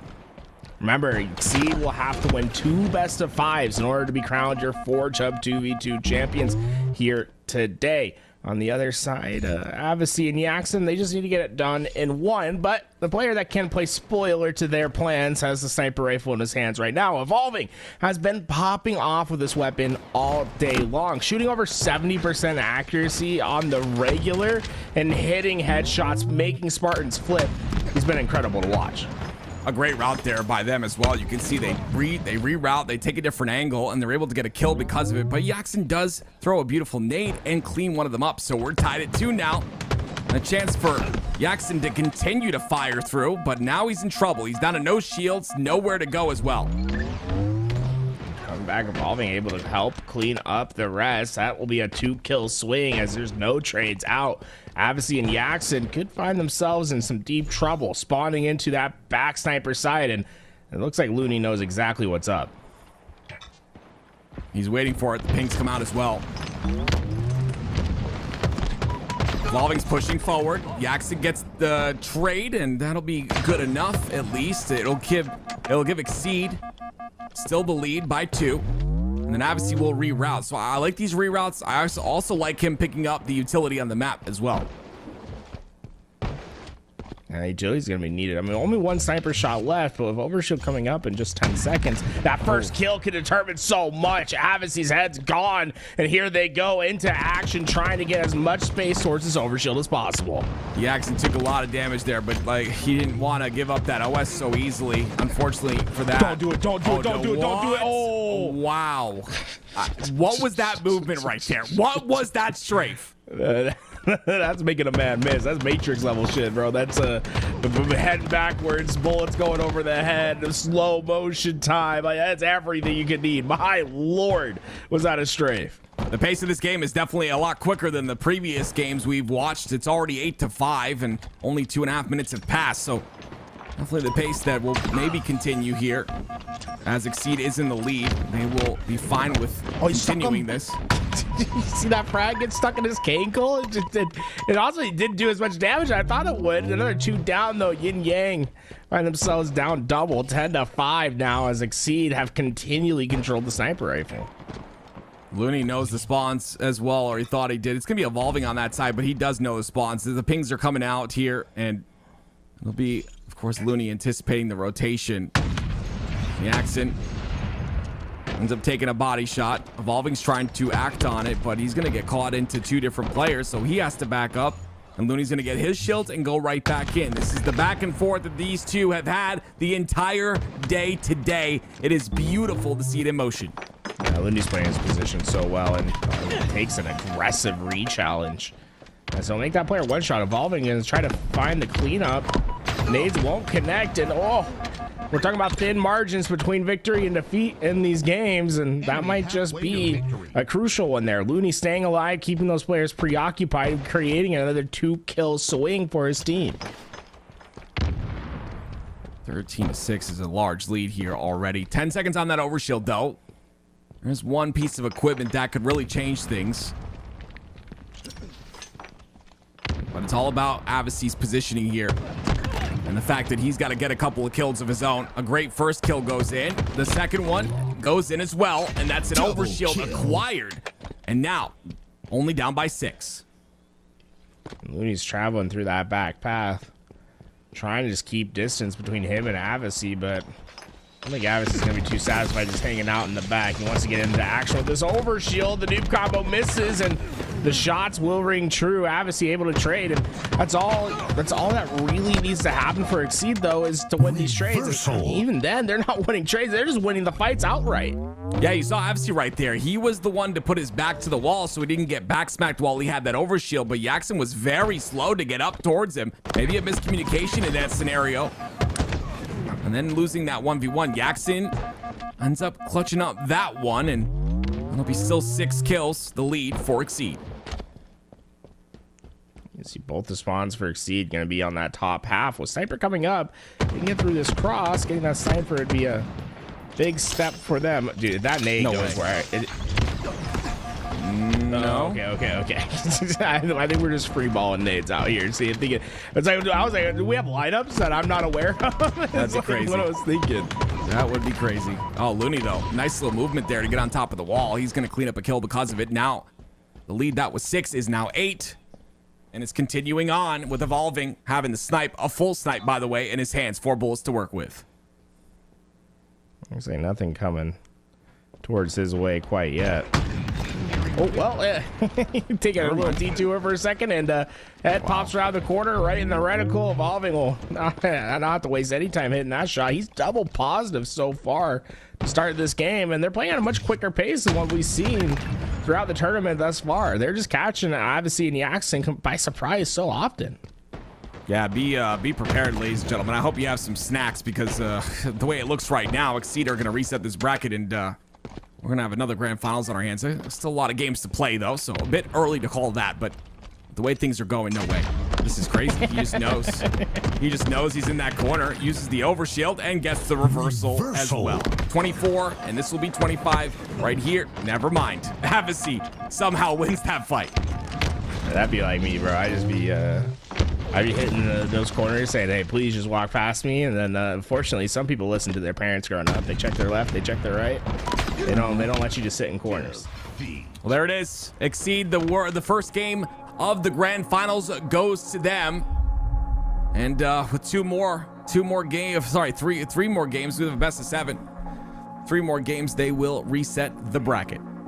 Yeah, that means we could get just through, I think, almost every map in rotation that we've had today, which is great. Love that the best of 7 has just about every new map in every game. Keep it all fresh, and Avicii Jackson will go back to the drawing board. Now, you got to remember, Evolving Looney, they just played a series that went to a game 4, so they're plenty warm coming into this. It'll take Avicii Jackson maybe a second here to get themselves firing all cylinders, and that's what happened. Remember, I believe they were down 0-2 in this series, right? When they won in the winner's side. Yeah, I mean, honestly, the big thing for me, right? You talk about that warming up thing. I agree with that too. And when you're in this type of scenario, it's only a Slayer to 25, right? So you don't have a lot of time in that Slayer to get really nice and hot. So unlike a normal series in 4v4 where you have an objective to kind of warm up, it's not the same case here. So I think they'll be just fine with a bit more of a warm up. 3,800 damage though for Jackson. Yeah, it's enough to win a game, but needed probably a little bit more from Avicii there. Something that we usually don't see from him, right? He's usually so consistent for rosters. That's why he's been so dangerous with his current 4v4 team. Is that consistent level of slaying that he brings. So I would expect that to be a one-off low light rather than something to expect this series. I would agree with you. Here we go. On to the next map of Downfall, and we're going to see, of course, this is by Warren Paimon, and you'll see Ponytar right up there getting a bit of love. Shout out to Ponytar. He had passed, and this map is dedicated to him. But here we go, ladies and gentlemen. Exceed looking dominant. How will things change as we move on through this grand finals bracket? Plenty of power weapons to use up on this map. A red gun that sits in the bottom, rockets that are by the elevator, overshield up top, not mentioning the equipment that you'll see in play as well, with a shroud screen and a grapple and a repulse that all live on the map, as well as some rifles that you can add to your equipment. You got a BR, commando, bandit, so it really is pick your poison if you're able to get to your spots on the map. Lots of items to use, which will be very beneficial if you're able to acquire them. Great job right there by Looney, staying alive, making sure to secure that overshield. He's not going to catch these players with no shields, though. Actually, never mind. He'll take a nice little route, and he will, and that'll be a clean double for him. Yeah, Looney very familiar with dropping down to the Tim cave, able to find those kills, and well, puts everything in their hands. Basically, they got the grapple, the overshield, the red gun, the rockets to use. This is a dominant position early on. That is a lot of stuff to use. Can they connect with it though? 2 kills so far. Very patient, man. You're gonna see this a lot. Start the clock, right? It's like, how long is it going to take for this kill to happen? Well, we'll start at 11 minutes because I don't think anyone's moving anytime soon. Very slow pace for this team of Exceed.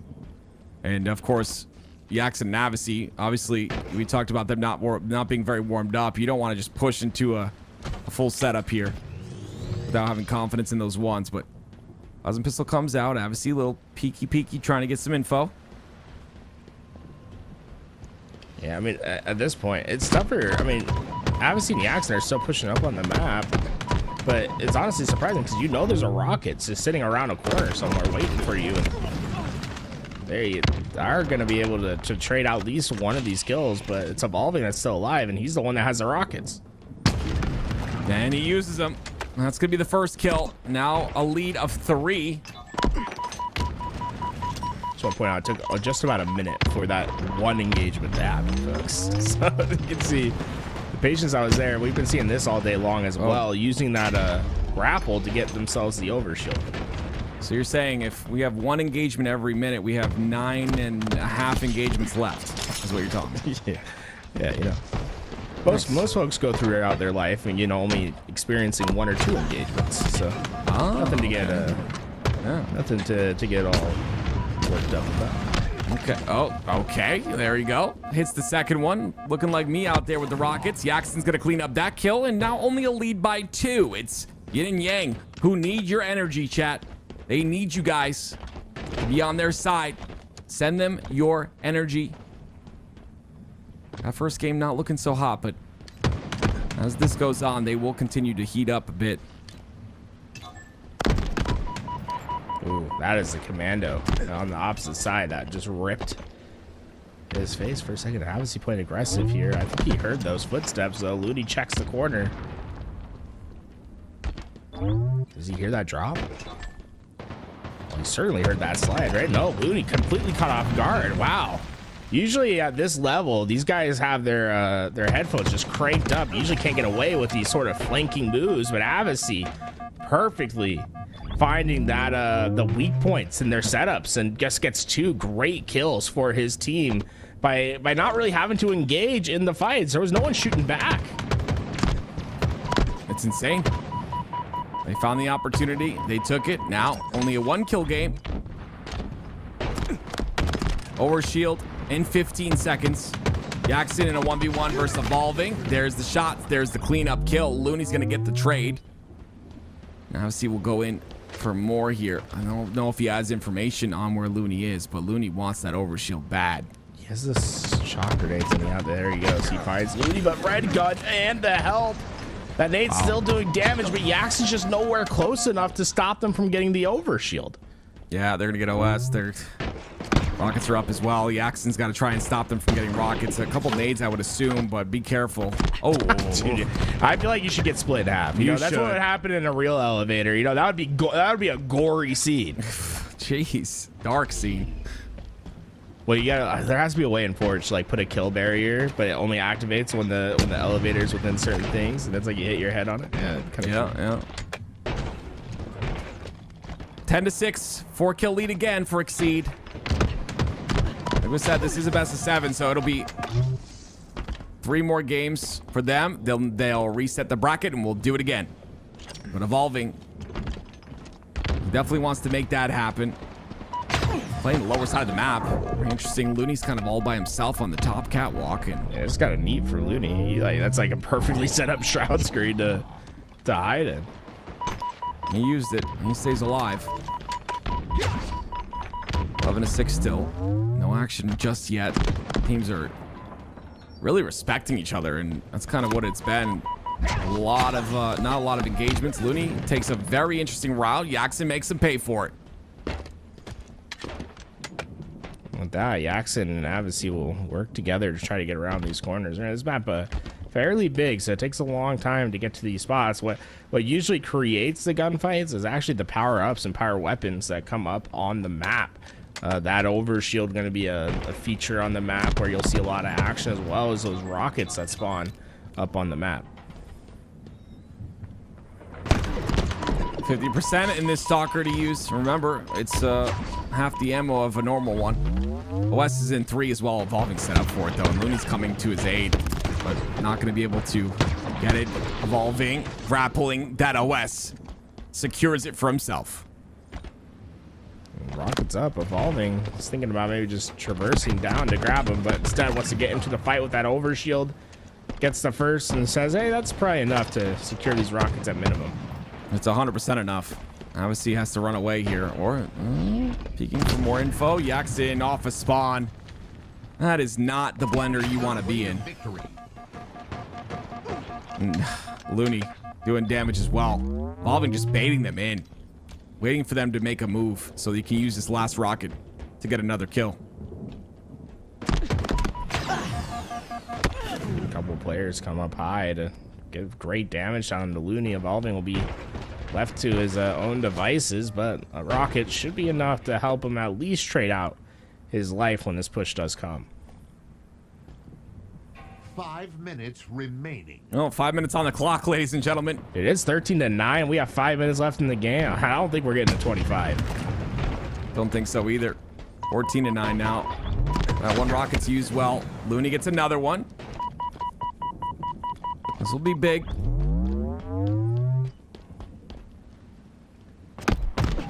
There's the cross map shots. That's all they got right now. That's all they have. But he was melted. He has to back up. Looney hangs out in the open like that. Cross maps might be enough. Looney almost just met his maker so quick there, and everyone's got great accuracy, right? If you catch someone a little bit out of position, it's usually enough to get away with the kill. Oh, Avicii, the help is in, but he took some heavy damages from that red gun. Looney gets another one in the kill feed. Jackson, unfortunately, on the bad angle, and Evolving is going to get yet another kill. So 17-9 now. Overshield coming up. They'll have full control of that, and they'll continue to score and get kills in this moment. It's honestly an angle. So you see that? He shot him through the pipes. The little divot inside the pipes. He just shot right through it. The problem is that, you know, Yin and Yang have no choice. They're just giving up all the power weapons. Finally, Jackson makes a nice play there. Beautiful play. Gets both power weapons now. Has a soccer and 2 rockets to work with. Caught him right in the open. That's the thing that they've been waiting for. Now, time is going to start playing a factor soon. They need to sort of increase the pace of play, and walking back into that aid, Looney able to get an important kill. Right, that's the player that had rockets. Jackson goes down. It looks like Evolving is in position to pick up those rockets that are left on the ground. Evolving gets them. Still 2 to work with, and it is still an 8-kill lead. So these 2 will, if connected, will do some Team nearing victory. detrimental damage. Yeah, he misses it. Avicii's gonna have 1 rocket to work with. Will that be enough to bring them back in this game? Where is that rocket too is another question. Can he find out of there fast? He didn't want to get traded out right away. Remember, their death's really going to matter at this point. Cross map, yes sir. That one hits home. Now they really need to start to increase the pace, though. There's only 2 minutes and 30 seconds to overcome this deficit. The repulse, is it off the map? Yes, it is. Clean. He went so far. It's like unbelievable how far that repulse sent him. It's just crazy too how fast Exceed are to capitalize when that first player is dead. Evolving takes a little bit of a swim as well, trying to even the odds real quick. They're back down to 21 now, and OS is up very shortly, which Looney and Avicii will be fighting for. There's that grapple to try to get away with that overshield. He's gonna go for it. It did get to him. Looney puts it on, and he is flying to the look. They both just completely left it. I think they've given up. They definitely have. They said, "Hey, just skill us. Let's go into game 4. Let's go into game 3." Kill. There you have it. It's just been constant control here out of Exceed the entire time. They've controlled all the power weapons. They've won all the individual fights. I would still use this time to warm up as best as possible. Just kind of shoot back a little bit, but just grab a shock grenade with the grapple. There it is. Yeah, unfortunately, there's just not enough time to even attempt the comeback at this point. Not at all. Do a 360. There it is, ladies and gentlemen. Some bodies being shot here once again, and did it succeed? Who take game number 2, 2 more, and they will reset the grand finals, and we'll go to another best of 7. Stellar's a fun map to go into for game 3. A lot of verticality. Not even really any power weapons to deal with, and it's going to be more about the coordination with your teammate. Coordination important. We've seen Yax and Avicii. They can definitely handle this. I'm 100% sure of it. It's just it's getting into that flow a little bit, getting a little bit more warmed up, and I think they will be fine. Our next map of the series, an important one, of course. It is going to be Stellar. This one is a lot of verticality. If you've never seen it, if this is your first time seeing it, it's a very fun map to watch, but lots of areas to get out, the vents, many levels to this space station, so we will see how they handle this in game number 3. I mean, as of right now, it doesn't look like Yin and Yang have any chance really, but I know that will change. I'm 100% sure of it. I'm not 100% sure of it. I'm 90% sure of it. Let's just say that. But yeah, they're capable of much more. 100%. Yeah, I remember we've seen them go down in the series before as well, and to make a big comeback. I think I've watched a little bit too much Halo at this point, because whenever I see this map, in the best of 7, best of 5 layout, I see it. I'm like, why do they misspell stellar?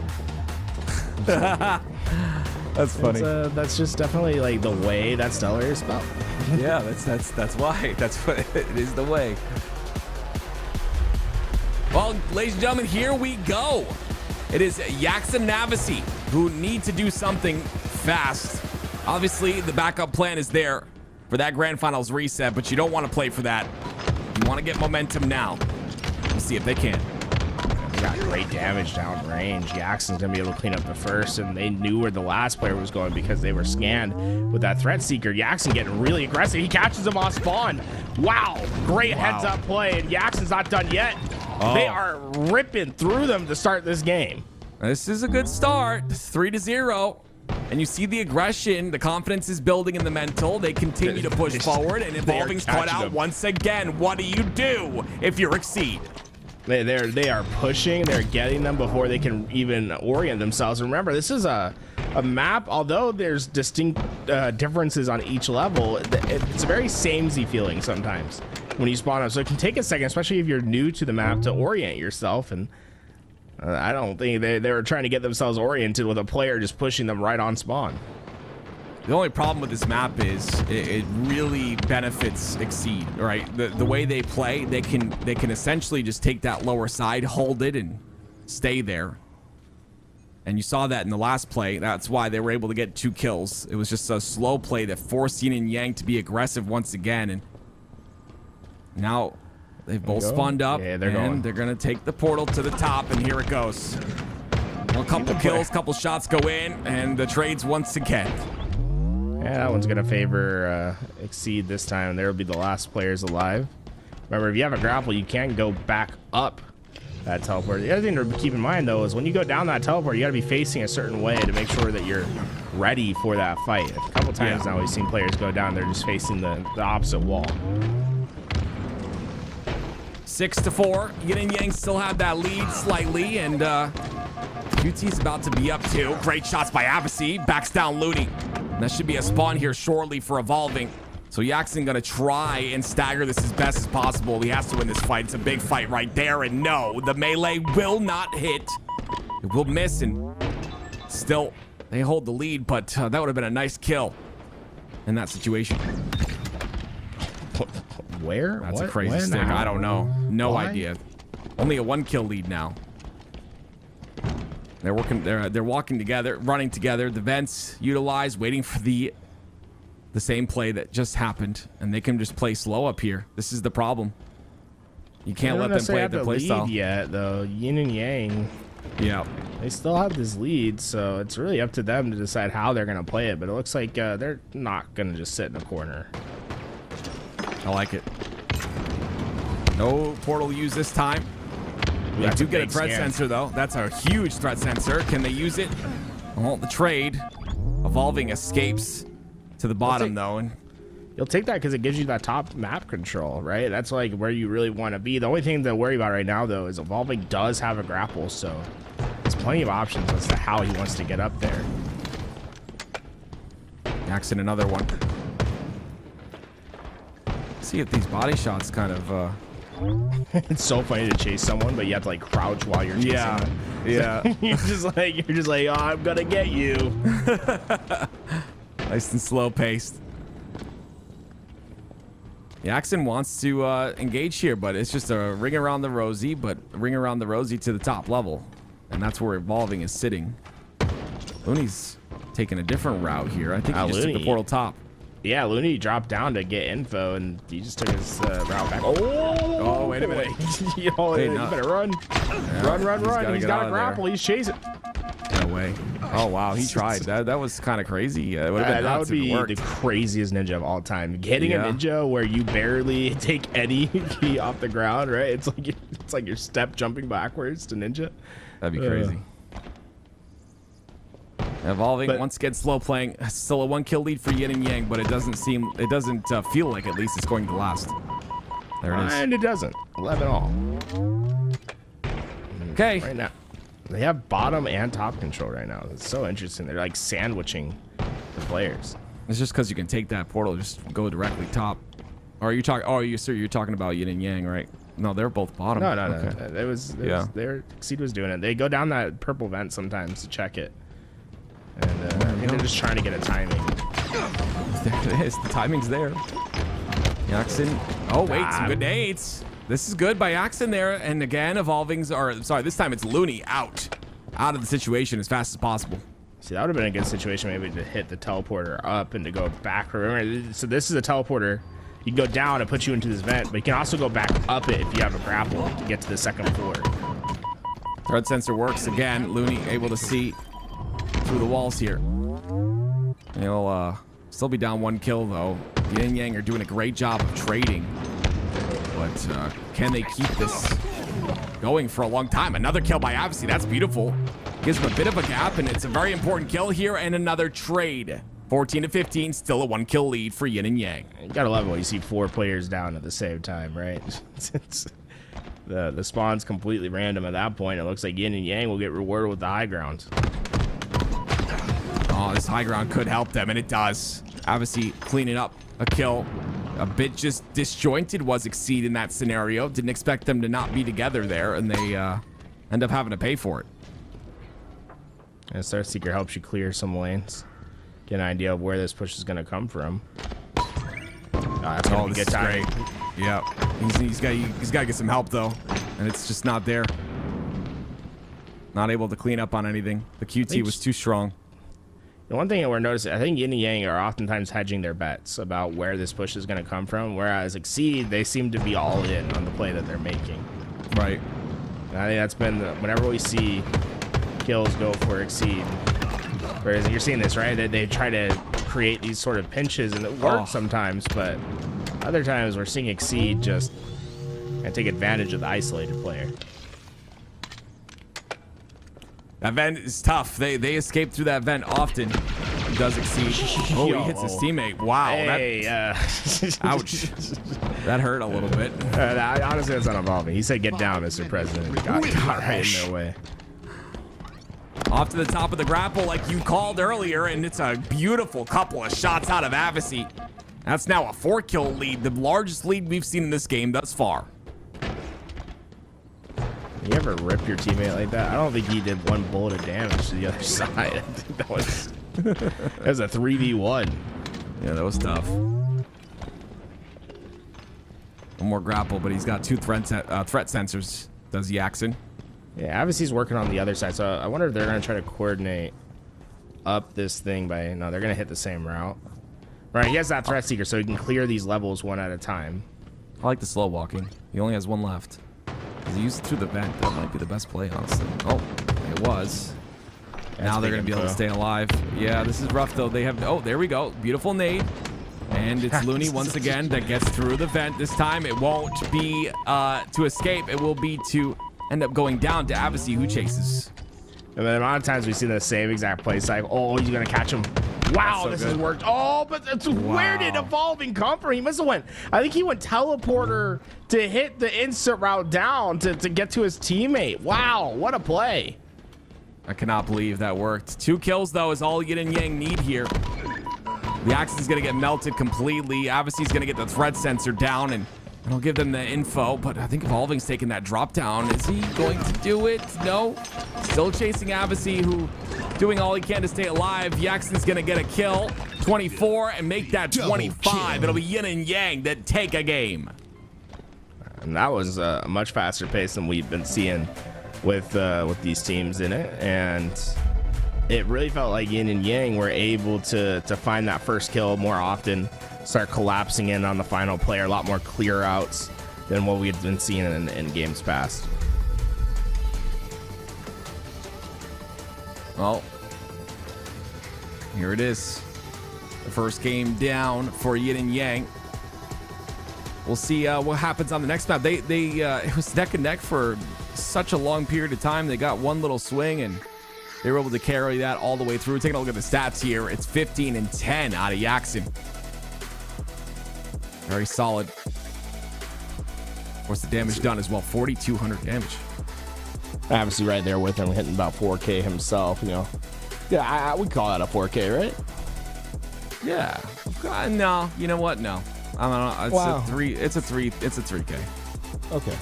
Yeah, that 1 point just ruins 39.99. it. Yeah, that just ruins it. Yeah, we call it 3K. Well, moving into our next map in the series, it's going to be the winner of the Dual-tacular Forge competition, Don Chorus. These two forgers won $4,000 today. It's crazy, man. Crazy what talent will do for you. You see the results right there, ladies and gentlemen. Don Chorus in first place. Abioko in that second place spot. And on the last player on the podium, or the last people on the podium, I should say, is going to be that third place Ilix. But here we go. Off to Don Chorus. My favorite map today, by far. And I'm excited to see if we can tie this series up. This is a best of 7. Ladies and gentlemen, this could go 14 games. I'm just letting you know right now. This could go 14 games. Will it? I'm not sure, but either way, I'm here for it. I'd say this is one of the most competitive maps out of all the ones we've seen, and I'm excited to see if this goes the distance. See a lot to love on this map, to be honest. It's they're talking about it. I think you said it when you were talking when you were telling the audience that they had won. But you know, it looks great.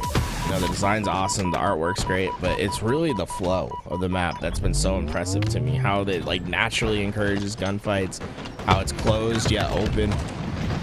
The short routes you can take to get into one zone to the next. Like, this is just well designed bottom up. Here we go.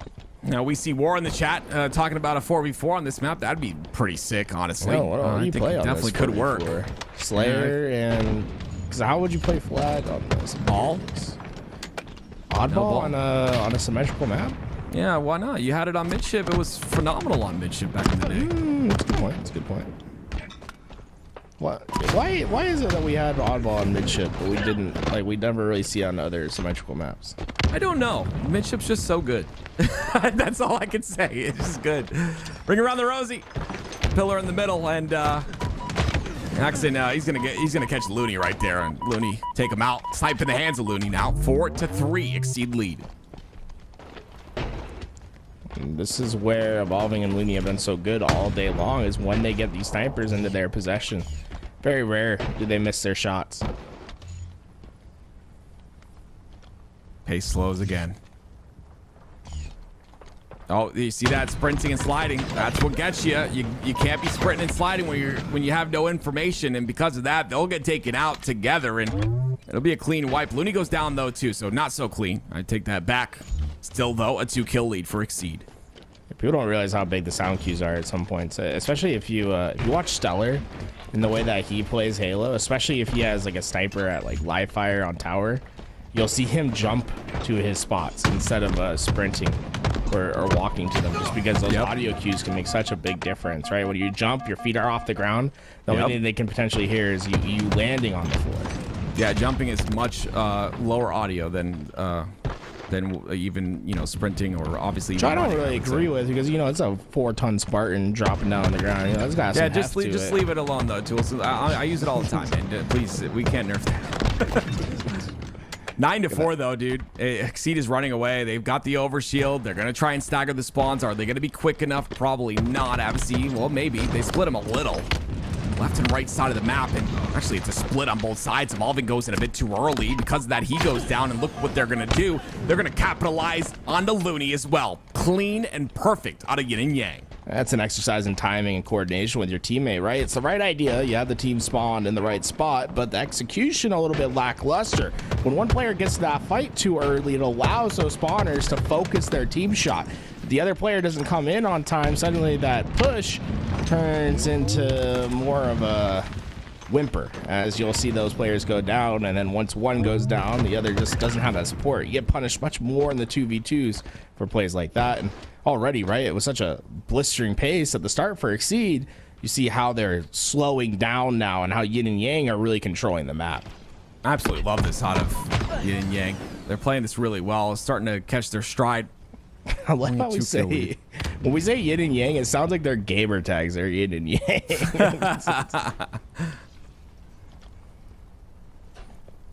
Slow play again. OS very soon, I believe. 24 seconds on it.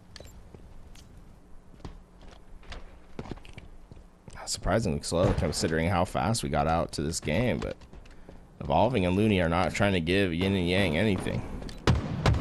That's just info they need right now. Oh, some great shots, and he knows the push is coming. It's a great bait and switch. Will he be able to... Oh, don't do it to him. Do it. Do it. The late jump was so good. That timing is so wonderful. You wait. Oh, no. I love it. Go back. He's going to try to team up with his teammate, right? Leave the... You know that player is weak, but you'd rather have a 2v1 than 2 1v1s that you have an advantage, right? So they guarantee the first kill. Now Evolving doesn't have anywhere to go. I mean, that's a great disciplined exercise from Avicii. That's beautiful. I personally love the plasma pistol and then delay. Oh, wait.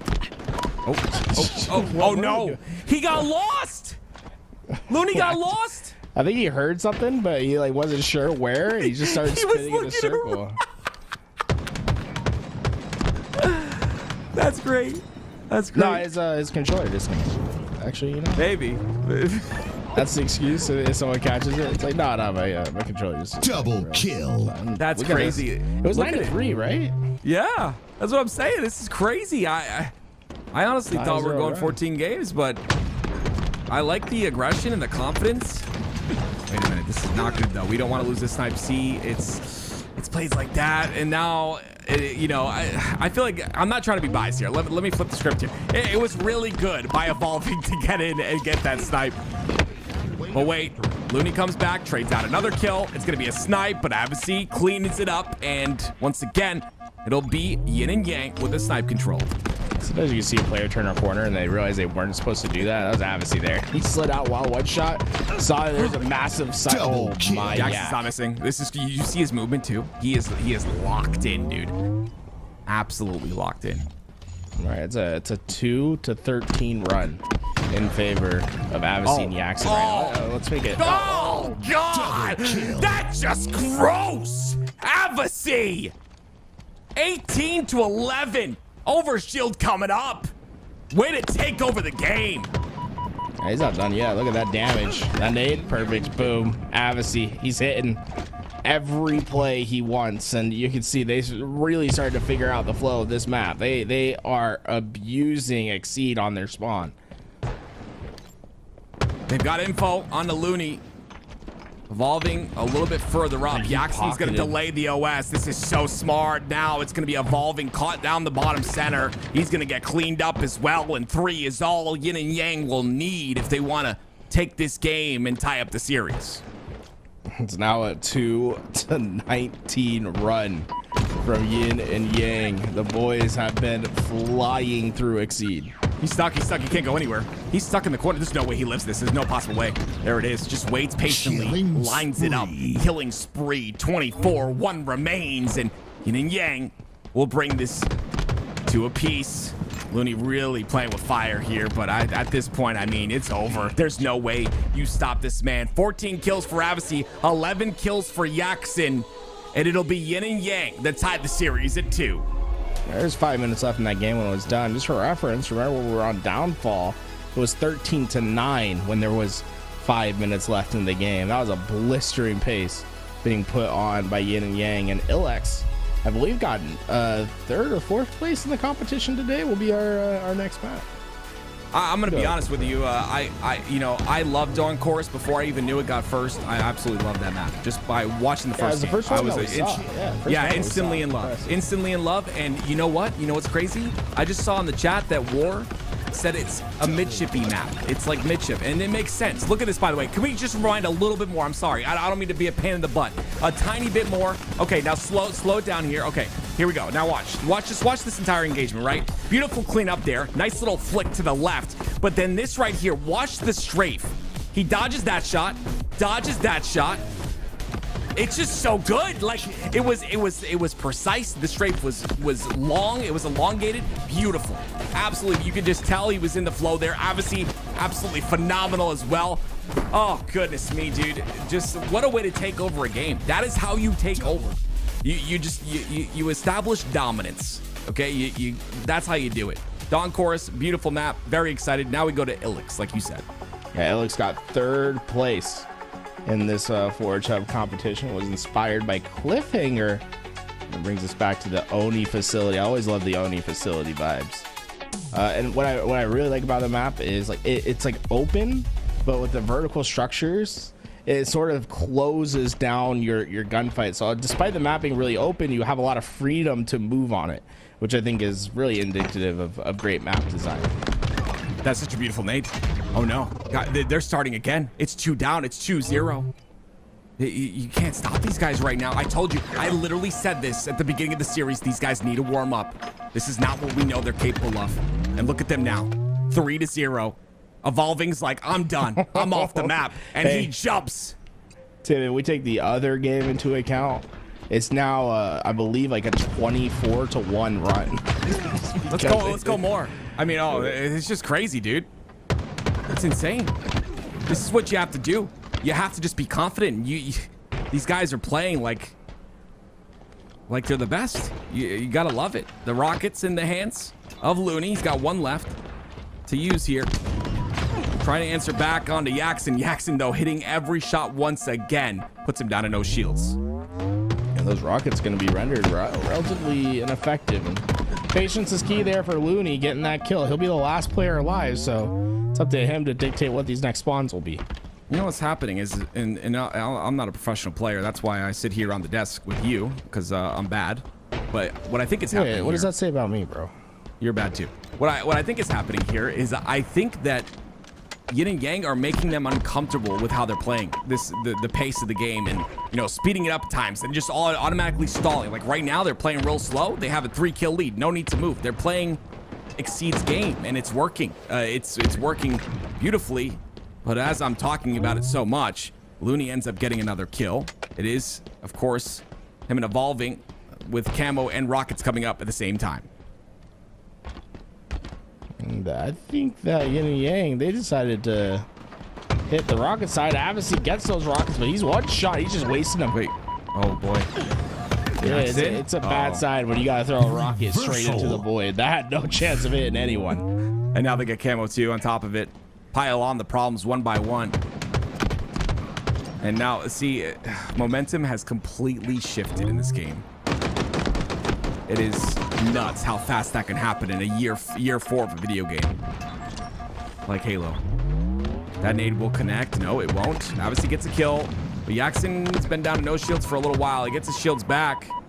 You're against Evolving. He's just going to get his camo back and come back and re-aggress. That nade was off the... That's what? Oh, that's a lunge. Damn, Evolving just working the map. He also, he had an angle there where he could see through the tiniest crevice. I was curious whether he could shoot through it or not. I was hoping he was going to keep that angle, but he decided to go with the option where he throws a sick, cracked out nade and gets a 20-year lunge to get a kill. Oh, Double kill. Oh, that threat sensor is so strong. I love it. I love to see it. 10-9 now. We are really seeing the power of the threat seeker in these games. I feel like they're all over it. It's like, man, it is so strong just to know exactly where the opponent is. It is very strong, yes. 1 kill lead. It's fortunate. A lot of players that I have to play in matchmaking, they don't need the benefit of that, Gotcha. Yeah, I hear you. I pick up what you're putting down, Tools. I hear you. 100%. That's just what I tell myself when I lose, though. Me too. Yeah, it's all cope, but you know what? That's what helps us get through. 10 seconds on the Rockets. Yep. Yeah, we're so in sync right now. I know, man. It's crazy. 3 times today now. Looney pushing forward, and he'll come back for the Rockets once again.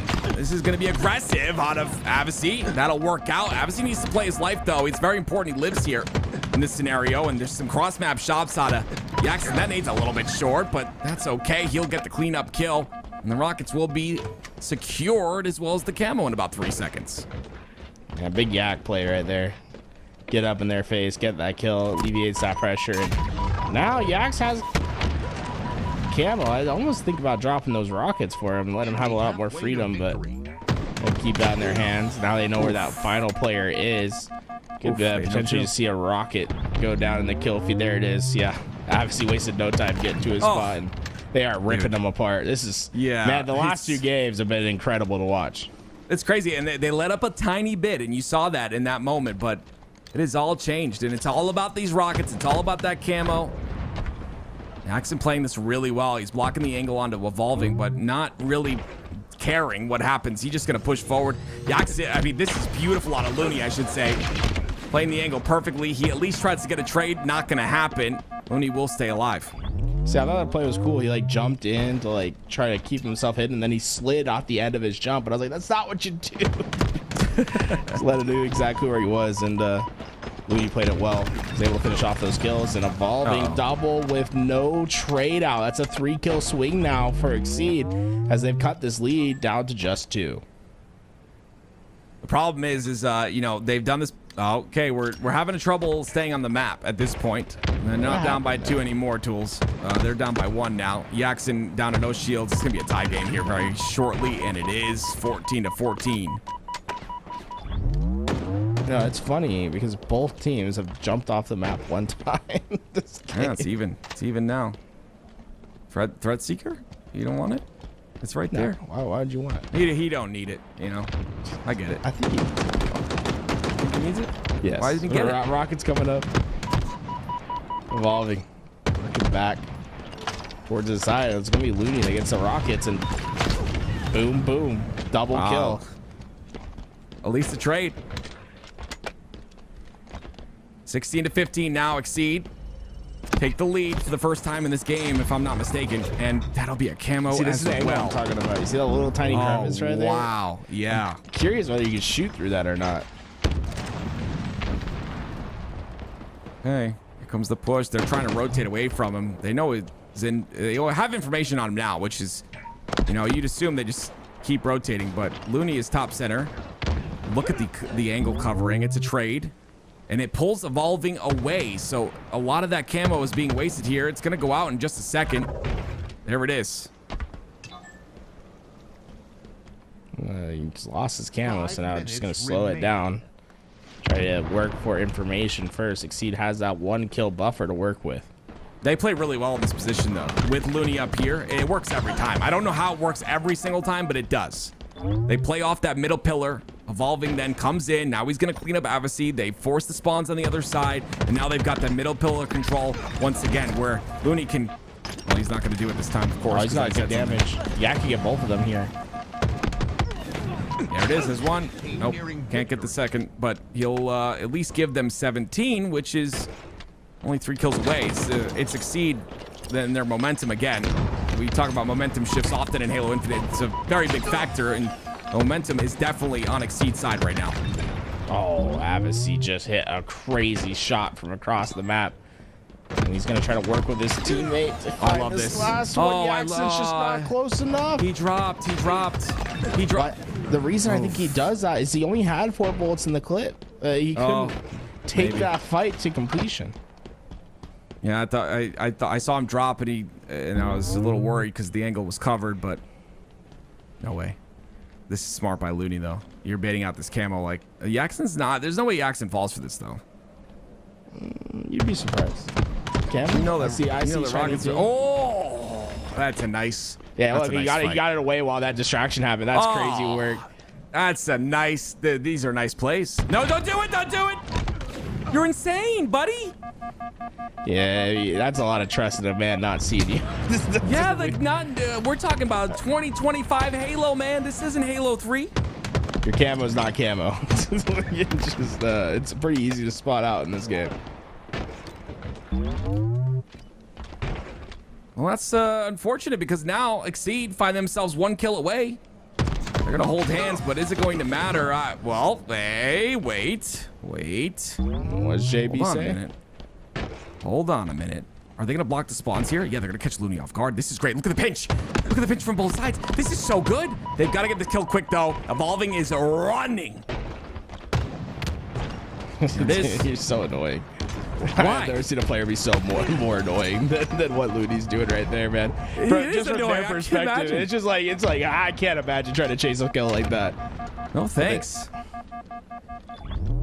Still only one kill, dude. This is And they just hold out for rockets here. They stop saw it. oh, that's see, a no crazy angles, no chill. angles. That's what I'm saying. No angles though. It is a crazy chow, but maybe like I don't know, like no angle. It is a crazy chow though. That is confident. You just take that like that. That's kind of nuts. Teammates on the other side, but we go to Oppressor. It is Exceed who takes the lead, 3-2. And Oppressor's the next map. Oppressor, fantastic map that we've seen a couple times here today.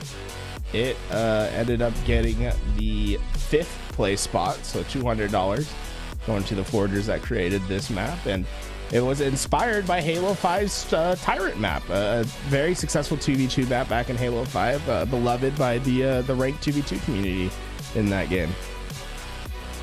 I love to see that. It's just, yeah. This is gonna be a good series. I said it might go to game 14, or I'm sorry, 14 games, and I don't know. We'll have to see. But Yin and Yang were starting to pop off just a little bit. See the damage. I mean, look at how close everyone's damage was in that game. Well, here we go, ladies and gentlemen. Here we go. This is a lead by Exceed, 3-2, and we will have, of course, game number 6 on the way. See if potentially Yin and Yang can bring this back and tie it up, or if Exceed will continue to dominate. We'll find out right now. Into our potentially decisive game of this series. Oppressor could decide it all in this map. A lot of close range fights that you can expect in the middle map with how the power weapons, power ups have been situated. Obviously able to find that first kill onto Looney, and with that, Yin and Yang are going to have a big advantage to try to find Evolving, and find them they did. Yaxon makes his body do a backflip headshot with the sniper, and with that, Quantum Translocator could be free for Abbasi, but you make sure that he gets out safely using that thrust to get in. QT, sniper, just about everything you could want to start this game for the duo of Yin and Yang.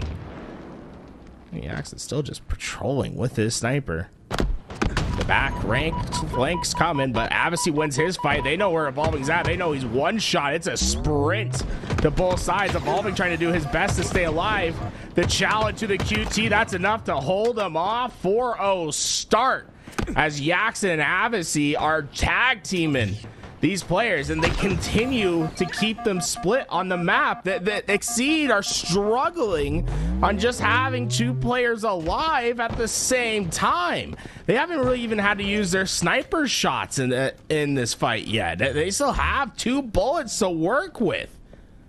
As we see Yaxon take a reapproach. Evolving and Looney starting to hold hands in this situation. Don't want to give too many free angles like that one. Yak hits another shot. My goodness, what a way to start the game. Another fight. Doesn't get the trade there. But 6-1 is a solid lead, let me tell you. Looney. He's going to be the one to get that second kill. You can see the cross-map confidence is strong, but can he continue here? Obviously, he's going to turn around and burn him with the battle rifle utilized, and this will have to be where they take control of that snipe. And they got 1 kill down. Yak's going to be able to get back to safety, and I mean, so far they're playing this just about perfect. Don't peek too quickly. Could find your head missing. Both angles are being pushed right now. Obviously, he's going to take 1. They're meticulously picking this push apart. I like the wasting ammo. Yeah. Second one. That's the last bullet. And he gets the kill, and he's shooting bodies. I mean, I'd be shooting too. Beautiful play out of Yaxon. And they're catching Evolving out too. Evolving trying to clean up on the kill, and wait a minute. I think he just punched his teammate. Yeah, I think so too. Back. But I mean, hey, shooting bodies. I mean, hey, I respect it. You're winning by this margin, but it might be a bit early. You're down in this series, and There's still plenty of time to make a comeback happen. The accident. Avicii ended up getting another kill there, and still Yaxon doing a great job of staying alive here. Avicii's gonna get a nice clean kill, and this could secure them the. I believe the quantum is up there. Like ended up going for it. It's a little bit exposed. Shots though onto Ludi, cleans him up as well. 13-4. Continuing on, it's Yaxon with the QT. It actually said it's a crazy route to the QT right now, staying alive, and the deficit turns to 10 as they are just unleashing on these players. And the big struggle for Exceed has been just keeping 2 players up at the same time. It seems like when that first player goes down, they've been able to delay and slay for the second. Evolving gets one though. Slow is the pace here. Yeah, Waiting just go for his hide in the teammate to corner. spawn. We got 8 minutes, so we're not going anywhere, folks. Play their game, baby. That's all you got to do. Evolving gets another one. How many times we've seen this Exceed roster step it up all of a sudden? Oh, this time he's going to be off the map. Looney, though, trades out a kill. 15-7 now. That works in the favor of Avicii and Yaxon, right? You get that kill, the sniper's off map. That's another piece of equipment that you don't have to worry about in this potential comeback. Lots of pre-firing from Looney. Just trying to get as much damage as possible onto the players on that location, and he'll have to back off just a bit, but lots of information is being given here. Yaxon and Avicii going to couple up and get close once again, and you see the major rotation by Looney. This is great, making himself unreadable in the play, but is he? He just got shot once again. They know exactly what he's doing here. Trying to work. I mean, there's a lot of hand holding from these two, and I think he got hit in the back of the head with some friendly blueberries. Oh, and man, that is friendly. Another 2 down, man. It's brutal. The doctor told me to eat more blueberries, but And you know what the benefit is? they're friendly. You just see better, right? It's like vitamin A. Guys, what vitamins are in blueberries? 18-8. See if they're able to continue this, though. This run is good. It's a solid run out of Yaxon and Avicii, but it's about continuing the momentum, and that kill will continue it. This is exactly what they need. They want to bring this to a game 7, or at least the first game 7, I should say. Beautiful shots. Looney kind of caught out here. Good win by Looney. He stays alive, and he gets a beatdown as well. Avicii needs to get out of here and not get traded. Oh, please I think he's going to try to nade the snipe off. That's so sick. That was a great play. Maximizing his life. Is it on the map still, though, is the question. That nade fell, like, right in front of it. I'm not sure if it maybe pushed it back to their spawns. I'm sure there's scans going down for it, but... Yep, he got it. He got it. He got it off his spawn. He hits him. Oh, my word. Oh, my goodness gracious.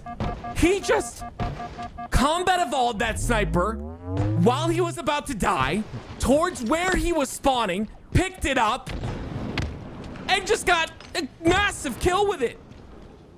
Now they're only 3 away from this win. It almost feels inevitable at this point with how well Avicii and Yaxon are playing this map. It's not over yet. Oh, that's a big trade. That's a big trade right there. That changes a little bit. Changes things. It's going to be a staggered spawn. Spawning all the way across the map from each other is Avicii and Evolving. So Looney just spawns up 2. Avicii playing this slowly like he should in this scenario. Looney playing a deep angle, so those nades won't do anything. Players hiding around both those corners. Oh, there's no careful. Wow. Just didn't care. There's no Just beatdown, ran though. right in. He didn't get the beatdown, but it doesn't matter. It's only 1 kill. Yin and Yang only need 1 more to bring this to a game 7. And they're running straight at Looney right now and Evolving.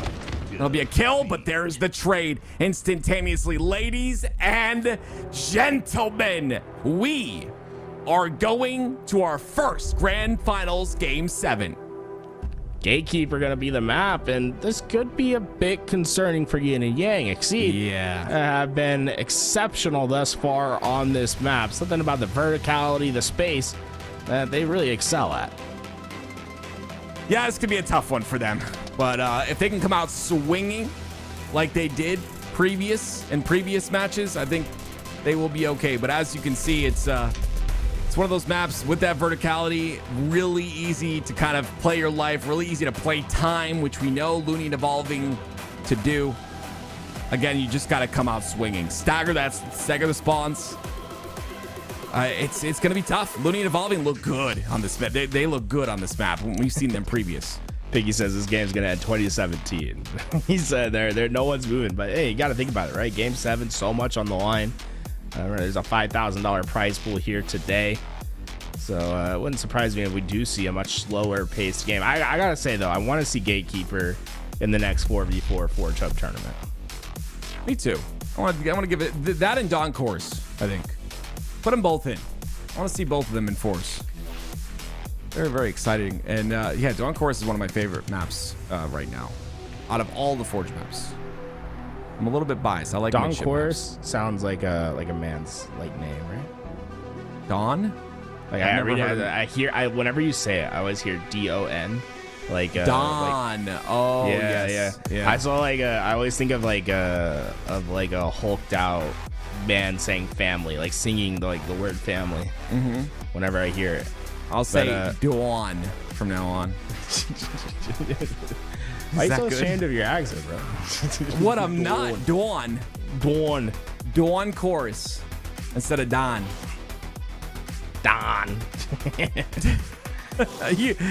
Oh man, goodness me, ladies and gentlemen, we all expected this to go to a game 7. We did. It is going to be, of course, Evolving, waiting for his teammate though. It's Looney, who's taking a minute to reset his stuff, I'm sure. So we're gonna wait on that real quick. But while we're waiting on that, we'll go over what we've already gone over. It's the dual spectacular tournament of a map creation tournament that came to fruition, and you see the first, second, third, fourth, fifth, and sixth place, 7th place winners. Do we know who won the community vote? War had said it in the chat earlier. If War is still here, we can look to see. But they got an extra. Was it HCS Monument? Please, they got an extra $600 from what he said. So pretty sick. Oh, it must have been one of the maps in the top 10. Yep. Most likely. Gatekeeper, definitely one of those maps. Gatekeeper has definitely been our audiences so far. I mean, I feel like everyone been like, they love the look of Gatekeeper. Agreed. Oppress is the map, I'm being told by production. Oh, that's won cool. the community vote, so they get an extra $600.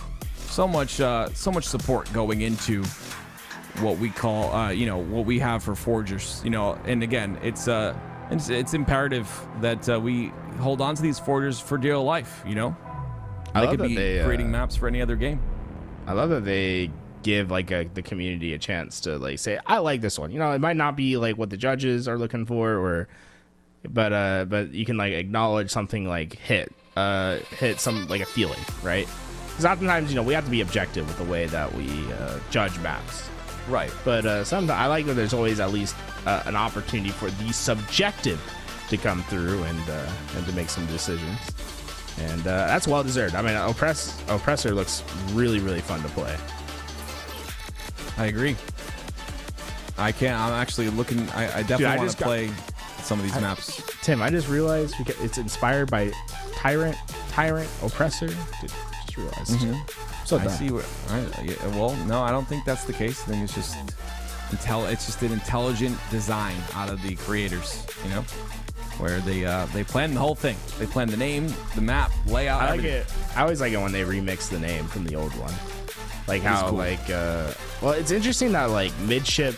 So midship turned into Heretic, right? But then after it became Heretic, it went into Truth. And I was always wondering where that happened. I always that Truth was a play on Heretic. What was it called in Reach? There was do not compare Zealot to Zealot. But you see the same thing though. Zealot, Heretic, Truth. It's kind of cool. It's I hear you. the prophets. It's all the prophets. With the prophets. Oh, I forgot, dude. You don't know any of the lore. Okay, all right, be done. Dude, I be totally done. Be dude, done. This is why you're being this way. It's Be like, done. dude, it's like I'm trying to have this conversation. I forgot that you haven't played any of the campaigns. That's not true. Oh my That's God, not. That's don't you dare say that. Bro, Don't you dare say did you not say that you didn't know that the Halo was a weapon earlier today? Listen to me right now. When I played them, I was young. Okay, you don't know what that's like because you're freaking 20 years old and you weren't around. You were in your. I'm not gonna say where you were, but you were somewhere. I'm younger than you that I didn't play Halo when I was young. Come on, bro. Logic this one out. Well, I was a dummy when I was young. Okay, I wasn't paying attention. I just wanted to shoot stuff. Okay, so yeah, I played them, and I played them all on Legendary. By the way, it was difficult. I did it when I was young. I wasn't that young because in 2006 I graduated high school, but I was still young. Bro, you were a teenager. I still very dumb and young. I couldn't even hold the controller when I was playing. I understood that Halo was a weapon.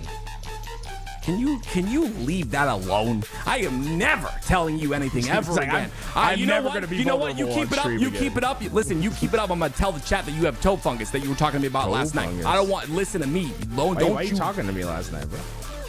Because you came into the Discord and you were complaining about that was a crazy pause right there, Jim. I'm just gonna let you know. Ladies and gentlemen, we're getting into Game 7. It is Gatekeeper. And I'm going to tell you right now, we're going to have a good time here today. Okay, ladies and gentlemen, we've already had a good time here. How long has the stream been on? 8 hours, 9.5 hours or so. We've been here and we are loving it. But now we go to Game 7. And let me tell you something. If you're thinking about getting out of here anytime soon, I wouldn't. I would go get a snack right now and a drink right now. And I would be ready because there's a potential that we go to another best of 7 if Exceed win this game. Lahant, Ethan Hibbs, the two creators for Gatekeeper. You'll see them all around maps, and I feel like they can only make bangers. They've been a part of many of the maps that we've seen in the 4v4, like Guillotine as well. And this is one of my favorite creations so far. I've been enjoying this map, and look at that Evolving. He just straight ran at that overshield, and it almost surprised him how little pressure there was. He's got both the power up and the power weapon. They want this. They want this badly. They got the first 2 wins in the series, and I believe it was the first 2, and now they've got everything, every tool in their pocket. But look at the OS at the top. It is oh, that's a toe shot. He shot him through the wall. No. Yeah, Abassi's dead. Oh, wait a minute here. Oh, he almost repulsed it back into himself. That almost is bad. That's only 1-1. You would expect a lot bigger of a turn here. Oh, watch out, Jackson. Oh, look at the confidence out of Jackson. He doesn't care, man. He's just going in. Evolving's like, hey, stay alive, buddy. Trying to instant split off that nade. Okay, this isn't fair. They're sitting inside each other right now. Like, yeah, like what do you do against that, man? We might need a Forgers. Let's say no to that quarter. We might need to shallow up that quarter a little bit. My God, they were playing deep into that. Woo. I hate the chat right now. I am banning everyone in the chat after this game is over. Everybody that copy paste that is getting banned. Here we go. I'm back on board with Evolving. 2-2 so far. The OS is coming up in about 25 seconds, and we'll see if they can potentially get a hold of this. There's some great shots by Avasi. Evolving is going to go down there, and it'll be the first lead for Yin and Yang. Looney just trying desperately to run, but when that threat seeker hits you, it's just everyone knows where you're heading, and couldn't be easier for Jackson. Does the math in his head, gets the timing down, and overshield coming up. And, with them knowing where Evolving's at, this might be just free. Oh, Yak! They gave up both their lives, desperating for that overshield. Yeah, those are the mistakes that are going to hurt. Those are going to kill you. And this is the thing we've seen so often on this map is them pocketing that overshield. Evolving doesn't need to pop this until they get close. He's going to wait so long. I wouldn't even say he waits. He's going to bait his teammate Looney. He's going to wait. He's going to see Yak. He knows Avasi's way across the map. He doesn't use it. He's not going to use it. Look at him. Oh, that sniper picked up. I think he might pop it now just because the headshot takes him out. Oh, That wait a stick. minute. Oh, that's lucky. I could have been punishing. Would have been. Now Evolving uses it. Now he's got a staggered spawn. Now he can just push. Obviously, he's not ready for it. OS is gone, but it's 1 kill. Jackson, and he's going to get the second. That's still only a 1 kill lead, Tools. I mean, Exceed have had everything in the tool belt, Tools, in order to win this and get a bigger lead, and it's only 1 kill. A lot of tools in that statement. Yeah. I'm having fun. See Jackson up in the spire just trying to wait for his teammates to get together. Look how far away Evolving and Looney are right now. And Evolving, he's going to start the fight. That'll activate the nades. Look at them starting to run through.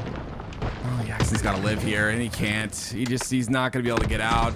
Obviously, he's got to fight a fight. That much verticality, that fight is so tough, and because of it, he'll get taken out. Not going to be able to win that one, and now it's 8-5. The lead growing quickly.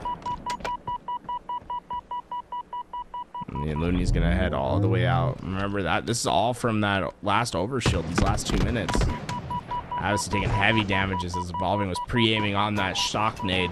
Hit it before they went through it. Oh, 1 shot down by the overshield, but alive as Looney and Evolving get away with the next overshield once again. And oh no, bye-bye. Yeah, this is rough. It's starting to get out of hand here for obviously in Jackson. Exceed has gotten that top center control time and time again. They're staggering Yin and Yang off their spawns over and over again. It's shock grenades though in the hands of Looney, which is going to make things even tougher if they decide to push. Looney got in the back. Avoids the Able to crimp. get away. He's got 5 repulses. That's a lot of repulses. Okay, Looney's not going to get taken out here. I just feel like they're not playing with the same confidence they were in the previous games, and it's just because of some incredible positioning, but here is Evolving once again. Jackson takes too much damage in the fight, so he has to back off. He's just trying to play angles here, but yeah, it's just a chase. I love this out of Jackson. This is so good. Where are you? just like, In the feed, it's a trade on the other side with Avicii and Looney. This Jackson really is. still. like Mystery Incorporated chasing each other, chasing ghosts in the castle, like checking their quarters, like where are they? Looney eventually went down. So yeah, so Jackson gets the best of that life. You have to play like that, though. You gotta just make it difficult. 4 kills. If Exceed win, ladies and gentlemen, we go to another best of 7. I think you could scale on that. You see how there's like a little ledge right there? I wonder if you could like jump on that and hit like a skill jump up. No. He saw him. He saw him. That's insane. Like perfectly lined up. He saw him. Made sure the lineup happened, and now again, Exceed get the overshield. And these overshields are just killing Avicii and Jackson. Yeah, they're murdering them. Evolving wants this kill too. That thing, oh yeah. My goodness gracious. It's getting out of hand here. Jackson, run away. Just run. Nope. Oh, Jackson. Okay. Didn't take Good. any damage in that fight. That means he can just start trying to find the next player. That was the same two that fought in that crazy fight where Jackson won the other one too, right? So maybe it's just in his head a little.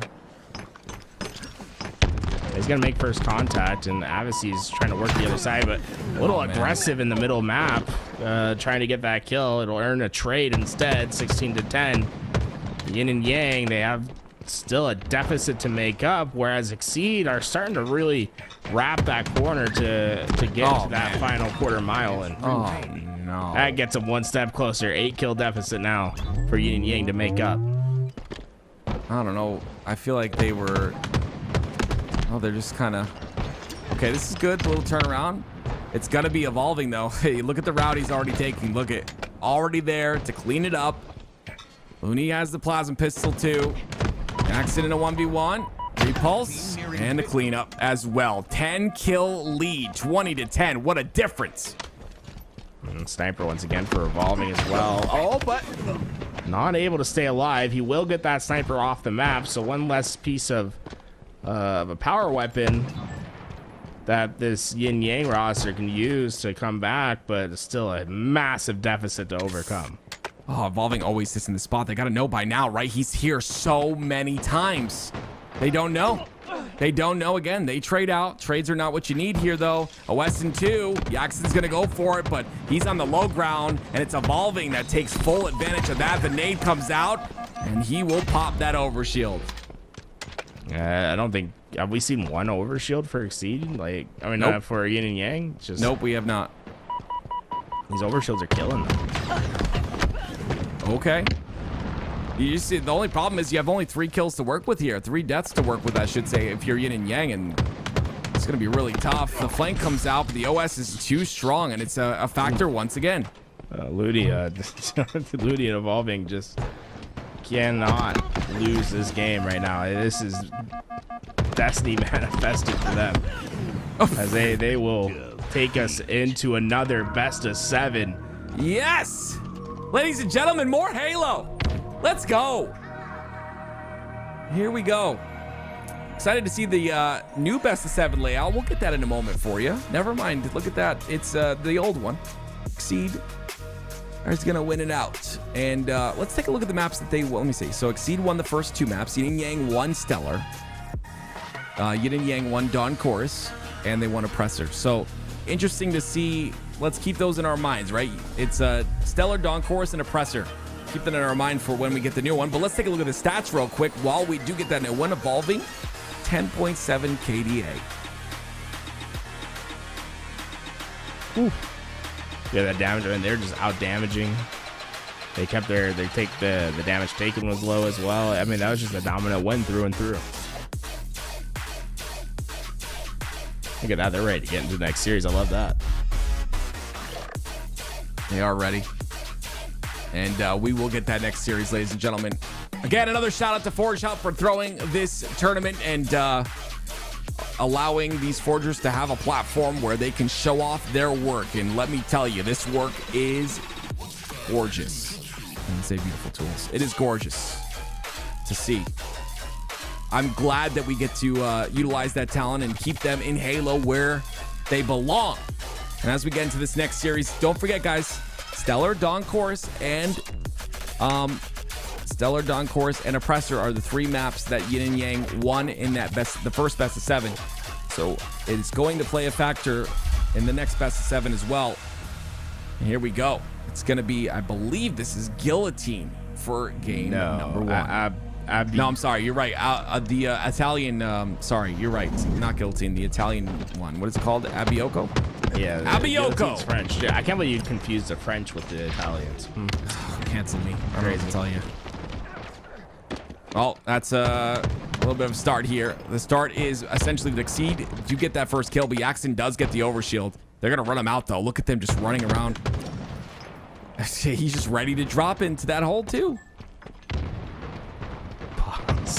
Okay. See him go down those stairs. Jackson still has a little bit of that overshield to work with, but they haven't been able to get any value of it. No kills to come. Instead, just 2 deaths for Avicii as Jackson was just looking for a fight that just never came. Good shots. Another trade. 3-1. Exceed starting to pull away a little. Avicii, we've seen what he can do. Let's see if he can step it up here. 1 thrust charge to work with. A little bit aggressive here, but yeah, they're just picking them apart at this point. 1 by 1. I love how there's a bunch of little tables in there for you to run through. Just obliterate. You see Jackson take a heavy damage, get cleaned up by Looney, and this is where they've been really good, right? When they've been able to dictate their terms, get those trade outs once they have the lead, and slow the game down. That's exactly what they're doing. You see them couple up together to slow it down. Jackson is taking that left angle. Lots of damage coming out. I don't know what just happened there. He's taking damage from inside. All the tables blowing up. Yeah. So cool. I love the destructible stuff in Halo Infinite. Can't tell you how many times that table on B-Land got me killed. And nice cleanups and another double from Looney. 7-2, a 5-kill lead. So overshield's coming up in just 5 seconds, and Looney not only is going to have better position for that overshield, but he finds the spawners right away. That's his 5th in a row. Avicii will have to just run. I mean, there's really nothing else he can do. There's not even a noob combo to go find on the map. That's in the hands of Looney. Jackson poking his back. Don't poke the bear. He comes back out, and he'll run away after that one. They're starting to play together, but look, they don't have a lot of shields to play with, and there's the body shots again. The last time he did that, it was messy. I don't know if it will be this time, but 10-2. There just hasn't been any sort of freedom of movement for Avicii and Yax in their positions. It always feels like it's known, but I think they crossed over without Evolving realizing it. Great shots. Ooh, a little jiggle there out of Avicii. He goes down. It's another double team. Yaxon gets both, though, and there we go. It is yin and yang in the game. And that's the start, right? You just need a couple kills. Start so that you are the ones dictating the spawns, trying to put that pressure in. Oh, Yax is going to cut through the middle of the map, but that's going to get him spotted by Evolving. Big kill. It's going to stop their momentum like before it can even really get started. Great shots. Looney gets caught out as well, but again, it's traded out. 13-5. Halfway to victory. This deficit's getting a bit large here, and soon, if it's not stopped, it will be too much to come back from. Exceed are playing phenomenal. Spotted in the corner, Yaxon. Yeah, that's great work from him to not trade out and minimize his damage taken. Now they can try to hunt down Looney before Evolving comes up, and because they're so pressed up on this, you know that the spawn's going to split off the map, but Looney doing a great job of just being hard to kill and waiting for his teammate to come help him. The ping comes out, so it'll be Avicii that takes him down. Now you're going to look for Evolving to play a bit slow here. You expect him to capitalize on that damage, but he plays slow and he gets taken out as well. 13-8 now. We got a game, ladies and gentlemen. Yeah, a bit of a run starting for Avicii and Yaxon. With this, Yaxon's gonna be the first one to the fight. He'll trade out, and it'll be up for Avicii to finish. Ooh, he gets hit by the combo, but not before that kill can come through. Avicii able to get the kill without trading, and now just a 4-kill deficit. What was double digits is slowly but surely going the other way. That it is. Looney. Well, some great teamwork again, and Yaxon will be taken out as well. So all that momentum squashed in an instant with a beautiful 2-for-0 moment. See that a couple of times. Evolving and Looney, they're so proficient when they just slow down and they play a defensive role. They're really good at standing their ground.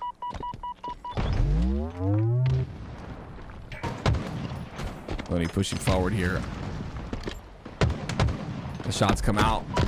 When he turns to him, more shots go in. Obviously playing his life really well on this pillar, but unfortunately not well enough. It's another kill added to Exceed. And Barnes gonna get caught from his teammate. Knows that Yaxon's to his right is able to find that kill, and the deficit now 7. And the big thing is Exceed. They're just starting to get to that 20 kill mark, right? They're just Yin and Yang are gonna run out of runway to make this comeback a reality. It's just concentrates. Evolving down to no shields now. Obviously he's down to no shields as well. They'll both regain those shields, and they'll be in a 1v1 here shortly, but Looney spawns right near Evolving. So it'll be Avicii that's kind of caught out here. If it comes down to that, that's Frost and the melee. What? Nothing to do. Can't do anything about it. OS coming up as well, and you know it's Evolving that's going to scoop that one up. Gets the kill too. But for Yaxon, he's almost helpless in that situation. Just has to watch that player get all the goodies, and they're just slowly hunting them down. Only 3 kills to go. Free fire, Looney.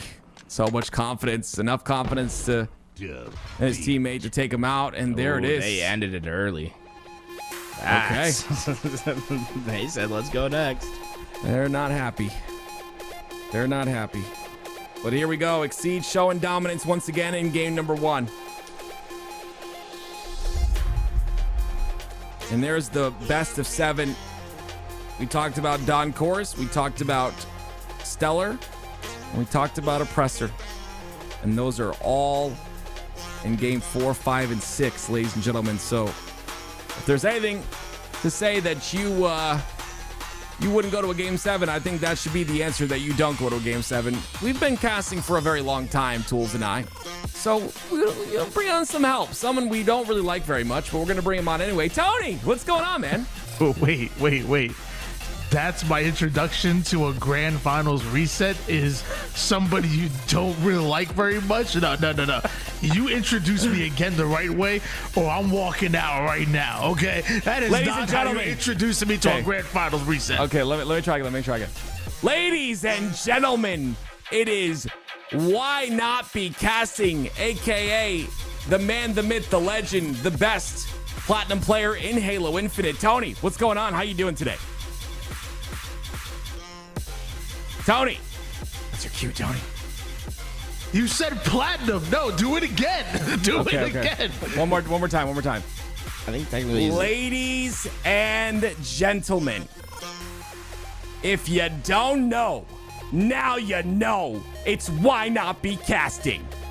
Yo, what's up, guys? The 2v2 Forge Hub tournament, $5,000 on the line, and your grand finals has been absolutely lit. Exceed resetting the bracket and taking game number 1. For something this hype, you know I had to get involved. love it. Thank you. Hey, you guys drilled that. First try. Yeah, First try. Hey, first chat. Clap for him, guys. Clap for him in chat. Come on. Claps in the chat, guys. And that ain't my hands. Oh. What? Wait. What? Wait. What? Listen, this is not LVT After Dark, Tony. What this is Tony. This is not LVT After Dark, man. All right, we're still live. My bad. How do we feel? I miss some of the grand finals a little bit. I had to get me a little bit of dinner. How was that grand finals that ended up in a reset? My gosh, the little body disrespect. Talk to me. It was, you know what? It was a lot of dominance out of Yin and Yang for a good period of time. They won 3 games after losing 2, and you thought that maybe they'd bring it back, but it was that very last game that was dominant, and then now the first game of the grand finals reset has been dominant in Exceed's favor. So interesting to see how this series goes, but Exceed looked like they're primed and ready to win the whole thing. Okay, all right. Well, Nemesis game number 2. I mean, Nemesis. By the way, Nemesis 2. We've seen Nemesis throughout multiple different Forge Hub tournaments. Like from the first iteration to this one, how have we felt about Nemesis? I think this one's all improvements in my opinion. I like the camouflage being raised up and you having to jump over a pit. It's like a next level commitment. A lot of times we saw players be able to not fully commit but get away with that camo. Now it's like you have to ensure that you are going to put your feet off the ground and go into a fight if that fight's going to be there. No more just like dodging around. So I really like the improvements on that camo side of the map. When I think of this map, I think of like what's the game type with the seeds, the power seeds? What was it? I can't remember the name of it. I feel like we played it a lot on Nemesis. And Farmville? No, what? Farmville. Don't be dumb on your own time. Go be dumb on your own time, okay? This is Forge Hub's time. I'm saying the one we had to throw the seeds across the map and whatnot. I know what you're talking You had about, to plant them in one. But I remember it being on this map specifically. You always had to throw it on the lift. You could turn the lift off and whatnot. It was stockpile. There we go. It was absolutely one of the craziest game types we've seen in competitive. That's what I think of when I look at this map. I'm glad you brought that up, Tony, and I'm glad I didn't look at the chat to get the answer, and I was able to help you out in that situation. Stockpile was fun, and I agree. This is the map that I kind of remember from Stockpile. Snipe. But I also remember Evolving and him holding the snipe being a very dangerous thing, and we're seeing that right here, right now. Just a 2-1 lead, though, so far. Looney hit some great shots right there. He's going to be able to give them that early lead, and so far Exceed. I mean, they look like a different beast in this grand finals reset. Snipe in the hands of Evolving right now. Only 1 bullet left in the chamber, but That's enough to get a big kill, take no damage, and then collapse onto the next. And that may just be exactly what happens because Advocacy goes down, leaving Action Jackson by himself. But Action Jackson puts up a good fight, sadly wasn't able to survive.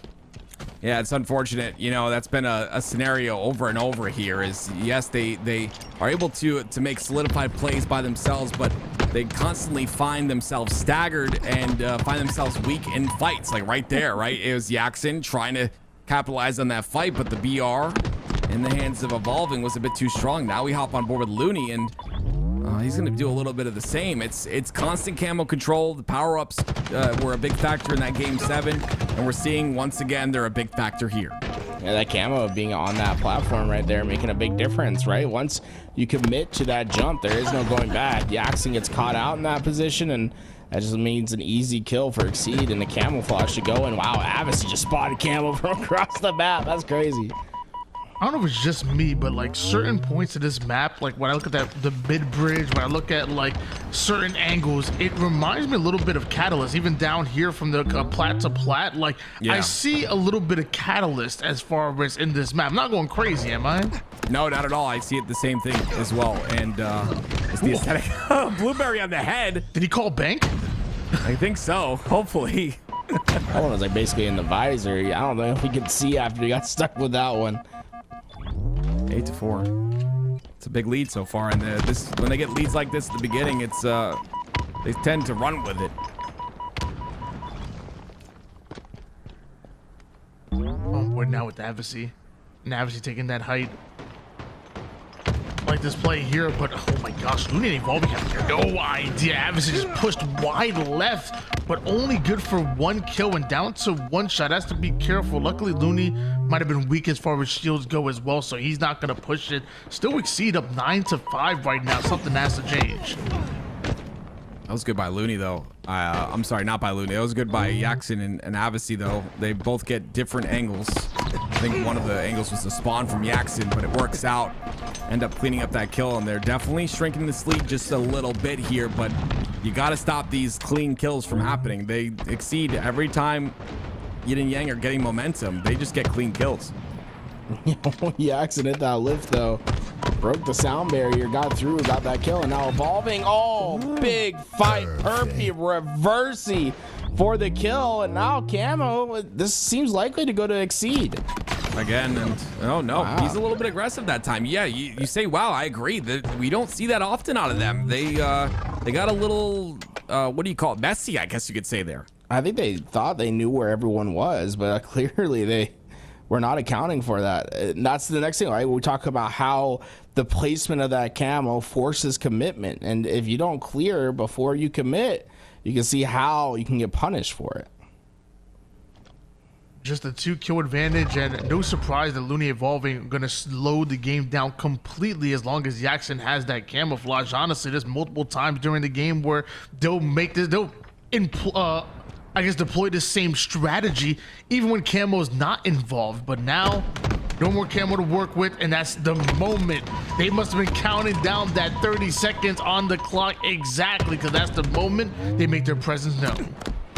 Yeah, they're caught out to the back here, and look at the ability to stay alive constantly. Advocacy is chasing a kill. He goes down. Now they just pick apart the last player. He goes down as well, and they just prevent the trades perfectly.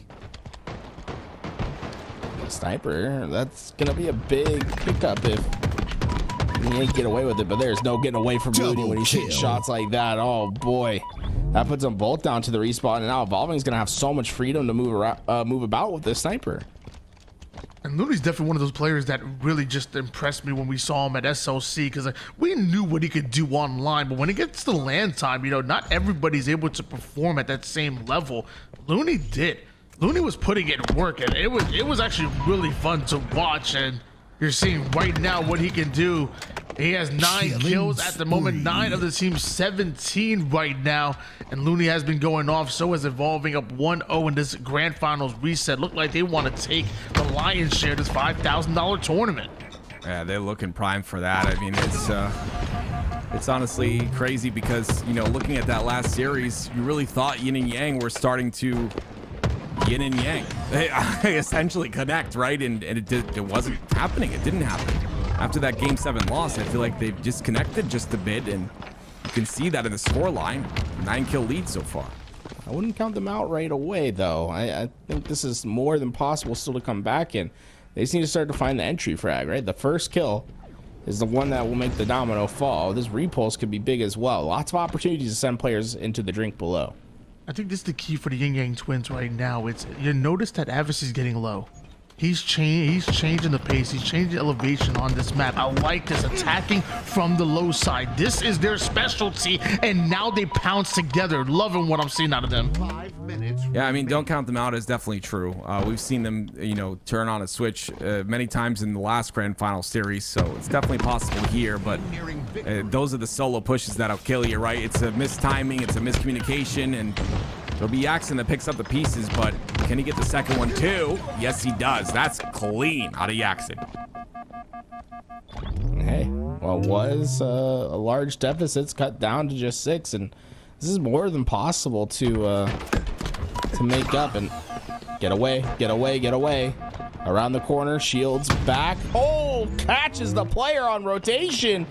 That'll be a cleanup, and now just a 5-kill deficit. Yin and Yang, all they gotta do is survive right now. Maybe grab a hold of this power up, and this can turn into something beautiful. But notice, Looney has positioning on. If they want that camouflage, they will have to go through Looney. That's obviously it's going to try and set that up too. Catching them out off guard, like right when Tool, it's interesting. Right when Tool said don't count them out just yet, they flipped that switch I talked about. It's like I know what I'm doing. Yeah, it must be. You see the pieces come into play. Obviously, Jackson, never count them out. I mean, these guys are too good at this game to just take this down lion. Boom! Oh yeah. Oh no. That shooting some clay pigeons out here. Obviously, putting them into work, and what, it was 9-kill deficit. Now it's just 1. And now they know exactly where Evolving and Looney spawned. This is dangerous, but as you know, they know Adversary has camouflage. They're gonna slow the game down just a bit, but a bit of poke damage, and you have Jackson trying to find the one shot, makes his presence known, but man, those are some good shots coming out of action. Jackson, Adversary, he has no choice but to chase the one shot. Looney, can you get out? I really like how Jackson took that challenge, right? He jumped up and he got the player he originally took the fight with one shot, but he didn't try to just rush in and collapse. He understood that player is going to be weak for a while, waited for that challenge to come from the other side, and he ends up finding the kill on the player that was full shields. It was very disciplined from him, but understanding what the other team could and couldn't push. And hey, it's 1st to 5, folks. We're tied 20 all. This is crazy. I didn't think this was going to happen, to be honest with you. UXC just looks so good, and now it's Yin and Yang that find that bit of a flow. And there's another kill. They're catching them off guard 1 by 1, and Looney's going to chase this, but he's going to chase into a full shielded player, and it'll be Jackson that goes down here. I'm gonna be honest with you guys. I honestly thought that this was out of hand at times, but the comeback from Yin and Yang is absolutely impressive. Only down by 1 kill, but Looney and Evolving have a lot of space, maybe a little separated right now, but this could be bad for Yin and Yang. Yeah, they've done this before. They've come back from stuff before. It's not about the coming back part. It's about how they close, and I think that's what's most important to me. It's Evolving with the snipe. They're looking to posture towards this camo. Obviously, he's going to get that.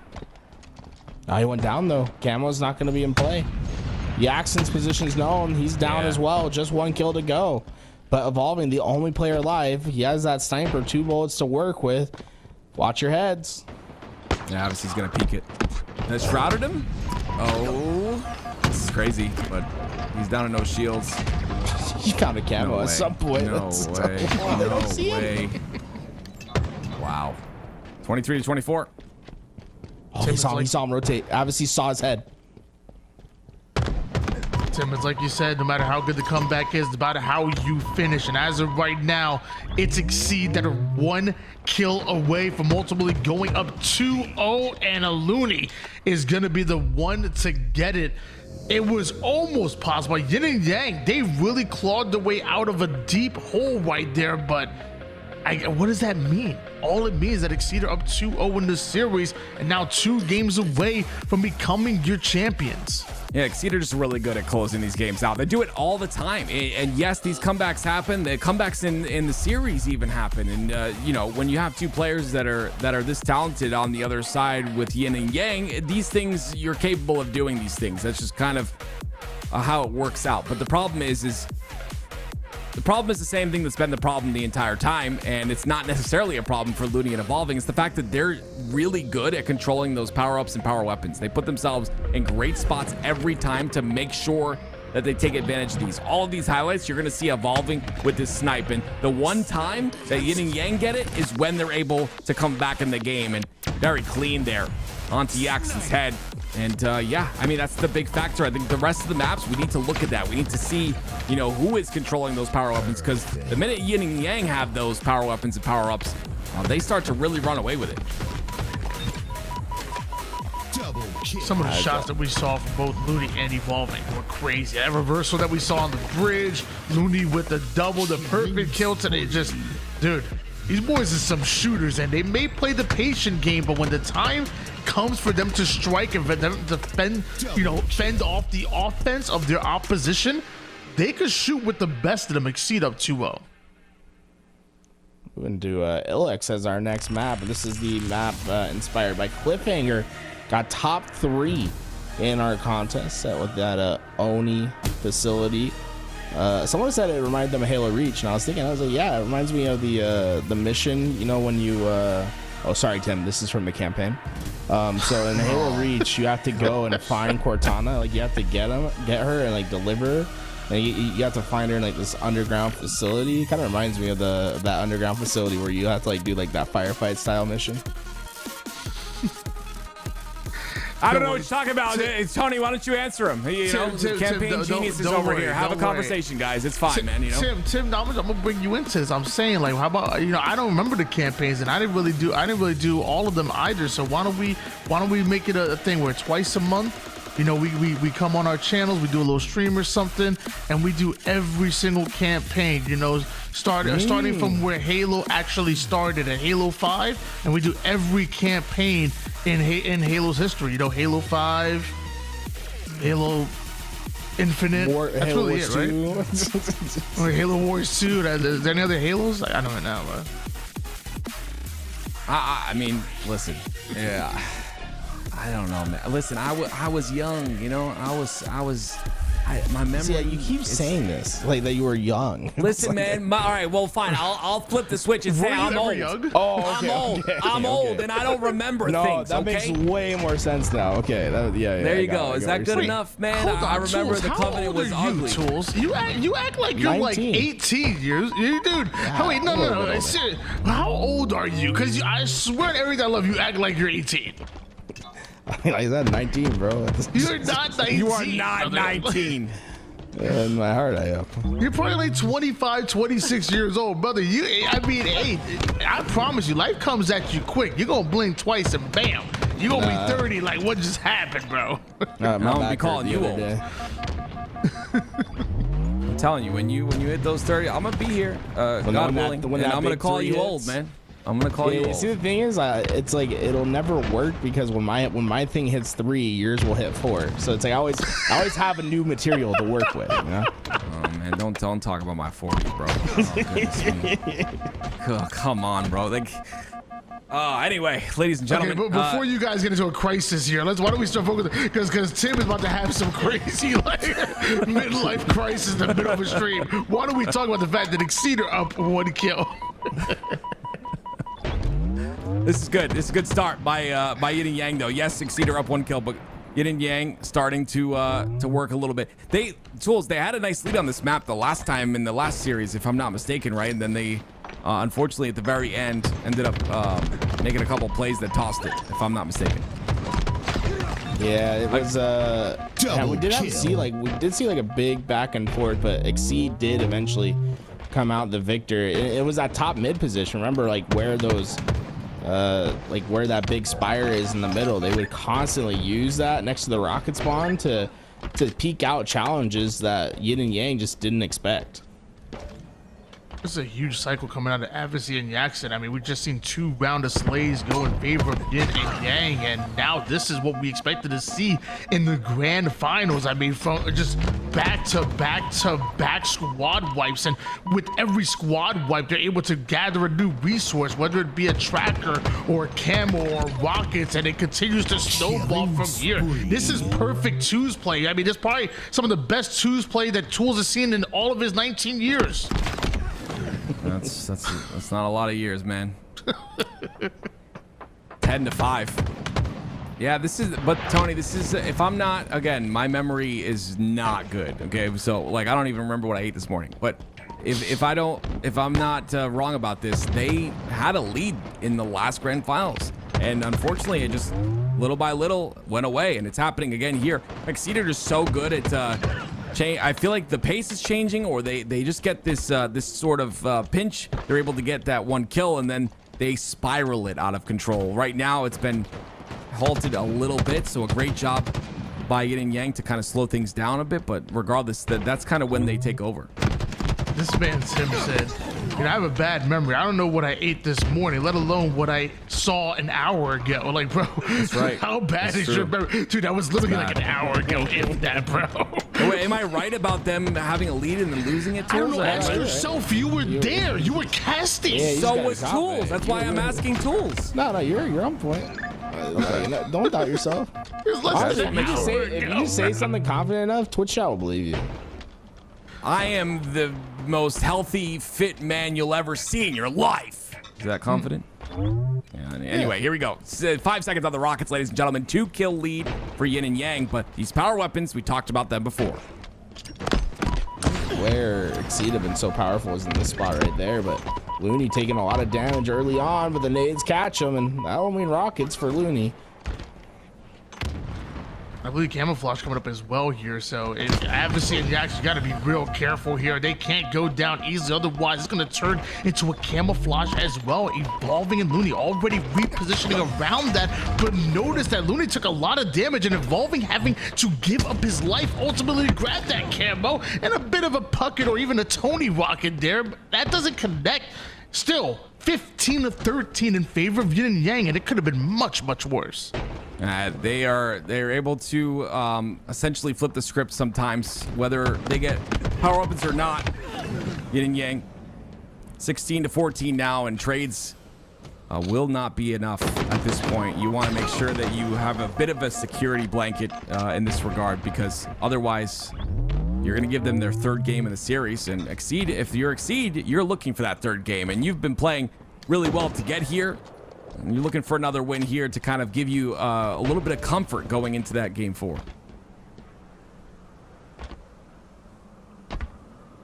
Really slowed down this space. You see Axon and Advocacy given a lot of respect, and you can do. They're doing that because of that long-range weapon. But oh, he got a great timing. Advocacy cut through. He was able to find the player without the help, and now just trying to stay alive as Yaxon provides cover.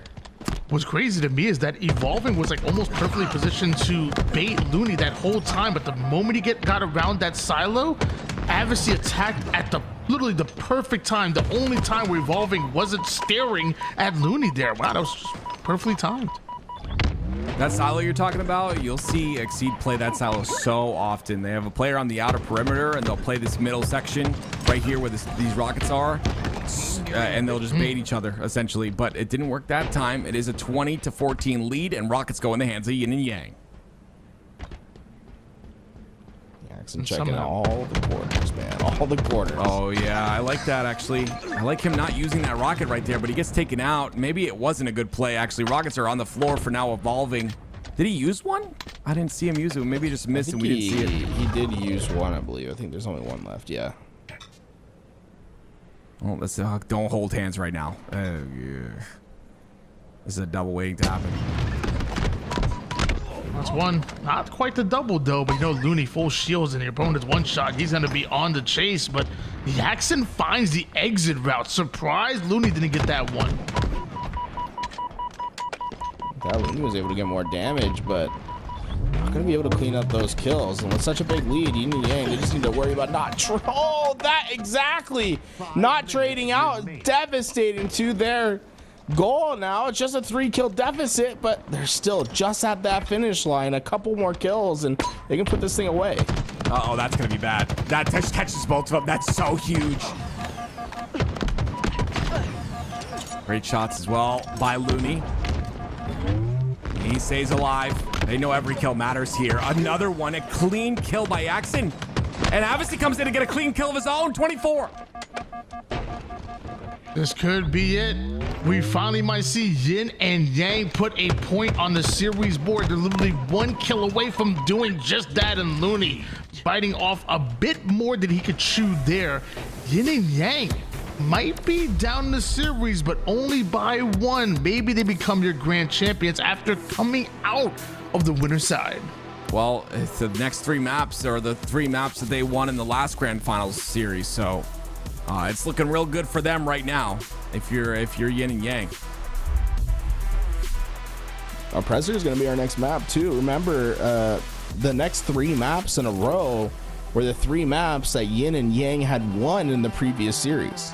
Oh, is that so? It's good to know. Yes. You know, not always is history set up to repeat itself. And I mean, it feels like as long as Avicii and Jackson don't dig themselves these deep holes, a lot of times it feels like when things get out of control, like, they go down quite a bit, and they'll catch back up toward the late game. You'll see them cut it close, but it's like eventually the hole is just too deep. And I feel like as long as you're able to keep it close, as long as you're able to control that momentum, control the lead, and not let it get out of hands, I feel confident that Yin and Yang can win it towards the end and clutch it out. It's when Exceed are kind of just steamrolling towards the beginning, and then they have to play too much of a catch-up. That's when I think they have an issue. They did a good job of controlling the power weapons at least part of the time in the last game, so they can continue that on. It would be good, but Exceed have shown us that they can dominate. Look at that game 1, 23-12. It was actually Yin and Yang who quit that game early because they were the score was so wide. So we'll see what happens here. The start is a big deal though, Tony. I agree.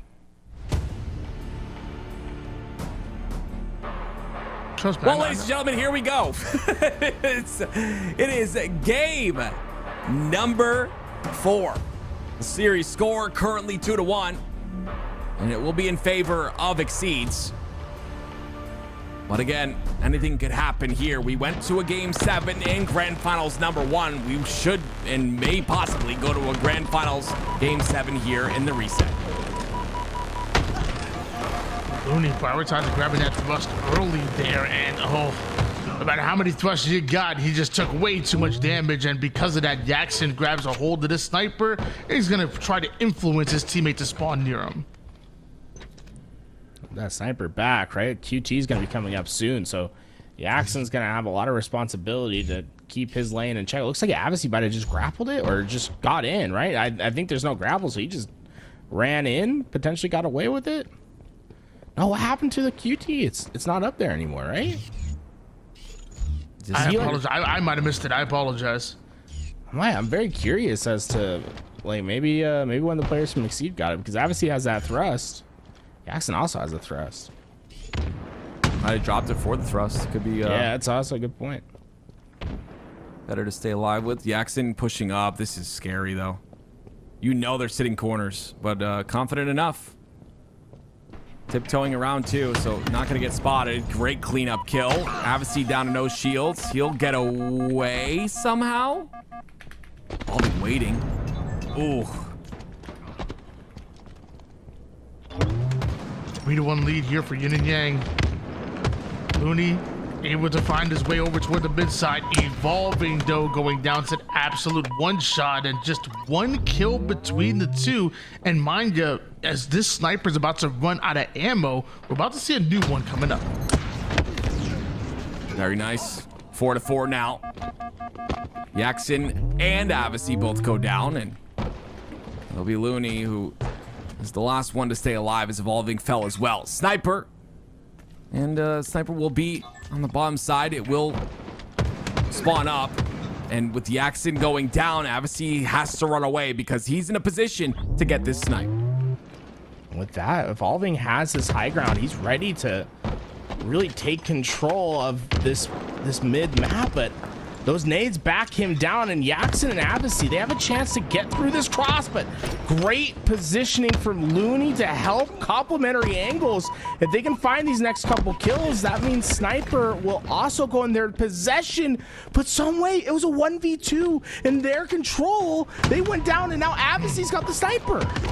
You need to see what he can do with it, though. This is very important, right? He gets that first kill. It's about what you do off the spawns here. Evolving is down, but Looney once again plays the slow game, and the slow game allows his teammate Evolving to spawn, which is going to be where Abbacy's going to be in trouble. It's now a 2v1 on this side of the map. Abbacy has help behind him and Yaxon, but guess what? Yaxon down to no shields. Looney going to take advantage of it. Both of them go to Yaxon. Wait a minute.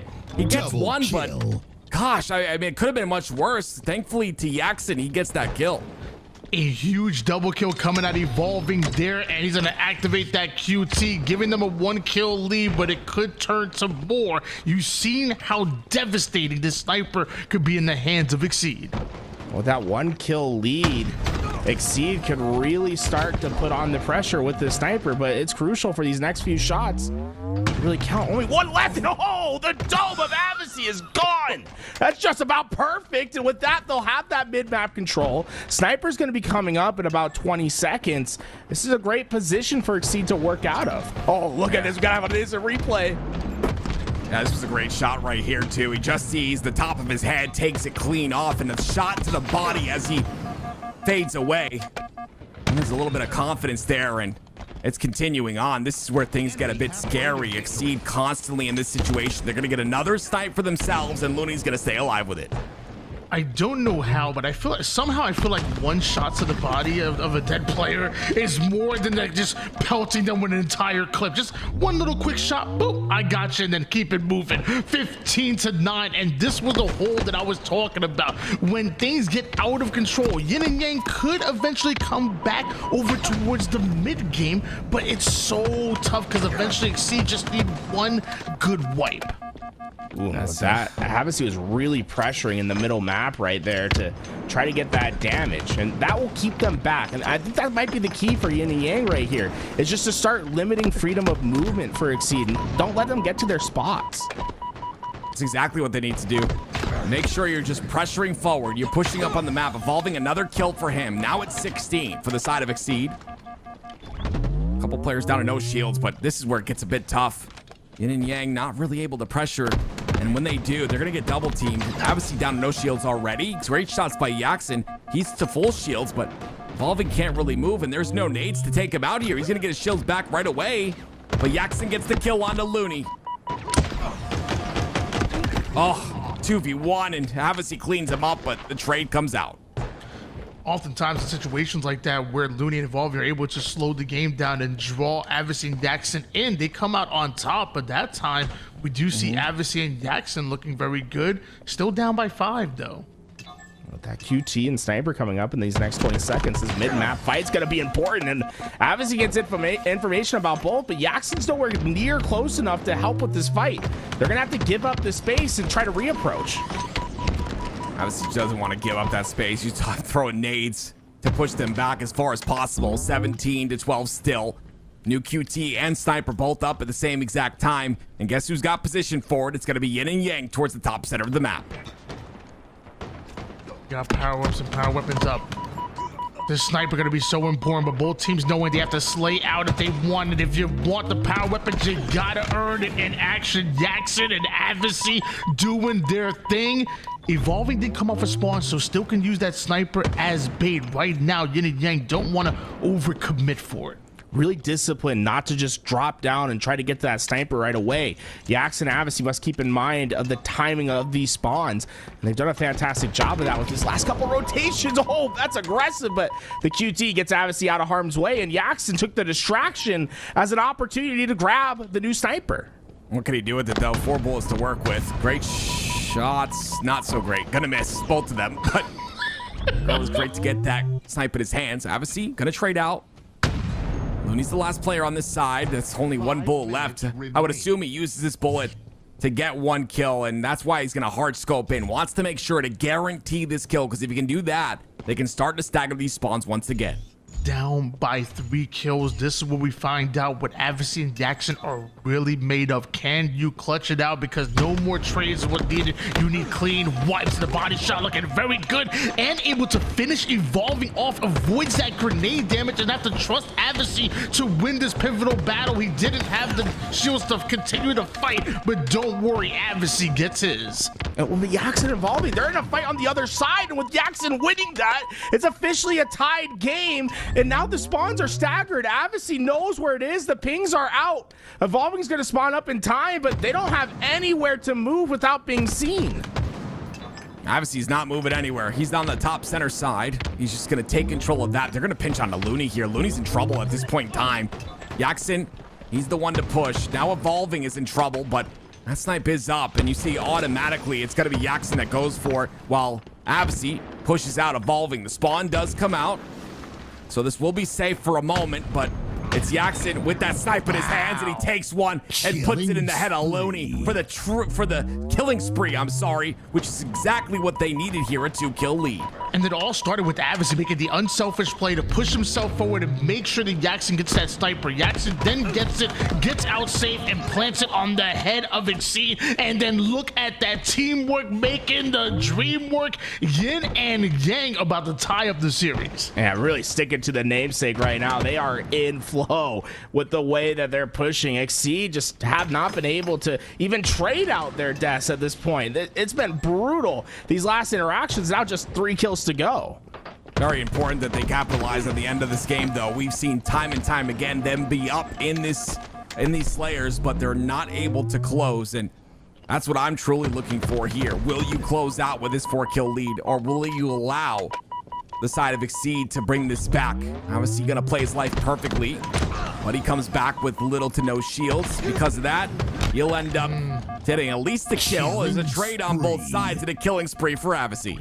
It feels like they can't get too excited just yet. I mean, we are playing 2s, and we talked about it time and time again. You are never truly out of it in 2v2 gameplay, although down by 3 kills. If Exceed can play damn near perfect Halo, we can see something magical, and it starts with perfect shots out of Looney. It's just one team wipe, though. Exceed, if they're able to find these next 2 off this spawn, it's a tied game, and it'll come down to one last engagement. This will be so devastating if they can't close this out. Yin and Yang, they've done so well to control so many different parts of the game, so many different power weapons in their hands. Now they're going for a push here. Sniper's coming up. This is the point of contention for both sides, as they do want this.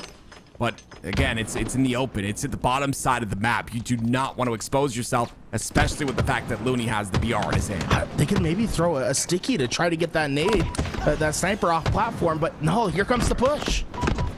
There it is. Oh my gosh.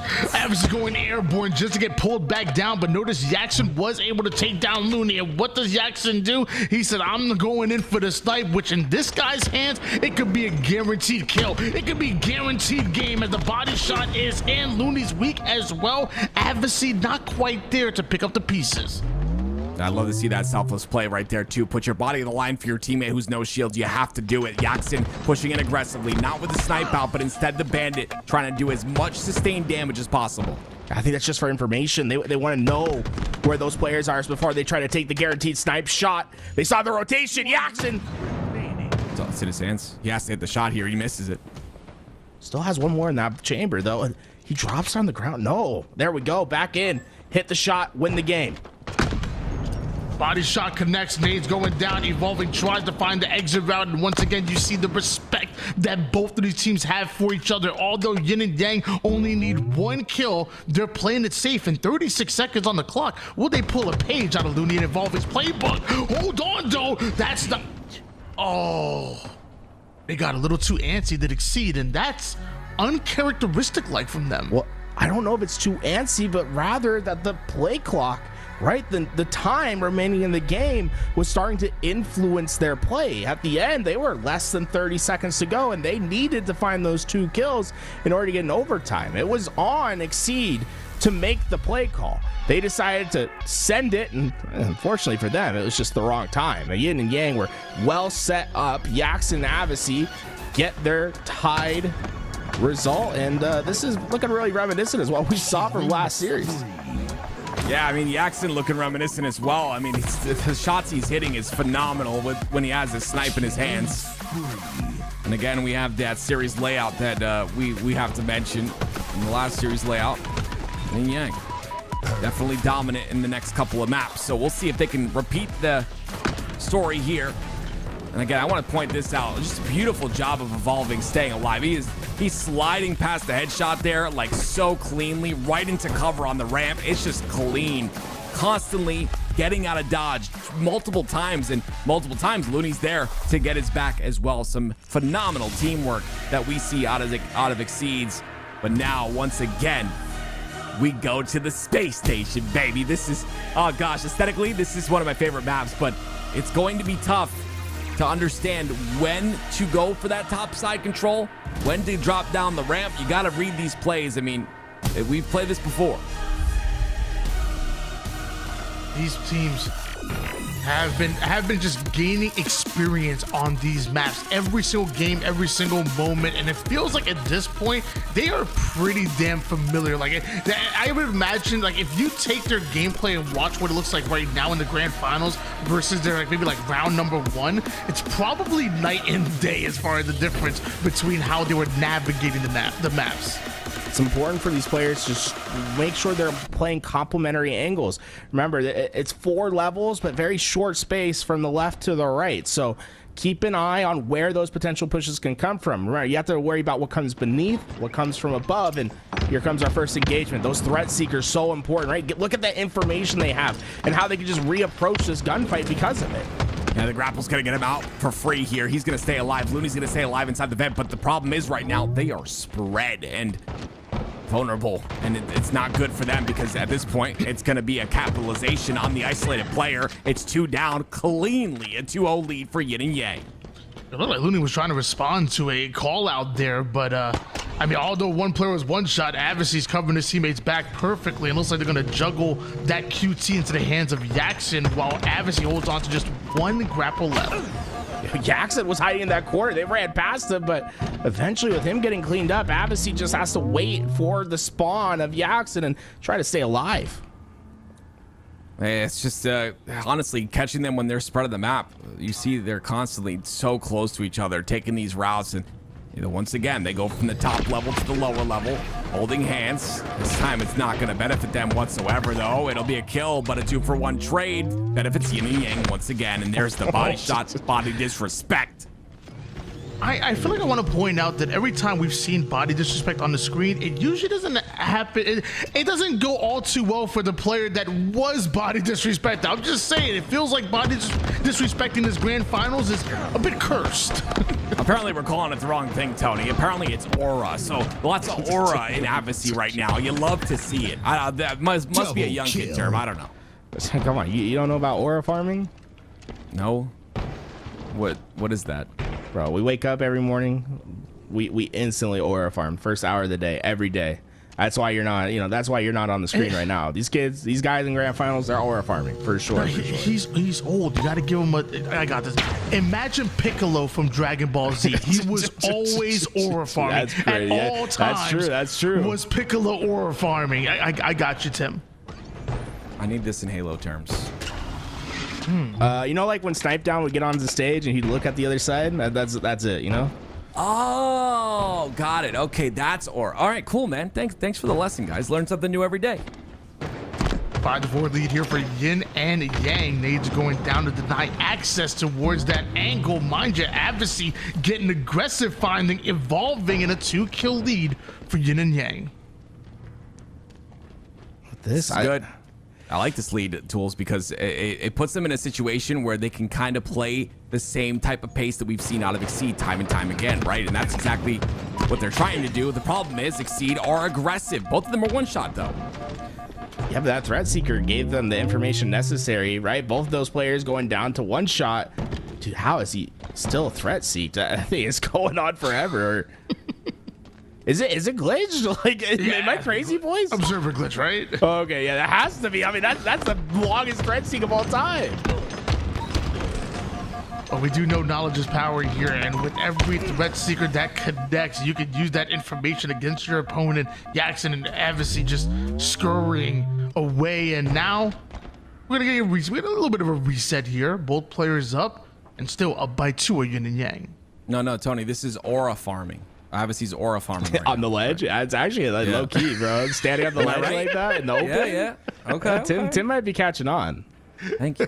He's a fast learner. There's the push.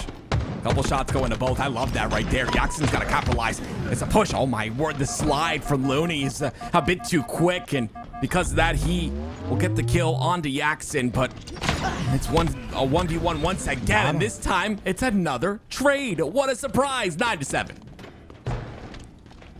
A swing game number 5. With both teams tied up at 2 apiece here in the best of 7. Ain't no more chances after the reset. It's do or die. One of these 2 duos, I almost said teams, but it's just duos as far as the split, is going to take the lion's share of this $5,000 prize pool. And Looney's playing like he wanted, going right after Avicii. 10-9. Looney has to play slow here. These vents are so annoying, though. Like, for players that are trying to chase out a one-shot player, those vents could be used so well to get out. Drop down, you can go through this vent. There's the couple of nades and spikes that come out. Green gun used by Jackson. That's got to be a good way to do this, right? With these quarters the way they are, you got to be able to use that green gun to initiate, and then your teammate gets the cleanup kill. I mean, it sounds a lot simpler than it is, but I like that strat. Little ring around the rosy going on down there, but Avicii, I think, might. Is this a controller disconnect or just maybe a big lag aura spike? farming. No, he's aura farming. Did that actually? You know what? You see it. I think Collect does it all the time, where he goes mid gunfight and he just starts walking into a wall. Yeah, to try to fake him out. Yeah, he's back. here. I think it was just a big lag spike. He's been lagging all day for some reason.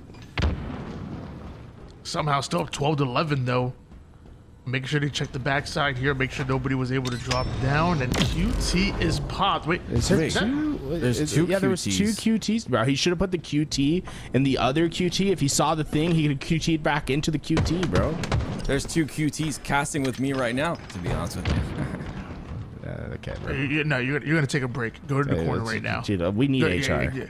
Go I to can't- the corner for 45 seconds. We're and think about that. Honestly, one. I feel uncomfortable now. I don't know. If I can, Guys, let me have fun, man. It's been 11 that's hours. what they always say. That's what they always say. Let me have fun. Yeah. Okay. Goodness. 12-12 tied up. 2-2 tied up at the top. 12-12 at the bottom. In case you didn't know where the scores were. Slow pace, man. It's remaining. Threat sensor. One shot. Back up. I like it. Now get out. Threat seeker. Boy. This is like the gotta be threat kidding seeker meta, bro. They just keep hitting each other with these threat seekers, and they get that info, and that's when you start to see the plays happen. If Evolving gets a kill with this Needler, I'm gifted 5 subs. Oh, Darn traps. if anybody gets a kill with the Needler in this game, I'm gifted 5 Okay, subs. what bro. about we all find something that we'll have to get 5 subs for? Can't if do that, someone sorry. if someone goes up through a vent and like grapples up through a vent and gets a kill right away, or if there's another ninja, I'll get 5 gifted subs. Tony. Okay, I got you. If any player gets a headshot, active gifts 5 subs. No, I'm going to choose my own. If Active God like if they get a comes- 360 Quigley, they'll get 5. Yes, gifted subs. 360 quickly. There's no yes, sniper that's- on the map. Exactly. Thank you.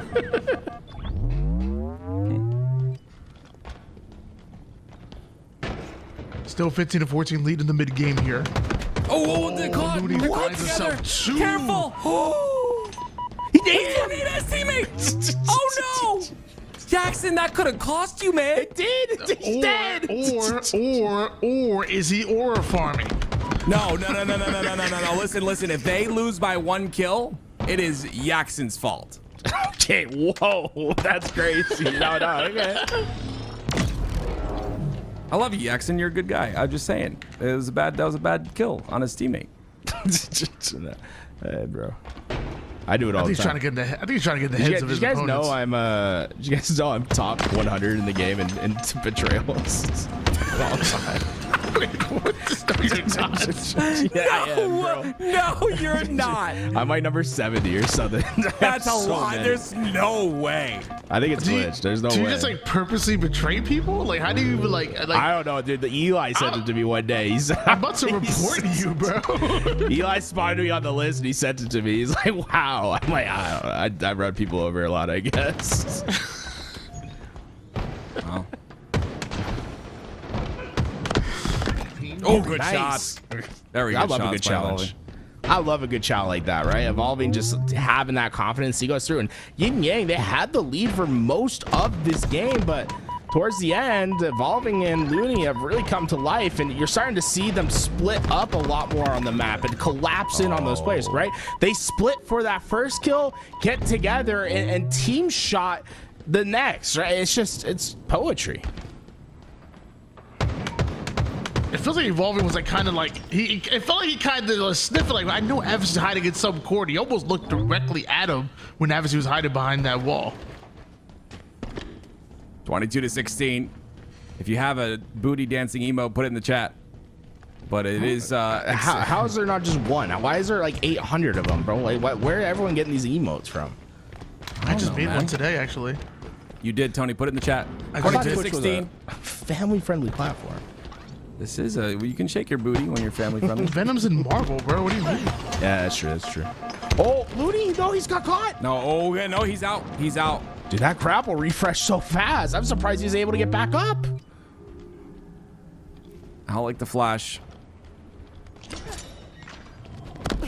This is this is a definitely different situation than what we saw in the last one. Obviously they won, but I'm saying like it's a lot of very tight gameplay, like, and it's about whoever wins that 2v2. They're both teams are holding hands and just walking completely together. There's no different angles being held here, and I guess it's because you can't too much on this map. I think the assists are really telling the story. I mean, look, Evolving 10, 10, and 10 this game. Wow. He has more assists by himself than Yin and Yang have as a team. There it is. A very different story than what we saw in the last grand finals. It will be Exceed who win after Yin and Yang had a huge lead right there. You talked about it before, Tim. You know, some people call it holding hands, some people call it the buddy system, whatever you call it, man. It worked for Exceed, and they're up 3-2 in this series. Only one game away from becoming your grand champions. It really does show us through the power of friendship, anything is possible. That's right, Tony. Thank you for being my friend. I never said I was your friend. I'll be your friend. I'll be both of you guys' friend. I'll be the intermediary. We're there, but that's the first time we've seen a change in the series, right? Last series, we saw that be a pretty convincing win for Yin and Yang. This time, Exceed, they completely changed the script, and now, you know, that 3-game block where we thought this could have been 4 games in a row completely changes. Sorry, I just got done crying. We're going to Dawn Chorus next. Don't sound too Tools, quiet. Tools, the Dawn Chorus. Why do you like it so much? It's like I'll keep saying it, but it's the flow, right? I think the natural flow of the map to encourage gunfights is great, and especially the routes that cut through the lane. So you have 3 lanes, right? The middle, the left, the right, but all those lanes are connected through small, quick routes, which allow you to traverse to one to the other. I actually think this could be a fantastic 4v4 map as well, just based on how quick the ability to get to one point of the map to the other is. What's actually crazy is that, like, actually I've casted a decent amount of games in this tournament. This is the first time I'm actually getting the chance to cast in Dawn Chorus. I'm actually excited. I got the chance to watch you guys cast over it a couple of times, but this is the first time I get to experience it myself here. And I also have some bad news for you, Tools. I had my stats guy look into this. You're actually dropped down to number 90 on the Betrayal leaderboard, bro. I stopped playing squad battles, and my numbers start hurting, you know? I'll say if I get a triple and like I don't see the overkill, my teammates there, like, you know, that head's gone. You know, I got to get the. You're not supposed to do that. That's probably how you got to the top 90, brother. I don't know what to tell you. Hey, I'm just saying I'm not number 1. I don't know how that guy be doing it. That's like on purpose. Tony, have your stats guy add one betrayal to your list since you betrayed me earlier when you called me not your friend. Thanks. Really took that one to heart.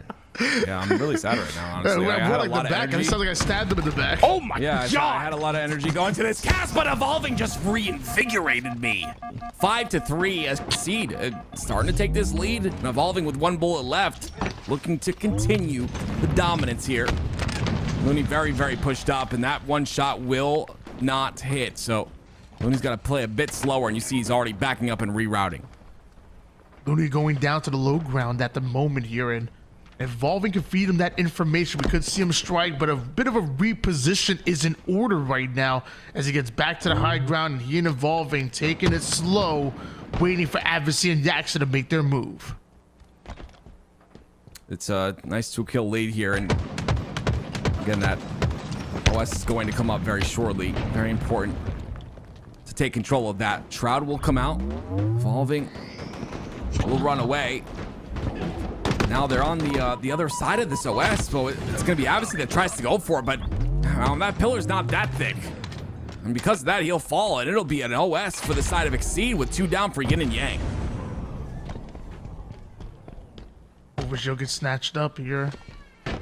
And you see Looney, he's flying right now. He wants to get every last bit of value from this overshield. You see the pings coming in now, a 2-pronged attack as the pin starts to happen, creating that choke point, and nowhere for them to go but the respawn screen. At least Jackson was able to take down one with them. It's cool to see Exceed work on those natural collapses, right? They're trying to split just enough so that they can swallow up those players in isolation. You see it happen purposely right there, right? Looney's hitting off that right route so that he can finish that damage that's done on the other side. It eventually ends up being 2-2 trades, but when you have a 4-kill lead, you're totally content with that. The biggest concern for Exceed is just not getting caught out in the open and untradeable moments.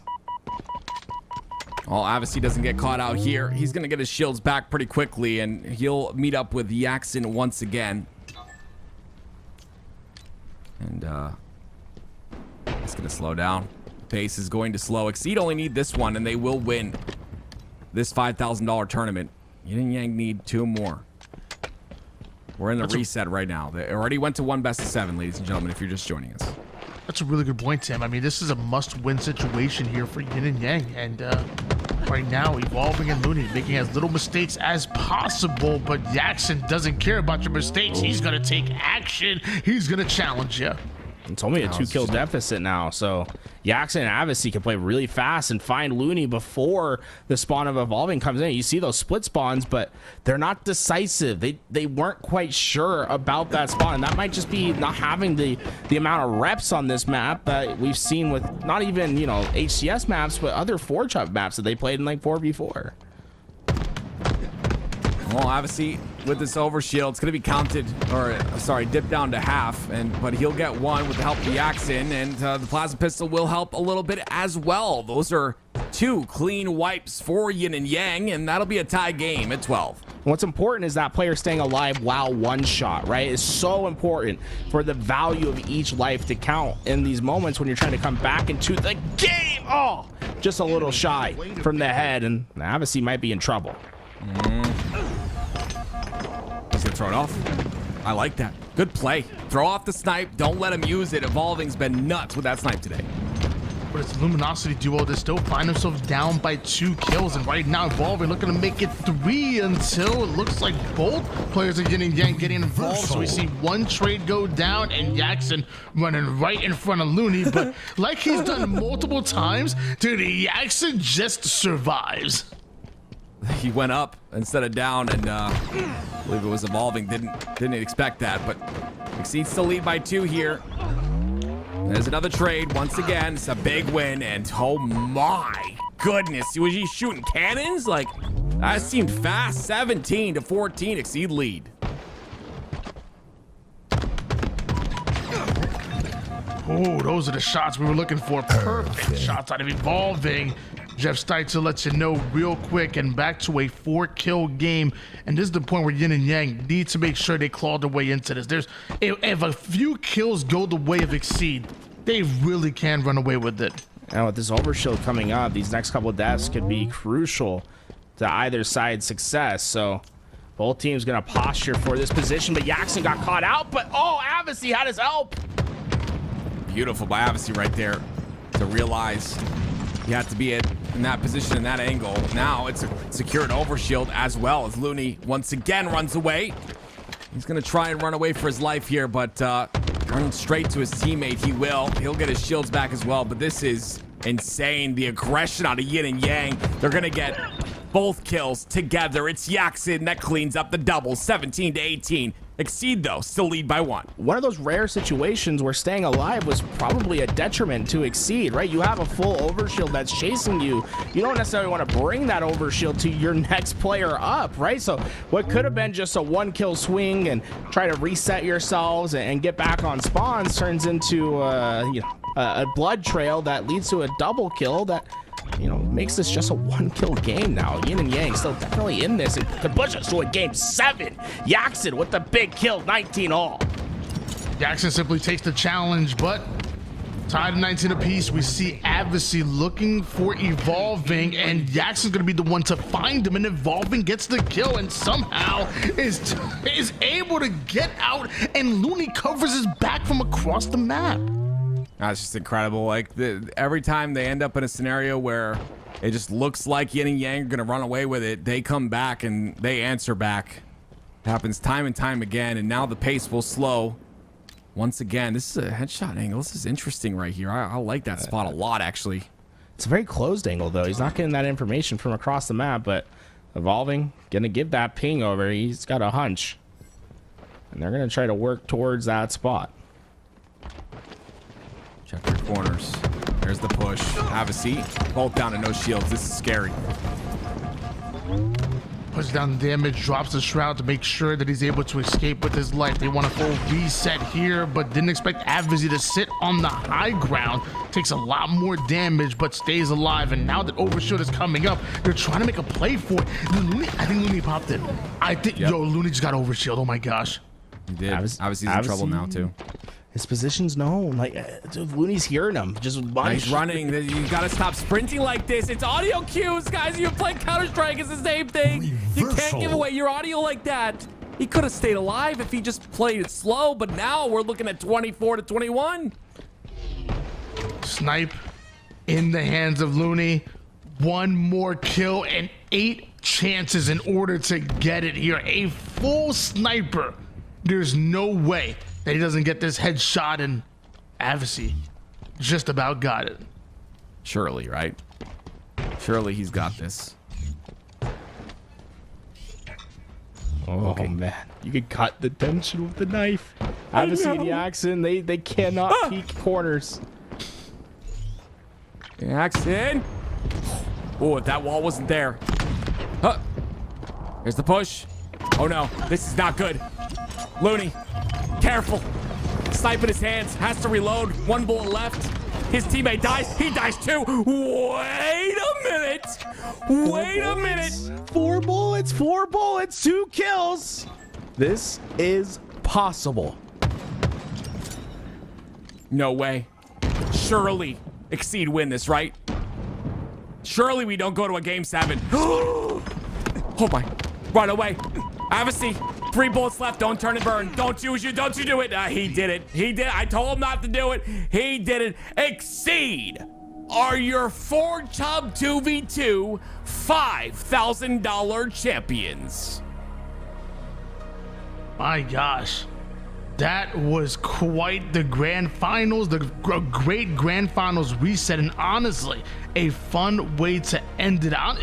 I was almost a believer that Yin and Yang would get that. Once they got that kill and then also got the sniper out of their hands, I was like, yo, all they need is 2 kills here. And Avicii, he did find 2 of them, but 1 missed snipe shot might have cost them that one. And Exceed coming out of the lower bracket, mind you, I believe Yin and Yang were the ones to send them there in the winners bracket finals, but they come out of the lower bracket, they reset the grand finals, and they are your champions.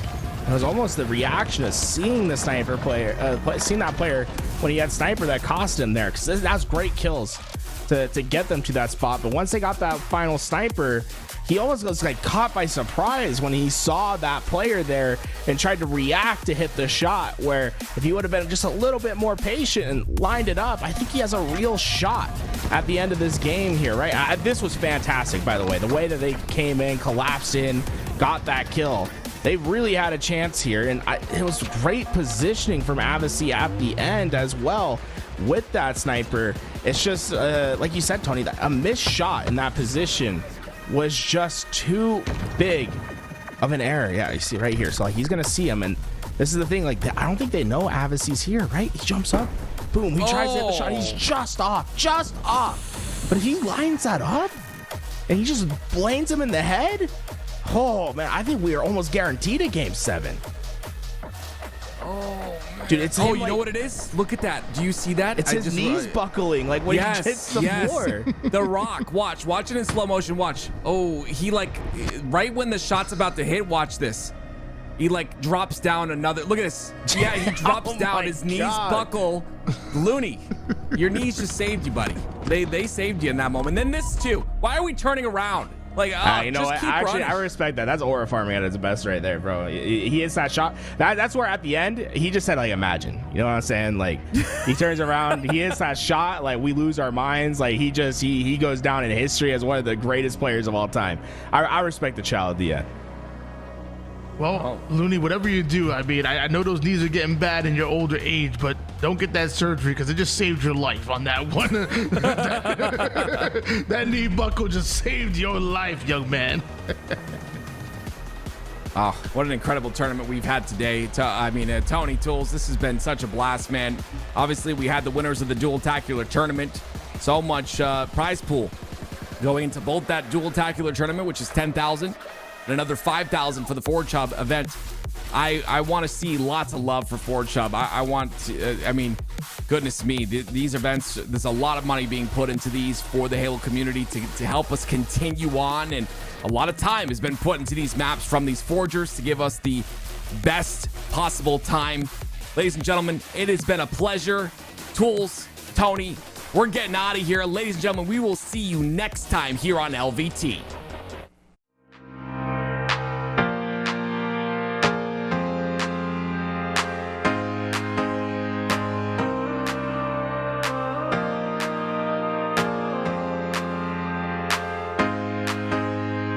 Goosebumps on my skin, I feel you on my body. Lose my mind within, your presence is so godly.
Do